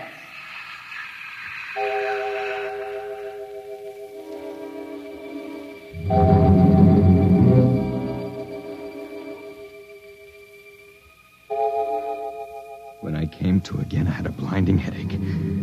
I began to wonder if Crakey and Grimshaw weren't doing something to drive me insane, because I lost all sense of perspective. The room seemed to grow in size. I don't know how much time passed, but one day Craigie came into the room with a bundle in his arms about the size of a newborn baby. The bundle was my friend, Arthur Kay. And worse yet, I was exactly the same size that he was. Let me out of here. Let me out. Allow me to congratulate you, gentlemen. How are you feeling? You dirty monster. I'm disappointed, gentlemen. Do you not feel privileged to be a part of an experiment that will place me at the very top rank of the world's endocrinologists? What are you doing to us, you madman? It has long been established, gentlemen, that dwarfism and giantism result from injury to or malfunction of the pituitary and thyroid glands. The interlock between these glands was thought to be a hormone. I have discovered that this was incorrect. It was an enzyme. An enzyme I isolated some years ago. I was well on the way to synthesis in Germany when the surrender interrupted me. The interruption also limited the number and type of subjects on whom I could experiment. I was forced to find others. Such as Harlan Ward? Mr. Ward was only a control experiment. I suppose you plan the same for us. No, gentlemen. For you, I have reserved a special privilege. You, gentlemen, will be the first to test the full effects of the enzyme.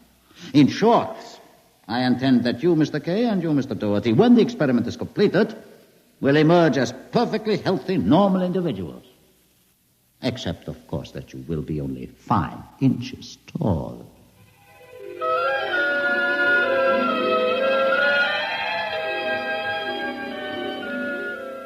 The days and nights that followed were a living nightmare. A nightmare from which Arthur and I awoke for brief periods to find ourselves in a strange new world. A huge, frightening world where everything seemed enlarged 100 times. When we finally emerged, we found ourselves imprisoned in a tiny mouse cage. Judging by the relative size of things, we could not have been more than 5 inches tall. Now we realized the experiment was at an end. That from now on, it was either escape or be destroyed. How's it coming, Arthur? Another moment. I think I'll have this lock worked loose. And if we escape, then what? We'll worry about that after we get out of this mouse cage. Suppose we don't make it. At least you've written the story on that scrap of paper. Someone may find it and read it. Nobody will believe it. Then why did you bother to write it? I don't know. I suppose I want the world to know what happened to me. That does it. Help me push the door open. Now what? The first job is getting down to the floor. I think we can make it by sliding down the telephone cord. Are you game? Go ahead. I'm right behind you. Easy now. Look out. That does it. Now, if we can figure out a way to get out of the room, well, that should be... Uh-oh. Listen. Somebody's coming. It must be Craigie. We've got to hide. Here. The grate in the fireplace. He'll kill us if he finds us. Stay quiet. Well, my friends, time for feeding. I trust that you... So, you have managed to break out. It won't do, you know.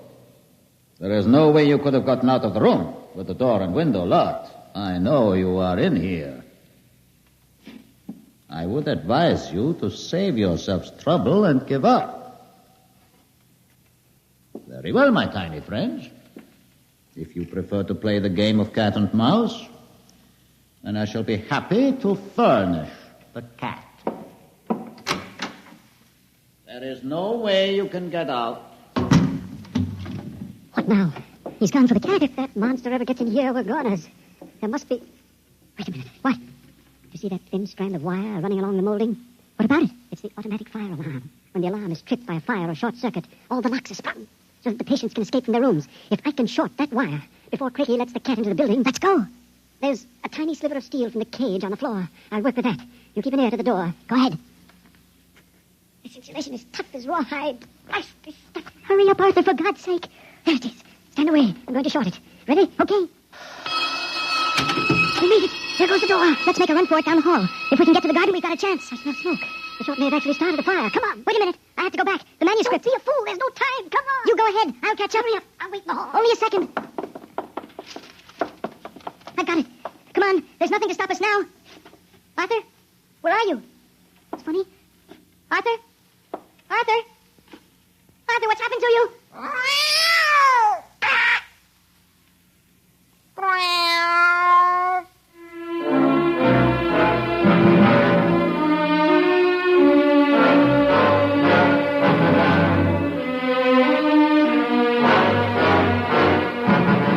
This is the record found in a fountain pen cover in the burned-out hallway of Dr. Grimshaw's Sanitorium.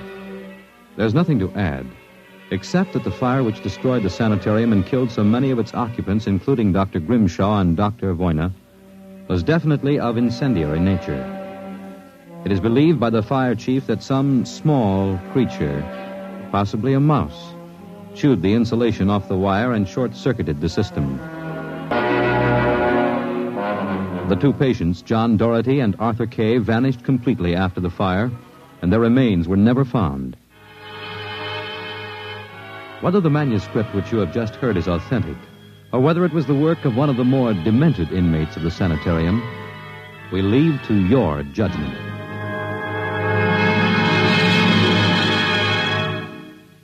You have just heard X-1, presented by the National Broadcasting Company in cooperation with Street and Smith, publishers of astounding science fiction. Your announcer, Fred Collins. X-1 was directed by Fred Way and is an NBC Radio Network production.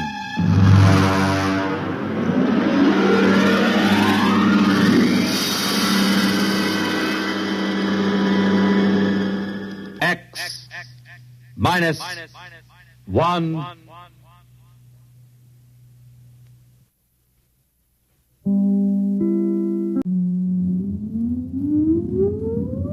Countdown for blast off. X-5, 4, 3, 2, X-1, fire.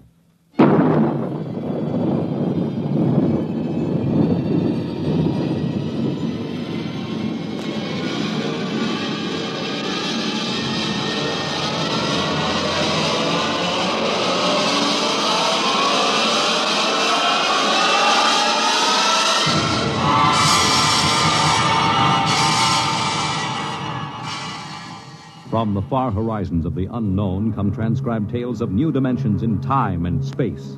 These are stories of the future, adventures in which you'll live in 1,000,000 could-be years on 1,000 maybe worlds. The National Broadcasting Company, in cooperation with Street and Smith, publishers of astounding science fiction, presents X-1.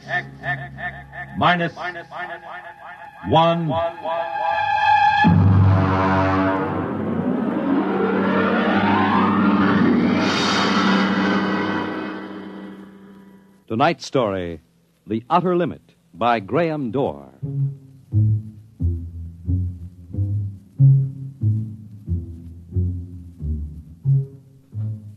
We go ahead now in time to 1965. We're on a vast concrete runway set in the desert of the Southwest. A giant metal ship stands before us, prow pointed for the stars. And in 5 minutes, the signal will flash and it will tear up through the atmosphere to the outer limit.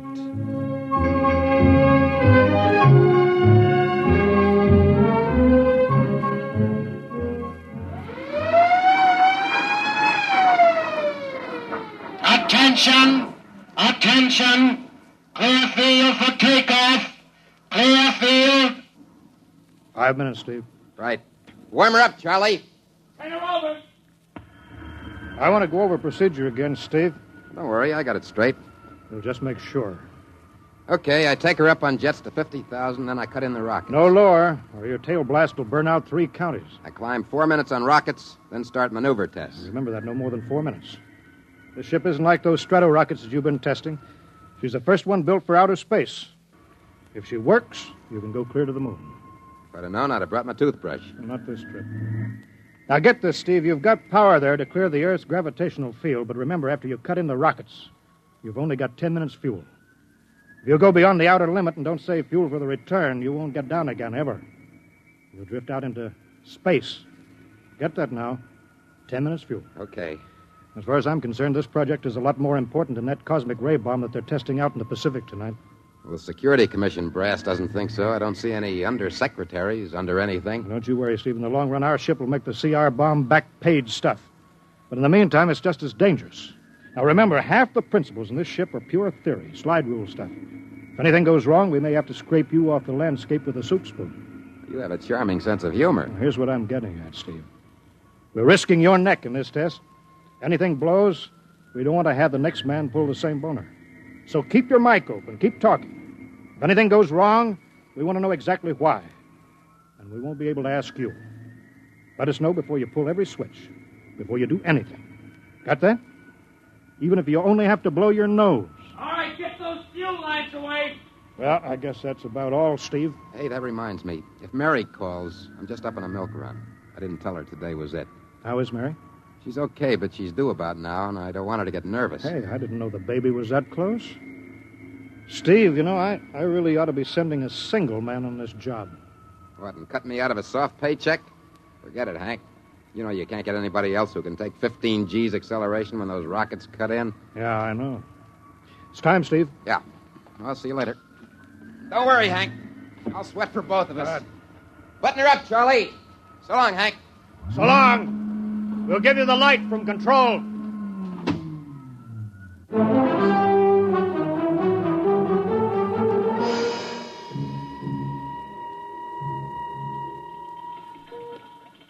X2 JTR to control. Are you there yet, Hank? Okay, Steve. I'm ready to go. Mr. Hanson. Ready on radar, Sergeant? Check. Mr. Hanson, you better see this. What is it, Elsie? Message sent up for Steve. Mrs. Weston just left for the hospital. What? Hello, Steve. Yeah. Stand by a minute. Shall I hold it up, Mr. Hanson? Yes. No, wait just a minute. It's too late now. You going to tell him? Well, maybe he's got enough to worry about. Hey, what's holding us up, Hank? Something on your mind? No, there's nothing, Steve. I just wanted to say good luck.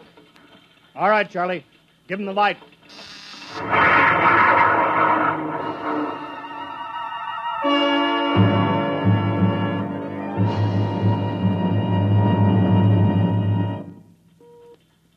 All right, Steve, I'm reading you clear.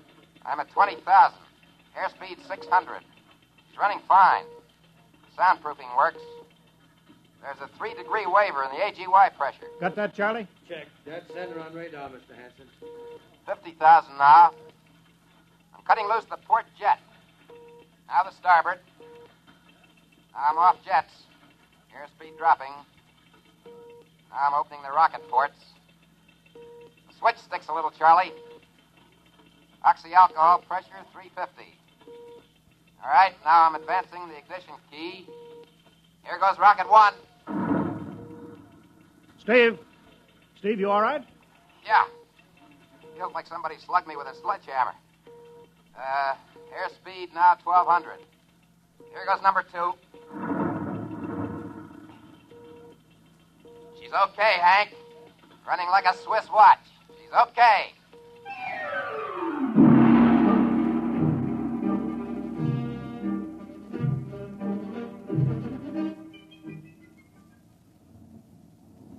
Hello, Steve.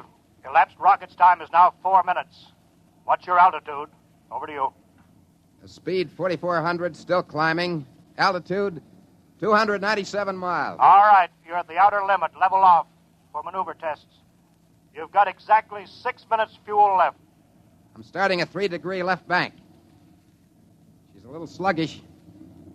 There, it's all right. There's a low vibration somewhere. Maybe the cockpit cover. My view screen's a little fogged. Now I'm straightening out. 5 minutes fuel left. Now I'm starting a 3-degree right. Hey, of all the... What's the matter? What's wrong? There's something up here. Something shining. What are you talking about? There's something above me, Hank. I'm going to chase it. Steve, you're at the outer limit now. I can see it plain now. Now, Steve, don't go any higher. You've only got 4 minutes left. You've only got... I'm getting static. I can't hear you, Hank. It's dead ahead now. I'm going to make a pass at it and get a good look. Here goes. Hey, it's swerving to meet me. It's dead ahead now. Look out, it's dead ahead.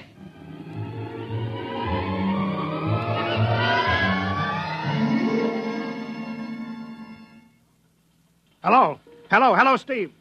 Steve, come in. 9 minutes fuel gone. There's still no sign Hello, Steve, what happened? Charlie, get the crash squad out. Tell the Army squadron to alert their search plane. Right. 9.5 minutes gone. Hello, Steve. Steve, listen to me. What's happened? Where the devil is he? Hello. Come in, Steve. Steve, come in. Hello, Steve. Hello, Steve. 10 minutes. Steve. That's the end of the fuel.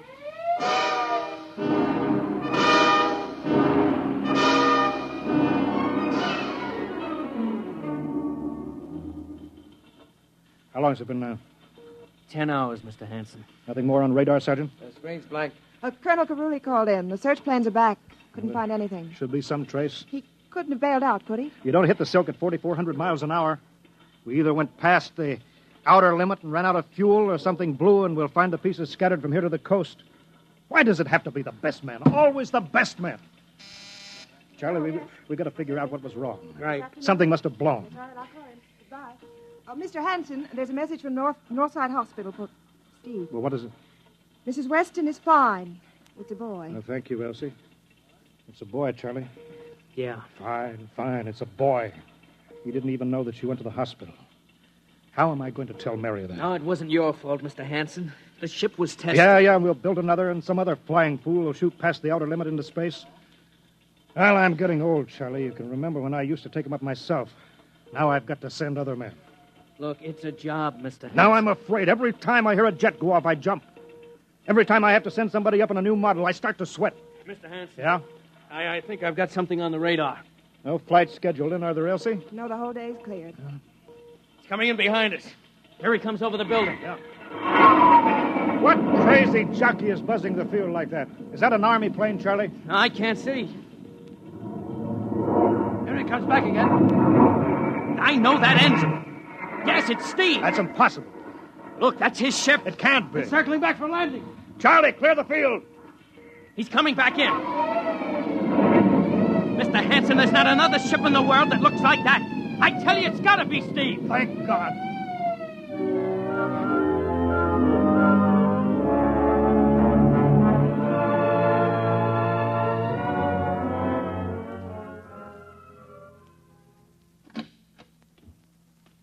All right, sit down over there, Steve. Quicker we get this done, the quicker you get over to see Mary and the baby. Elsie, give the order to check and refuel the rockets. I don't want anybody in here till I get Steve's reports. Bury any calls. All right, Steve, let's have it. What the devil happened to you? Hank, that cosmic ray bomb. Does it still go off tonight? What are you talking about? Straighten out, Steve. Where have you been for the last 10 hours? Listen, Hank, there's something more important. Now, come on. I've got to get a report on the screen to Washington, so let's have it, will you? I've got to know how you stretched 10 minutes fuel to keep you in the air for 10 hours. One thing before I talk. talk. Now, look, Steve. Will you have the Geiger men run over the ship before they refuel? What did you run into? So help me, Hank, I don't know. But we better check and make sure it isn't radioactive. Elsie, add a Geiger report on the standard check. Steve, maybe we better have the medics look you over, too. No, I'm all right. They said I'd be all right. They? Look, son, I know you've had a tough time, but we've had this field on the alert for 10 hours, boy. One of the Army boys cracked up looking for you, and he's hurt bad. So let's have the story. Let's have it straight. I don't know how to tell you, Hank. Hank, I saw something up there. At 300 miles? I chased something up there, Hank, and I caught it. Now, don't hand me that, Listen, Steve. Listen! I was cruising along, just starting the right bank, when I spotted something. Must have been going about half my speed. It was egg-shaped and smooth. I made a pass at it, and I came back for another, and then there was a humming sound. Humming? Sort of a vibration. And then I blacked out. I was headed straight for it at 4,400 miles an hour. I thought it was going to be the biggest smash since Hiroshima. And listen, Hank, is there a drink in that bottle? Yeah, sure. Well? What happened? Hank, I came to inside their ship. Steve, this whole thing has been a devil of a strain on you. I'm going to call Major Donaldson from the Army base, ask him to sit in. The psychiatrist? Yeah, that's a good idea. Let him run his tests. He'll tell you I'm not kidding. Because, Hank, unless I miss my guess, I've just been tipped off to the way the world ends.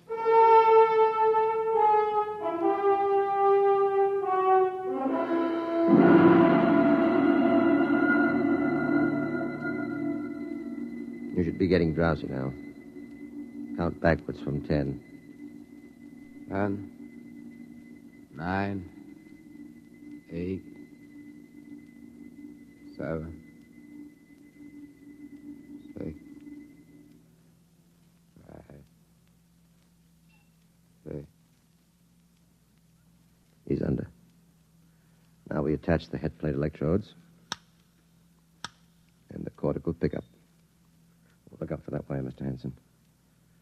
3.0 setting and 31.3. Now, throw that switch, Mr. Hanson. I have to start him off by suggestion. All right, Steve. You're in your ship now. You're in the rocket. Rocket? You're in the rocket. You're in the rocket, and you've just sighted something strange. Now I'm starting at 3-degree right. What's that? Hey, there's something up here. Something shining. His memory pattern. We're picking it up electronically. Something above me, Hank. I'm going to chase it. Pipe through the audio circuits.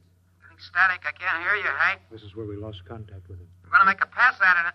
Hey, it's swerving to meet me. It's dead ahead now. Look out. It's dead ahead.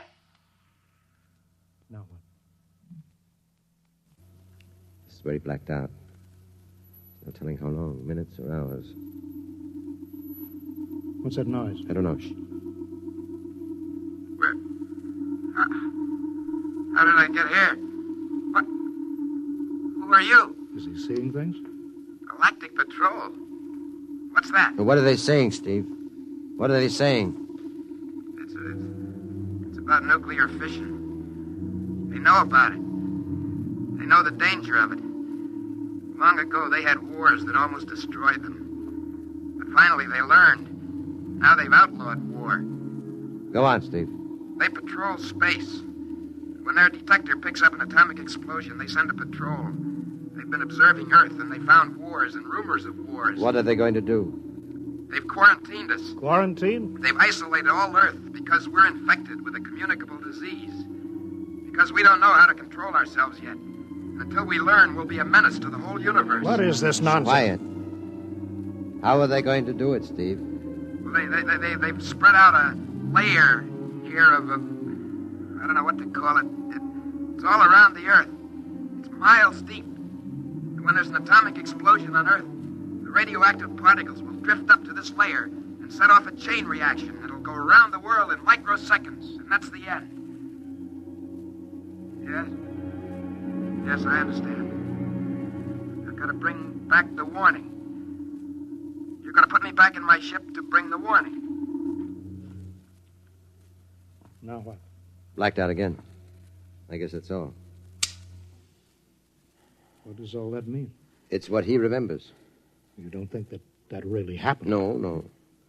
Narco-psychometry circuits produce what he remembers. Just means that Steve believes this happened. I don't like to see this. I've seen too many top pilots snap. Steve is the best I've known. How bad do you think he is? Well, frankly, outside of the presence of this well-organized hallucination, there are no signs of unbalance. May not be too serious. If you had a more plausible story, I'd be inclined to believe it. Warning.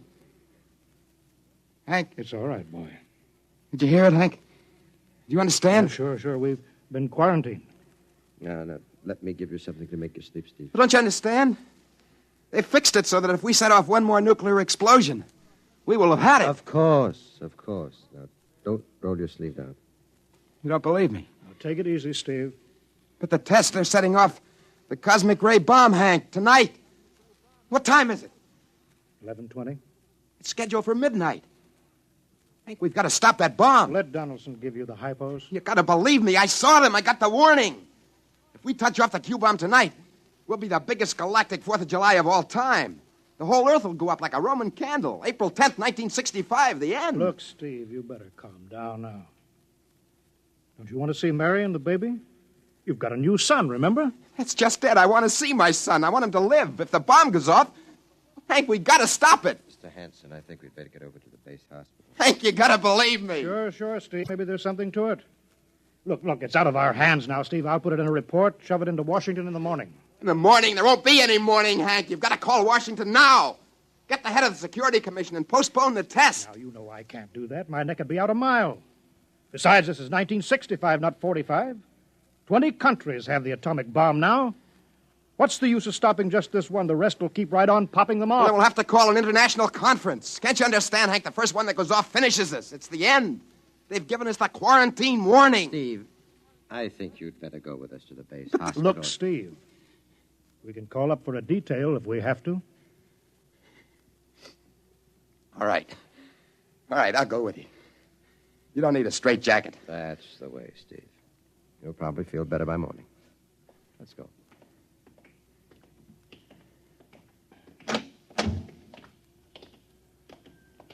Tomorrow I'll drive you over to the hospital to see Mary and the kid. Yeah, sure. Look at the ship under the floodlights. Pretty, huh? You'll be flying her again soon, Steve. Don't worry.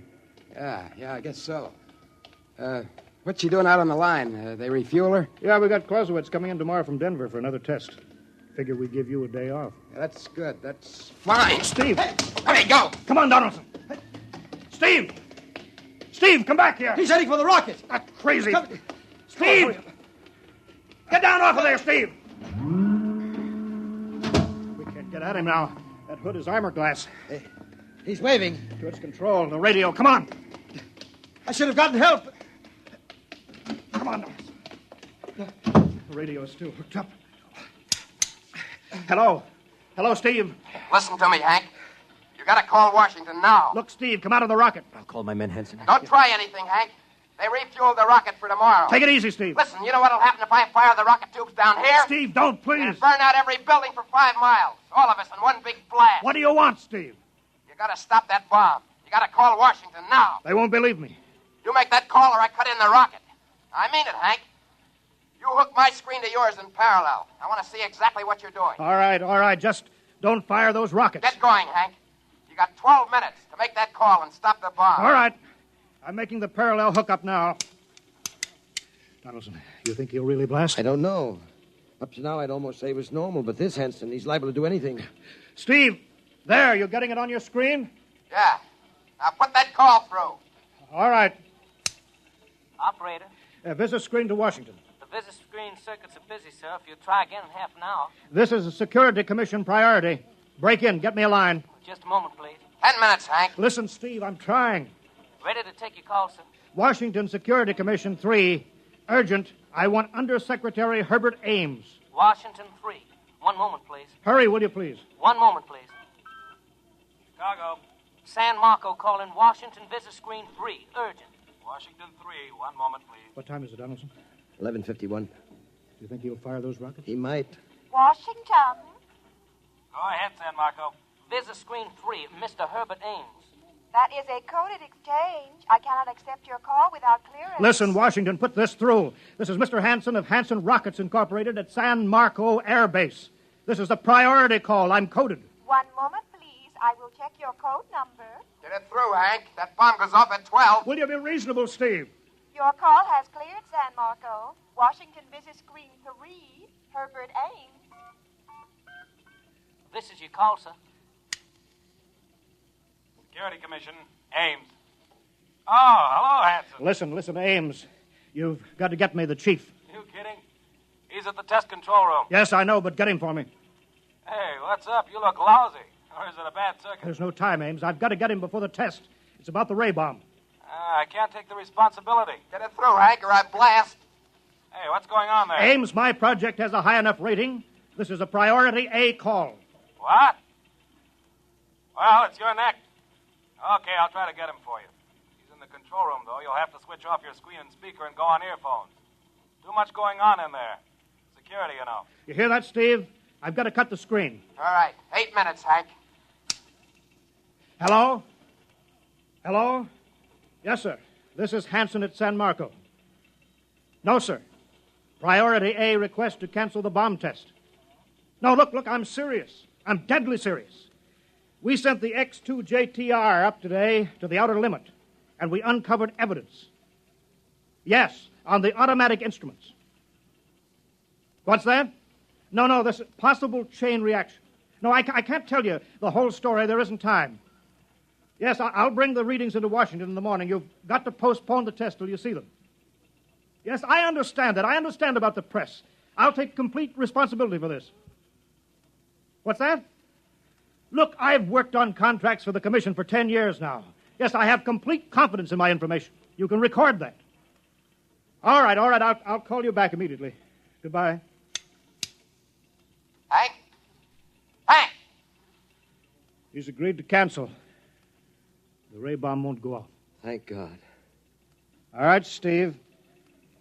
You can come down out of the ship.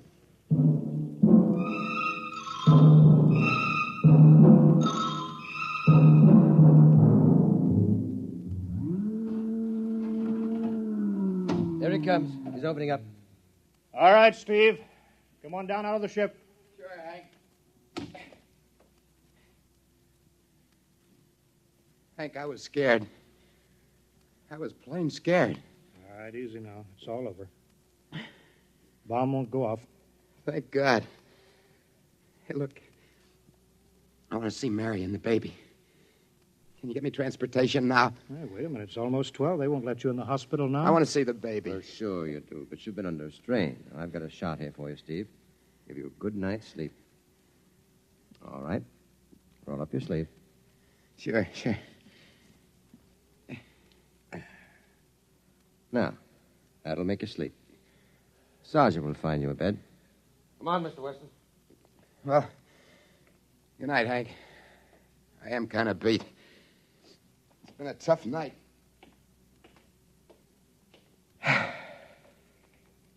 Sure has. Thought for a minute he was going to blast those rockets and send us all to King Come. Yeah. Quite a stunt getting the ray bomb test called off. It isn't called off. But the call. Ames couldn't get the chief. I was talking to a blank screen. Bomb goes off in a couple of minutes. Oh. Poor Steve. He's one of the best. He was the best. 1 in 10 million. Some story of his, poor guy. For a while, he almost had me believing that quarantine. That's a very common delusion. The end of the world. Last night, never saw the stars so bright. Better be getting in. That wind is cold. Bomb goes off in 30 seconds. Poor Steve. You know, Hanson, there's just one thing. Yeah?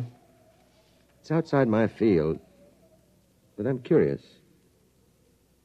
How did he keep that ship in the air for 10 hours with only 10 minutes fuel?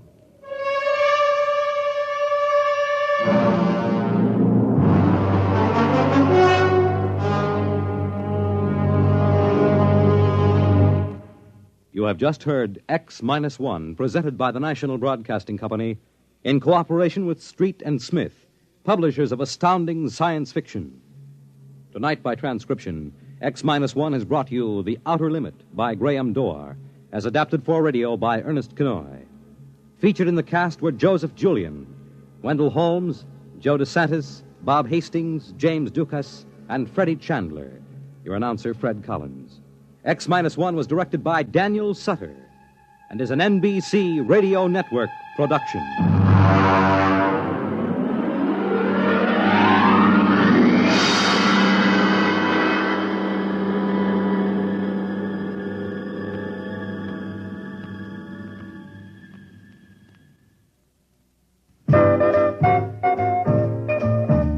You don't have to stop whatever you're doing to listen to your radio. Though you may have a lot to do whatever you've got to do. NBC will still get through with music and drama, a life panorama. NBC's always got something brewing. Listen and you'll agree that there's always a smile from a twist of the dial to radio NBC.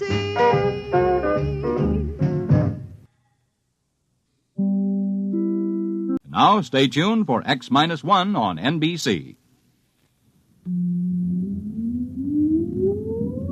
Countdown for blastoff. X-5, 4, 3, 2, X-1, fire.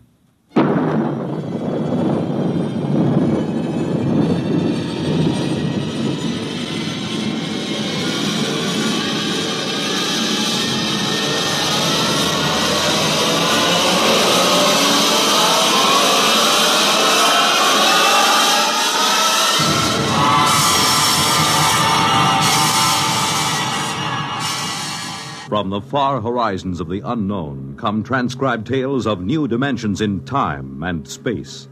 These are stories of the future, adventures in which you'll live in a million, could be years, on 1,000 maybe worlds. The National Broadcasting Company, in cooperation with Galaxy Science Fiction Magazine, presents X minus one.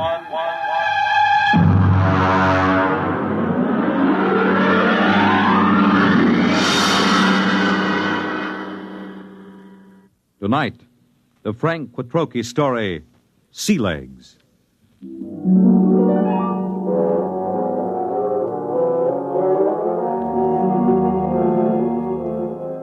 I stood in line at the Grav 1 desk with the old notch service record and tapes in my hand and waited for the board processing clerk to speak. The clerk seemed utterly indifferent to the excitement of the men in the line. I wondered how long he'd been out here on this godforsaken Zone 5 planet. Next. Name? Robert Craig. Occupation? Flight officer. Destination? Earth. Earth? Anything wrong with that? Well, I guess not. How long since you've been on Earth, Mr. Craig? Well, I've never been there. My parents left during the second colonization of Cassiopeia. I was born there. Have you ever been in a gravity system? Oh, just briefly. Under drugs, of course. You'll have to go through the gravity conditioning course. Yes, so I was told. Proceed to the airlock chamber on your right and follow the robot's orders. Good luck. You may need it. Next. I went into the chamber and stripped off my clothing while the robot droned its orders. Remove all metal objects from your person. Place them in the plastic tube at your left. Now stand underneath the decontamination tube. Depress the button with your right foot. This is all. Proceed through the green door to the psychometric section. Please respond quickly to orders, and so to not impede the progress of others. Next, please. The door to the psychometric section led into a pleasant but cold-looking room with a single metal desk. A man with a balding, high forehead sat behind the desk. Mr. Craig, have a seat. I'm Captain Wyandotte, the psychological officer. Nice to meet you. Yes, well, let's see your records. You list your destination as Terror. You're certain you wish to go to Earth? Of course I'm certain. You're somewhat aggressive, Mr. Craig. Look, I've been standing in line taking orders from clerks and robots for 6 hours. Every time somebody sees that I'm headed for Earth, I get the fisheye. Are they jealous or what? I hardly think so. You've been a spaceman for 16 years, Mr. Craig. You've been zooming around in the countergraph systems in the outer galaxies without any restraints or self-discipline. Have you ever spent 6 weeks strapped into a grav seat on a space rocket, Captain? There's a good deal of self-discipline involved in that. I think you will find things on Terror require a different kind of self-discipline, Mr. Craig. Well, I'm pretty much aware of what it's like. Are you? I suppose you've heard all the popularizations in the tapezines. Well, Mr. Craig, let me give you a word of caution. It's going to be vastly different. I'm prepared for that, Captain. Can we get going? Naturally. You will undergo a 20-day conditioning course. 20 days? Mr. Craig, you've been in space 16 years. Your body is conditioned to a normal state of free fall, or at best to acceleration. The return to gravity would kill you if you weren't prepared for it. All right, what do I do? Report to Centrifugal Department. Here are your papers. Oh, and Mr. Craig. Yes? Centrifugal is a rather trying ordeal. If during the course of treatment you should change your mind about returning to Earth, you're free to do so. Thanks. I won't.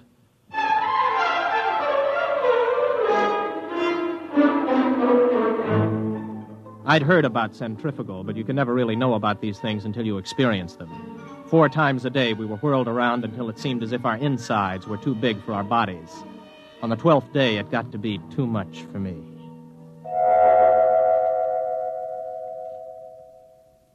I was in the base hospital for 5 days. My roommate was an old space bum they'd brought in to die with a case of ruptured veins. His name was Charlie Brockman. How you feel, son? I'm pretty good, Charlie. You get discharged tomorrow, I hear. You gonna try it again? I guess so. Why? Only way I'll ever get to Earth. You really want to go? That's right. You talked to anybody been there last 10 years or so? No, you don't get to talk to many people from Earth and the galaxies. Were you ever there? Me? Now, what would an old space bum like me be doing on Terra? Well, I just thought maybe... I done most of my time in Zone 5. Out there, you get to thinking anybody who stays less than 80 light years from Earth is a landlubber. Yeah, I used to think the same. Then I took the exam for a job back on Earth, and I passed it. I used to think I'd like to go back. But space was exciting, you know. New and raw. It tugged at your guts, and it sent the blood rushing through your veins. But it was free. No bureaucrat ever lasted 6 months in Grav 5. I had enough hitting atmospheres all over the universe, old man. Maybe you're right. Lean over here, will you? Sure. Unbutton my pajama top, will you? Okay. There's a chain around my neck. Got a little message capsule on it. Oh, yeah, I got it. Do me a favor, huh? Take it with you when you go back to Terra. Don't open it till you're on the ship. Okay, Charlie. And, son. Yes? I lied to you. I have been back to Terra. I faked some papers and made a landing there 6 months ago. What are you doing back here? I had to leave in a hurry. Why? You'll find out, son. Good luck.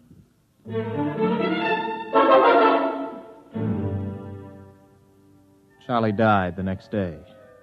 A few hours later, I was visited by Captain Wyandotte, the psych officer. How are you feeling, Craig? Okay. You still want to go back to Earth? Yes. You're completely sure you want to live out your life there, to give up space service for it? Look, we've gone through this, Captain. Now, you tell me that spacemen don't settle down on Terra, yet you won't or you can't tell me why.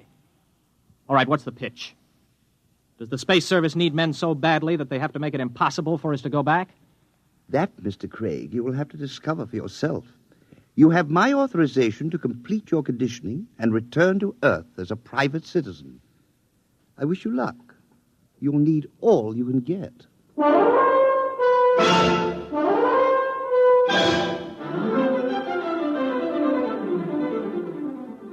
Somehow I managed to survive the torments for 18 days. I was ready to return to Earth. A month later, I descended from a huge intergalactic jet at Los Angeles Spaceport. I was dead tired from the trip. I checked in at the nearest inexpensive hotel. This is your room, sir. Just put the bags down, will you? I'll unpack myself. Yes, sir. Just back from outer space, sir? Yeah, that's right. How could you tell? Sea legs. Sea legs? Well, the way you walk. You can tell when somebody's been in the low-grav systems. Oh, well, here. Oh, thanks, Mr. Craig. For another 5 units, I'll tell you where it is. Where what is? You know, the mic. Mic? Okay, make it 3 units. I won't hold you up. You mean a microphone? Yeah, that's right. They wanted to put screens in, but the boss convinced him there ain't any Freedomites ever stay here. Freedomites? Not so loud. You want to get controlled? No. Here's the money. Where is it? It's in the bed illuminator. You can short it with a razor blade. Thanks. You, want any sensation tapes? What are they? You know, mental image tapes. Oh, boy, you've been away from Terra a long time. Wait a minute, before you go, son. Yeah? Where's the minerals building? I have to report there for a job interview. Oh, that's in the government cluster. 5th level at X and 2nd. Thanks. I'll want breakfast about 8 o'clock. Well, I'll need your ISS units. My what? Your ration units. I don't have any ration units. You have your ident card? Look, I just got here an hour ago. Oh. Well, you better go see the Civil Control Board tomorrow. If you want to eat, that is. All right, where do I find the control board? Government cluster. But don't worry. If you don't find them, they'll find you.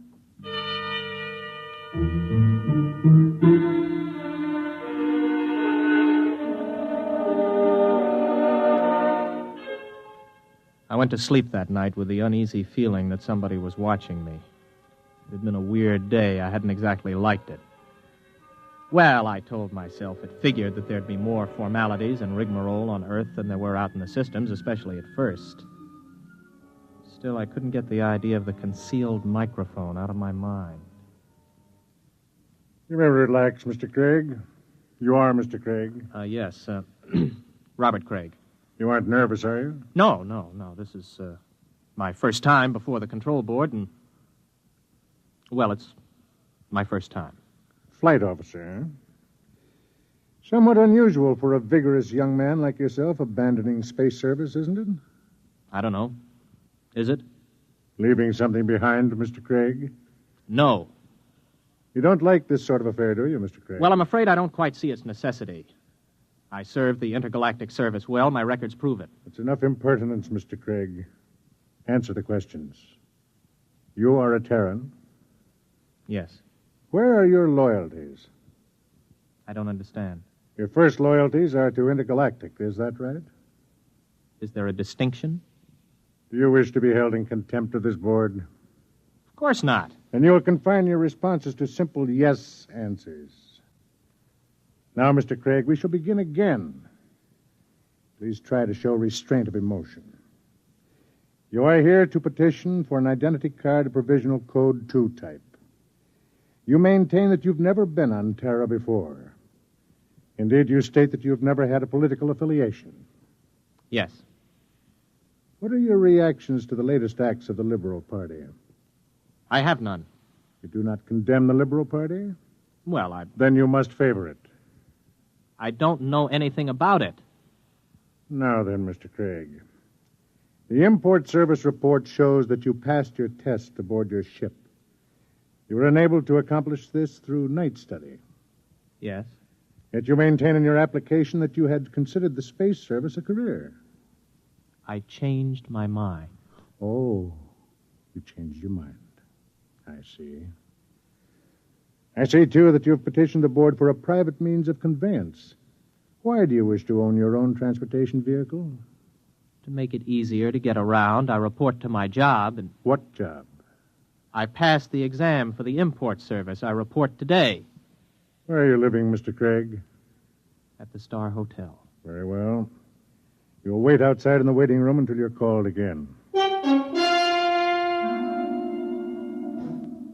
I waited about 2 hours in the porcelainized waiting room of the Civil Control Board. Then I was called over to the clerk's desk at a small window. He stamped some cards for me. Craig. Here. Here's your stuff. Class 1 provisional ident card. Sign it and fingerprint it. Don't lose it. If you do, you'll be picked up by the control agents. I petitioned for a Class 2 card. You'll get a Class 1. This entitles you to maintain an apartment in the lower level of the Beverly Project. Here's your clothing ration. You'll have to turn in that leather flight jacket. No, wait a minute. I had this made on Chuan. Listen, I can remove the insignia. That is not the point. Your clothing ration is defined by law. There are no exceptions. This is your food ration. What's all this medical stuff on the card? You are rationed fairly in accordance with your particular metabolism. Oh, you're kidding. I do not kid, Mr. Craig. Well, what about a car? I asked to be allowed to buy a car. Let's see. Your petition to be permitted to purchase a private means of transportation is hereby denied.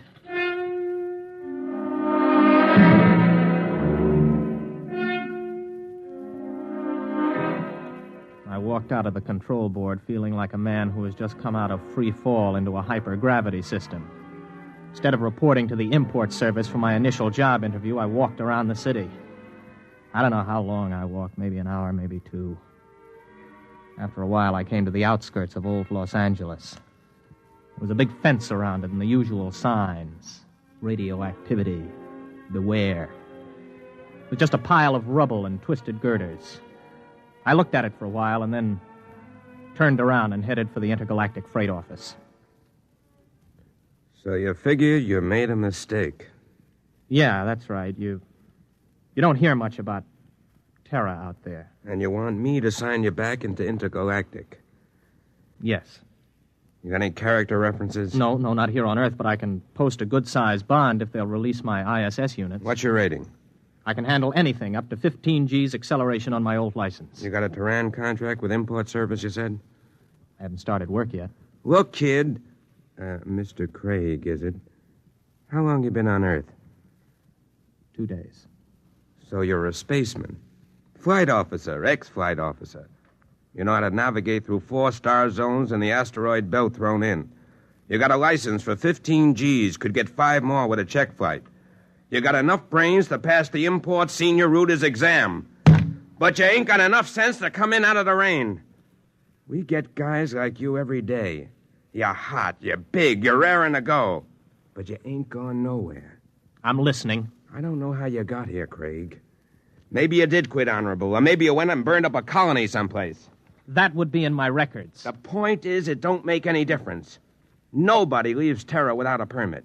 Nobody gets a permit to go back to space once he hits this old apple. Why not? They afraid somebody will tell what it's like? Oh, son, you got things to learn. One is you don't go shooting off your mouth. Another is Terra's changed a lot since the radioactive wars. We're going places, doing things. Big places, big things. You've got to fit into that, kid. Move with it. Stick around. You still got your sea legs. You're gonna like it here. You can make a quick dollar and spend it quick, too. But you'd better smarten up, or you'll finish scrubbing radioactive dust off girders. That's the story, huh? The whole story? That's it. Everything runs by a system. And, son, you can't buck the system. Yeah. I don't suppose there's any place around here a guy could get a quick drink. Oh, yeah, out at the end of Y Street, they got a little place you can buy Acadian tars. Pluto's, they call it. Thanks. Yeah, get it out of your system and then settle down. That's my advice. Thanks. So long. Get me the control agent. He just left here. He's on his way to the Pluto Cafe.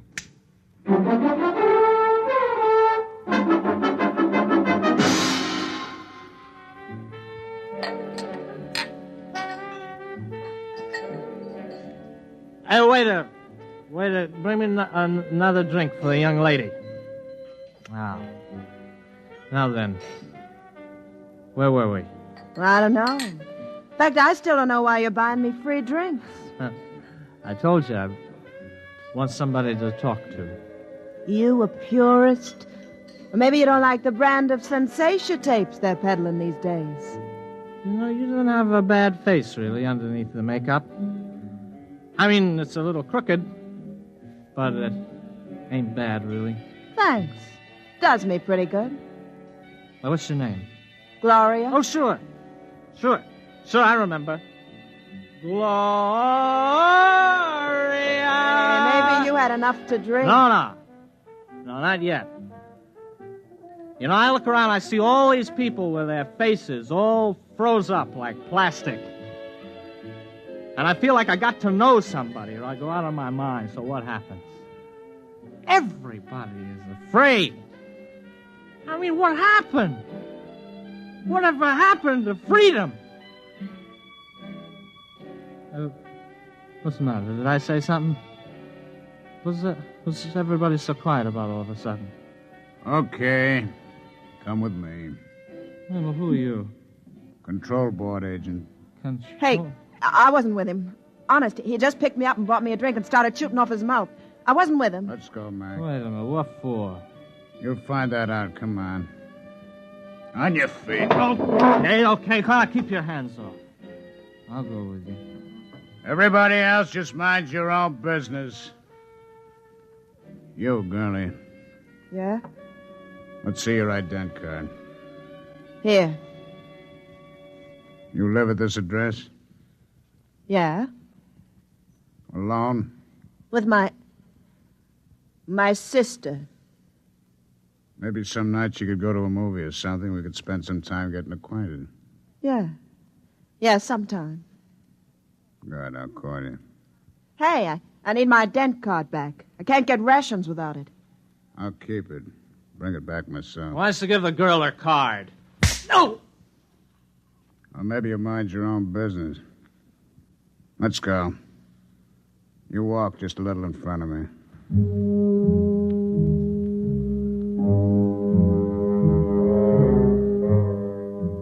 He was a big man, maybe 250 pounds, and he shuffled when he walked. He'd hit me right across the right shoulder with a sort of rubber truncheon. Now it began to ache. We're walking along a sort of back street. Everywhere in the universe there were such streets. Streets where you could find freedom in anonymity.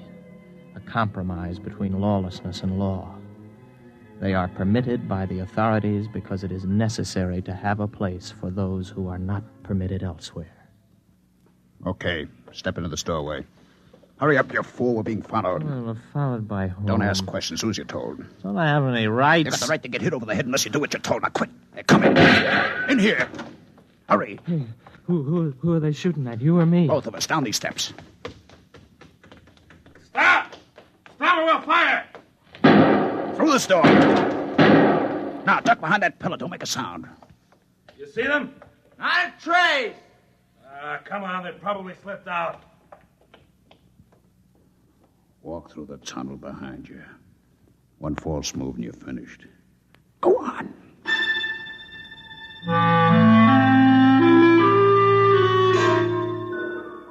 From the direction of the tunnel, I guessed it was part of an old sewage system that led toward the ruined city. I don't know how long we walked, maybe an hour. Finally, we came to a small wooden door. Stop here. Okay, let's have it. What? Have what? The tube. I don't know what you mean. Our detectives picked it up on you the minute you got off the plane. You're carrying a radioactive message tube with a periodic emission signal. I'll need to have it before we can go any further. You mean the tube that old Charlie gave me? Old Charlie? Yes, Charlie Brockman. The old spaceman who was in the hospital with me. Where is it? I think it's in my pocket. I never even bothered to open it. Do it now. Let me see. Oh, yeah, here it is. Open it. It's empty. That's right. The message is in the tube itself. We identify our people by the radioactive pattern. Our people? You'll see. Come in. Make it fast. This the one? This is the one. Has he been drugged? He's had PON. A massive dose at the Pluto. Good. Mr. Craig, my name's Cocteau. This is Mr. Brannigan. You're probably quite bewildered about all this. Let me clarify the situation. You're now in the headquarters of the Freedomites, underneath the radioactive part of old Los Angeles. Mr. Brannigan is not a control agent. He's one of our men. We've been watching you ever since we detected the message tube as your ship was approaching Earth. Now, wait a minute. You guys are Freedomites? That's right. You're pretty illegal, aren't you? Let's say our lives aren't worth a snap of your fingers if we're caught. All right, who are you? Where are you from? Most of us are from the same place you're from, outer space. Many of us had the same history you have. We shipped into Earth and became disillusioned and went to the intergalactic freight office to apply for a job. The man at the office, the man who made the speech about coming in out of the rain, is one of our agents. Aren't you taking a chance telling me all this? Not at all. At the Pluto, you were given a massive dose of PON. You won't remember anything that happened to you after the drug hits you in an hour or so. It works like a shock. Everything will be repressed into the unconscious. Oh, I see. Very neat. It will exist in your unconscious, however. Somewhere, because you're the kind of man you are, because living in space has taught you the blessing of feeling free, you'll be able to draw upon your unconscious knowledge when you need to. And when will that be, Mr. Cocteau? That depends on whether you decide to join us or not. Join you in what? I haven't the faintest idea of what you're trying to do. For all I know, you're a bunch of traitors. You know, I've heard this comes the revolution stuff before. My friend, you're woefully ignorant of our aims, as is to be expected. We anticipate no revolution. We print no leaflets, publish no newspaper, and we have no world plan for conquest. The kind of totalitarian mind which subscribes to tight economic systems like the ancient Marxism of the communists is abhorrent to us. We're interested in only one thing, the preservation of the idea of freedom. Our fear is that men will forget what it's like to feel free. Well, how do you expect to accomplish this? Our concepts are being kept alive in only one place in the universe today. Outer space? Exactly. On the frontiers of the universe, where freedom is a condition of life and growth. Suppose I join you. How can I help? You're an experienced pilot. We have enough connections to do some plastic surgery on your face and get you a position piloting a spaceship again. You'll remember nothing of your mission. But you will remember that you have been back to Earth, what it was like. You'll be able, carefully, of course, to tell people, to help keep the idea of freedom alive. Think it over carefully. You have 20 minutes before the drug takes effect. I don't need 20 minutes. I'll do it. Good. In exactly 48 hours, you'll wake up in your hotel bed with a new face, the identity card of a man named Harold Janus. You'll not remember how you got them or why, but you'll know what to do with his identity. He is, or was, master navigator on the Earth-Mars run. Good luck, Mr. Craig.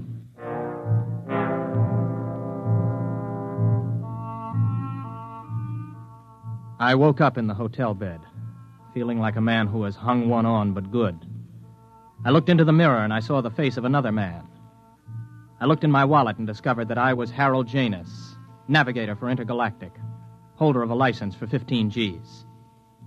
I wondered where it came from, how I got it, but I asked no questions. This license, this ident card, meant freedom. I walked out of the hotel feeling steady for the first time. I'd gotten my sea legs at last.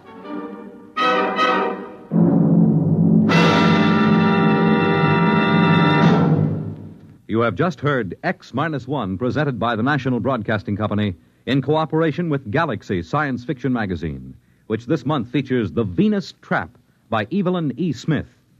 One thing man never planned to take along into space with him was the eternal triangle, especially a true blue triangle like this one. Galaxy Magazine, on your newsstand today. Tonight, by transcription, X-1 has brought you Sea Legs, a story from the pages of Galaxy, written by Frank Petrocchi and adapted for radio by George Lefferts. Featured in the cast were William Redfield, James Stevens, Stan Early, Charles Penman, James Dukas, Richard Hamilton, Jack Orison, Jack Grimes, Craig McDonald, Ralph Bell, Kermit Murdoch, and Frederica Chandler. Your announcer, Fred Collins. X-1 was directed by Daniel Sutter and is an NBC Radio Network production.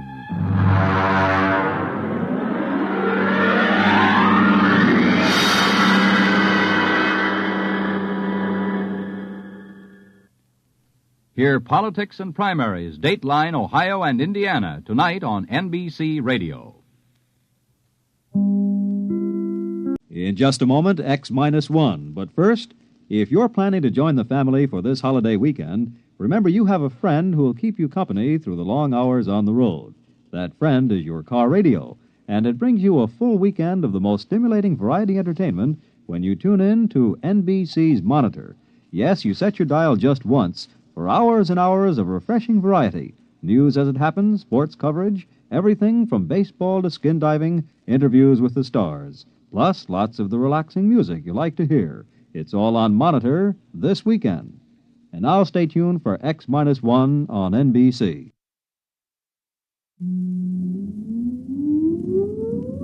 Countdown for blastoff. X-5, 4, 3, 2, X-1, fire.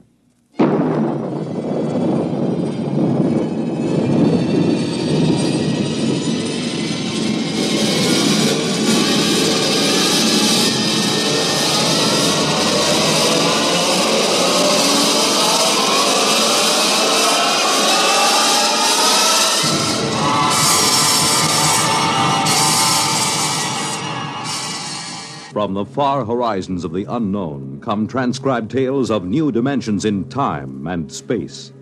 These are stories of the future, adventures in which you'll live in a million, could be years, on 1,000 maybe worlds. The National Broadcasting Company, in cooperation with Galaxy Science Fiction Magazine, presents X-1.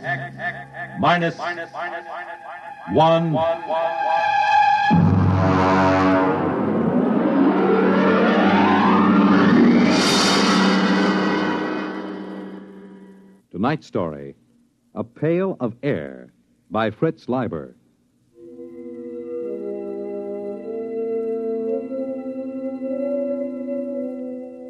It was pretty quiet in the nest. Pa was just sitting by the fire, staring into it like he does these days. and Ma was asleep. That's why it was so quiet. Ma has some pretty bad times when she just screams and huddles back against the blankets that line the nest. Sis was looking at herself in the mirror that hangs next to the bookshelf. I don't know what she finds to look at so long, but then she's a girl. She just looks at herself. Saturdays, when Pa puts a couple of extra lumps of coal on the fire and we take a bath, she looks at herself in the mirror and sometimes she cries. I dropped the book I was reading, and I guess that woke Ma. Huh? What? What? Pick up the book, Bud. I'm sorry, Pa. It's come back. Hasn't it, Alfred? It's come back. It was just Bud. He dropped his book. Oh, but it's come back. Well, it's out there now, isn't it? I feel a lot warmer. Now, Ethel. It's up there in the sky. Just the way it always was. I know. I had a dream, Alfred. I know, dear. Sis, melt your mother a cup of water. I'm combing my hair. Sis. Oh, all right. I've got to get up. I know it's there.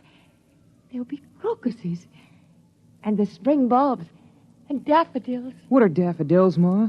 Well, Buddy, they're a flower. And they're very pretty. Yellow on a tall green stalk. Oh, I want to go out. I want to take the children out. All right now, Ethel. Here's some water. Come on, children. We'll all go out and you can play in the sun. Sure, Ma. Here, drink the water, Ma. It's cold, Alfred. You rap on the pipes and make that super send up some more heat. What's a super, Pa? It doesn't matter, Bud. There aren't any anymore. Oh. Pa, the pail's running low. Bud, you better get into your things and go out and get an extra pail of air. There are a couple of pails behind the first blankets. Go on, get into your things. It isn't back, is it? No, it isn't. There's no sun in the sky. No sun, is there? No, Ma. What was it like? The sun. Sis, don't get your ma upset. The sun was yellow. And so bright you couldn't look at it. Burning hot. So hot. But when you stretched out in it, made you feel warm all over. Tingly warm.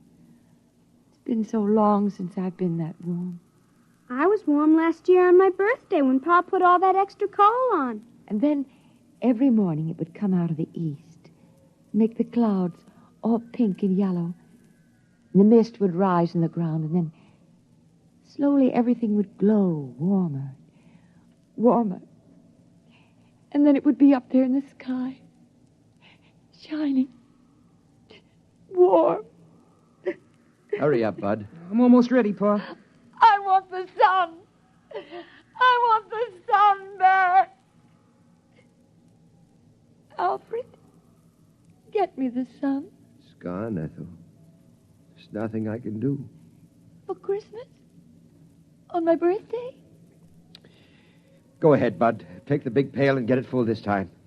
There's no sense in taking the trip for only half a bucket of air. I spilled it the last time. It's dark, Alfred, it's dark. Go ahead, Bud. Strap down the helmet, will you, sis? For goodness sake, stand up straight. Okay. All right, I'll be right back. Don't hold the blankets open too long. All right, Ethel. We're all safe. Bud'll be right back with another pail of air. It's all right.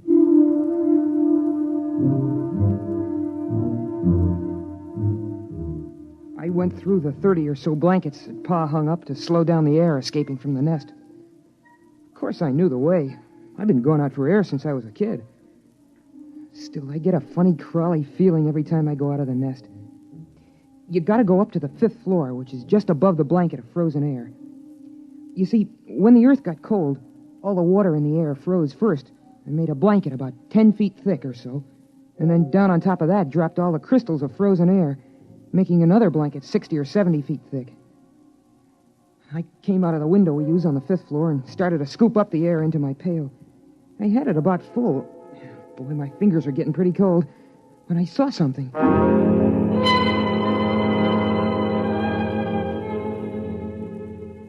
Hey, that's a light.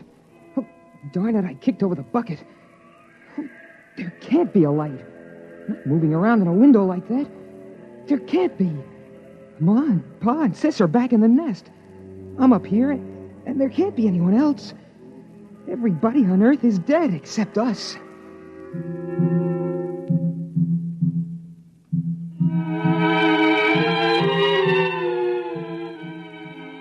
I had an idea how Ma must feel sometimes, the way she sees things.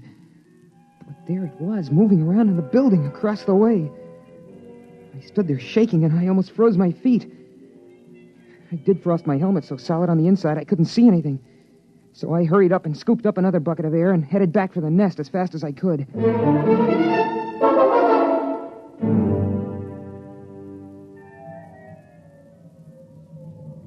Pa, I saw something. Go on, hang those outside clothes up by the fire. Phew. Pa, I saw something, I did. Your mother's quiet now. Don't upset her. Pa, it was a light. Wait till I get this air next to the fire.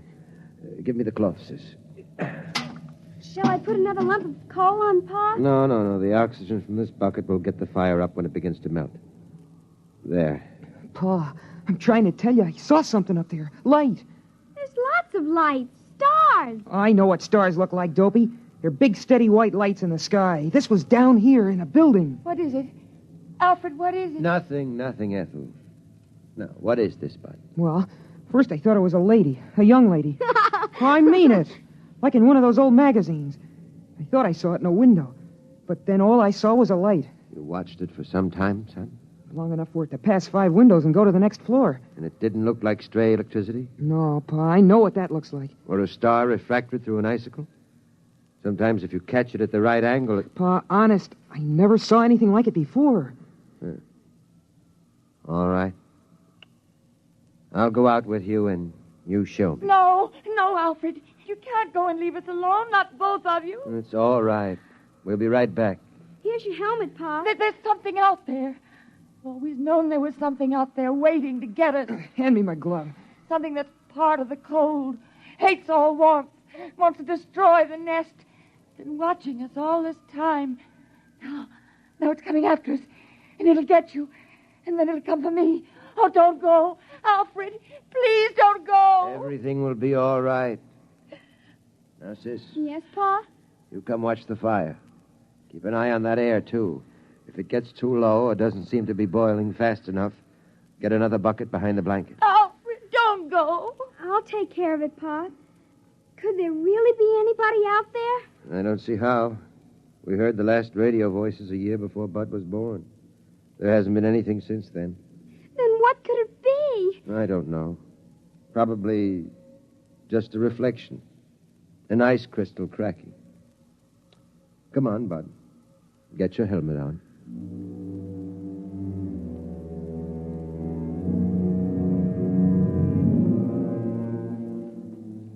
It's funny. When I go out alone, I'm not scared or anything. But when I go out with Pa, I always hang onto his belt like I used to when I was a little kid. Habit, I guess. It's the same no matter what trip we take. On the 5th floor, we stopped to rest just before we went out. We were in the room with the frozen people.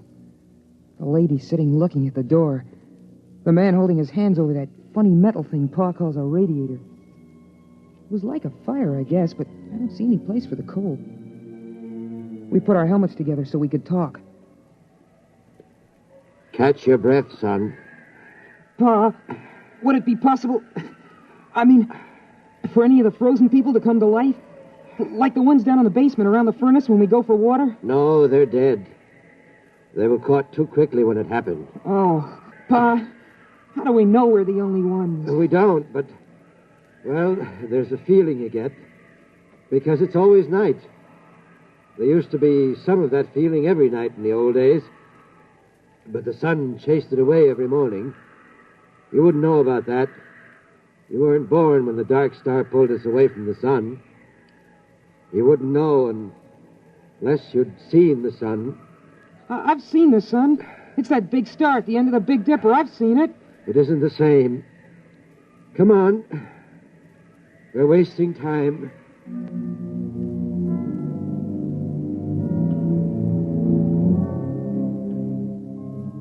I don't know what the city looked like in the old days, but now it's beautiful.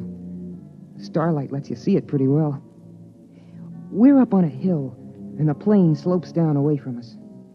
Some taller buildings push up out of the feathery plain, topped by rounded caps of air crystals. Some of them are on a slant because a lot of the buildings are badly twisted by the quakes and everything when a dark star pulled the Earth away from the sun. That's why Pa can't seal up the nest airtight. The building's twisted too bad. Besides, we have to keep the chimney open. We touched our helmets together so we could talk. Is that where you saw it, son? It isn't there anymore. Uh-huh. But it feels different. I mean, as if there's something out here, waiting. Bud, if you see something like that again, don't tell the others. Huh? Why not? Well, your ma's sort of nervous these days, and we owe her all the feeling of safety we can give her. Once, it was when your sister was born, I was ready to give up and die, but your mother kept me trying. Another time, she kept the fire going a whole week all by herself when I was sick. She couldn't do that now. Not the way she is. But you know that game we sometimes play, tossing a ball around? Well, courage is like a ball. A person can hold it only so long, and then he's got to toss it to someone else. When it's tossed your way, you've got to catch it and hold it tight, and hope there'll be someone else to toss it to when you get tired of being brave. Yeah, I guess so. Come on. We'll fill up the pails and get back. But what about whatever it is out here? We'll just have to wait and see. Come on. Before the helmets frost over.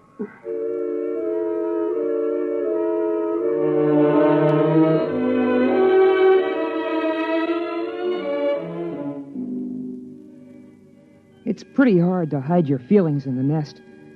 I mean, there's just room for the four of us. The blanket overhead just touches when Pa stands up straight. The floor is all covered with thick, woolly rugs. Pa says it's inside a much bigger room, but I've never seen the real walls or ceiling.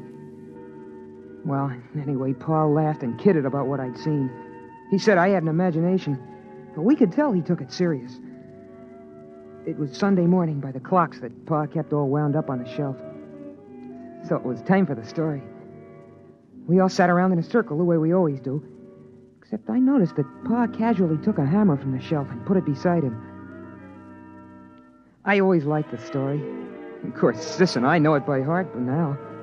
I mean, every Sunday since we were kids. But every once in a while, Pa surprises us by telling it a little different, or throwing in some extras. It starts out with a song.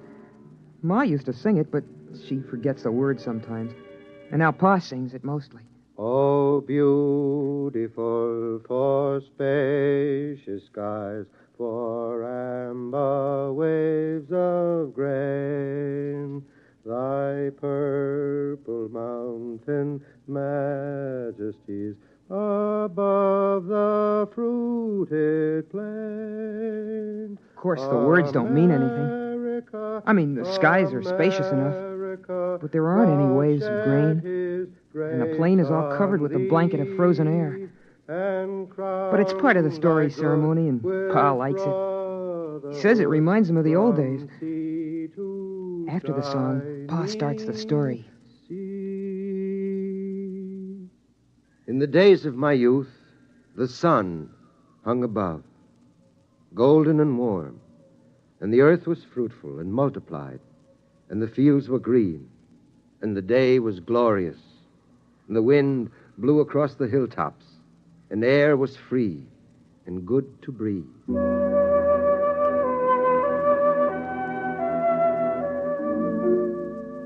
That's the part of the story I like best, about how it was with the sun nice and warm. It's hard to believe, all those people living without having to worry about cold and air, never waking up sweating and screaming because you dreamed the fire went out. It's impossible to believe, but Pa was a good storyteller, and he made it seem real. And then the dark star came rushing out of space. In the beginning, they tried to keep the news from the people, but when the floods and the earthquake started, the truth came out. At first, they thought the dark star would hit the sun, and then they were afraid it would strike the earth itself. But it didn't. It only came close.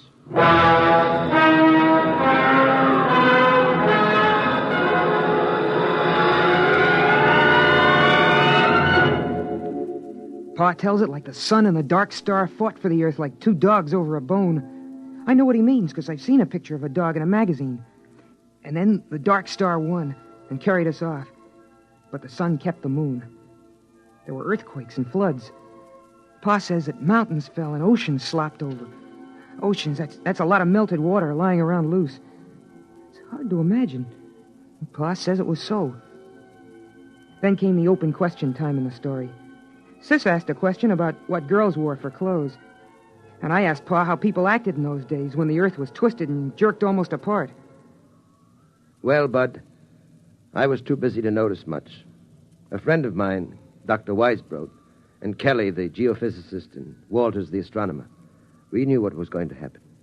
And we were working to fix up a place with airtight walls and insulation and big supplies of food and bottled air. But the place got smashed up in the earthquakes, and they were all killed. So I put the nest together at the last minute in the living room of our apartment. It's a 4-room apartment.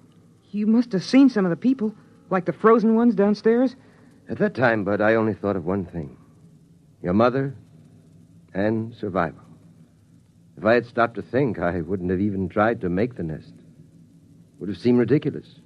Blankets and a coal fire against the cold and vacuum of space.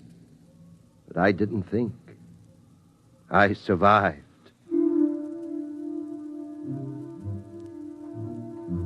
I wasn't listening carefully as Pa went on about the building of the nest. I kept thinking about something else. About that light I'd seen outside. I kept asking myself, what if the frozen people were coming to life? What if they were like the liquid helium that crawls toward heat when it should be frozen solid? What if something were coming from the dark star to get us? Something making the frozen people move, not by themselves. That would fit with what I'd seen. A young lady's face and the moving light.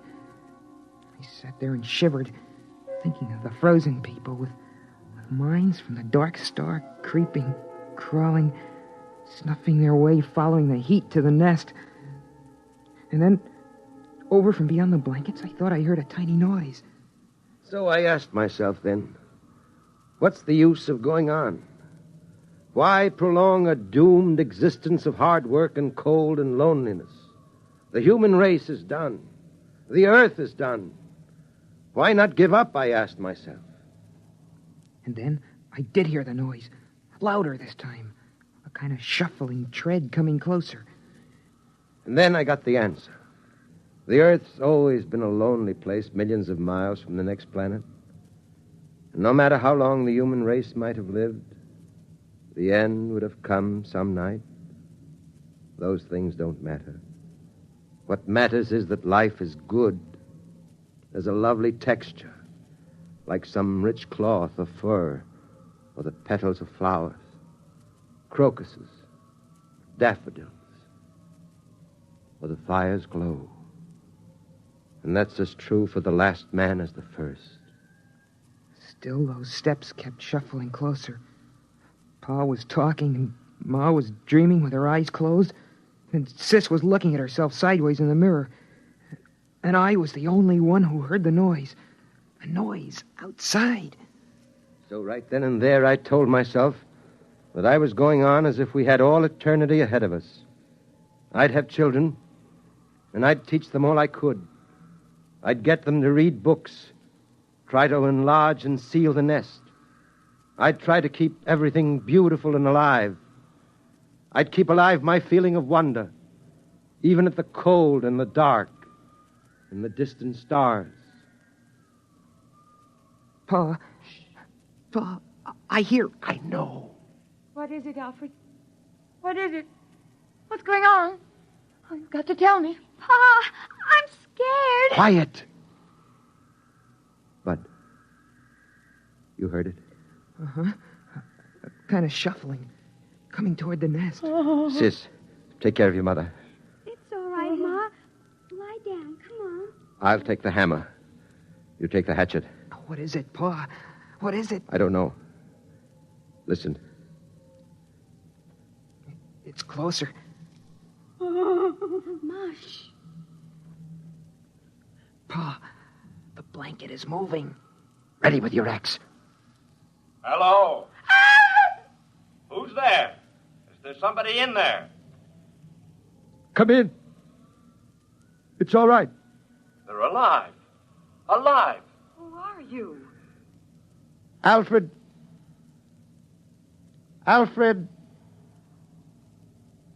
Hutchinson. Dr. Alfred Hutchinson. You can take off your helmets in here. But the air. We have air. We bring it in pails. Come on, Ralph. Let's take off our helmets.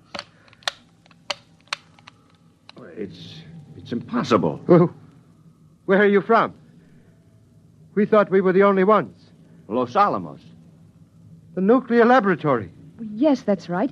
We get our power from the reactor, using the stockpile of bombs for fuel. Then there are others.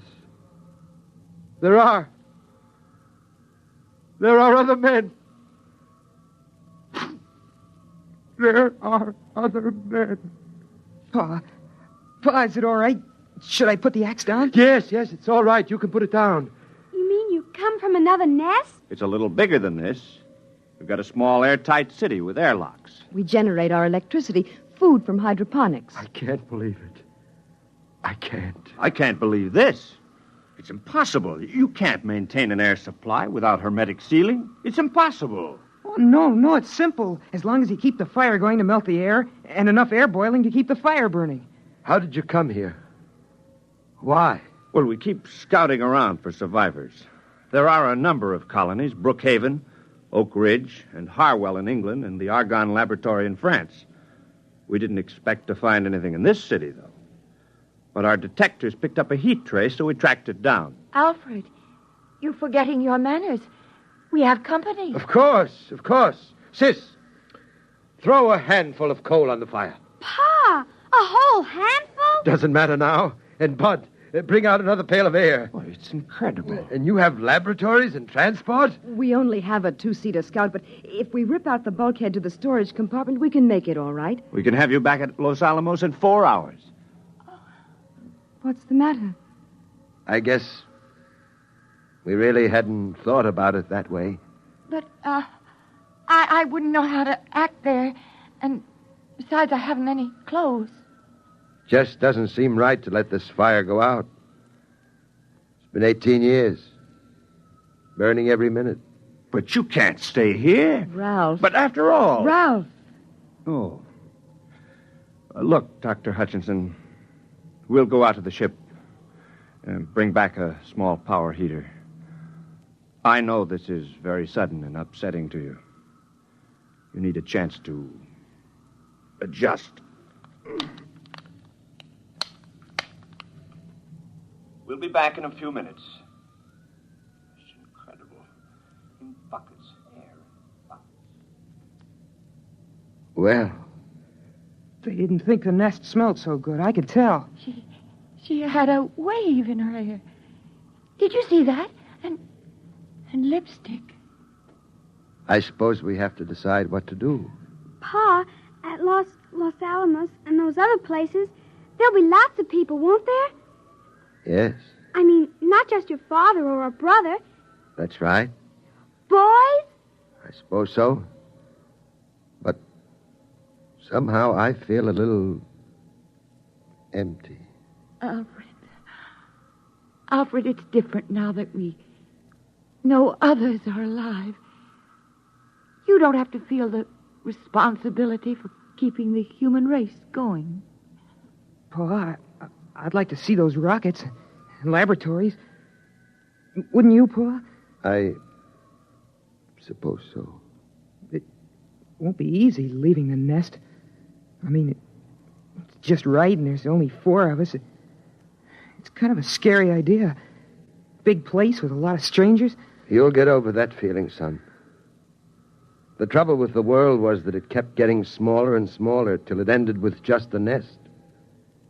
Now it'll be good to have a real, huge world again. The way it was in the beginning.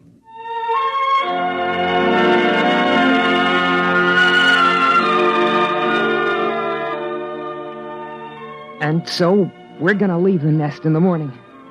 By Pa's clocks. We've got the power heater going now. Seems funny to be this warm when it isn't Christmas or somebody's birthday. But still, it's hard for me to realize that this is the last time I'll go out of the nest, through all the blankets, to get a pail of air.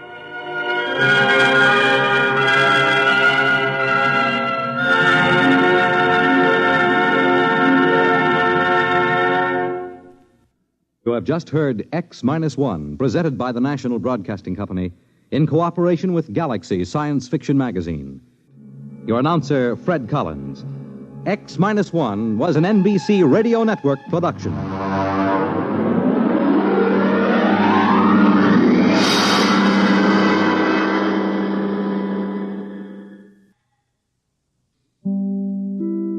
In just a moment, X-1. But first, an important subject in these days of snow and blizzard is how to fight the common cold. And tomorrow, NBC's Weekday deals with this problem in a special feature by Dr. Leona Baumgartner, New York City Health Commissioner. Yes, it's NBC's Weekday to keep you up to date in every field, from health to housekeeping, from politics to pots and pans. And there's also the best variety entertainment on Weekday, tomorrow headed by Metropolitan Opera star Robert Merrill. Listen every Monday through Friday to NBC's Weekday. And now stay tuned for X-1. Countdown for blast-off. X-5, 4, 3, 2, X-1, fire.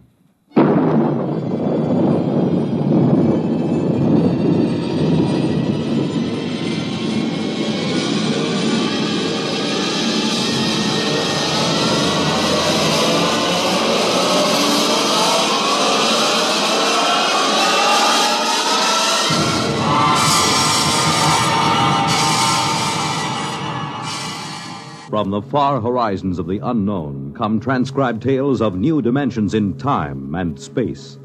These are stories of the future, adventures in which you'll live in a million, could be years, on 1,000 maybe worlds. The National Broadcasting Company, in cooperation with Galaxy Science Fiction Magazine, presents X-1.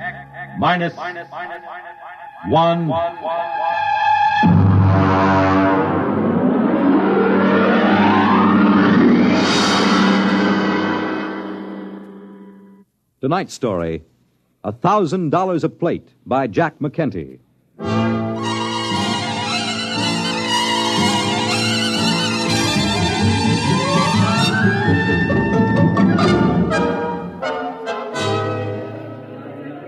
Ferry ship from Deimos Space Station carrying cargo and passengers from Earth now arriving in Blasting Pit 6. Radiation clearance and quarantine officers report to passenger conveyor. Mars Airways to New Chicago, Port Kelly, Marsport, Marsport Park, New Amityville, and Nova Massapequa. Take off in 15 minutes. All aboard. Excuse me, sir. Could you help me? Sure, buddy. What'll it be? Cards? Dice? A little shot of distilled huckleberry? No, I just wondered if you could direct me Brother, you came to the right man. I can direct you anywhere you want to go. That's what I'm here for. You just get off the ferry? Yes, I came on the Phobos Queen. Yeah. You know you can spot him in my business. All right, what'll it be now? Well, I want to know how I can get to the observatory. The what? The Mars Observatory. You know, the Astronomical Research Center. What do you want to go there for? I work there, or at least I will. No kidding. Mm-hmm. You're one of them double-dome stargazers, huh? Yes, I'm an astronomer. Yeah, I heard there was a lot of you guys out there under glass, but I don't get out of town much. I got to keep my hand in, you know. Are you sure you wouldn't like a little flutter before you settle down in your rut? No, I never play cards. Occasionally a little chess. Uh-huh. I don't know if they got any chess in any of the casinos, but if you want, I could arrange it. You know, play against the house, $5 apiece for the kitty, and a C-note for checkmate. No, thank you. Can you direct me to the observatory? Well, you'll have to get a sand hack. None of the regular buses go by there. They just hit the casinos on the strip. Hey, I'll tell you what. The next ferry won't clear for another half hour. I'll walk you over to the hack stand. Well, thank you. That's very kind of you, Mr. Just call me Pusher. It's on account of my occupation, you know. Oh, I see. I'm Enright C. Bensinger, Dr. Bensinger. Well, it's a pleasure, Doc. Right this way. Well, this isn't exactly what I expected. Your first trip to Mars, huh? Yes, it is. Well, you'll get used to it. Out this way. Adjust your gills. Gills? Sure. But what do you think you're going to breathe outside that door? There isn't enough oxygen on Mars to keep a mouse alive. They gave you a standard issue when you got off the ferry. It's in that bag. Oh. Yes, I'm afraid I was reading when they explained it. The quarterly journal from the Harvard Observatory, you know. Hmm? Oh, yeah. I never miss a copy. Now, look, you put the nose clip in, see, and crack the valve. This way it compresses enough air to keep you going. Okay? All right, let's go. Cold. Sure, it's cold. Sand hacks are right up the street there. Beautiful. Beautiful. All the colors in the sky. I am surprised, though, in an atmosphere this thin, the sunset shouldn't be as spectacular.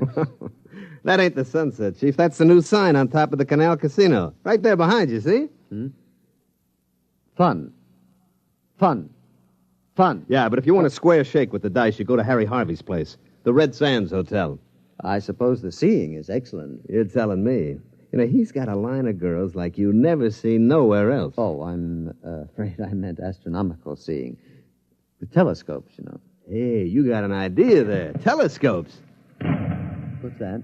Nothing. Fireworks. It's a Mardi Gras. A what? Mardi Gras. You know, big party all over town. Parades, costumes, liquor, fireworks, gambling. You know, big celebration. Well, what's the occasion? An eclipse of the two moons. Oh, but that occurs very frequently. Oh, sure. You'd be surprised how much a Mardi Gras ups the take on the strip.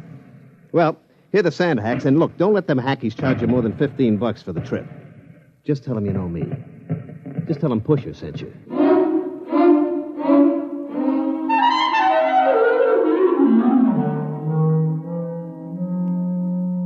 Gentlemen, I want you all to meet Dr. Benzinger, our new colleague. These are Drs. Fitz, Spiegel, Ortney, and Klein. I'm sorry to introduce you to our team at such a critical moment, but our situation is rather desperate. Well, I'm afraid I don't understand. Spiegel, show Dr. Benzinger your plate. Here, just look at this. Just look. It took me 8 weeks working with the computer to plot this plate, and look. Look! Well, it seems fogged. These streaks, I don't believe I've ever seen them on an astronomical photograph before. What are they? Skyrockets, that's what they are. Skyrockets. Morton, I tell you that they fired them in our direction on purpose. All right. Calm down, Spiegel. Calm down? Do you realize that it will be 12 years before this particular conjunction can be photographed again? Morton, you've got to do something.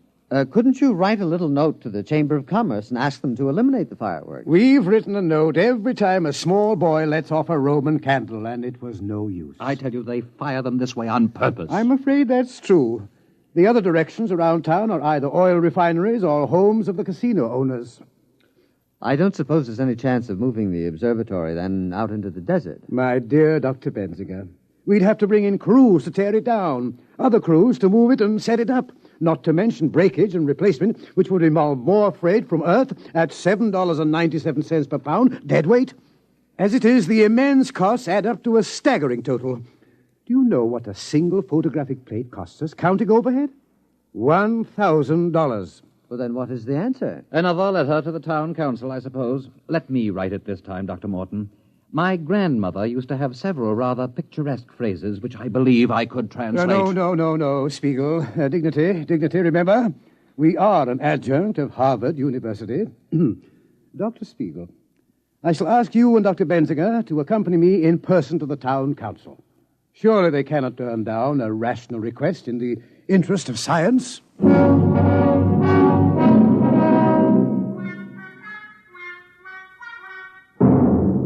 Well, gentlemen, the town council appreciates the problem. Yes, I felt certain it would. Naturally, you're aware of the importance of astronomical research, Mr. Harvey. Well, I can see your point, Doc. You sit out there in your little glass hut, pointing your brownie camera up at the stars, snapping away. But you got to look at our point of view. Oh? Now you take my place. Harvey's Red Sands. I got a heavy investment. 14 crap tables, a half a dozen roulette wheels, and the rest of the overhead. I got to keep them wheels running. It's the Mardi Gras that drags the suckers in. But really, Mr. Harvey, we were just asking you to curtail the pyrotechnic display. Now, wait just a minute. I'm as clean living as the next guy. Oh, Dr. Benzinger means the fireworks. Oh. Well, I'd like to help you out, boys, but I look at it this way. Those stars you're looking at are going to be up there for a couple of thousand years. But a sucker is different. You got to grab him while he's still healthy. But in the interest of science, Surely the town council can't agree with you. Doc, the town council's made up of Joe Rocco, Pete Carney, Alex the Armenian, and me. We own the 4 biggest houses in town. So go ahead, fellas. Take all them snapshots you want to. And if you happen to lower your telescope, get a couple of good ones through a window of the Grand Canal Hotel. I'll take a couple of 8x10 enlargements. I'll see you around, Doc.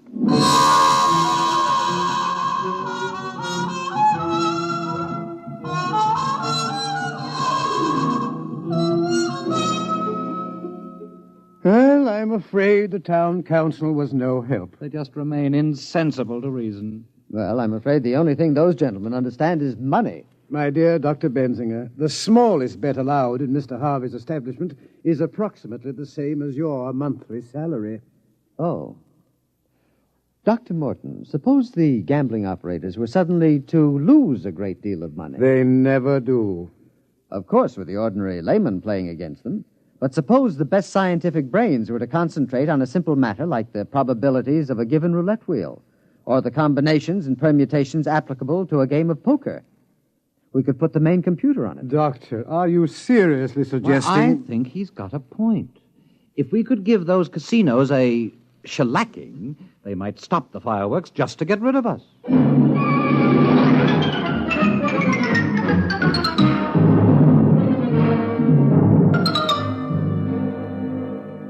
Now, let me get this straight, Doc. All you eggheads up there made up a kitty to get into a crap game? Well, that's right. I thought you might direct me to the largest establishment, Mr. Harvey's place, I believe. Now, look, Doc, come over here. Now, over here in the corner. Now, look, I'm a pusher. See, my job is to take these tourists by the lapel and shove them in front of a dice table quick, before they spend any of their lettuce foolishly on food and lodging. But these rubes, they come here expecting to get took. They don't miss it, you understand? It's all part of a good time. But you guys out there running your Harvard peekaboo racket, you're different. Now, what do you want to get mixed up in this for? You take your peanuts home and shove it in a piggy bank. Save up and buy yourself a new telescope or something. I appreciate your solicitude, Mr. Pusher, but I'm quite determined. Which way is Mr. Harvey's place? Well, if you've made up your mind, the bus leaves from right over there in about 15 minutes. Get a round-trip ticket, because Mr. Harvey don't want no suckers stuck without they got car fare away from his place. I shouldn't worry about that. Frankly, I expect to leave Mr. Harvey flat broke. I'll see you just before dawn.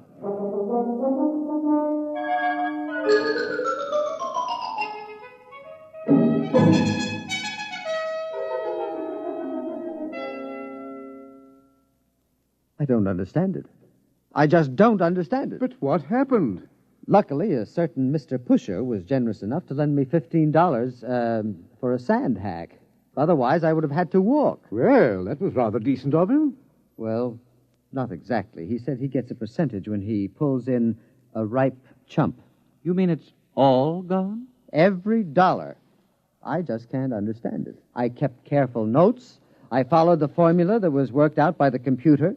I calculated the odds by slide rule, carrying them to the 4th and 5th decimal place. I just can't understand it. Mr. Pusher said that I had a frigid digit. A what? A cold finger. I gather that's the opposite of a hot hand. But according to the games theory as outlined in the last International Congress of Theoretical Mathematics... Unfortunately, at the last Mathematical Congress, they weren't trying to make a 4 the hard way.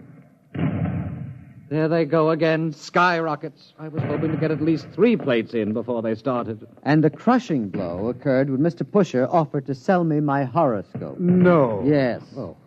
He said anyone was a fool to get into a dice game if the stars weren't right. Now, there's an example of what we're up against. Medieval superstition existing side by side with hydrozyne rockets and nuclear space drive. Shocking!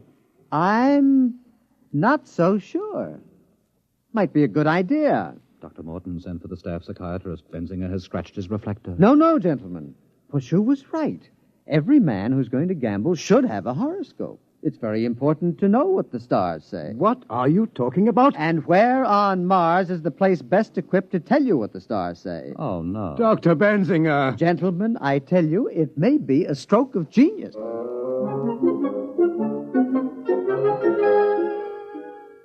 Hello? Is this the advertising office? This is Dr. Benzinger. I should like to place an ad. No, there will be no pretty girl. Just this. Free. For the first time ever, your horoscope scientifically cast by the staff of the famous Mars Observatory. Learn your luck, your future. Write or call Mars Observatory. No charge, no obligation. Yes, thank you. I'd like to run that every day until further notice. Pusher. Yeah, Mr. Harvey. Did you do like I said? Yes, sir. I went out to the observatory just like you told me. You know, I had to share the sand hack with 5 other guys. I understand the bus company's putting a route out there. A big crowd, huh? Sure, Mr. Harvey. You know, them horoscopes they're giving there, the only thing on Mars that don't cost the tourists any money. All right. What happened? Well, when I got out there was this Doc Bensinger, you see, all dressed up in a dunce cap with stars on it or something, in a big robe. They showed us all around the place. You never saw telescopes as big as that. All right. Skip the travel on. All right, well, finally they took my name and my birth date, my collar size, and they run it through this computer. You should have seen that thing. Lights and bells. I'm telling you, it looked like the biggest pinball machine you ever saw. I kept waiting for it to tilt. The horoscopes. Yeah, well, they give it to me finally. I mean, the first couple of pages is the ordinary bourgeois about the sun and the moon and the stars. But on the 4th page, that's the kicker. What'd it say? Well, it said that I'd be real lucky at most of the gambling places, but I'd lose my shirt at... boss, you're not going to like this. Go ahead. I'd lose my shirt if I played at Harry Harvey's place. Pretty shrewd. You know, for a bunch of scientists, they're pretty smart. That isn't going to work. Who in his right mind is going to pay attention to a lot of hooey like that? Sure, Mr. Harvey. Can I go now? What's your hurry? Well, I'm going over to Purple Flamingo to play a little poker. I mean, after all, they say I'll be lucky any place but here. I mean, you can't argue with science.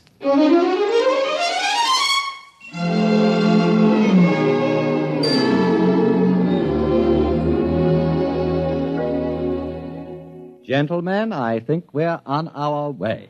I checked Mr. Harvey's establishment. You could shoot an elk in the gambling room. Empty, eh? There was nobody playing but an elderly masochist who likes to lose. Dr. Morton, we have a visitor. Bensinger, I have asked you please to take off that confounded astrologer's hat when you come into my office. It embarrasses me. Oh, I'm sorry. But, Doctor, allow me to present Mr. Harry Harvey. Hiya. How's business, Mr. Harvey? Yeah. Well, look, gentlemen, let's put our cards on the table.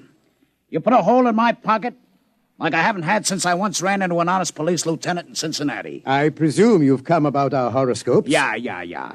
Let's shoot or get off the foul line. How much? I beg your pardon? How much will it take to lay off? Mr. Harvey, just a promise. What? You're on the town council, Mr. Harvey. Now, the next time the question of tourist entertainment is discussed, we want you to vote against any fireworks display. Well, sure, that's no problem, but look, I'm only one vote. Oh, don't worry, Mr. Harvey. Every one of the casino owners on the council will have his turn to be mentioned in the stars. Yeah? You going to knock us all one by one like a flight of ducks? Well, that's the general idea. I got to hand it to you. I got to take off my hat to you. Mr. Harvey, we're desperate. We cannot afford to let valuable and irreplaceable photographic plates be spoiled by fireworks. Okay, you win. But listen, here's 5 bills. $500? But we couldn't take it, Mr. Harvey. I've already explained. It's not for me. I want you to take a full-page ad and do the Purple Flamingo in your next horoscope. I'd like to see Joe Rocco's face when he gets a load of it. All right, Mr. Harvey. We'd be glad to take him next. Oh, and one more thing before I go. Can I look through the telescope? I never looked through one before.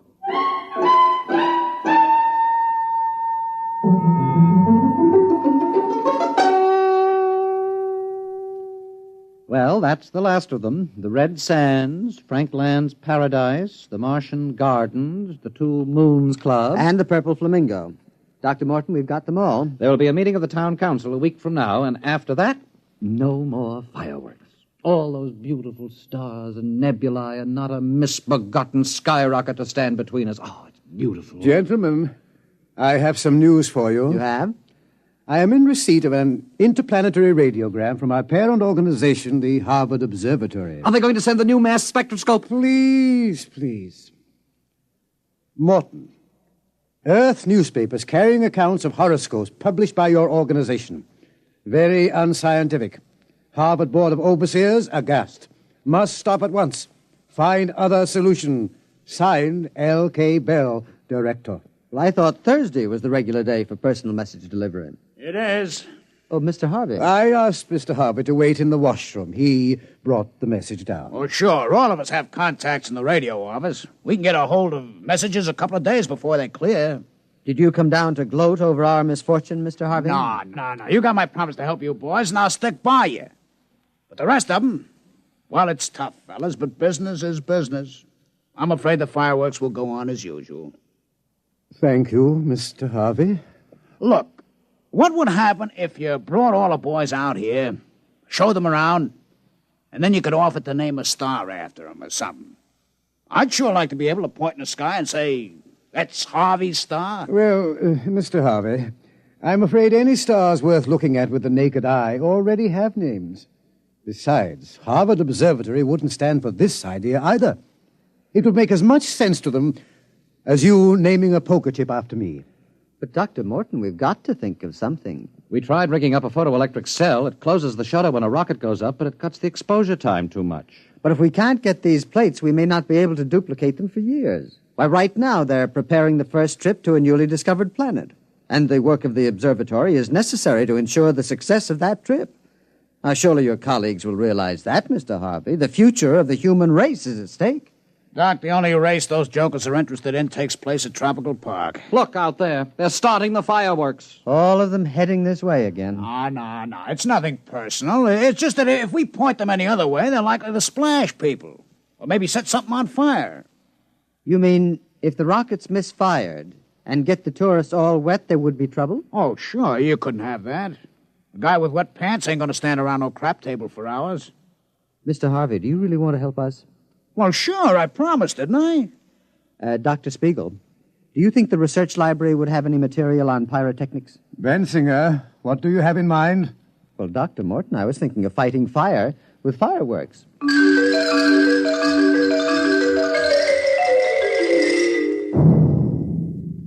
Careful with that match, Harvey. Oh, don't worry. With the oxygen around here, you need a blowtorch to light a cigarette. Have you got the rockets ready, Dr. Bensinger? Well, here they are in the launching racks. I've got all my instruments, compass, a clinometer, an azimuthal radioscope, and a blowtorch. Well, what are we waiting for? Spiegel. He's bringing the calculated trajectories from the computer. Say, I don't know if I like this. What if they miss? Or they go off too soon or something? Oh, nonsense, Mr. Harvey. You forget. We're scientists. Here are the figures, Bensinger. We double-checked them on the master computer. All right, then, let's go. They'll be starting the official fireworks any minute. Azimuth 360.3570. Check. Elevation 49.3740. Check. That's corrected for wind, velocity, temperature change, and magnetic eddy currents. Are you sure you guys know what you're doing with them skyrockets? Don't worry, Mr. Harvey. They're going to explode in the Grand Canal and get everybody in the Canal Casino all wet. You shouldn't object. After all, it's your competition. Coming up to 0 hour, Bensinger. Light the torch. 5 seconds. 4, 3, 2, 1, fire. There they go. Oh, interesting effect. That's the purple color. Oh, do you like it? Yes. That was my idea. Radioactive fluorides. They're up over the town now. Hey, one of them's beginning to wobble. Oh, I can't understand that. The computer was absolutely certain. It's going over the south of town. The other one's tracking correctly on the radar. It'll hit the Canal Square. Yeah, but look, the purple one. There it goes. It hit. Looks like it's starting a fire. Hey, must have hit somebody's house. Hey, you can see it now. It's a house burning. Oh, dear. There must have been a weak tube in the computer. Yeah. Some guy's going to be real sore. I can see it real clear with the glasses now. That house on top of the hill there by the gecko bush. Boy, it's burning like... Mr. Harvey, what's the matter? That's my house!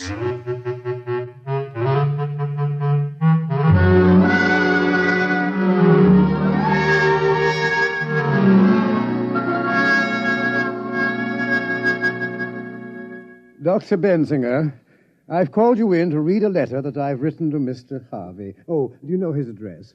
I believe he's staying at his gambling establishment. His house was a total loss. Yes, well, yes. This has been a very difficult letter for me to write. I believe the letter is academic, Dr. Morton. Mr. Harvey is outside. Oh, he is? With two very large gentlemen with bulging pockets. Oh, dear. I I don't know what to say. Well, Mr. Harvey, what a surprise. You two apes wait outside. Now, Dr. Morton, about those fireworks. I want you to know I believe in direct action. I don't like fiddling around. Well, of course not. Like the time I had some trouble with a bottom dealer from Luna City. I didn't fool around. I sent him back to the moon in a cargo rocket. With no air. How interesting. Now, about your problem. I assure you, we apologize. I mean... Apologize? That's great. I just remembered I left a few plates in a bar. I don't go away, Doctor. You're in on this, too. No, there wouldn't be room. Not for two of us. What are you talking about? Well, in a cargo rocket, especially without air. What? I'm trying to tell you. The council voted against fireworks. No, as a matter of fact, I have a very bad sinus, and no air would definitely... What? Oh, sure. We decided anything that could burn down an honest citizen's house was too dangerous. Very civic-minded, that council. But I don't understand. I kept my promise. I said I'd help you, and I did.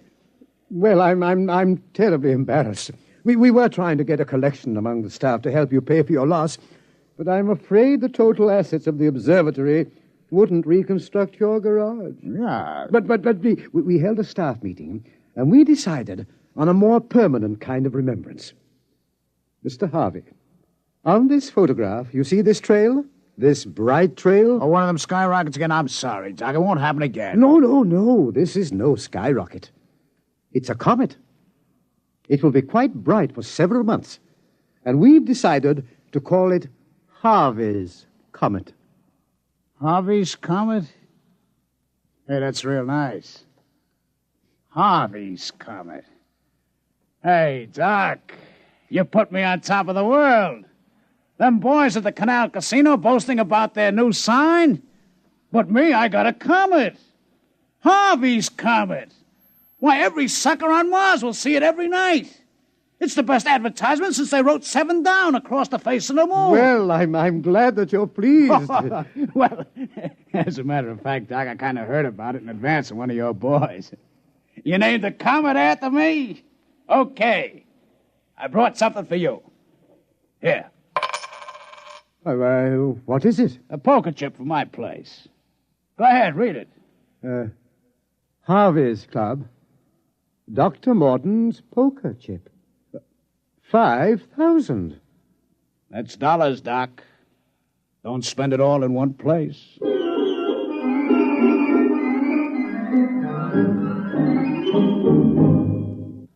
You have just heard X-1, presented by the National Broadcasting Company in cooperation with Galaxy Science Fiction Magazine. Your announcer, Fred Collins. X-1 was an NBC Radio Network production.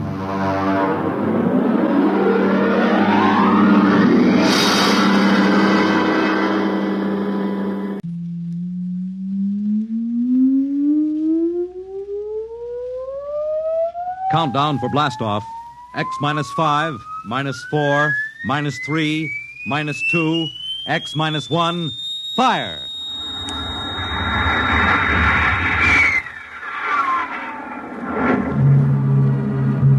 From the far horizons of the unknown come transcribed tales of new dimensions in time and space. These are stories of the future, adventures in which you'll live in 1,000,000 could-be years on 1,000 maybe worlds. The National Broadcasting Company presents X-1.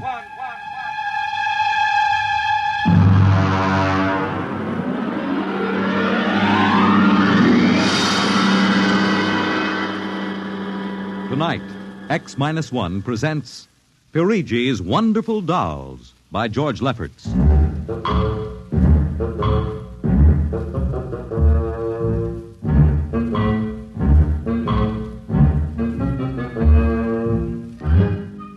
The doll shop stood on a quiet Washington side street, not too far from the sprawling Pentagon building. A woman and child waited outside, the little girl peering eagerly through the window at the dolls inside, and the woman glancing impatiently at her wristwatch, as if expecting someone who was late for an appointment. There was nothing about the doll shop to warn them. that they were waiting to keep an appointment with doom.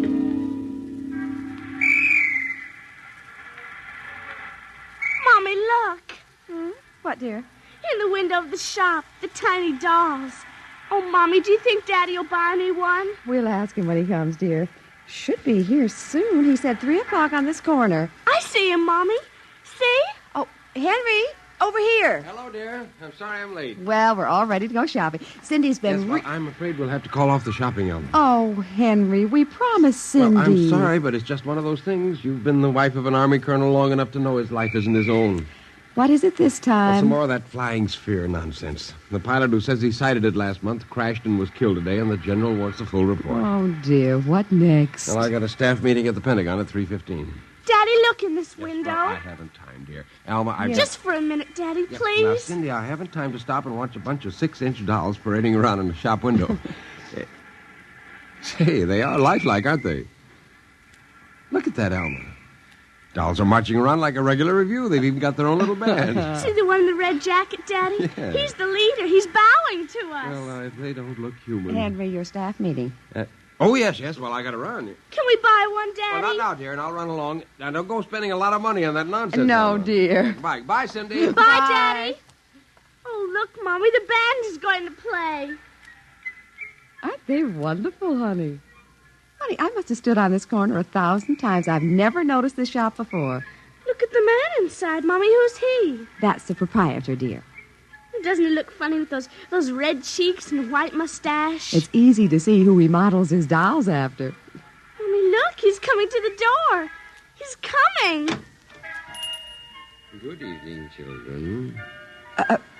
Good evening. How funny he talks. Hush, Cindy. Would you like to step inside the shop of Santo Perigi? Well, yes, we would, but... This way. Mommy, it's like fairyland.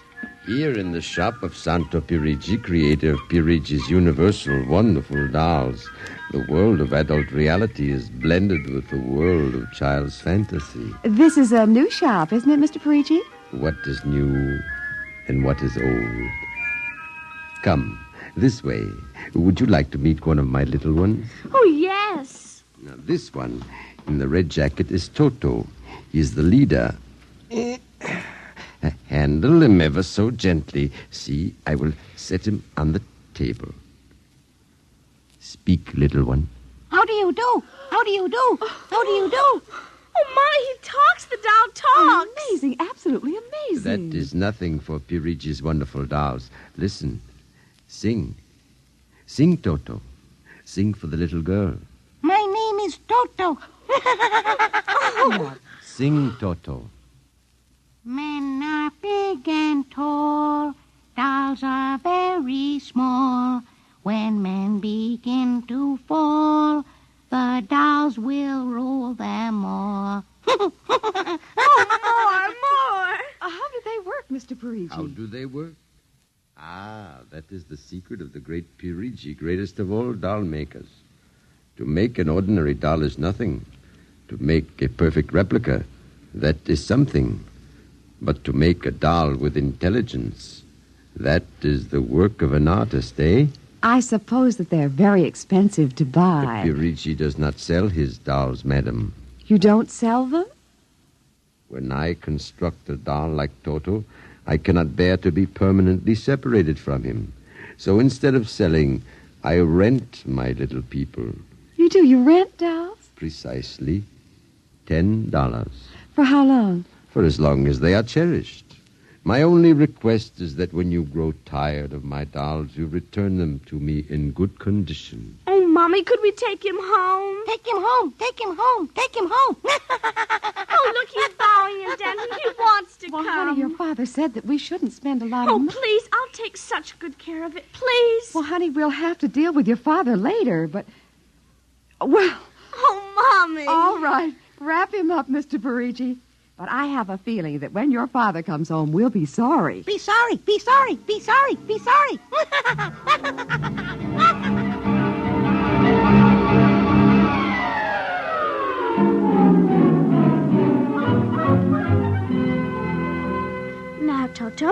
this is my room, and you're going to sleep right here next to my pillow. I wish you wouldn't laugh like that. I'm going to have to teach you some manners. And you be quiet because my daddy will be home soon. And he's a colonel in the Air Force staff, and he'll bust you to private if you don't behave. Come along now. I'm going to introduce you to my puppy dog, Mr. Blister, so be good. Here, Mr. Blister. Here, Blister. Come on. Mr. Blister, this is Toto. Oh, dear, I don't think Mr. Blister likes you, Toto. Come over here and shake hands with Toto, Mr. Blister. Come on now. Mr. Blister! Let him go! Let him go! Let go! Kill him! Cindy! Mr. Blister, come over here. Come over here. Cindy, what happened? Mr. Blister tried to bite my doll. How frightened he is. Oh, honey, dolls don't get frightened. But he was frightened, Mommy. He screamed. You imagined it, dear. It's only a doll. He did. Well, Mr. Blister didn't mean it.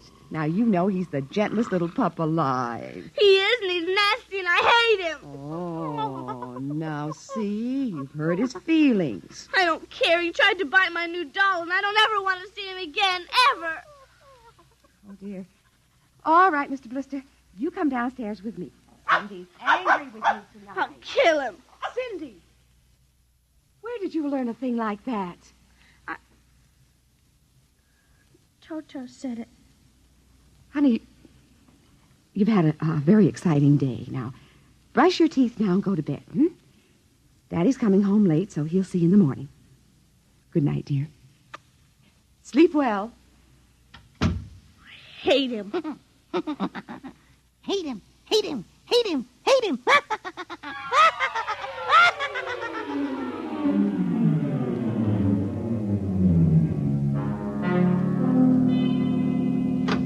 Morning, Alma. Breakfast ready? In a minute, dear. How was the staff meeting last night? Horrible bore as usual. I don't know what's got into the old man. Just because a few farmers corroborated the pilot's report, he thinks some strange aircraft has penetrated our radar zone. Well, where's the little one? Up in her room. Now, that's funny. She's usually down here before me. Well, she's probably up to something. Sit down, dear.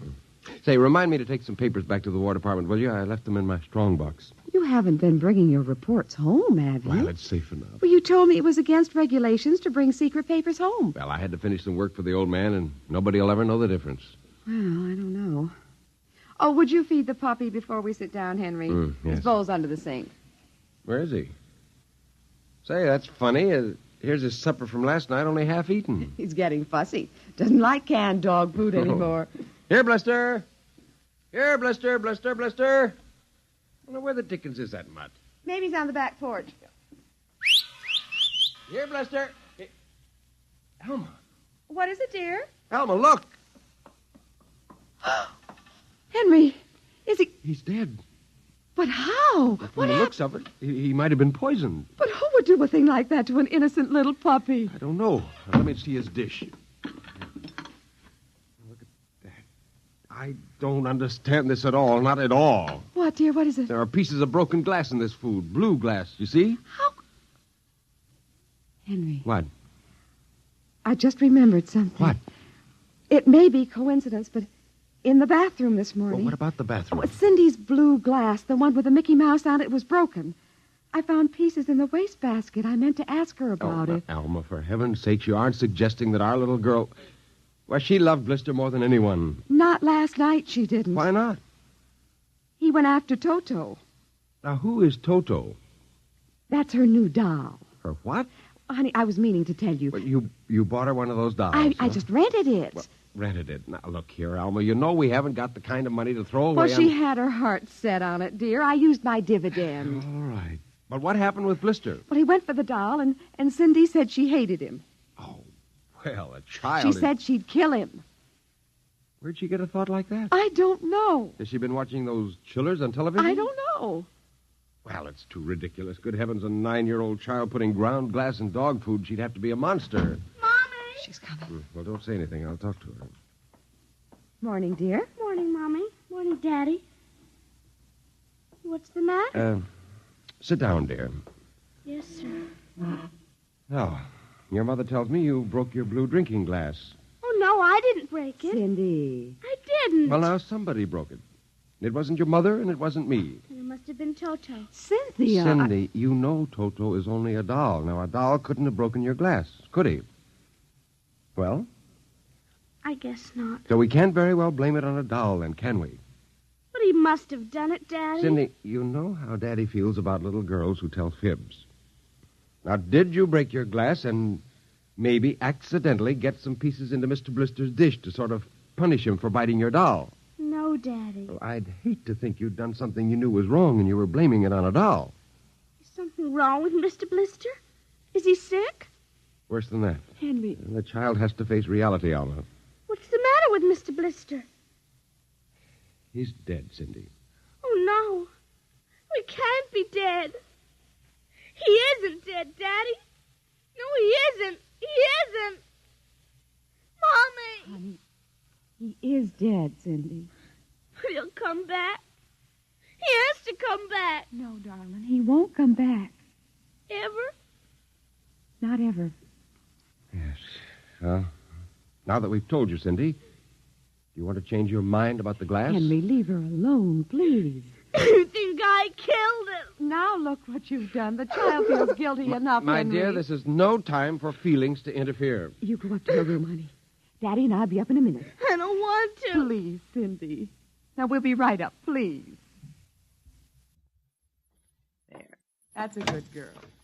Close the kitchen door behind you.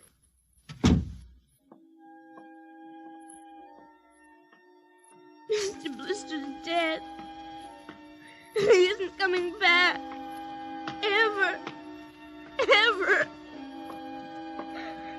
Daddy thinks it was me, but it was you. It was you.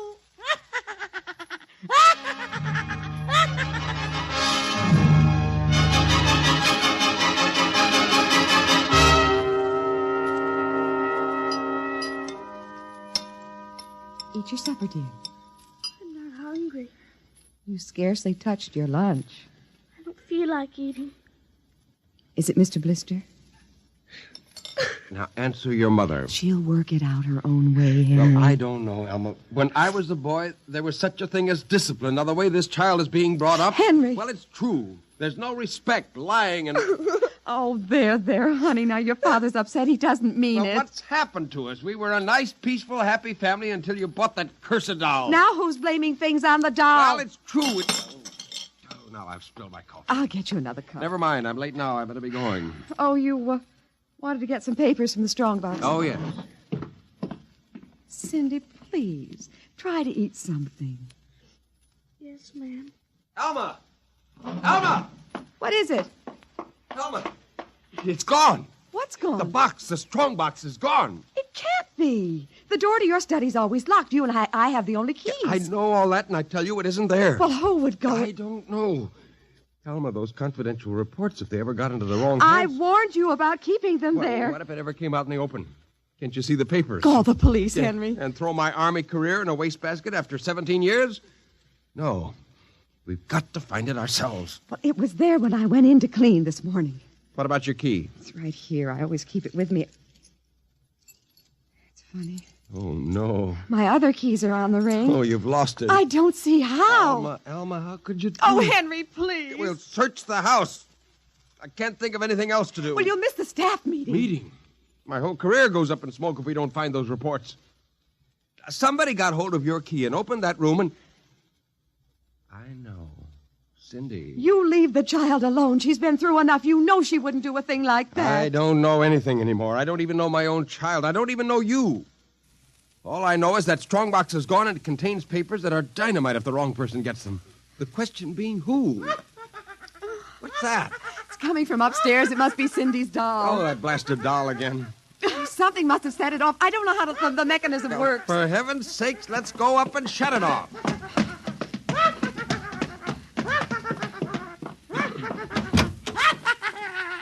Toto! Kill him! How do you do? Stop it! Blasted little imp. Henry. Ever since you... Henry. What? Look. Where? What? Around the doll's neck. The key. The key to your study. You see, Alma, it was Cindy after all. I don't believe Well, it. good heavens, do you have to have it spelled out for you? Here's our doll with a key around its neck. She wouldn't, Henry. You know she wouldn't. Oh, ever since you got this fool doll, she's been acting half insane. First the dog, and now this. I think she hates herself. Henry, Cindy is my child. I know her. I know she's a good, sensitive person with no malice in You're her. simply refusing to face the facts, my dear. What are you going to do? I'm going downstairs and have a talk with that young lady.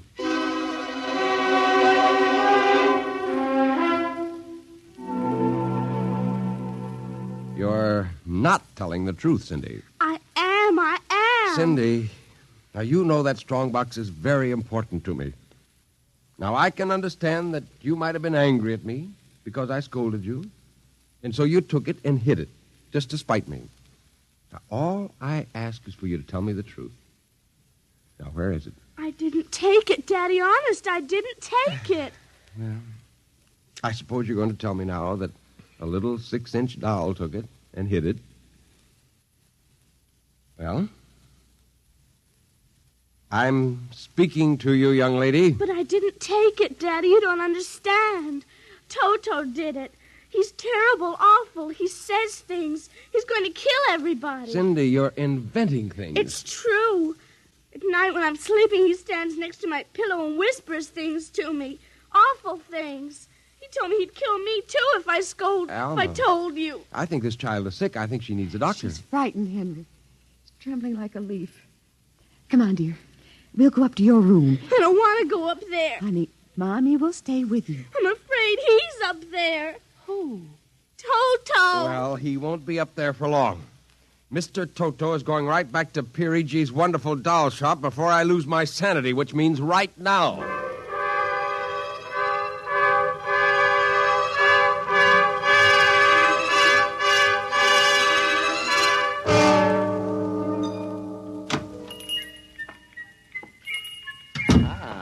Colonel Grayson, welcome to the home of Perigi's wonderful doll. Are you Perigi? Santor Perigi, creator of the universal doll, the doll with a mind, the doll which... I'm returning one of your masterpieces. Oh? If you will step into the rear of my shop.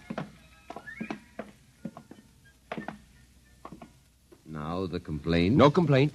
Here's your doll. Good riddance. My little Toto.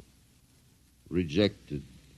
You found the world of men too filled with hate. Hate, hate, hate, hate. We will change all that later on. Return to your comrades in the window, little one.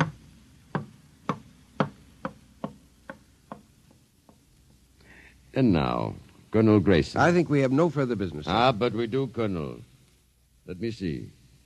Ah, yes, here it is. Do you recognize this strong box, Colonel? My strong box? Well, where? My little Toto is very clever, sir. Are you trying to tell me your doll stole that from me? Let us not say stole. I am merely keeping it in custody. What's the game, Perigi? The game, as you call it, is blackmail. You give me what I want, and I do not ruin your career. What do you want? Information. We already know something from the reports of the War Department concerning a certain strange-looking sphere reported by one of your pilots. What government do you represent? I represent Perigi's wonderful dolls, none other.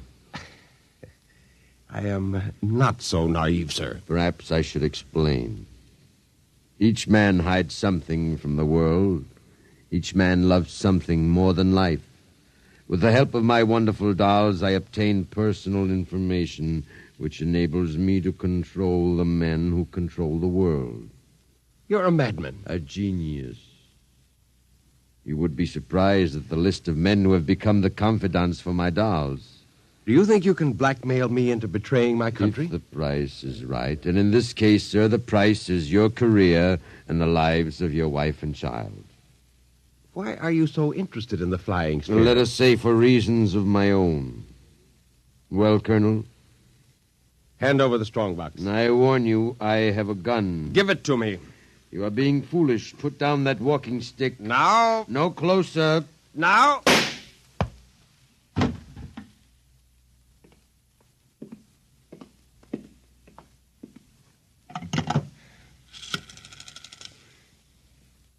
Hello?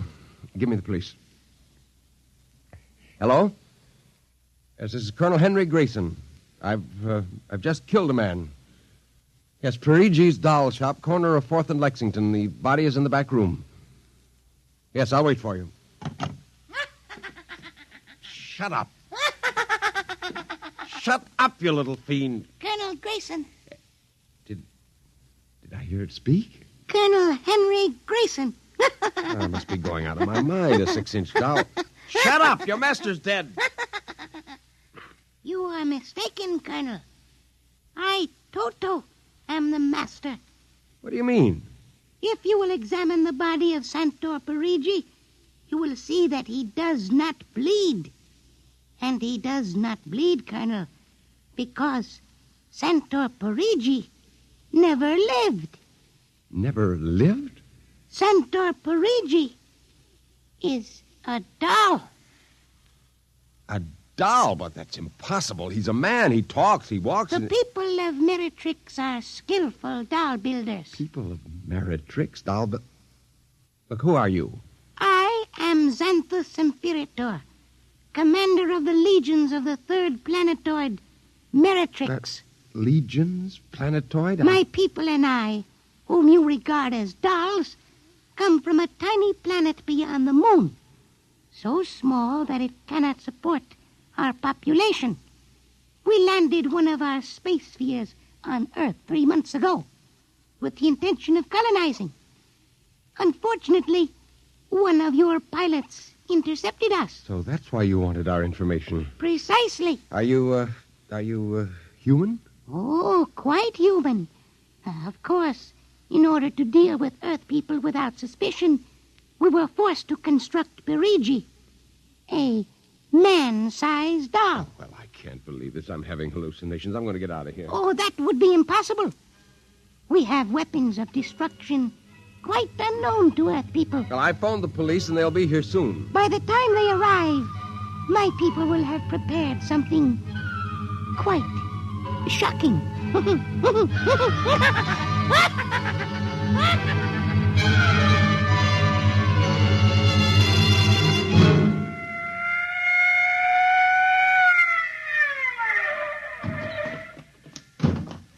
Cover him, Ryan. Okay, Sarge. You the guy who turned in the call? Yes. Where's the body? Well, it isn't exactly a body. What do you mean? It's a doll. A what? Well, you've got to let me explain. Now, this sounds fantastic, but I've stumbled onto an unbelievable plot to control the world. Keep talking. Now, these little dolls, they aren't really dolls. They're tiny people. There's a big doll named Santo Perigi, and he runs this shop. Holy smokes. He's off his trolley, Sarge. Listen, mister, we got a call that there was a murder here. Now, if there was one, where's the body? Behind those curtains in the back. Only it isn't really a body, you see. What? I hear something back there, Sarge. All right, cover those curtains. You, is anyone back there? Come on out. Come out or we'll come in and get you. Something's coming. The curtain's opening. Welcome, gentlemen. Perigi. Well, this is impossible. I smashed his skull. You know this guy? Yes, that's the one. That's the doll. What's your name, mister? Perigi.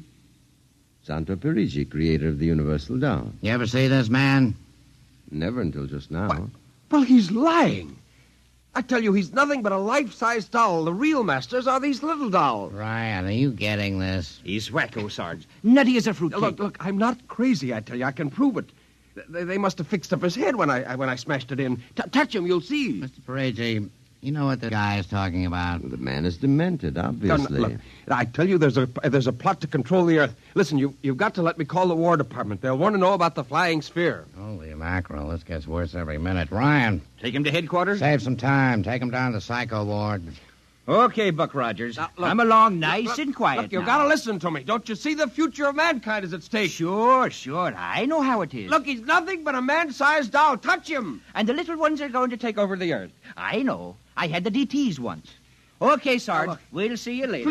Please. Come along. Please, now. listen to me. You've got to listen to me. Sorry to cause all this trouble, Mr. Perigi. Not at all, sir. Not at all. Well, I'll be. Well, that ain't the cutest little doll. Say, my little girl will be nuts for that. But perhaps you will accept it as a gift. Well, now. For saving my life. That madman might have killed me. No home is really complete without one of Perigi's wonderful dolls, Sergeant. Is that right, Toto? Yes, but I would like in some way to show my gratitude. You will be doing me a favor if you will take the doll home to your little daughter. Say, this ought to make her the happiest girl in the world. Yes, Toto will come as a great surprise. A very great surprise. Won't it, Toto?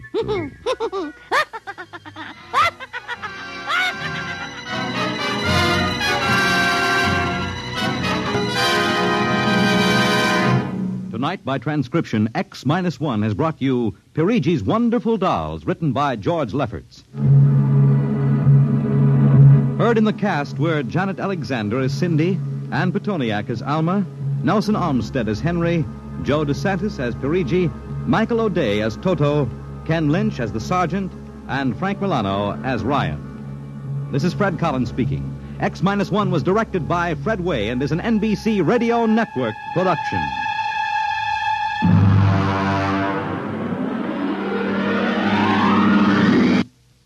Tonight's story concludes the present series of stories of the world of the future. If you'd like to hear X-1 return to the air at some later date, please drop us a postcard or letter addressed to X-1, care of the National Broadcasting Company, RCA Building, New York.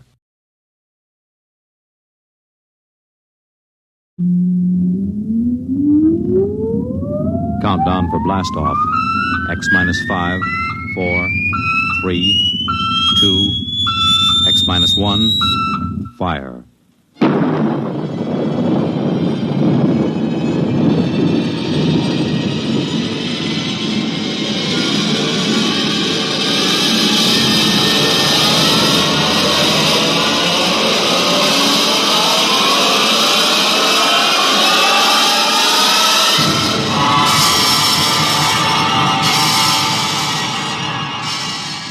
From the far horizons of the unknown come transcribed tales of new dimensions in time and space.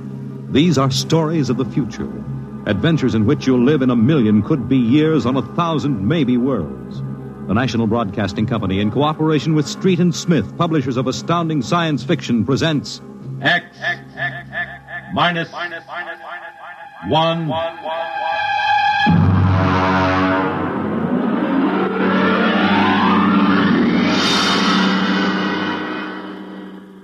Tonight's story, First Contact, by Murray Leinster.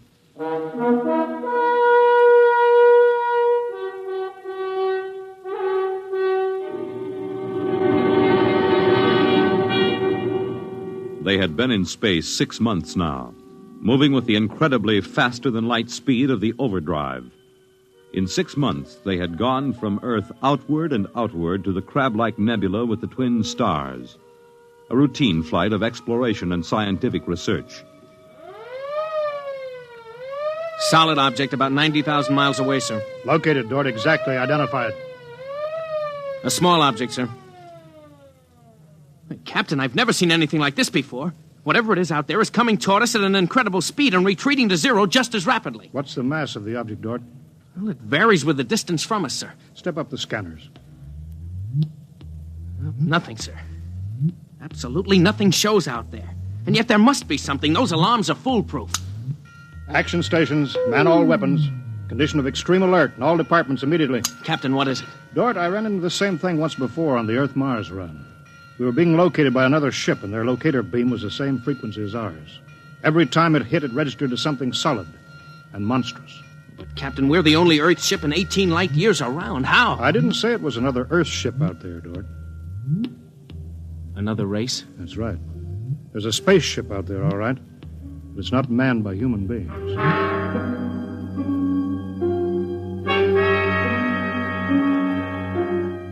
It had been contemplated and speculated upon. Mathematically, it was almost a certainty that such a race existed. But in 18,000 Earth years, no human spaceship had ever encountered them. Now the situation was precipitated, and somewhere outside the Earth vessel there was an alien race. Of what shape? Of what quality? Of what psychology? It's moving, sir. Heading right for us. At that speed, we'll be in touch in 10 minutes. Heading right for us, huh? Just what we'd do if a strange ship appeared in our hunting grounds. Friendly? Well, maybe. We'll try to contact them. We have to do that. But friendly? Thank the Lord for the blasters. They may not be hostile, sir. Well, they may be. That's what I'm paid for. Put on this job for, to worry about the troubles that may never happen. To all hands, now hear this. A ship is approaching manned by an alien race. I'll give the signal for attack or defense if it be necessary. There'll be no move made unless I give the order. I do not wish to provoke trouble. Stand by. Their ship is slowing down, sir. It's stopped. Weapons Department, report. Weapons Department, report. Alien ship remarked. Target fixed. Weapons alert. Communications Department, report. Communications Department, report. We're receiving a modulated short wave, sir. Frequency modulated. Apparently a signal. Not enough power to do us any harm. We'll try to make some sense out of it. Report any progress to me immediately. One thing in their favor, sir. They didn't attack immediately without question. They're trying to establish contact. That seems to indicate they're reasonable. We'll see, we'll see. What are they doing now? Can you make out the locator screen? Bring that power up. Yeah, they're doing something now, sir. There's a section of the hull opening. Probably an airlock, sir. If they breathe there. Yeah, they're letting something out. It's round. A bomb, sir? Unknown object released from alien ship. Observed by Weapons Department and targeted. Stand by. See what they're doing, sir? They've left the object out there right where they were. And now they're withdrawing the ship. There's no reason why that object couldn't be a bomb, Mr. Dort. Intended to let us think precisely as you're thinking right now. I just have a hunch, sir. I think they're friendly. I think whatever it is out there is a means of communication. You're probably right, but I won't gamble the ship on a probability. Sir, I'd like to volunteer to go out there and look that thing over. You understand whoever does examine it is expendable. Yes, sir. Requisition a lifeboat. If it's all right with you, sir, I'd prefer just a suit with the drive in it. It's smaller and the arms and legs won't make me look like a bomb. And I'll carry a scanner, sir. You may leave when you're ready. Thank you, sir.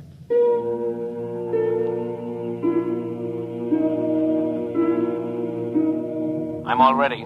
Clear the lock and let me out.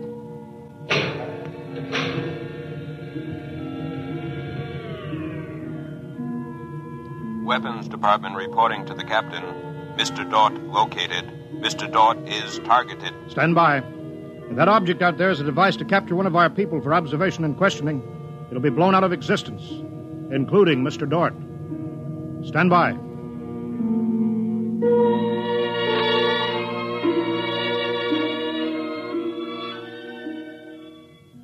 Mr. Dort. Mr. Dort. Report. Object, as you can see on the scanner, sir, is covered with many small horns, like the detonating horns of the obsolete mines formerly used in naval warfare. Is that their purpose, do you assume, Mr. Dort? I'm going to find out, sir.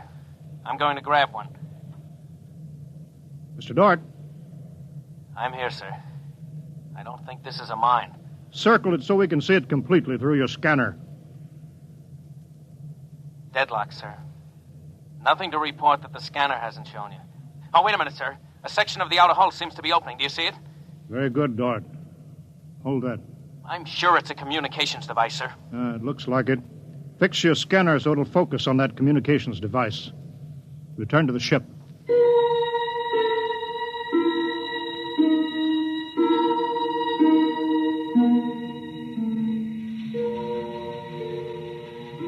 Communications Department. Communications Department. Progress report, please. We've established communication, sir. Is there a psychologist on the team down there with you? Yes, sir. Mr. Burns is working with us. Will both of you please report to the bridge at once?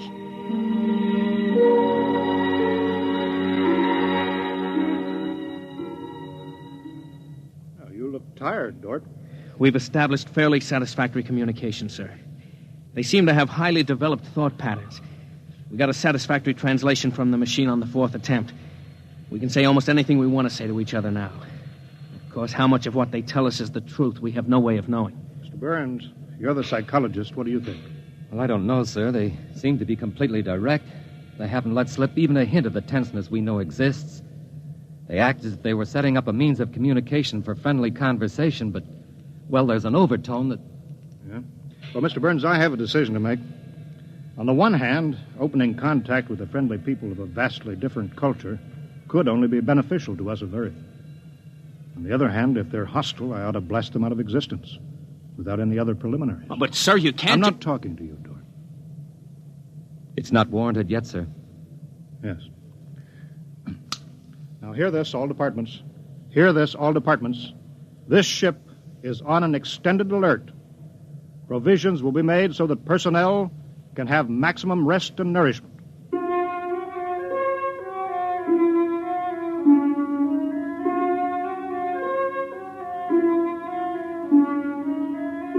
Communication continued by means of the artificial language set up arbitrarily between the Earthmen and the aliens, decoded by the mechanical decoders. Dort disobeyed orders. He lived on powerful stimulants so that he could stay with the communications machine. Talking to the aliens. Other people. Are we being received? We are receiving your message. The chief of this ship wishes to speak with the chief of your ship. The message is heard by the chief of this ship.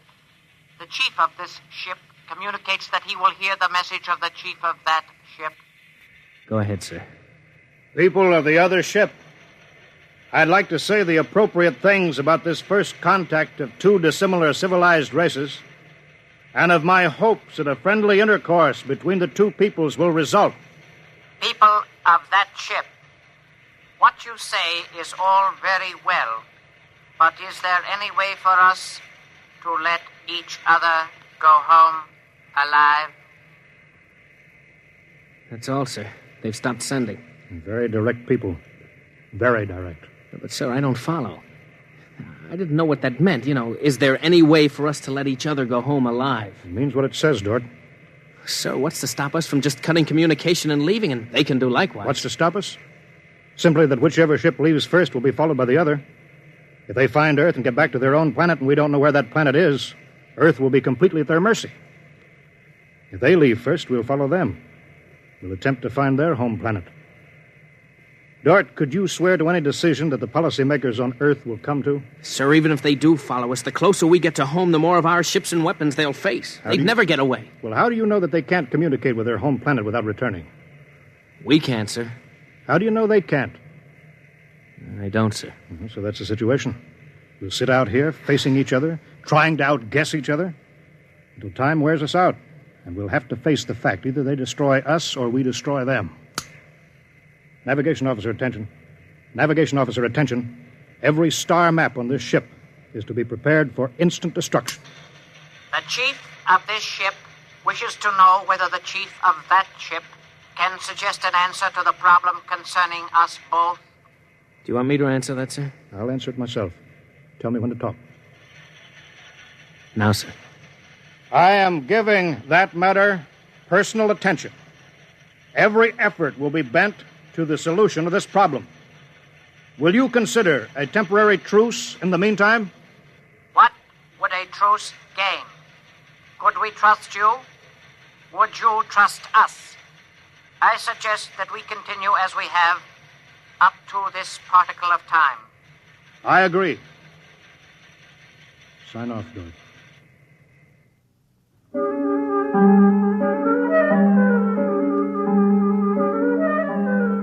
Weeks went by, and during the weeks, the exchange of information continued without let-up.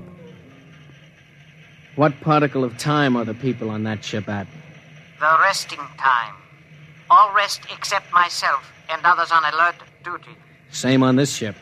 You people of that ship are very similar in many ways. Do you have a family? I have a mate. I have a mate and 3 offspring. It is too bad for them, as well as us, to have to kill each other.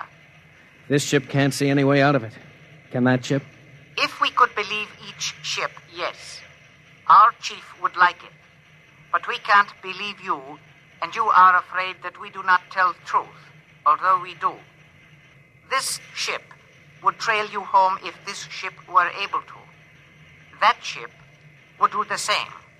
But this ship feels sorry about it. I believe you're a friend. I share your belief and like you. But there is a possibility that you were put to make a trap for me. I will stop now and think it over. Just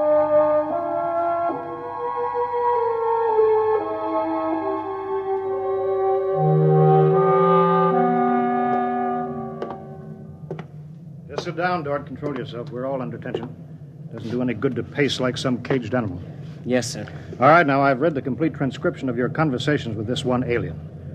What does it prove, Dort? Sir, these people are so much like us in their thinking. Well, sir, they're likable. They're likable and they breathe oxygen. Their air is 28% oxygen instead of 20. But they could do very well on Earth. It'd be a highly desirable conquest for them. Dort, I'm as set against violence as you are. I don't see any way out of this. And I think we've got to break this status quo. So if in 70 hours we don't see any other way, then I have no further choice. I'll blow them to bits.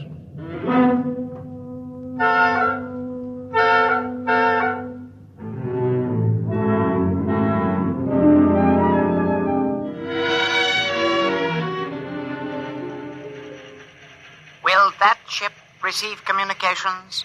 Will that ship receive communications? This ship is listening. It seems to me better to communicate than to sit by the machine silently. I would have called you, but you signed off before. The problem goes around and around. I find no answer. Perhaps we could turn our thoughts to other things. The psychologist of this ship tells us that you people on that ship have a threshold of tolerance to tension. He tells us that you will be forced to take one action or another in a period of less than 100 time particles. I have no communication on this matter. Well, the ship is not trying to extract unwilling information from that ship. A truth is mentioned in passing. A report of this conversation will be carried to the chief of this ship. It would be so. We are prepared. If only the people of this ship could meet in direct contact with the people of that ship, it might be better. We could not communicate then. The communications machine is too large to carry from place to place. In direct contact, the peoples of the two ships would be further apart than now. That's true. I am sad. Much that is pleasant has passed between us. I am sad, too. We are not yet ready for each other. We are not yet ready for each other. It's hard, isn't it, Dort? Well, Captain, I'm sorry. I didn't know you were here, sir. I've been here for quite a while. Eavesdropping, I'm afraid. It's all right, sir. Nothing can be personal in a situation like this. Yeah, that's right. How long is 100 time particles, Dort? Pardon, sir? That reference he made to us not being able to stand tension is interesting. Their psychologists seem to make more out of us than we do out of them, don't they? Yes, sir. They hit the nail right on the head. Yes, they did. I think, Dort, we'll just have to push our timetable up a bit. No further communication with the aliens under any circumstances. That's clear, isn't it? Yes, sir. Sir, if they know so much about our psychology, isn't it possible that remark was intended to make us act more quickly? Probable, Dort. Probable. Well, why would they do that, sir? Why? You tell me why, Dort. All of a sudden, I have an idea, sir. It's crazy. It doesn't matter how crazy. I'll listen to it. Sir, I think these people are playing some kind of a joke on us. Joke? A joke, Dort? Yes, sir. Over and over again, I've noticed what I think is a sense of humor. A highly developed sense of humor. Do you recall when we went to all the trouble to set up a fictitious star map and then they just sent us back a mirror image of the same one? I think somehow they're playing a joke on us. Well, maybe you're right. In which case, you've seen practical jokers, Dort. Their jokes aren't always funny. Sometimes they hurt people.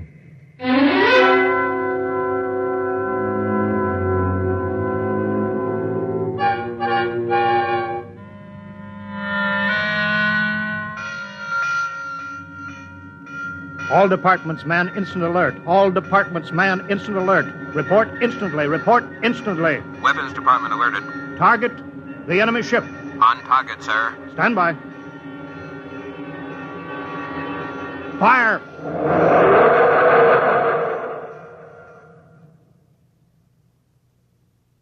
They're gone, sir.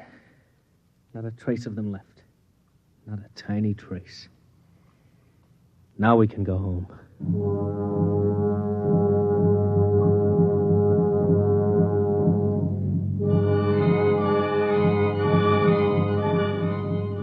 Communications to Captain. Communications to Captain. Report. Sir, I'm picking up new signals. Same frequency as the original alien signals. That's impossible. That ship was destroyed. I'm receiving signals, sir. Set the machine up. We'll be down there in a minute. Mr. Dort, come with me, please.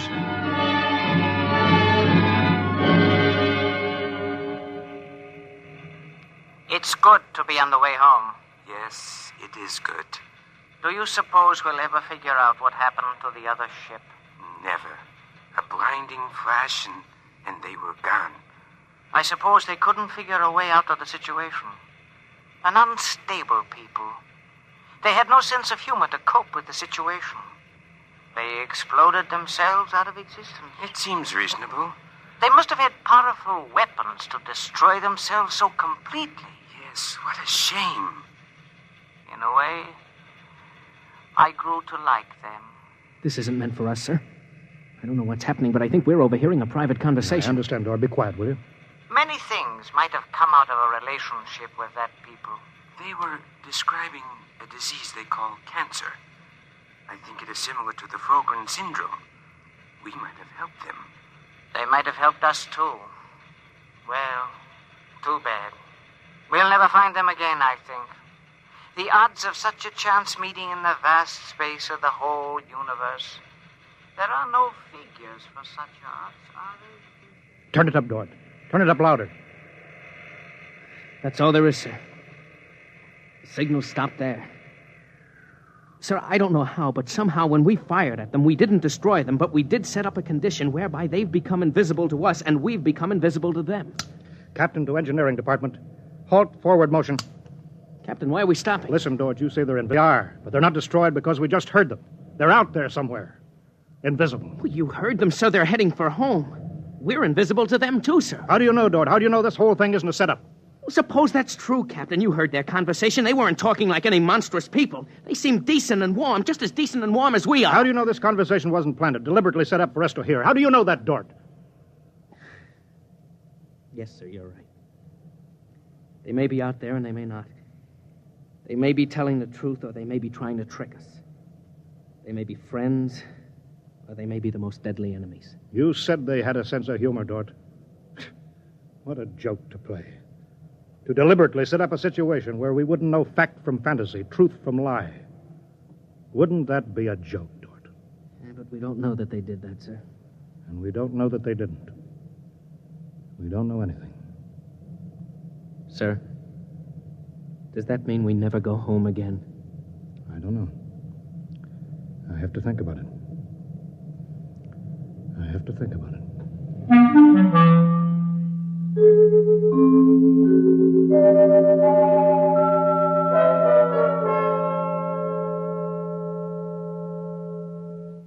You have just heard X-1, presented by the National Broadcasting Company in cooperation with Street and Smith, publishers of astounding science fiction. Tonight, by transcription, X-1 has brought you First Contact, written by Murray Leinster and adapted for radio by Howard Rodman. Featured in the cast were Wendell Holmes, Bob Hastings, Clark Gordon, William Lally, and Stan Early. Your announcer, Fred Collins.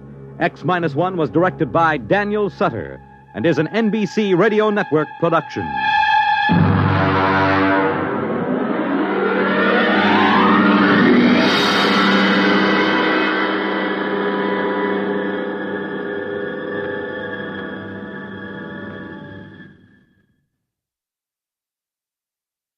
Next week at this time, over most of these stations, NBC will present This is Carnegie Hall, a special concert featuring the Symphony of the Air Orchestra.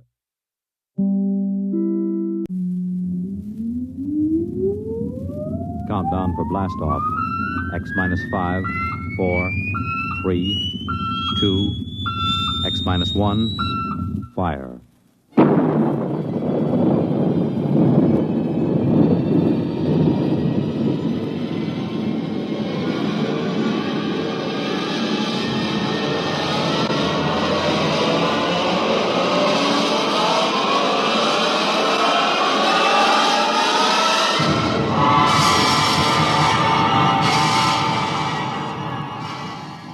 From the far horizons of the unknown come transcribed tales of new dimensions in time and space. These are stories of the future, adventures in which you'll live in a million could-be years on 1,000 maybe worlds. The National Broadcasting Company, in cooperation with Street and Smith, publishers of astounding science fiction, presents X minus 1.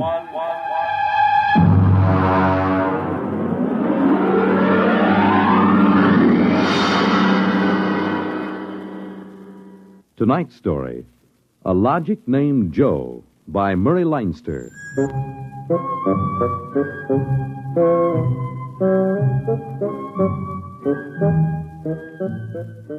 It was on the 3rd day of August that Joe came off the assembly line.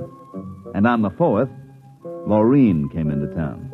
And that afternoon, I saved civilization. Maureen is a blonde I was crazy about once, and Joe is a new 1974 model Logic that I've got stored away down in the cellar. And how do I save civilization? You're listening now to a voice I from the saved it by future. keeping Joe down The voice in of the Frank Caldwell, head serviceman for the Sometimes I Logix think about Corporation, turning Joe on makers of the machine letting that him make does a video everything for you. Well, And nearly other times I everything think of anyway. taking an axe to him. The electronic Logic. In the year we speak, kinda figure it's gonna be 1974, no modern home was complete without could do one. plenty for And the me, Logic sure, sets were working so well that life scared was to take a soft chance. indeed for repairman Frank Caldwell. After all, like That I is, say, I until figured that I'd fatal save day of August the 3rd when suddenly the Logics began doing everything for their Well, users I'm and getting doing ahead it of myself. too well. On the 3rd of August, there wasn't much doing, and I'm hanging around the boss's office smoking up his cigars. Frank, there's a customer outside. Go take care of him, will you? Me? I'm a maintenance man. Mr. Korlanovich wants to have Logics explained to him. Explained? Where's he been, on Mars? I just moved up from the backwoods someplace. Well, why don't you explain him? Well, I don't feel too well. You were okay half an hour ago. Are you the boss here or am I? Go on out there, will you? Okay. Oh, Mr. Korlanovich, good morning. My name is Caldwell. Can I help you? Oh, thank you, Mr. Caldwell. This is my little boy, Freddie. Hiya, jerk! Oh! Freddie, how many times have I got to tell you not to kick people in the shins? Excuse it, please, Mr. Caldwell. Oh, sure. Just a kid. I got a knife home, could cut you into little pieces. Please, Freddie. We'd like to buy a Logic, Mr. Caldwell. The gentleman we spoke to first said he had to leave in a hurry. I'll fix him. Well, I understand that you're not acquainted with Logics, Mr. Korlanovich. That's right. We just moved to the city. Uh-huh. My wife, she saw everybody else had a Logic, and you know how women are. Oh, you bet. Well, you can't get along without a Logic in this day and age, Mr. Korlanovich. Look, I got a snake. You want to see? Well, you shut that. Now, about the Logic. Here, I'll just plug in this one right here. Now, you see, the Logic looks kind of like an old-fashioned television set, only it's got keys instead of dials.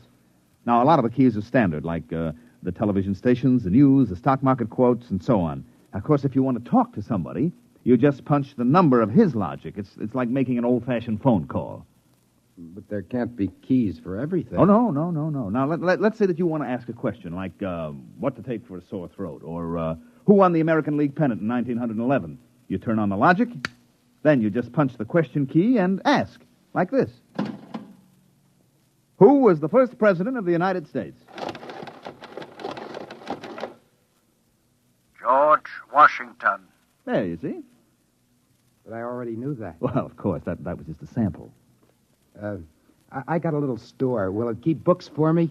It will keep your books, record your contracts, serve as a filing system, and check up on what happened to your lawyer's last client. Anything. Hey, they're really something, these things. 10,000 services and information sources in one. Read our advertising. What I want to know, Mr. Caldwell, how do these Logics work? Of course. Now, you saw that big building across the street? Sure. Well, that's one of the relay tanks. You see, there are a dozen of them all around the country, and they're all hooked up together. And there's a data plate in one of those tanks for every fact in creation. Anything that you want to see or hear, you just punch for it, and the Logic gives you the answer. Hey, listen. Could I ask this thing how to make dart poison? How to make what? Dart poison.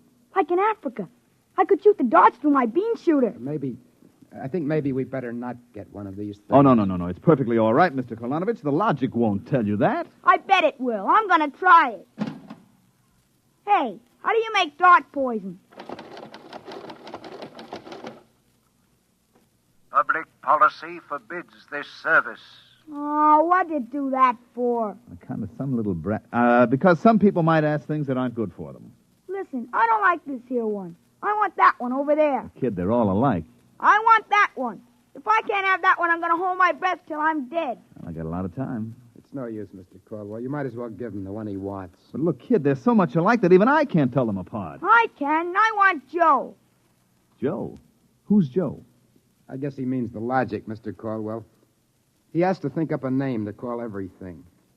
You should hear some of the names he calls me. Not till I'm 21. I promised Mother. Okay, so we call him Joe, but them things are all alike to 1/10,000th of an inch. I don't care. I bet he'll teach me how to make dart poison. Okay, then. Come on, Joe.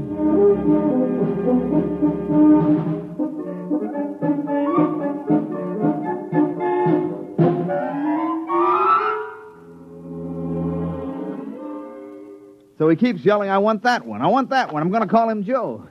Mike, I tell you, I could have wrung his neck. How many cards? I'll draw 2. What a holy terror. He had his father scared to death. It's too bad that kid ain't mine. I'd show him quick enough who was boss in the family.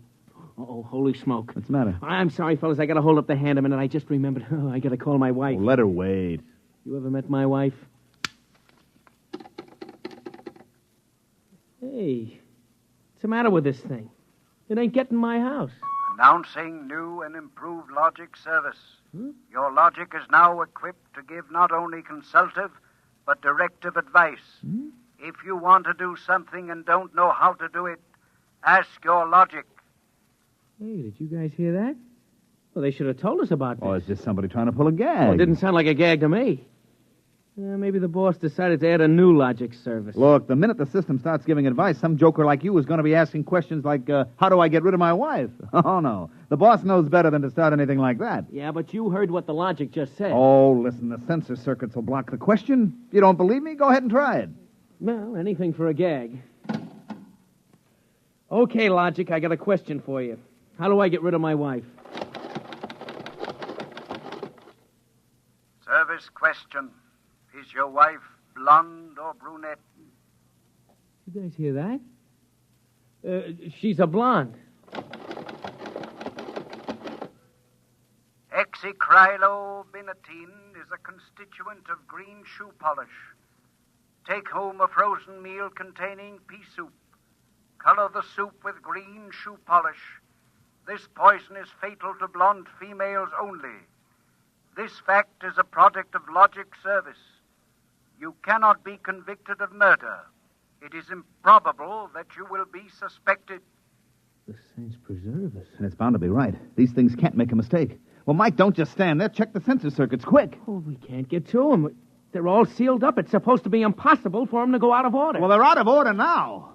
And I got a feeling that some awful things are going to happen.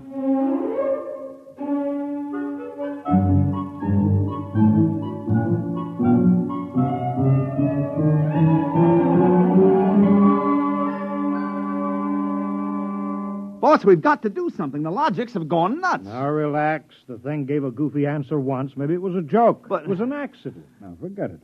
It won't happen again. What makes you so sure? People are going to be trying it. Look, supposing I wanted to get rid of you, for instance. You don't.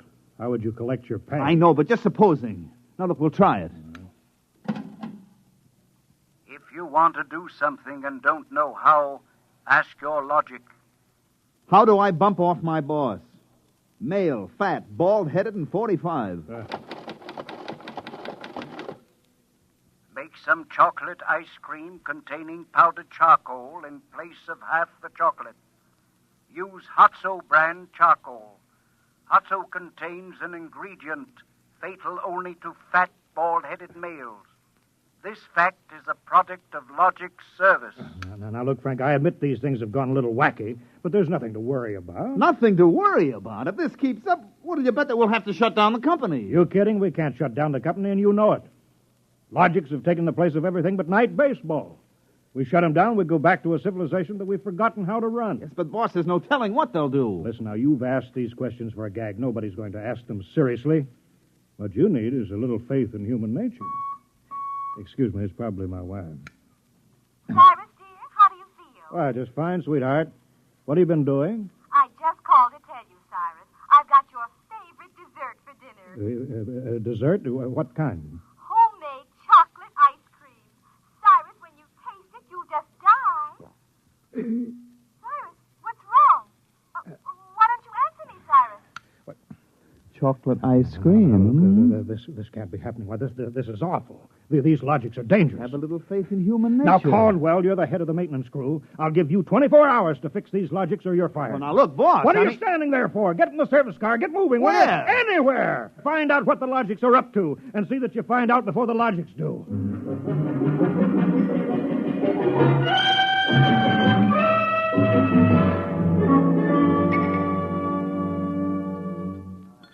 Bartender, give me a double. Last night, have a little drink, pal. What's the matter, pal? You had a bad day? Oh, excuse me, bud. Listen, pal, you gotta listen. I got troubles. Bartender, will you get this barfly off of me? On your way, son. Oh, don't say that. I got troubles. How am I going to keep my wife from finding out I had a couple of little drinks? How am I going to do it, huh? Look, mister, it's a hot day, and I've been driving a car around in it, see? And I've been trying to keep a bank president from having apoplexy on account of his logic told him how to rob his own bank. I've been trying to stop 6-year-olds from asking what comes after the bees and the flowers and their fathers from asking how to get $1 million by tomorrow. I've been tripping over dead bodies so artistically croaked that nobody's ever going to find out who done it, and all you got on your mind is how am I going to keep my wife from finding out I've been drinking? Dry up, will you? Go ask a logic. My pal, my boy, where's the logic? Where's that logic? Here, right behind you. Here's a nickel. That's what I got to hear.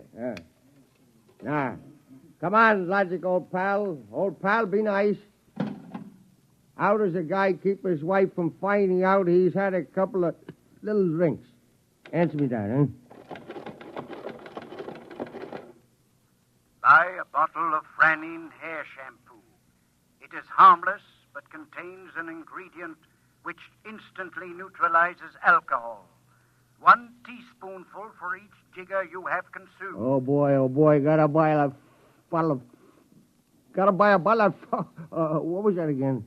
Supposing it's right, you'll never remember it as far as the drugstore. I think there's a bottle in the back room. Somebody left it. Oh, my pal. Oh, my boy. No more trouble. You'll just show me the way to go. I got a picture of him back there drinking that shampoo. Yeah. Give me another double. I don't know what's worse, to be as low as you or as high as him. Where is he? I know he's here. Where is that bum? What do you want, lady? My husband. I know he's here. Where is he? Show me the way to go. That's him, that no-good louse. I'll show him. Thinks he's coming home staggering again, does he? Well, I'll teach him. Poor guy. Why, my dear, what a surprise to see you here. Archibald, you're sober. Of course, my love. I'm sober as a judge. Then what are you doing in this saloon? Your suspicion wounds me deeply, my love. Let me tell you, my dear, that I have been conducting a research project that is going to make us a fortune. I'm going to patent Soba, the drink that makes happy homes.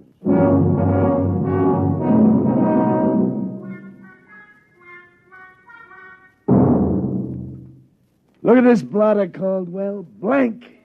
The greatest crime wave in history, and we can't even make an arrest. They're all perfect crimes. Thanks to the logics. But, Sergeant, we're doing our best to find Well, out... that's not good enough. You can't find out what's back of this. Shut down the company. Unless the police department will. Look, nobody is back of it. The logics run themselves. They pick their own circuits automatically. You mean they're doing all this by themselves? Sure. We always knew they could do a lot more things than we knew about. I think they're just trying to be helpful, that's all. That's all, huh? Well, you better make them cut out the tricks, including this new business they're up to now. What new business? Just started an hour ago. Every time you turn on a logic, it asks your name, and then it spells out the whole history of your life. What? I haven't heard about that. Well, what's it do that for? You tell me. Go on, go ahead, try it. Okay. What is your name? How do you like that? I'm Frank Caldwell. Frank Caldwell. Were you ever called Ducky? Ducky? Wow. Lay off, will you, fella? What if I was? It's been years. Ducky, there is a call for you. Hello, Ducky. Holy cats. Lorene. Ducky, darling, how marvelous. Hey, let me get a look. Huh? Gosh, Lorene, where are you? I'm in a hotel. I just got into town. Oh, Ducky, wasn't it smart of the logic to find you? The logic? To find me? I asked it how to find Ducky. You must have an unlisted number, darling. You're not in the directory. Well, gee, how have you been, Lorene, since I saw you last? I heard you got married. You won't believe me, Ducky, I know, but I've had 4 husbands, and I've never loved anybody as much as I love you. You've divorced 4 husbands? 3. The last one, died unexpectedly. Oh, who unexpected it? He did. But the jury acquitted me, Ducky. They knew it was just a little old accident. So now I'm free again, and we got lots of things to talk over. You come right on over here, Ducky, instant. Oh, well, Lorraine, I'm working, you see, and I'll call you back. All right. Here's a kiss. Mm-hmm. That'll have to hold you till you get here. Hurry, Ducky. Oh, my back. What am I going to do? Do like you were telling me a while ago. Huh? Calm yourself. Ducky.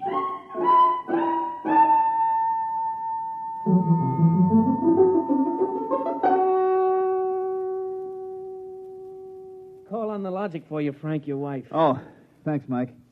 Hi, Gerd. Frank, I've been trying to get you for an hour. Where you been? I've been out making calls, honey, trying to find out what ails these logics. Well, you better find out in a hurry or there's going to be trouble. Now, look, good. Now, just take it easy, huh? Caldwell, you can't let this happen to me.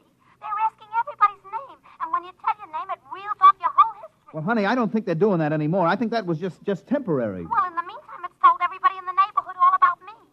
I punched Mrs. Hudson's name. She's been married 3 times, and she's had Mr. Hudson arrested twice for non-support and once for beating her up. It'll tell anybody anything. Yeah, but look, Gerd, I'll tell you. Frank, you stop these things or I'm going to leave you. Oh, honey, you don't mean that? I do.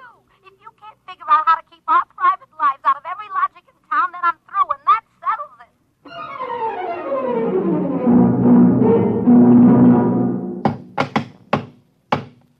I can't even budge any of these relay plates. Me either. Isn't there some way we can disconnect them? Nope, there is not. They weren't built to be disconnected. The sensor circuits were supposed to take care of cutting them off. Now, see who that's for, Frank. Hello, Ducky, darling. Oh, Lorene, not again. Ducky, darling. I'm so lonesome.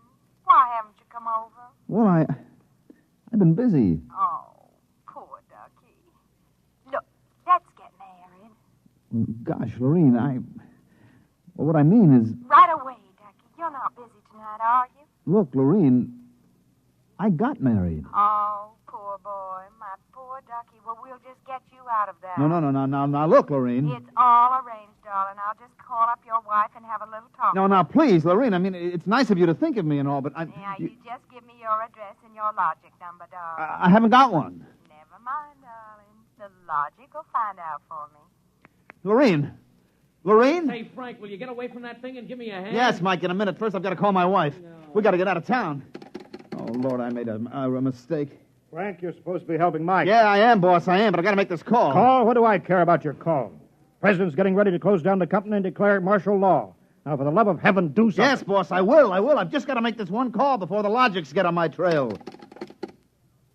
To assist in solving a special problem of logic service, kindly give the following information if possible.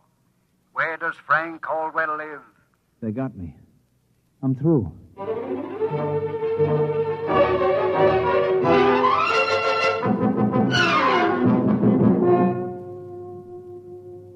Look, Gert, will you please not ask any more questions? Frank Caldwell, I told you I was leaving you. Honey, leave me later. Right now, will you pack up yourself and the kids? We got to get out of here. But what is all this? Are the cops after you or something? Yeah, that's it, the cops. Now get moving, honey, will you? And will you get away from that logic? But don't you think we ought to hear the police call? 27 and car 31. Detailed to round up all employees of the Logics Company. Use caution. They are suspected of sedition. Holy smoke, the cops are after me. But you just said they were. Car 17, proceed to vicinity of 119 East 7th Street. Child terrorizing neighborhood. Use extreme caution. Child is armed with bean shooter using poison darts. Freddie. Who's Freddie? Something I met once in a horrible nightmare. He wanted a logic that would tell him how to make dart poison. They're all alike, I kept telling him. They're all alike. What are you talking about? Oh, I don't know, Gert. All I know is it was a nice world up till yesterday. Now it's like a guy named Joe come along and squashed all our mud pies for us. Looks to me more like it was a logic named Joe.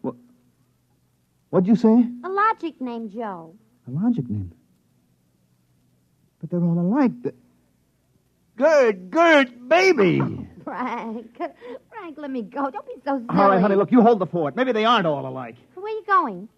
Frank, are you going to make a getaway? Getaway, baby. If you've got the right inspiration, I'm going straight to the middle of this whole jamboree.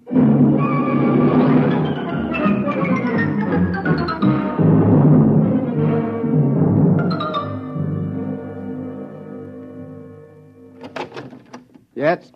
Oh. I was hoping it was the police. You remember me, Mr. Kolonovich, Caldwell of the Logics Company? Logics Company. I wish the Logics Company was at the bottom of the ocean. I don't blame you, believe me. Now, where's your logic? In here. I'd smash it into 1,000,000 pieces if I wasn't afraid of what Freddie would do to me. Look, just get out of the way, will you? I've got business with Joe. If you want to do something and don't know how, ask your logic. Oh, we're back to that routine, Well, I want to do something, all right. Can a logic be modified to achieve correlations for which human brains are too limited?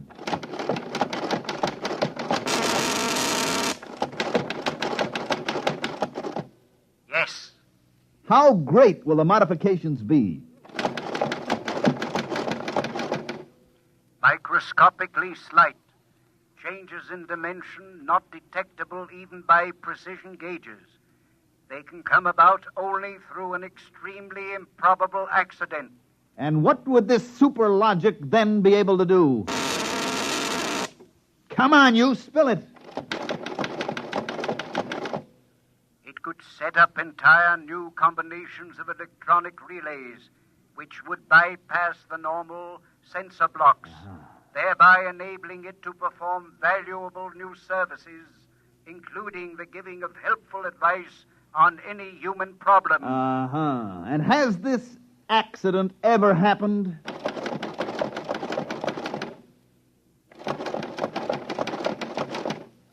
Come on.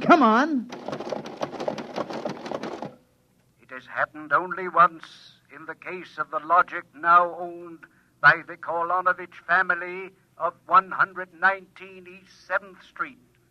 A logic named Joe.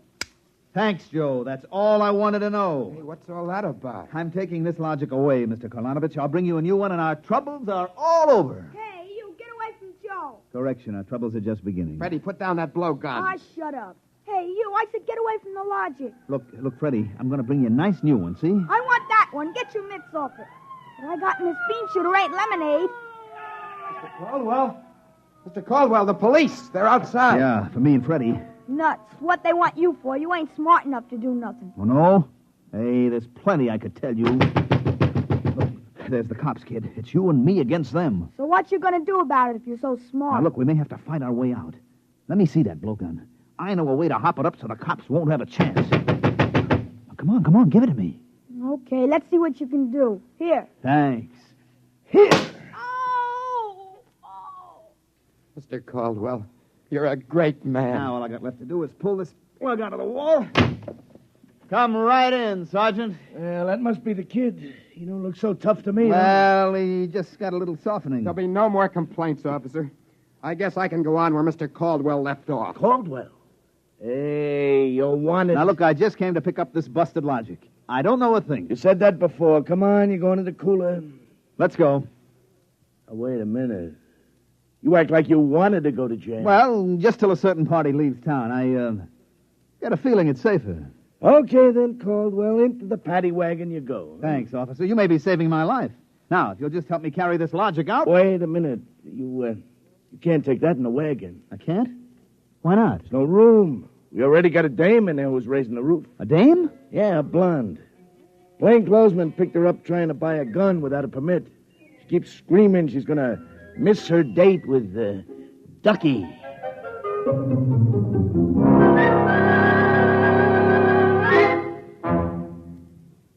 You have just heard X-1, presented by the National Broadcasting Company in cooperation with Street and Smith, publishers of astounding science fiction.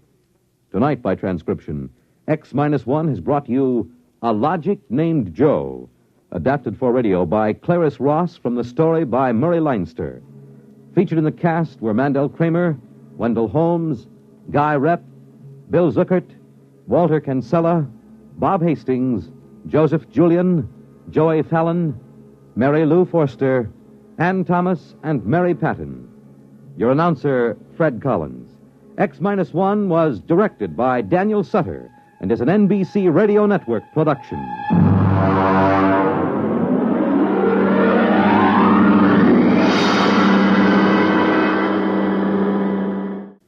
Next week, X-1 will bring you a dramatization of Robert Heinlein's famous science fiction masterpiece, The Roads Must Roll. It concerns the day when traffic became so impossible that the engineers took over and banned all automobiles, tore up the superhighways, and built huge mechanized roads which whirled along on giant rotors at speeds up to 100 miles an hour. An engineering miracle changed the face of the nation. The rolling roads took over. No one worried about the fact that if the road should stop, our whole economic life would fall apart. The machinery, they said, was perfect. But they forgot that machinery depends on men, and men are not perfect. Be sure to tune in next week at a new time, same day, for another exciting broadcast of X-1.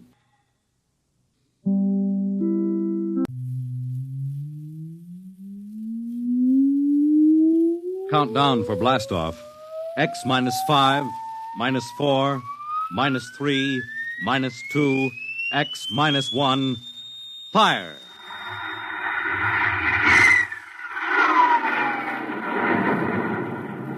From the far horizons of the unknown come transcribed tales of new dimensions in time and space.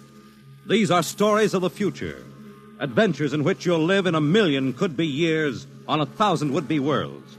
The National Broadcasting Company presents X-1.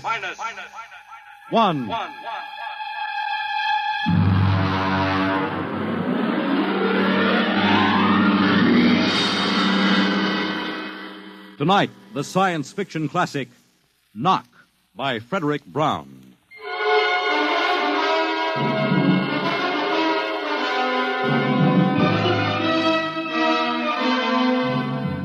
Tonight we have a strange story to tell.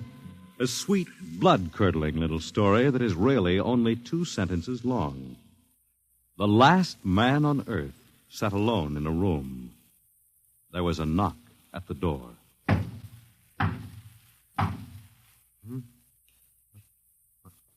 What's that?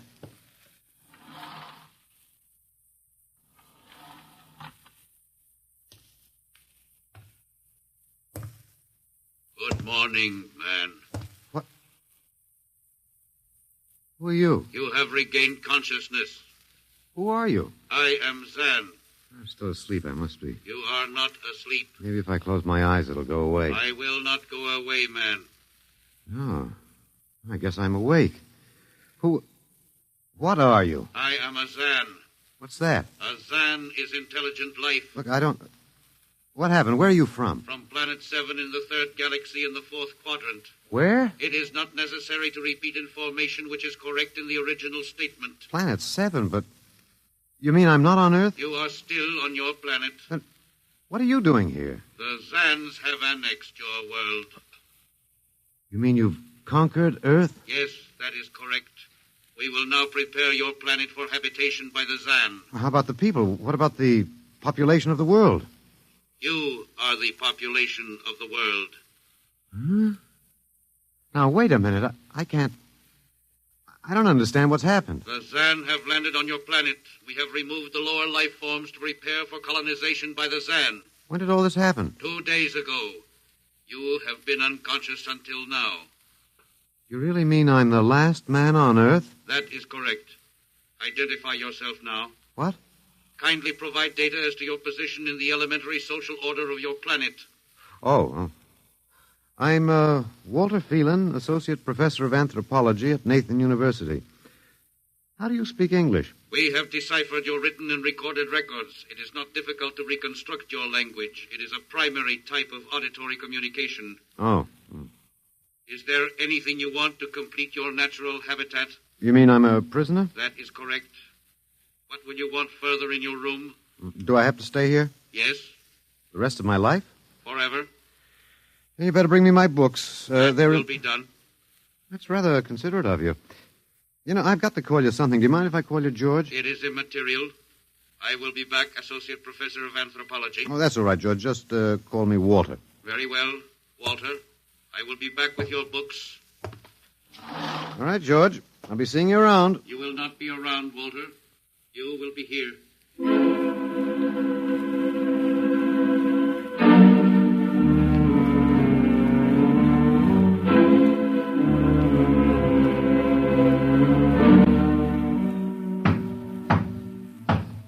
Come in. Oh, hello, George. Hello, Walter. Wait a minute. You're not George. You're different somehow. It makes no difference. The Zan are many, and they are one. Then I'll call you George, too. I'll call you old George. What can I do for you? Point one. You will please henceforth sit with your chair facing the other way. Uh-huh. I thought so, George. That plain wall is different from the other side, isn't it? That is correct. It is transparent. Yeah, that's what I thought. I'm in a zoo, right? That is correct. How many other animals do you have in the zoo, George? 216. Not complete, George. Even a Bush League zoo could beat that. Did you just pick at random? Yes. All species would have been too many. Male and female, each of 108 kinds. Male and female, huh? Of all the animals? There is a female of your species among the collection. Anyone I know? Well, never mind. It doesn't matter anyway. Well, what do you feed us all, eh? For carnivorous species, we make synthetics. The flora was not hurt by the vibrations which destroyed animal life. Oh, nice for the flora. Well, George, you started out with point one. I deduce there is a point two kicking around somewhere. What is it? Something we do not understand. Oh?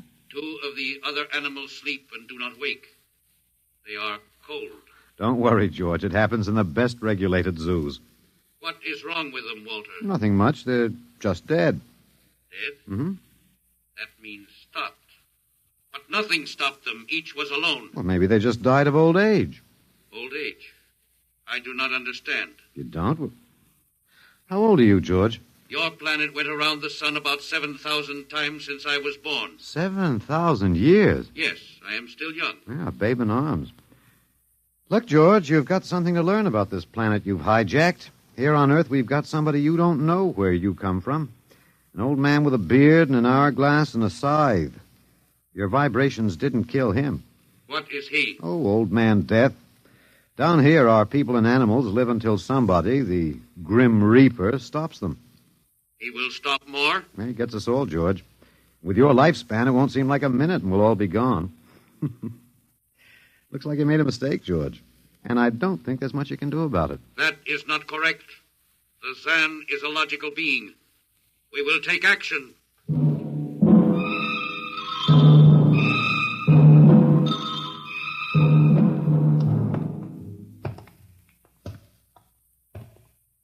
Well, George, where are you taking me? We will be there shortly. We will bring your books and your chair. You mean my lease is up? I do not understand. It's moving day? That is correct. We are here now. You will live here now, Walter. It is a larger room. Well, be it ever so humble, there's no place like home. Go inside. Oh, be careful with those books, George. Don't lose my... Oh, excuse me. Who are you? What are you doing here? I guess George didn't explain. George tries to be polite, but he hasn't quite caught on yet. I'm Walter Phelan. My name is Grace Evans, Mr. Phelan. What's all this about? Why did they bring me here? I think I know why, but let's go back a bit. Do you know just what has happened otherwise? No, not exactly. Well, I've been talking to George. George? Well, that's what I call them, all of them. There's no way to tell them apart anyway. There aren't many of them here yet. They come from outside the solar system, sort of an advanced scouting party. I saw their spaceship. It's as big as a mountain. Yeah, they're moving in on us. They cleaned off the Earth with some kind of vibration. It destroys all sorts of animal life. I don't know whether they did it all at once or if they had to circle the Earth a few times, but they killed everybody. No.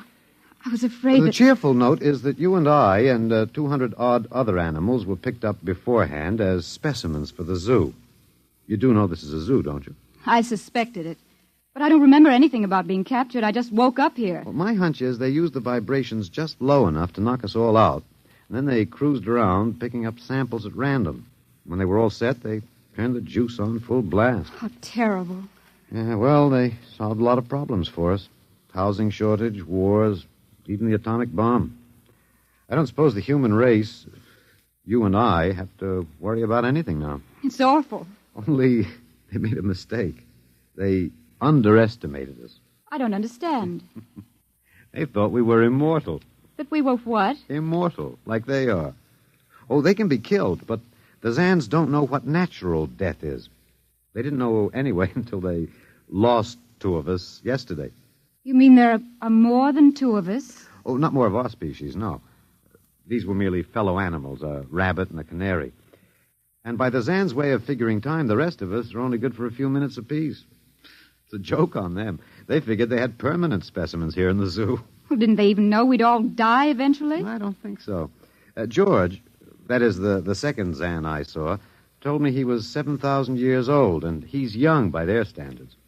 When they learned how quickly we die, they were practically shocked to the core, if they have cores. How can you talk that way about it?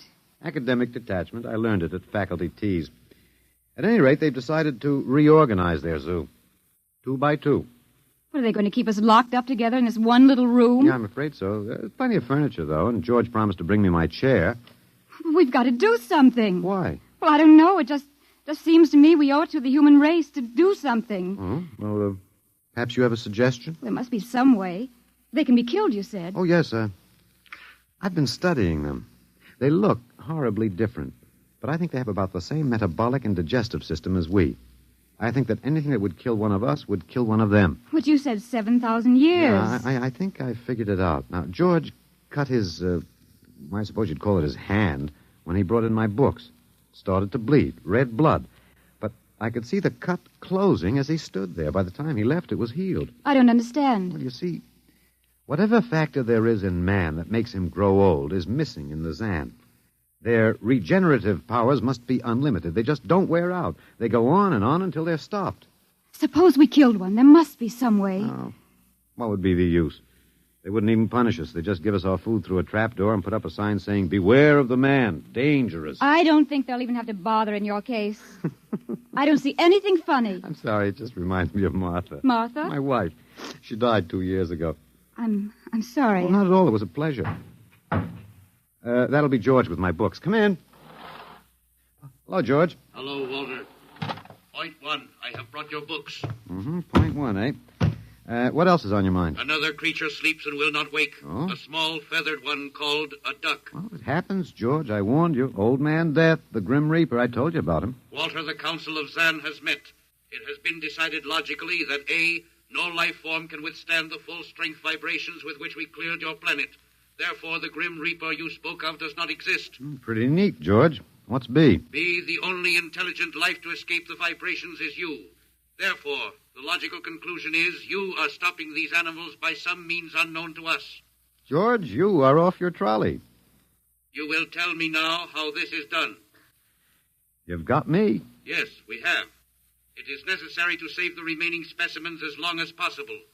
If we do not get the information, we may be forced to dispense with your species entirely. This means you, Walter, and the female. Now, hold on, George. Don't go off half-cocked. Let me take a look at these animals that won't wake up. I will take you there now. Go first, Walter. After you, my dear George.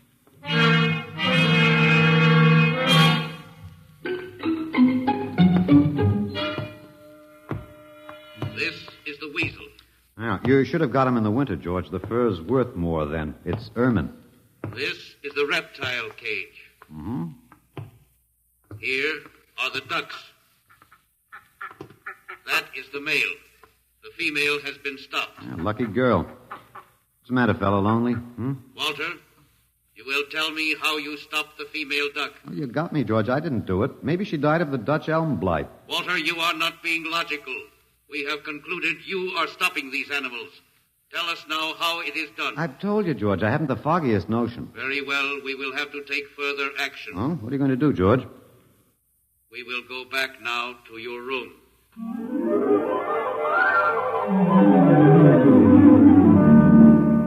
What happened, Mr. Phelan? You might call me Walter. After all, George does.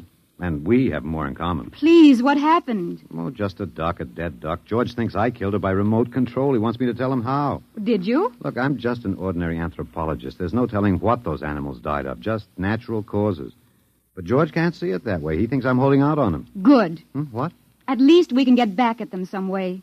At least we can do something to them. Well, why? After all, George isn't a bad fellow, if you like an ant mentality. How can you say that?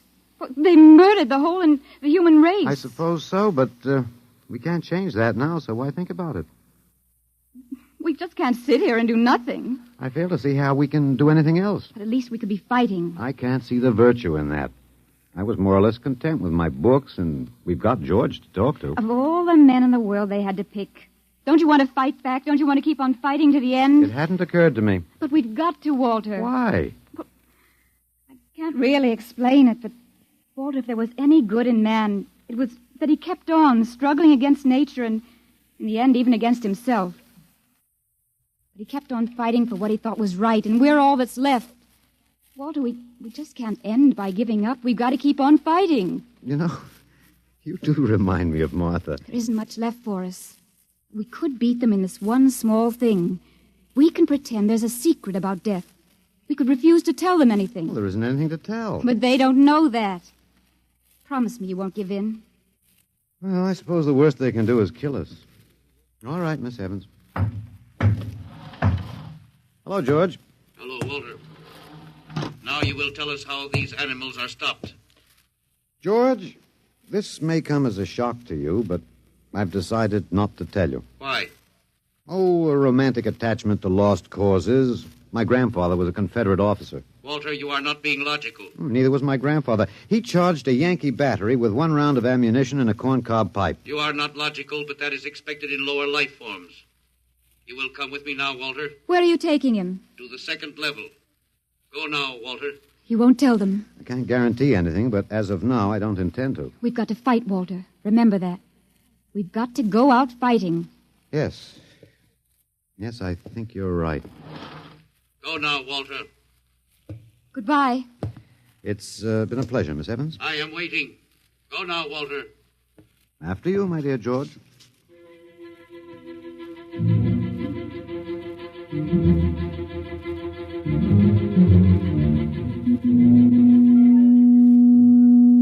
You will tell us now, Walter? That was the first level of vibration. There are many more. However, we have calculated that none of them exceed your threshold of unconsciousness. Oh, very clever, George. Of course. You will tell us now, how do you stop these animals? You will tell us now? As of now, no. However, I'm not very brave, if that encourages you, George. You are not being logical, Walter. You're telling me. We will now use vibration level 2.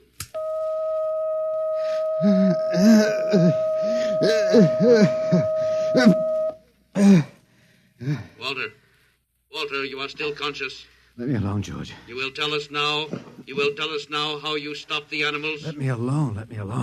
We have had vibration levels 1 and 2. There are still 15 more before your threshold of unconsciousness. No. Let me alone. Walter, listen to me. Another creature sleeps and will not wake. We must know now. It's tough. You better start vibrating again, George. No. What? It would not be logical.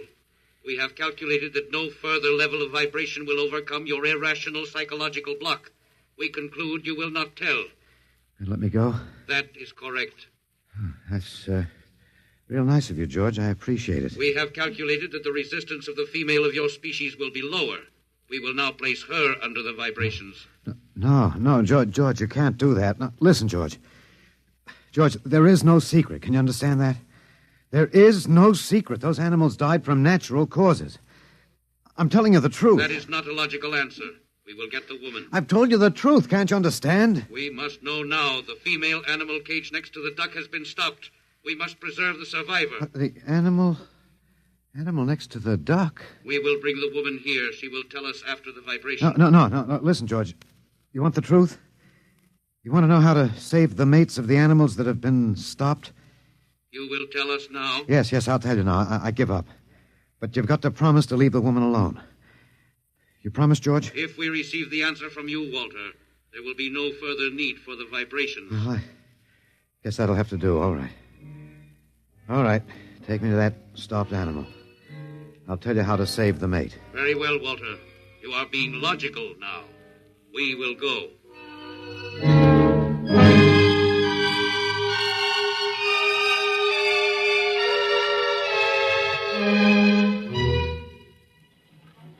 Walter, are you all right? Just let me catch my breath a minute. What did they do? What happened? After a while, I told them what they wanted to know. Oh, no. As George pointed out, it seemed to be the logical thing at the time. But you promised. I know. It was our last chance to beat them on even one little thing. Perhaps. You mind if I sit down? You gave up. I suppose you could call it that. I'm very tired. They've beaten us completely then. There isn't even anything we can do. The last of the human race, and we give up. We don't even die fighting. Oh, it isn't that bad. Something might turn up, Martha. What did you call me? Huh? No, I must have said Martha. Sorry, she was my wife. She died 2 years ago. What were you saying? Nothing. It doesn't matter. It's too late. It's too late for the whole human race. What now, George? The Council of the Zan has met. No? Something wrong, George? A Zan has been stopped. What? Zan is dead? That is correct. Well, you didn't believe me, George. But you can die. You can really die. You'll have to get used to that if you're going to stay here. The Council has decided. A, you have in some way stopped this Zan. B, you and the woman must be eliminated. Walter. No, you've got it wrong, George. The Council has decided. This time you will have the full vibration. This time? Walter, what did they do to you? Oh, they have a rather effective third degree. They tortured you, Walter? Yes. And I thought... Oh, Walter, it was all my fault. I wouldn't even have tried without you. I suppose we have a last chance now to end with some dignity. I think you're a very brave man, Walter. No, not very. There isn't much else to do. Do we go now, George? Now, Walter. Wait. What's that? I have been told another Zan has died. Now, will you believe me? The Council of the Zan meets now. 2 gone already, and you were with me, George. You know I didn't kill this one. What stopped him then? I told you, it's Old Man Death. You came to the wrong planet, George. Your immortality doesn't go down here. He can stop you, but you can't stop him. And you'll all die if you stick around. What now? The Council has decided. This is a place of death. We will leave your planet. Leave? You mean you're giving up? It is not safe for the Zan. Oh, Walter, they're leaving. They're really going. Come on then, George. And don't hurry back. It would not be logical to do so. We are leaving the Earth now. Goodbye, Walter. Goodbye, George.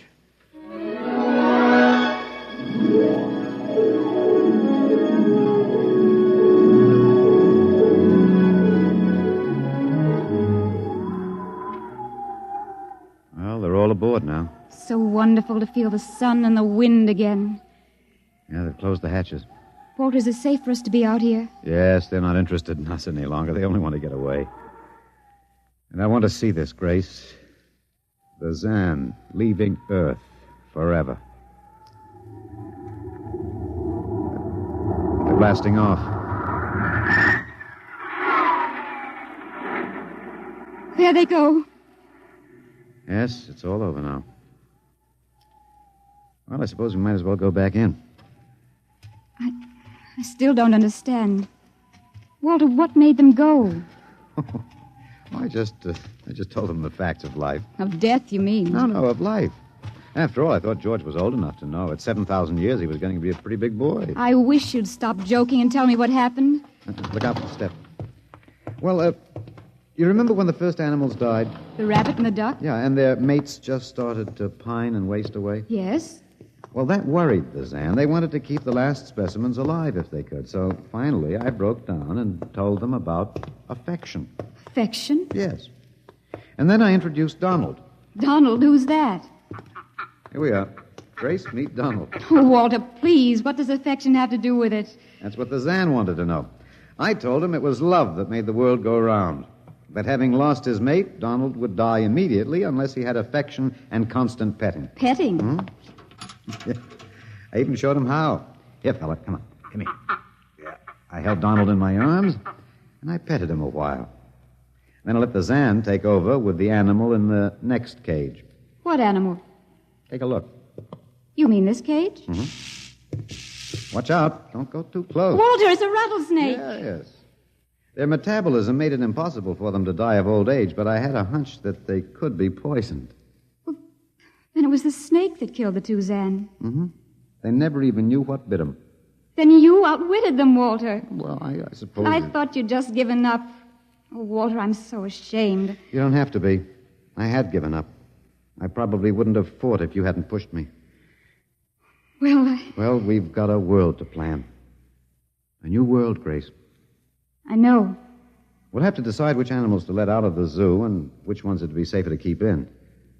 But first, there's a bigger problem. What's that? The human race. Oh. We've got to make a decision about that. Pretty important one. Yes, but... It's been a nice race, even if nobody won it. Of course, it may go backward for a while until it gets its breath, but we can save the books and all the most important things and get it started ahead once more. No.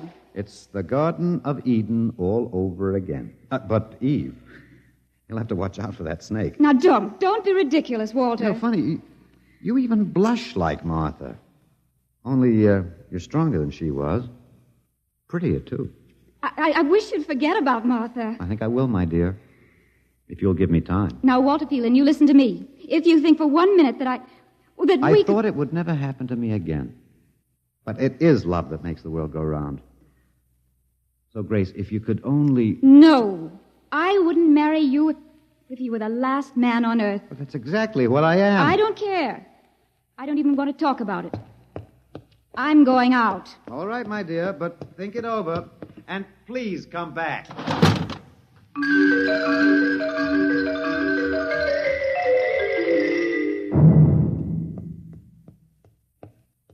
You see, I told you. It wasn't really so horrible, our story. Remember how it goes? The last man on earth sat alone in a room. And then there was a knock on the door. Come in. Come in, Grace, my dear.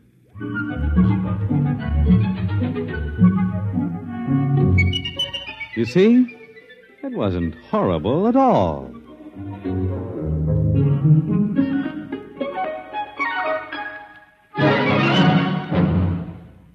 In just a moment, a word about next week's adventure. Tonight, by transcription, X-1 has brought you Knock by Frederick Brown, adapted for radio by Ernest Kinoy. Featured in the cast were Alex Scorby as Walter, Laurie March as Grace, and Louis Van Ruten as the Zan. X-1 was directed by Fred Way and is an NBC Radio Network production.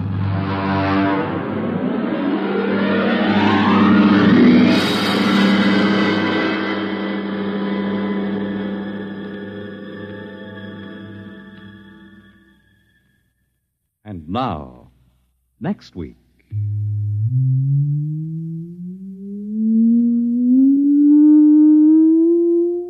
A strange and chilling story from the Bureau of Missing Persons.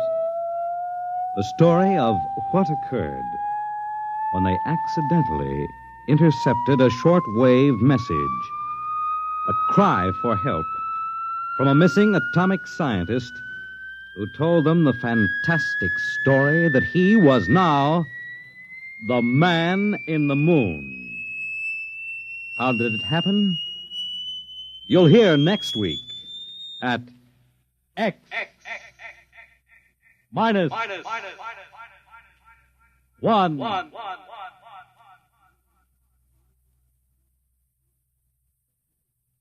Join the Abbotts on another baffling mystery tonight over most NBC radio stations.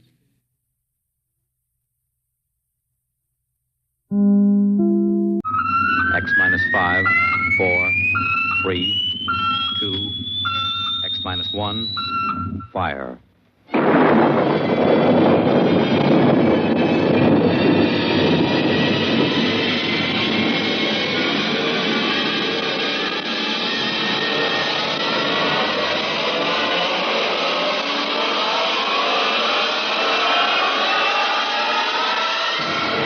Tonight, George Lefferts's original radio drama of the 21st century, Perigi's Wonderful Dolls. The doll shop stood on a quiet Washington side street, not too far from the sprawling Pentagon building. A woman and a child waited outside, the little girl peering eagerly through the window at the dolls inside, and the woman glancing impatiently at her wristwatch, as if expecting someone who was late for an appointment. And there was nothing about the doll shop to warn them that they were waiting to keep an appointment with doom. Oh, Mommy, look. Yes, what is it, dear? In the window of the shop, the tiny dolls. Oh, Mommy, do you think Daddy will buy me one? Well, we'll ask him when he comes, dear. He said 3 o'clock on this corner. I see him, Mommy. There he is. Oh, Henry, here we are. Hello, dear. Hi. Sorry I'm late. Well, we've been waiting for you. Cindy's been So I'm afraid I'll have to call off the shopping, Alma. Oh, Henry, we promised. Yes, I know. Cindy. I'm sorry. It's just one of those things. You've been the wife of an army colonel long enough to know his life isn't his own. What is it this time? Oh, some more of that flying sphere nonsense. The pilot who says he sighted it last month crashed and was killed today, so the general wants a full report. Dear, what next? Daddy. We'll have a staff meeting at the Pentagon at 3:15. Daddy, look in this window. I haven't time, dear. Just for a minute, Daddy, please. Indeed. I haven't time to stop and watch a bunch of 6-inch dolls parading around the shop. Say, they are lifelike, aren't they? Look at that, Alma. Dolls are marching around like a regular review. They've even got their own little band. Henry, your staff meeting. Hmm? Oh, yeah. Yes, I've got to run. Now, look, don't go spending a lot of money on that nonsense, Alma. No, dear. Bye. Bye, dear. Bye, Cindy. Bye, Daddy. Oh, Mommy, look. Look, the band's going to play. Aren't they wonderful, honey? You know, it's funny. I must have stood on this corner 1,000 times, and I've never even noticed this shop before. Good evening, children. Oh, well, good evening. Mommy, he talks awful funny. Hush, Cindy. Would you like to step inside the shop of Santor Perigi? Well, yes, we would. This way. Oh, Mommy, it's like beer. Here in the shop of Santor Perigi, creator of Perigi's Universal, wonderful dolls, the world of adult reality is blended with the world of child's fantasy. This is a new shop, isn't it, Mr. Perigi? What is new and what is old? Come, this way. Would you like to meet one of my little ones? Oh, yes. This one in the red jacket is Toto. Speak, little one. Oh, isn't that wonderful? Mommy, he talks. The doll talks. Amazing. It's absolutely amazing. That is nothing for Perigi's wonderful dolls. Listen, sing, Toto. Sing for the little girl. My name is Toto. Cindy, listen. Sing, Toto. Men are big and tall. Dolls are very small. When men begin to fall, the dolls will rule them all. Oh, Lord, Toto, more. Well, how do they work, Mr. Perigi? How do they work? That is the secret of the great Perigi, greatest of all doll masters.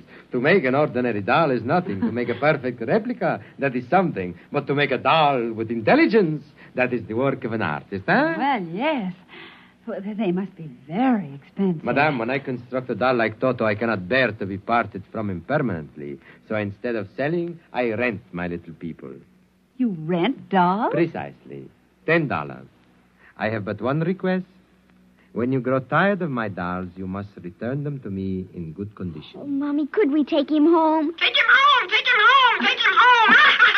Oh, look, Mommy, look. He's bowing and dancing. Oh, Mommy, he wants to come. Please, I'll take such good care of it, please. Well, honey, we'll have to deal with your father later, but... Well... Oh, Mommy! All right, wrap him up, Mr. Perigi. Oh, dear, I have a feeling when your father comes home, we'll be sorry. Be sorry, be sorry, be sorry, be sorry.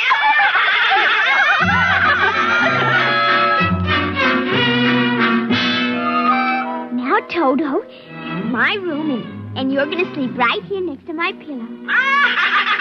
Oh, Toto, don't laugh like that. I'm going to have to teach you some manners.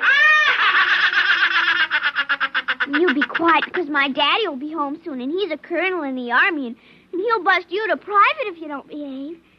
Now, you wait here. I'm going to introduce you to my puppy dog, Mr. Blister. So be good now. Here, Blister. Here, Blister. Come on, Blister. Come here. Mr. Blister, now this is Toto. Oh, dear, I don't think Mr. Blister likes you, Toto. Stop it, Mr. Blister. Come over here and shake hands with Toto, Mr. Blister. Come on now. Mr. Blister, let him go. Let go. Let go.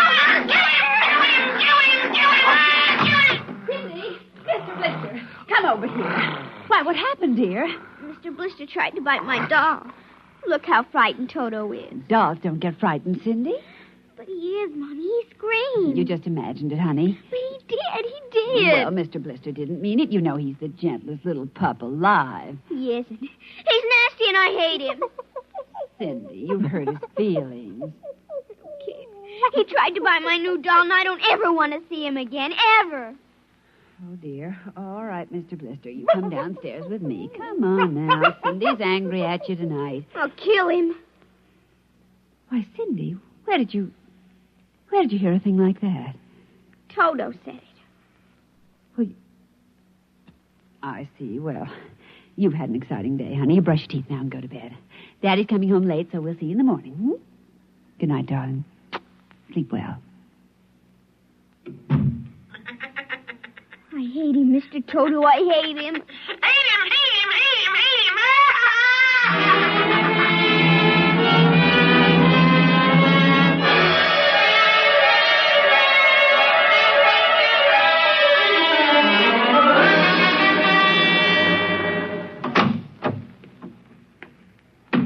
Morning, Alma. Breakfast ready? Just a minute. How was the staff meeting last night, dear? Oh, horrible bore as usual. Where's the little one? Up in her room. She'll be down in a minute. Oh, say, remind me to take some papers back to the War Department, will you? I left them in my strong box. Henry, you told me it was against regulations to bring secret papers home. Well, I had to finish some work for the old man. Nobody will ever know the difference. Well, I suppose not.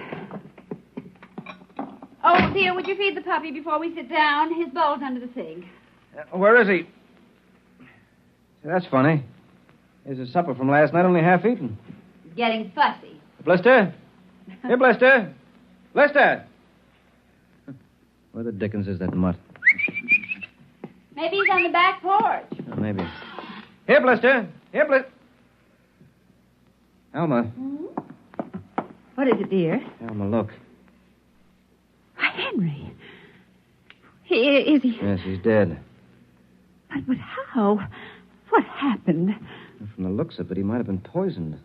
Poisoned? Who on earth would do a thing like that to an innocent little pup? I don't know. Let's see his dish. Oh, Henry. I don't understand this at all. Say, what's this? What's what? Well, look, there are pieces of broken glass in his food. Blue glass. Glass? Glass. Henry. Huh? Well, I just remembered something. What? It may just be coincidence, but in the bathroom this morning... What about the bathroom? Cindy's blue glass, you know, the one with the Mickey Mouse on it. Mm-hmm. It was broken, Henry. I found pieces in the wastebasket. I meant to ask her about it. Oh, Alma, for heaven's sake, you aren't suggesting that our little girl... Why, she loved Blister more than anyone. Not last night, she didn't. Why not? Well, he went after Toto. Well, who's Toto? Oh, her new doll. You bought her one of those dolls? Well, I just rented it. Rented it? Yes. Look, Alma, Oh, now... Oh, well, all right. Well, what's this got to do with Blister? Well, he went for the doll, and Cindy... Well, Cindy said... Henry, she said she'd kill him. What? Well, that's ridiculous. True. Good heavens, a 9-year-old child putting ground glass in dog food? She'd have to be a monster. Mommy. Now, don't say anything. I'll talk to her. Good morning, dear. Morning, Mommy. Morning, Daddy. Hello. What's the matter? Nothing, Cindy. Sit down, dear. Yes, sir. Cindy, your mother tells me you broke your blue drinking glass. Oh, no, I didn't break it. Now, Cindy... I didn't. Well, now, somebody broke it. It wasn't your mother and it wasn't me. Well, Then it must have been Toto. Cynthia. Cindy, you know Toto was only a doll. Now, a doll couldn't have broken your glass, could he? Well? But he must have done it, Daddy. Cindy, you know how Daddy feels about little girls who tell untruths. I'd hate to think you'd done something you knew was wrong and you were blaming it on a doll. What's the matter with Mr. Blister? Is he sick? He's dead, Cindy. Oh, no, he can't be dead.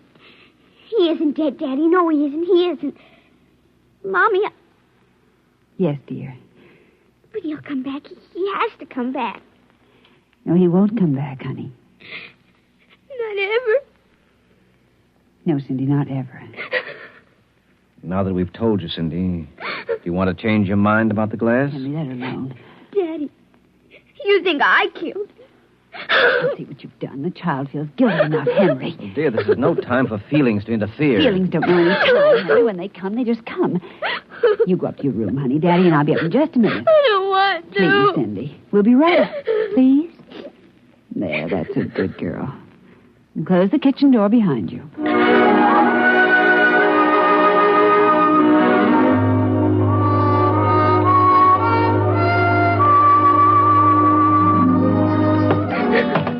Mr. Blister's dead. He isn't coming back. Ever. Ever.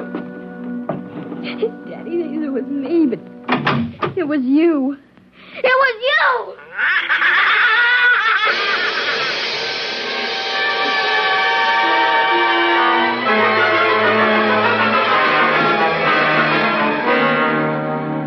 You're listening to NBC Radio's award-winning science fiction series, X-1. Now we return to X-1 and Perigi's Wonderful Dolls.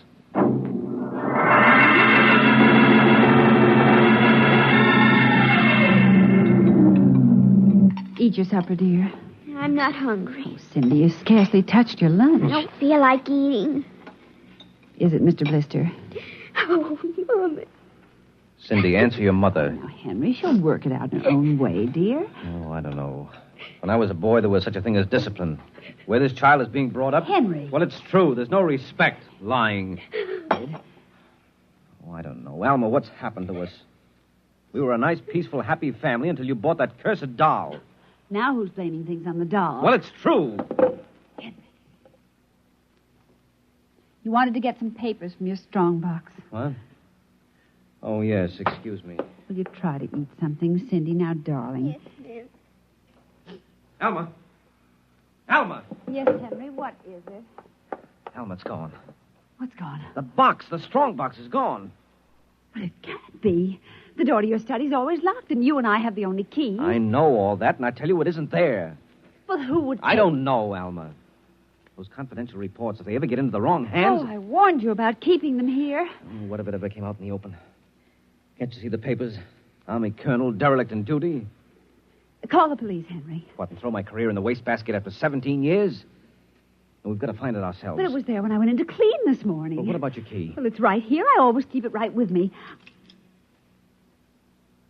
That's funny. Oh, no. But my other keys are all on the ring. You've lost it. I don't see how. Alma, how could you do it? Henry, please. Come on, we'll search the house. I can't think of anything else to do. Oh, dear, you're going to miss your staff meeting. Well, all right, never mind the meeting. My whole career goes up in smoke if we don't find those reports. Now, somebody get hold of your key and open that room. I know, Cindy. Oh, let the child alone. She's been through enough. You know she wouldn't do a thing like that. I don't know anything anymore. I don't know my own child. I don't even know you. Henry. All I know is that strongbox is gone with papers that are dynamite if the wrong person gets them. The question being who? What's that? Coming from upstairs. Dodo,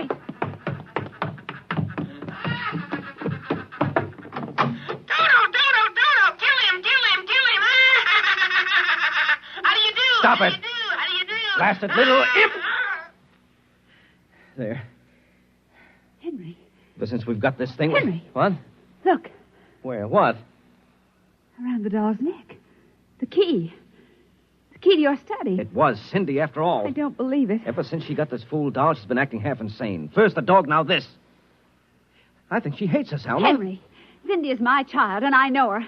I know she's a good, sensitive little person with no malice in her. You're just simply refusing to face the facts, dear. What are you going to do? I'm going downstairs and have a talk with that young lady.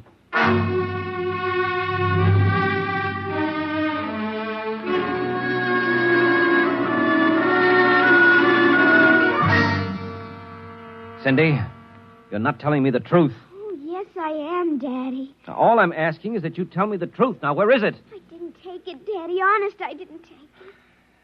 I suppose you're going to tell me now that a little 6-inch doll took my strongbox and hid it. Well? Cindy, I'm speaking to you. I didn't take it, Daddy. You don't understand. Toto did it. Oh, he's terrible awful. He says things. He says he's going to kill everybody. Oh, Cindy, you're inventing things. It's true. At night when I'm sleeping, he stands next to my pillow and whispers things to me. Awful things. He told me he'd kill me, too, if I told him. Alma, I think this child is sick. I think she needs a doctor. Frightened, Henry. She's trembling like a leaf.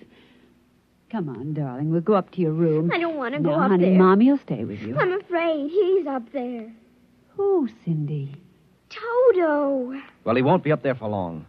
Mr. Toto is going right back to Perigi's wonderful doll shop before I lose my sanity, which means right now.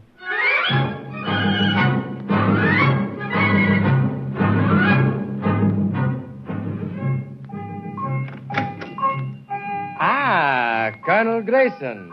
Welcome to the home of Perigi's wonderful doll. Are you Perigi? Santor Perigi, creator of the universal doll. The doll with the mind. The doll Yes, with... well, I'm returning one of your masterpieces. Oh? If you will step into the rear of my shop. Now, what is the complaint? There's no complaint. Here's your doll. Good riddance. My little Toto, rejected, you found the world of men too filled with hate. We will change all that later on. Return to your comrades in the window, little one. And now, Colonel Grayson? I think we have no further business, sir. Ah, but we do, Colonel. Let me see. Here it is. Do you recognize this, Colonel? That's my strongbox. Quit. My little Toto is very clever, sir. Are you trying to tell me your doll stole that from me? Let us not say stole. I'm merely keeping it in custody. What's your game, Perigi? Blackmail. You give me what I want, I do not ruin your career. What do you want? Information. We already know something from the reports of the War Department, reported by one of your pilots. What government do you represent? I represent Perigi's wonderful dolls, none other. I'm not so naive, sir. Perhaps I should explain. Each man hides something from the world. Each man loves something more than life. With the help of my wonderful dolls, I obtain personal information which enables me to control the men who control the world. Men like you.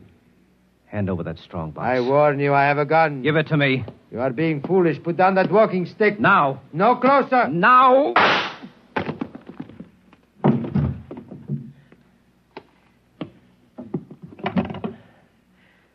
Hello. Give me the police. Hello. This is Colonel Henry Grayson. I've just killed a man. Perigi's doll shop, corner of 4th and Lexington. The body is in the rear. I'll wait for you. Shut up. Shut up, you little fiend! Colonel Grayson! Did I hear you speak? Colonel Henry Grayson! Oh, it can't be. I must be going out of my mind. The 6-inch doll... Shut up! Your master's dead! You are mistaken, Colonel. I, Toto, am the master. What do you mean? If you will examine the body of Santo Perigi, you will see that he does not bleed. And he does not bleed, Colonel, because Santo Perigi never lived. Never lived? Santo Perigi is a doll. A doll? But he's a man. He talks. He walks. The people of Meritrix are skillful doll builders. Meritrix? Doll builder? Who are you? I am Xanthus Imperator, commander of the legions of the 3rd planetoid, Meritrix. Legions? Planetoid? My people and I, whom you regard as dolls, come from a tiny planet beyond the moon. What? So small that it cannot support our population. That's true. We landed one of our space spheres on Earth 3 months ago with the intention of colonizing. Unfortunately, one of your pilots intercepted us. So that's why you wanted our information. Precisely. And you are human? Quite human. Of course, in order to deal with Earth people without suspicion, we were forced to construct Perigi, a man-sized doll. No, it can't be. I can't believe this. I'm I'm having hallucinations. I've got to get out of here. That will be impossible. We have weapons of destruction quite unknown to Earth people. I phoned the police. They'll be here soon. By the time they arrive, my people will have prepared something quite shocking.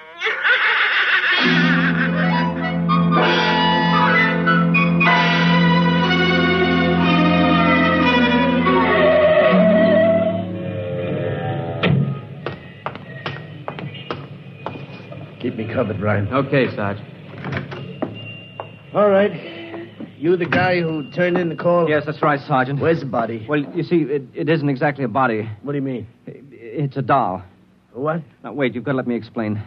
I know this sounds fantastic, but I've stumbled onto an unbelievable plot. Yeah? Keep talking. Well, you see, these little dolls, they aren't really dolls. They're tiny people. Now, there's a big doll named Santor Perigi. They're using him as a front to run the shop. He's off his trolley, Sarge. Now, look here. Now, listen, mister, we got to call it there was a murder here. Now, if there was one, where is the body? Well, it's behind the curtains in the back. Only, you see, it isn't really a body. It's a big wax dummy. It's all part of their plot to gain control of the world. Holy smoke, he's really off his rocker. Now, look, if you don't believe me, I'll prove it to you. Come here. Look behind this curtain and you'll see the dummy lying on the floor. Welcome, gentlemen. Are you looking for something? Perigi. This is impossible. I smashed his skull. Do you know this guy? That's the one, the doll. What's your name, mister? Perigi, Santor Perigi, creator of the Universal Doll. Uh-huh. Did you ever see this man? Never until just now. That's not true. He's lying. I tell you, he's nothing but a big doll. The real masters are the little dolls. Ryan, are you getting this? He's wacko, Sarge. No, He's a fruitcake. I'm not crazy. I tell you, I can prove it. They must have fixed up his head where I smashed it in. Touch him and you'll see. Mr. Perigi, do you know what this guy is talking about? The man is demented, obviously. No, that's not true. I tell you, there's a plot to control the Earth. I've got to call the War Department.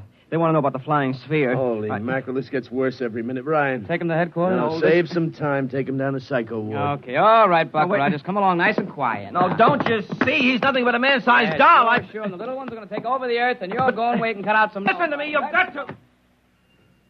Sorry you had all this trouble, Mr. Perigi. Poor chap. He is obviously suffering from delusions. Well, he's not the only one in Washington today. You know, we've been getting a whole string of crack-ups lately, bigwigs blowing their tops under pressure. If you could see some of the names in our confidential files... You keep confidential files on cases like this? Certainly. Believe me, they'd be dynamite if they ever got in the wrong hands. Well, I'd better be running along. I'll be. My little girl would be nuts for that. So? Then please accept the doll for saving my life. That madman might have killed me. Yes, but Take Toto home with you as a gift. Well, now, I don't know, Mr. Perigi. It's against regulations for us to accept favors. But this is not for you. It is for your little daughter. And if you will only take the doll and give him a good home, you will be doing me a great favor. Well, then, if you insist, and thanks very much. When my kid sees this, will she be surprised? Yes, Toto will come as a great surprise. A very great surprise. Eh, Toto?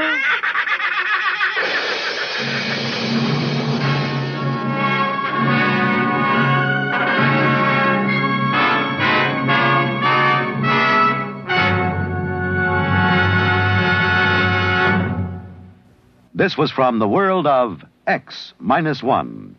Tonight's story, Perigi's Wonderful Dolls, an original drama written for NBC Radio by George Lefferts.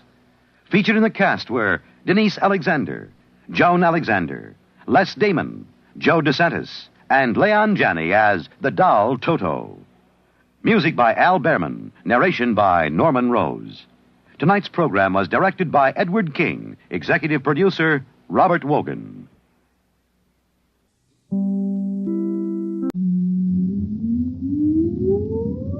Countdown for blast off. X-5, 4, 3, 2, X-1, fire.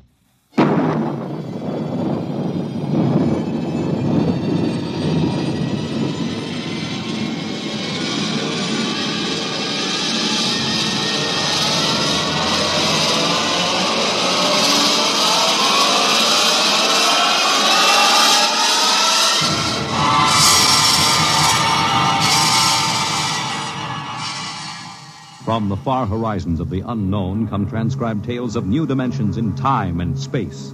These are stories of the future, Adventures in which you'll live in a million could-be years on 1,000 maybe worlds. The National Broadcasting Company, in cooperation with Street and Smith, publishers of astounding science fiction, presents X minus 1.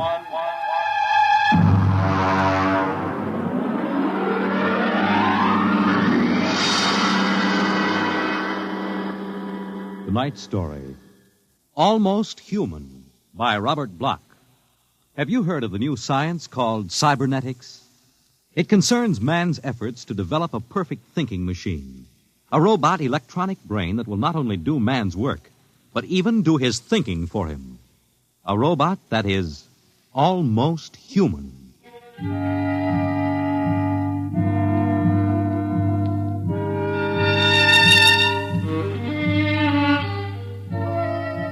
No, it's not impossible at all. In fact, one day, something like this may happen. A tall, suave gentleman in a black raincoat will walk down the street until he reaches a shuttered, isolated house. And then he will slowly mount the front steps, push the doorbell. Just a minute. I said just a minute. Hold your horses. What do you think you'd...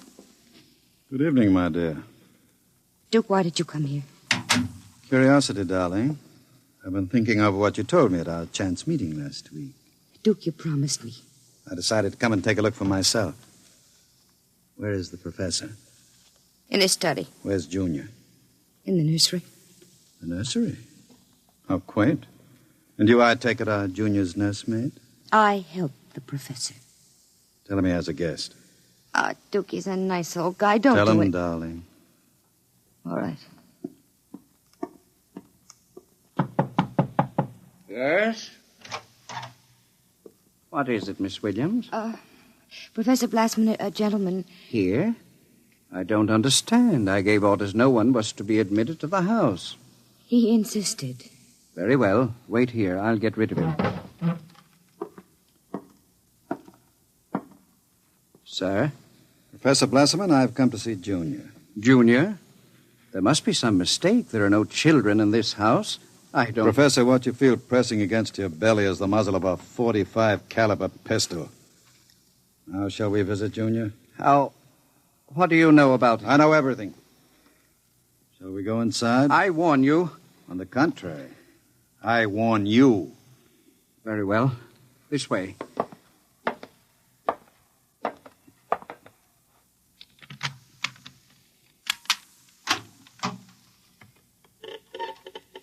This is the nursery. Where is Junior? In the next room. Behind the door with a panel in it. Very considerately furnished. Mother Goose figures on the walls. Blackboard, toy blocks. Panda, bunny rabbit doll.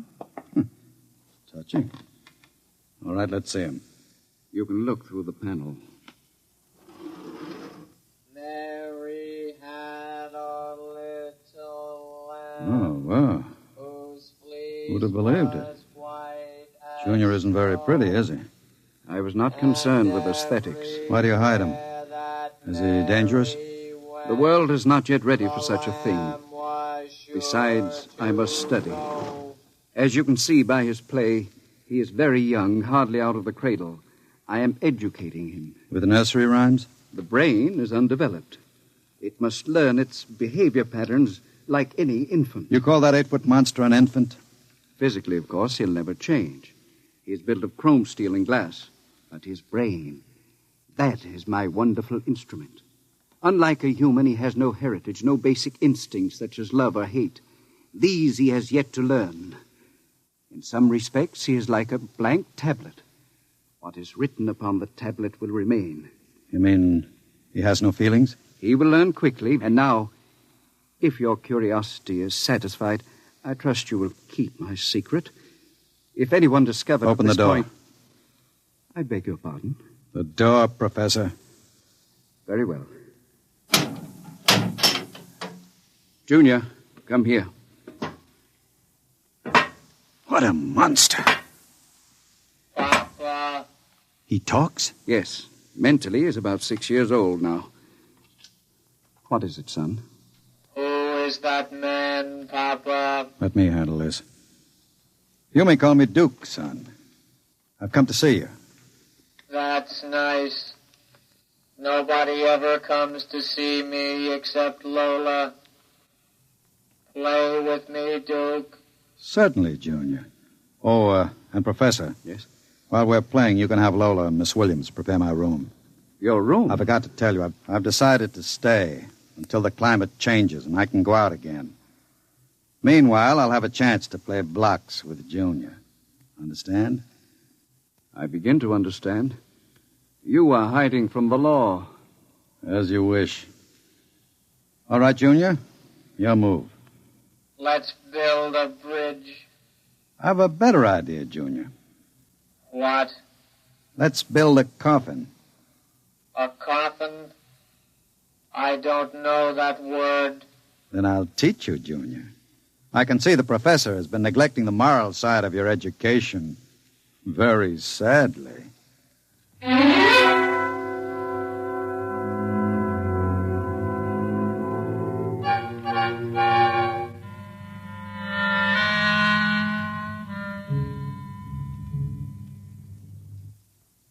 You shouldn't have come here, Duke. Why not, my dear? Afraid of me? No, afraid of myself. You're no good for me. You've always brought me trouble. Except this time. This time it will be different, darling. This time I'll bring you diamonds. Duke, what have you been teaching that thing? Nothing, honey. I've just been playing with them. Very educational. I don't believe you. What's bothering you, Lola? Today when I walked in there, he said to me, I know how to kill people, Lola. I'll kill you if you want me to. He's learning very quickly. Duke, I'm scared of that thing. It's unholy, a machine that acts like a human with a voice grinding at you, saying things you'd expect from a child. You dislike him so much. Why did you take this job as his nursemaid? Because I wanted to start over again. I answered an ad. The professor didn't ask questions. I would have been all right, too, if you hadn't come along.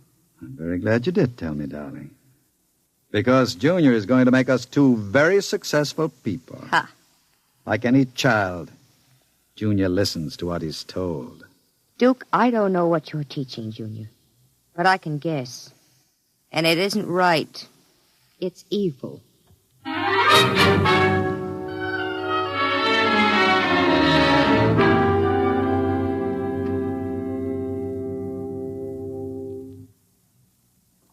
Now, write on the blackboard, Junior. My name is Junior. My name is Junior. People are evil. People are evil. Evil must be destroyed. Evil must be destroyed. The professor is evil. The professor is evil. The professor must... What are you doing? I warned you to keep out of the nursery, Professor. Go away. You don't even remember me. I know you. You are the professor. You want to keep me as your slave. You didn't tell me that people are evil. People are not evil. People are evil. They must be destroyed. Stop it! I am not a child any longer. No, you're not a child. You're a monster. Junior? Yes, Duke.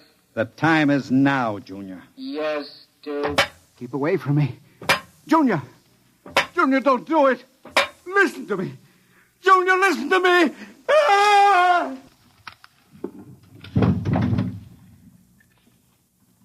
I did it, Duke. Duke, I... Horrible. Can we go away now, Duke? I don't like it here anymore. Duke, why did you do it? The professor was in the way. We'll have to move very quickly now, Lola. We? Because if you don't plan to come along, just say so. I can have Junior write your name on his blackboard. Where are we going? We'll go to Charlie's. With Junior? With Junior. Oh, Duke, you can't. I'm afraid. Relax, my dear. The Duke has great plans for you two. Wouldn't you like to be independently wealthy for the rest of your life? No cares, no worries? Just good times and fine clothes all the time? The only way you get that way is by inheriting $1 million. Not when you have a fellow like Junior around. I'm still afraid of him. Junior wouldn't hurt you. You wouldn't hurt Lola, would you, Junior? I like Lola. She's pretty. There, you see? He thinks you're pretty. Junior's growing up.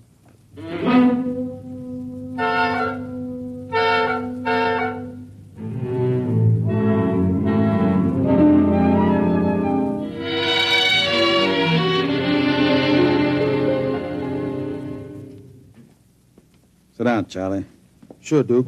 Lola and I are going to hide out here for a while. We'll need some help. Listen, Duke, I'm trying to keep the cops away. Sure. Now listen to me.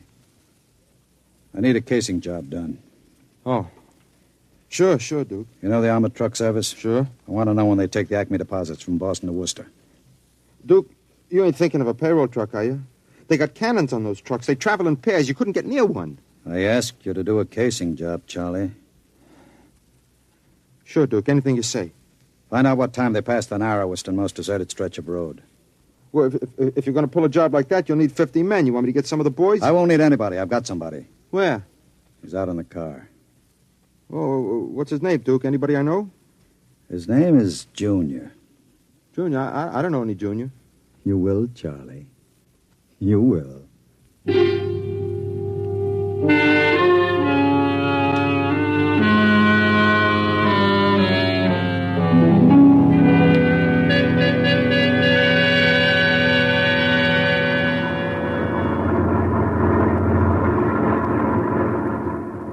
Smoke, Sam? Well, thanks, Al.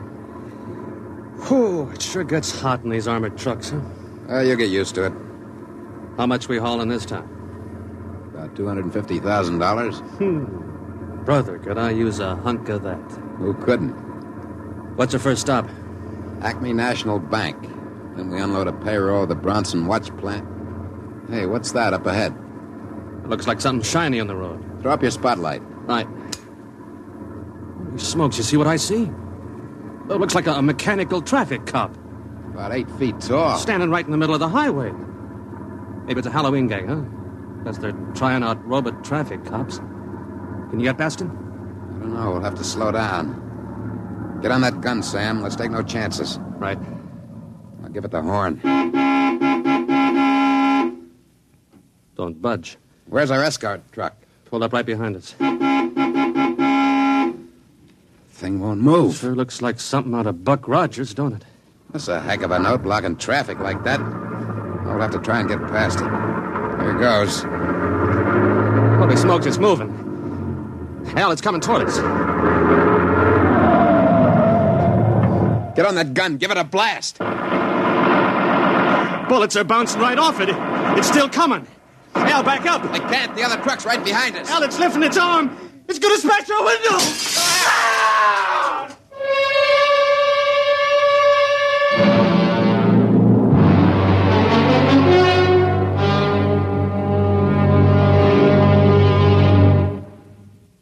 Jeez. If I hadn't have seen it with my own eyes. Duke, we got to quit this. What's the matter, Charlie? Getting shaky? The papers say he killed all 4 drivers. Listen, Duke, that robot is hot. We got to get rid of it. Stop your blubbering. One more good robbery? You ain't going to pull another one. Why not? Count me out, Duke. The law's going to track that baby. Are you quite finished, Charlie? You got no heart, Duke. You're like Junior, all steel inside. And you're just a big, warm-hearted slob. I suppose flowing with the milk of human kindness. Well, I got nerves. I can't stand that thing, the way it looks at you with that iron face and clanking around all the time. Listen, here it comes.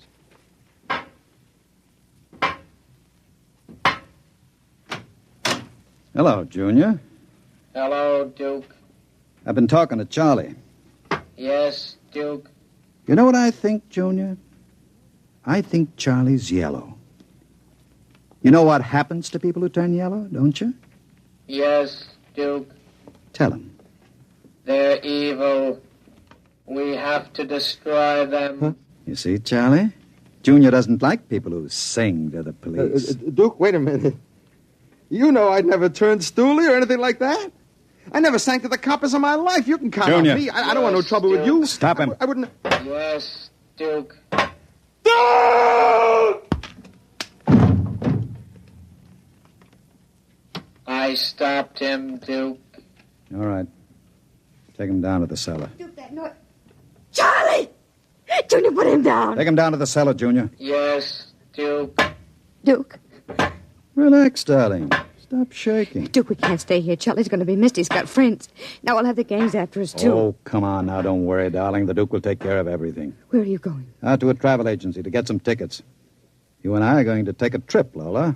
You're leaving me alone here? Junior's here, too. It's just it. It's being alone with that thing. Duke, I got the jitters. Now, don't you worry. In 48 hours, you and I will be on our way to Switzerland with $500,000 worth of loot. What about Junior? Junior will be taken care of. How can you get rid of him? Junior will do anything I say. So I'll merely have him get into the furnace and sit there while I fill it with oil and set fire to it. Too bad the professor couldn't have stayed around to see him growing up. He's almost a man now, Junior is. But not quite as clever as a man. You'll find that out after he steps into the furnace. Get rid of Junior now, Duke, before you leave. There's no time. I'll be back about 8. Duke, please. And be nice to Junior while I'm gone. Don't show him you're afraid of him. Goodbye, darling. Goodbye, Duke.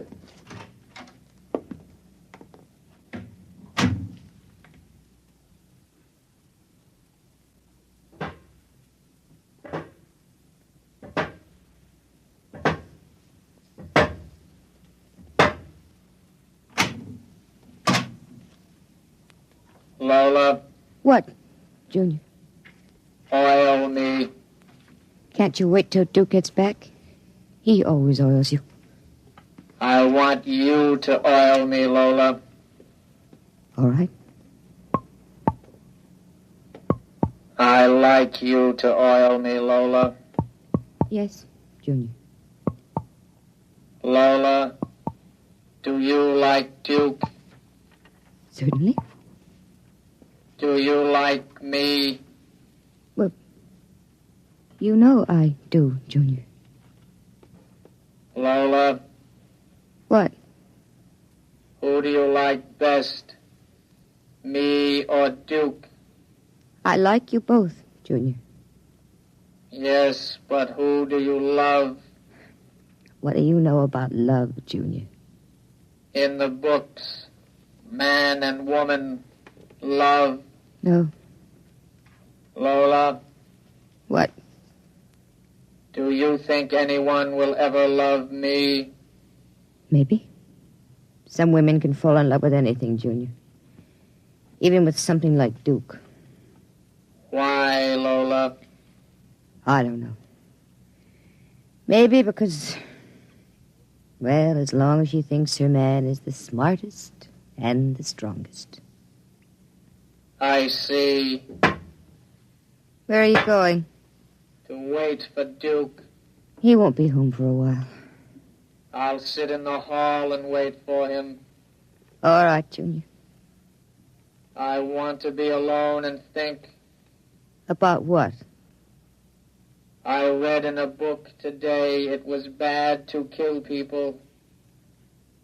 What does that mean? Bad. Bad. I don't know, Junior. I guess it's just a word.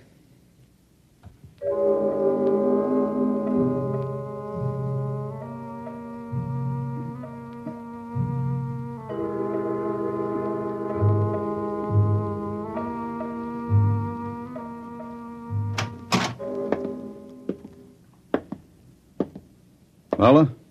Hello, Duke. Oh, it's you, Junior. Why are you sitting in the dark? I was waiting for you, Duke. Well, now that's a good boy, Junior. Lola oiled me. That's nice. I tell you what, Junior. I've got a little job for us down in the cellar. Let's go down there. Now, Duke. Right now, Junior. All right, Duke. Are we going away soon, Duke? Yes, Junior. We're going away. What's in the cellar, Duke? A little surprise for you, Junior. You'll find out.